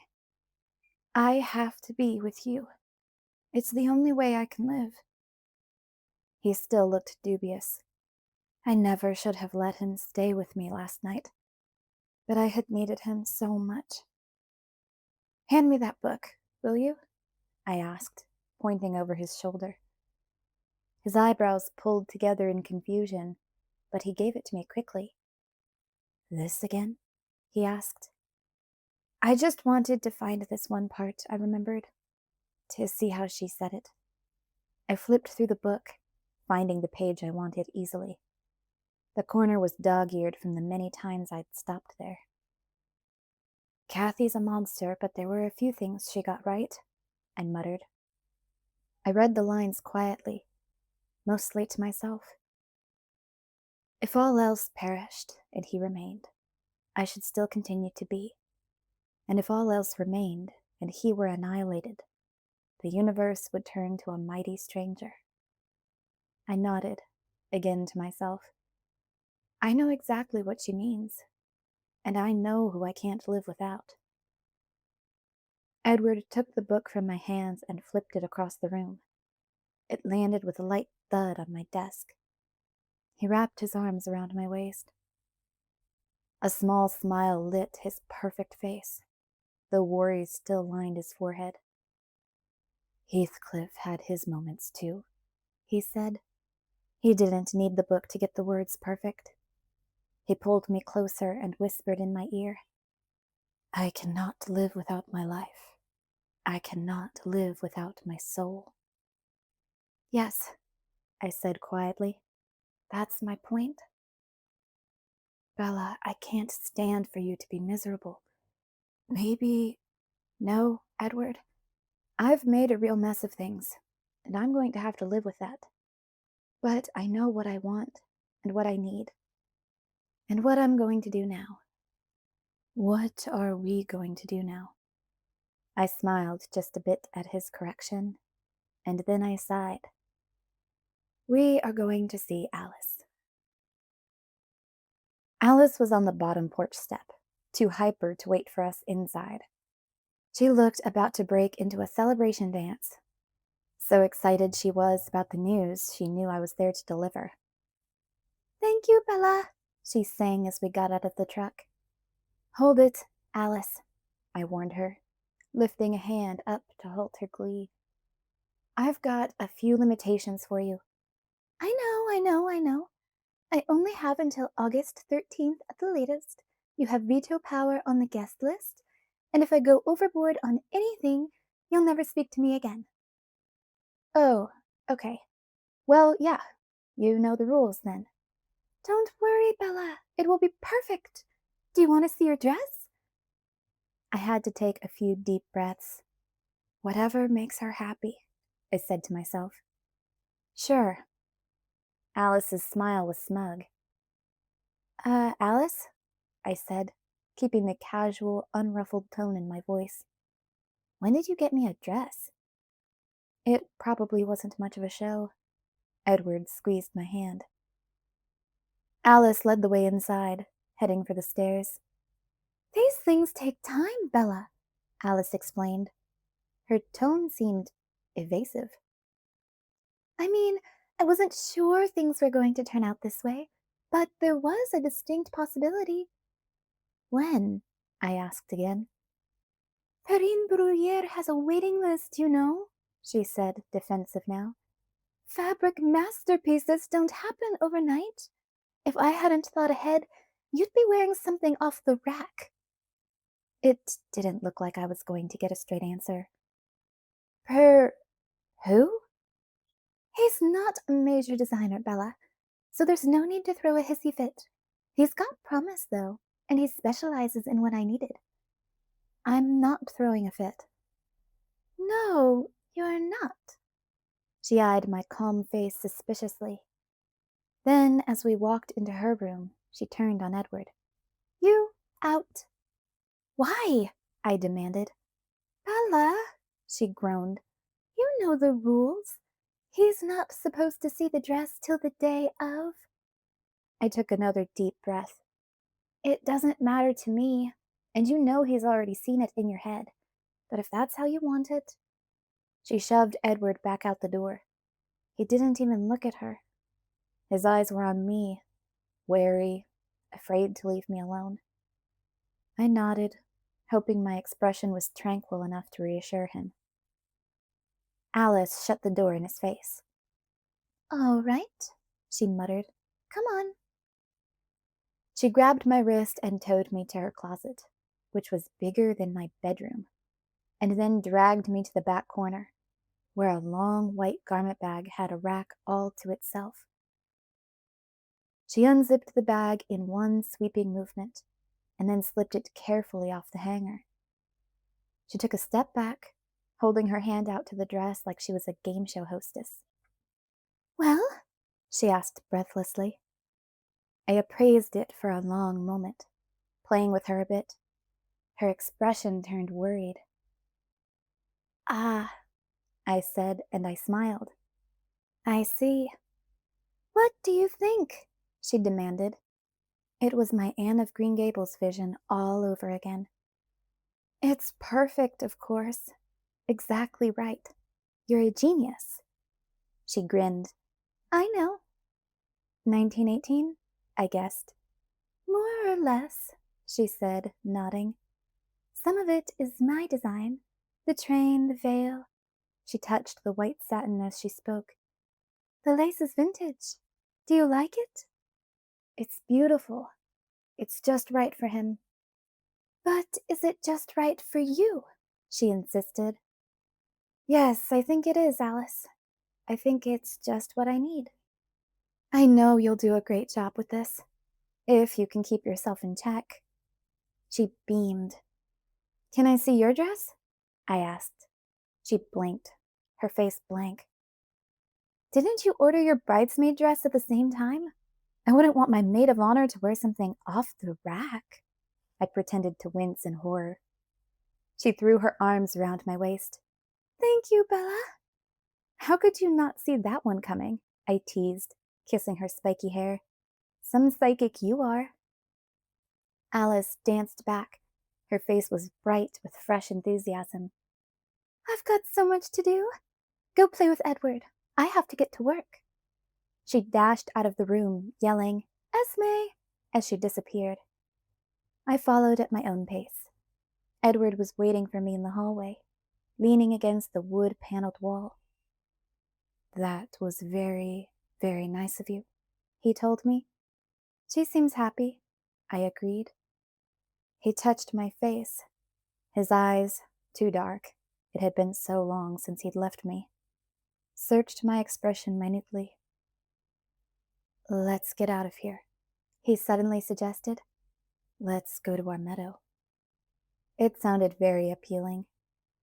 "I guess I don't have to hide out anymore, do I?" "No, the danger is behind us."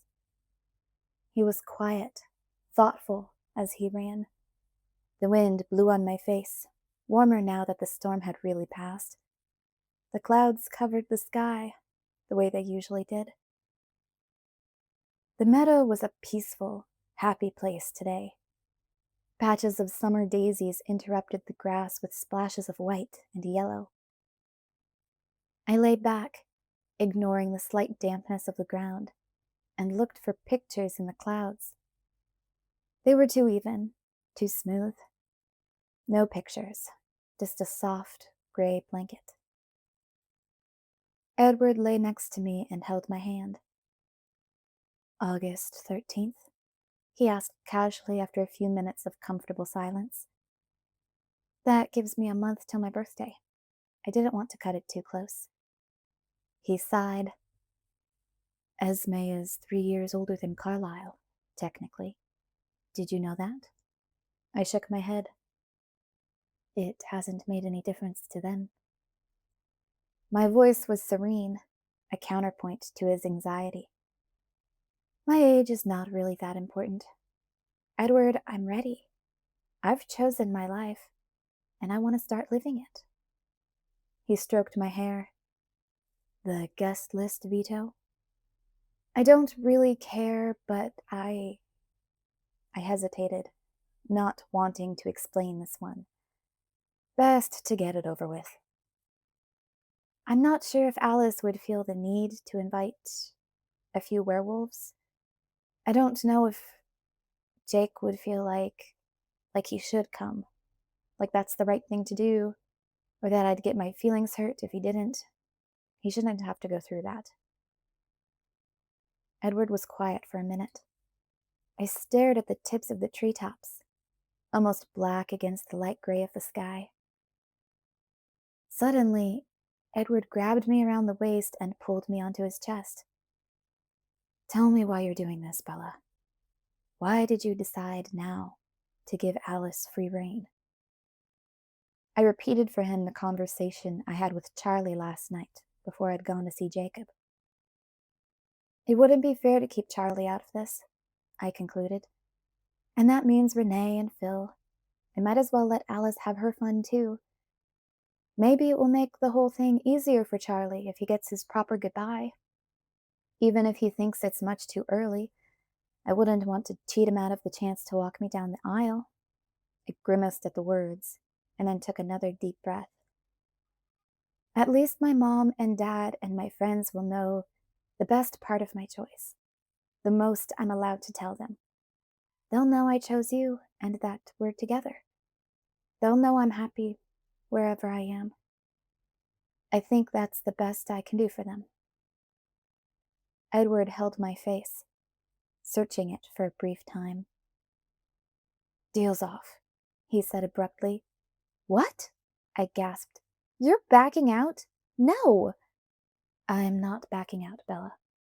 I'll still keep my side of the bargain. But you're off the hook. Whatever you want, no strings attached. Why? Bella, I see what you're doing. You're trying to make everyone else happy. And I don't care about anyone else's feelings. I only need you to be happy.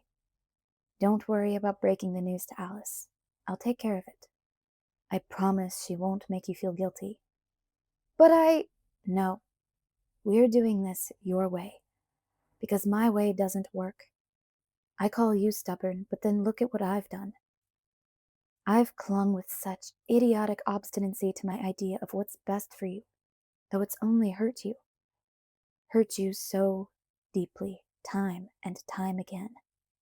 I don't trust myself anymore. You can have happiness your own way. My way is always wrong, so... He shifted under me, squaring his shoulders. We're doing it your way, Bella. Tonight, today, the sooner the better. I'll speak to Carlisle. I was thinking if we gave you enough morphine, it wouldn't be so bad. It's worth a try. He gritted his teeth. Edward, no! He put his finger to my lips. Don't worry, Bella, love. I haven't forgotten the rest of your demands.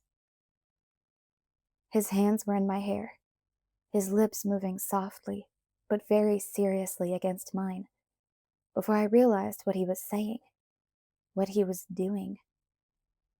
There wasn't much time to act. If I waited too long, I wouldn't be able to remember why I needed to stop him. Already, I couldn't breathe right. My hands were gripping his arms, pulling myself tighter to him, my mouth glued to his and answering every unspoken question his asked. I tried to clear my head, to find a way to speak. He rolled me gently, pressing me into the cool grass. Oh, never mind, my less noble side exulted. My head was full of the sweetness of his breath. No, no, no, I argued with myself. I shook my head and his mouth moved to my neck, giving me a chance to breathe. Stop, Edward. Wait. My voice was as weak as my will. Why? He whispered into the hollow of my throat. I labored to put some resolve into my tone. I don't want to do this now. Don't you? He asked, a smile in his voice. He moved his lips back to mine and made speaking impossible. Heat coursed through my veins, burning where my skin touched his. I made myself focus. It took a great deal of effort just to force my hands to free themselves from his hair, to move them to his chest, but I did it. And then I shoved against him, trying to push him away. I could not succeed alone, but he responded as I knew he would. He pulled back a few inches to look at me, and his eyes did nothing to help my resolve. They were black fire. They smoldered. "Why?" he asked again, his voice low and rough. "I love you. I want you. Right now." The butterflies in my stomach flooded my throat. He took advantage of my speechlessness. "Wait, wait," I tried to say around his lips. "Not for me," he murmured in disagreement. "Please," I gasped. He groaned and pushed himself away from me, rolling onto his back again. We both lay there for a minute, trying to slow our breathing. "Tell me why not, Bella," he demanded. "This had better not be about me." Everything in my world was about him. What a silly thing to expect. "Edward, this is very important to me. I am going to do this right." "Whose definition of right?" "Mine." He rolled onto his elbow and stared at me, his expression disapproving.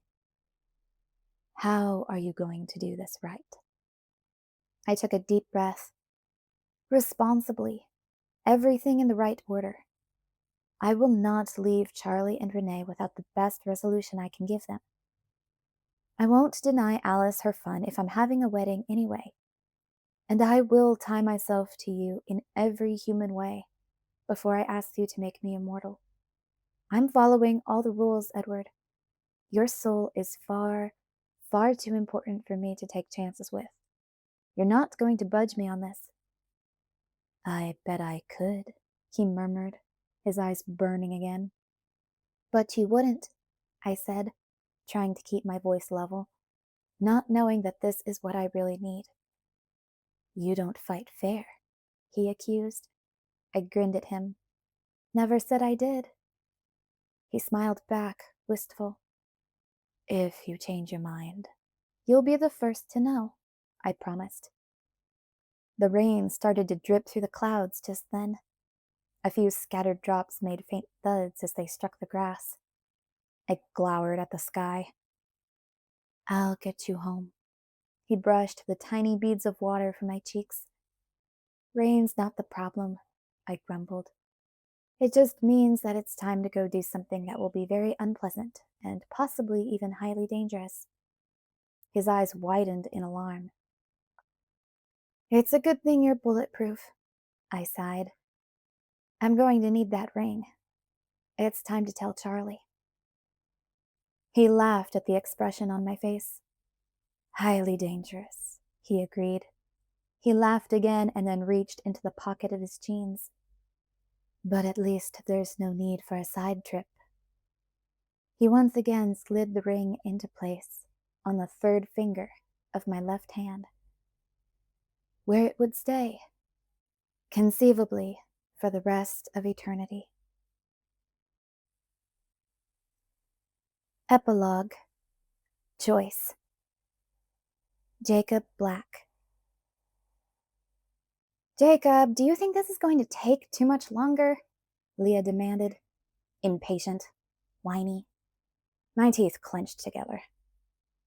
Like anyone in the pack, Leah knew everything. She knew why I came here, to the very edge of the earth and sky and sea, to be alone. She knew that this was all I wanted, just to be alone. But Leah was going to force her company on me anyway. Besides being crazy annoyed, I did feel smug for a brief second, because I didn't even have to think about controlling my temper. It was easy now, something I just did, natural. The red haze didn't wash over my eyes. The heat didn't shiver down my spine. My voice was calm when I answered. "Jump off a cliff, Leah." I pointed to the one at my feet. Really, kid? She ignored me, throwing herself into a sprawl on the ground next to me. You have no idea how hard this is for me. For you? It took me a minute to believe she was serious. You have to be the most self-absorbed person alive, Leah. I'd hate to shatter the dream world you live in, the one where the sun is orbiting the place where you stand, so I won't tell you how little I care what your problem is. Go away. Just look at this from my perspective for a minute, okay? She continued, as if I hadn't said anything. If she was trying to break my mood, it worked. I started laughing. The sound hurt in strange ways. Stop snorting and pay attention, she snapped. If I pretend to listen, will you leave? I asked, glancing over the permanent scowl on her face. I wasn't sure if she had any other expressions anymore. I remembered back to when I used to think that Leah was pretty, maybe even beautiful. That was a long time ago. No one thought of her that way now. Except for Sam. He was never going to forgive himself.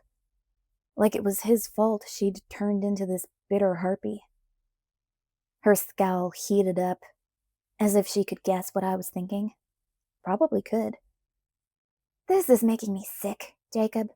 Can you imagine what this feels like to me? I don't even like Bella Swan. And you've got me grieving over this leech lover like I'm in love with her too. Can you see where that might be a little confusing? I dreamed about kissing her last night. What the hell am I supposed to do with that? Do I care? I can't stand being in your head anymore. Get over her already. She's going to marry that thing. He's going to try to change her into one of them. Time to move on, boy. Shut up, I growled. It would be wrong to strike back. I knew that. I was biting my tongue. But she'd be sorry if she didn't walk away. Now. He'll probably just kill her anyway, Leah said, sneering. All the stories say that happens more often than not. Maybe a funeral will be better closure than a wedding. This time I had to work. I closed my eyes and fought the hot taste in my mouth. I pushed and shoved against the slide of the fire down my back, wrestling to keep my shape together while my body tried to shake apart. When I was in control again, I glowered at her. She was watching my hands as the tremors slowed, smiling. Some joke. If you're upset about gender confusion, Leah, I said, slow, emphasizing each word, how do you think the rest of us like looking at Sam through your eyes? It's bad enough that Emily has to deal with your fixation. She doesn't need us guys panting after him too. Pissed as I was, I still felt guilty when I watched the spasm of pain shoot across her face. She scrambled to her feet, pausing only to spit in my direction, and ran for the trees, vibrating like a tuning fork. I laughed darkly. You missed.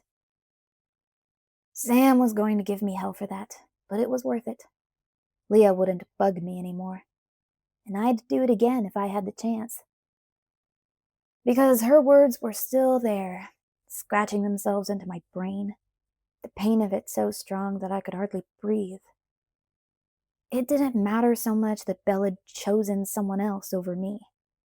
That agony was nothing at all. That agony I could live with for the rest of my stupid, too long, stretched out life. But it did matter that she was giving up everything. That she was letting her heart stop and her skin ice over and her mind twist into some crystallized predator's head. A monster. A stranger. I would have thought there was nothing worse than that. Nothing more painful in the whole world. But if he killed her? Again, I had to fight the rage. Maybe, if not for Leah, it would be good to let the heat change me into a creature who could deal with it better. A creature with instincts so much stronger than human emotions. An animal who couldn't feel pain in the same way. A different pain. Some variety, at least. But Leah was running now, and I didn't want to share her thoughts. I cussed her under my breath for taking away that escape, too. My hands were shaking in spite of me. What shook them? Anger? Agony? I wasn't sure what I was fighting now. I had to believe that Bella would survive. But that required trust. A trust I didn't want to feel. A trust in that bloodsucker's ability to keep her alive. She would be different, and I wondered how that would affect me. Would it be the same as if she had died? To see her standing there like a stone? When her scent burned in my nostrils and triggered the instinct to rip, to tear? How would that be? Could I want to kill her? Could I not want to kill one of them? I watched the swells roll toward the beach. They disappeared from sight under the edge of the cliff, but I heard them beat against the sand. I watched them until it was late, long after dark. Going home was probably a bad idea, but I was hungry, and I couldn't think of another plan. I made a face as I pulled my arm through the retarded sling and grabbed my crutches. If only Charlie hadn't seen me that day and spread the word of my motorcycle accident. Stupid props. I hated them. Going hungry started to look better when I walked in the house and got a look on my dad's face. He had something on his mind. It was easy to tell. He always overdid it. Acted all casual. He also talked too much. He was rambling about his day before I could get to the table. He never jabbered like this unless there was something he didn't want to say. I ignored him as best I could, concentrating on the food. The faster I choked it down. And Sue stopped by today. My dad's voice was loud, hard to ignore, as always. Amazing woman. She's tougher than Grizzly's, that one. I don't know how she deals with that daughter of hers, though. Now Sue, she would have made one hell of a wolf. Leah's more of a wolverine. He chuckled at his own joke. He waited briefly for my response, but he didn't seem to see my blank, bored out of my mind expression. Most days that bugged him. I wished he would shut up about Leah. I was trying not to think of her. Seth's a lot easier. Of course, you were easier than your sisters, too, until... Well, you have more to deal with than they did. I sighed, long and deep, and stared out the window. Billy was quiet for a second too long. We got a letter today. I could tell this was the subject he'd been avoiding. A letter? A wedding invitation. Every muscle in my body locked into place. A feather of heat seemed to brush down my back. I held onto the table to keep my hands steady. Billy went on like he hadn't noticed. There's a note inside that's addressed to you. I didn't read it. He pulled a thick ivory envelope from where it was wedged between his leg and the side of his wheelchair. He laid it on the table between us. You probably don't need to read it. Doesn't really matter what it says. Stupid reverse psychology. I yanked the envelope off the table. It was some heavy, stiff paper. Expensive. Too fancy for forks. The card inside was the same. Too done up and formal. Bella had nothing to do with this. There was no sign of her personal taste in the layers of see-through, petal-printed pages. I'd bet she didn't like this at all. I didn't read the words, not even to see the date. I didn't care. There was a piece of the thick ivory paper folded in half with my name written in black ink on the back. I didn't recognize the handwriting, but it was as fancy as the rest of it. For half a second, I wondered if the bloodsucker was into gloating. I flipped it open. Jacob, I'm breaking the rules by sending you this. She was afraid of hurting you, and she didn't want to make you feel obligated in any way. But I know that if things had gone the other way, I would have wanted the choice. I promise I will take care of her, Jacob. Thank you. For her. For everything. Edward. Jake, we only have the one table, Billy said. He was staring at my left hand.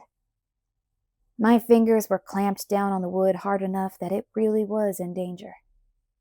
I loosened them one by one, concentrating on that action alone, and then clenched my hands together so that I couldn't break anything. Yeah, doesn't matter anyway, Billy muttered. I got up from the table, shrugging out of my t-shirt as I stood. Hopefully Leah had gone home by now. Not too late, Billy mumbled as I punched the front door out of my way. I was running before I hit the trees, my clothes strewn out behind me like a trail of crumbs, as if I wanted to find my way back. It was almost too easy now to phase. I didn't have to think. My body already knew where I was going, and before I asked it to, it gave me what I wanted. I had 4 legs now, and I was flying. The trees blurred into a sea of black flowing around me. My muscles bunched and released in an effortless rhythm. I could run like this for days and not be tired. Maybe this time I wouldn't stop. But I wasn't alone. So sorry, Embry whispered in my head. I could see through his eyes. He was far away to the north, but he had wheeled around and was racing to join me. I growled and pushed myself faster. Wait for us, Quill complained.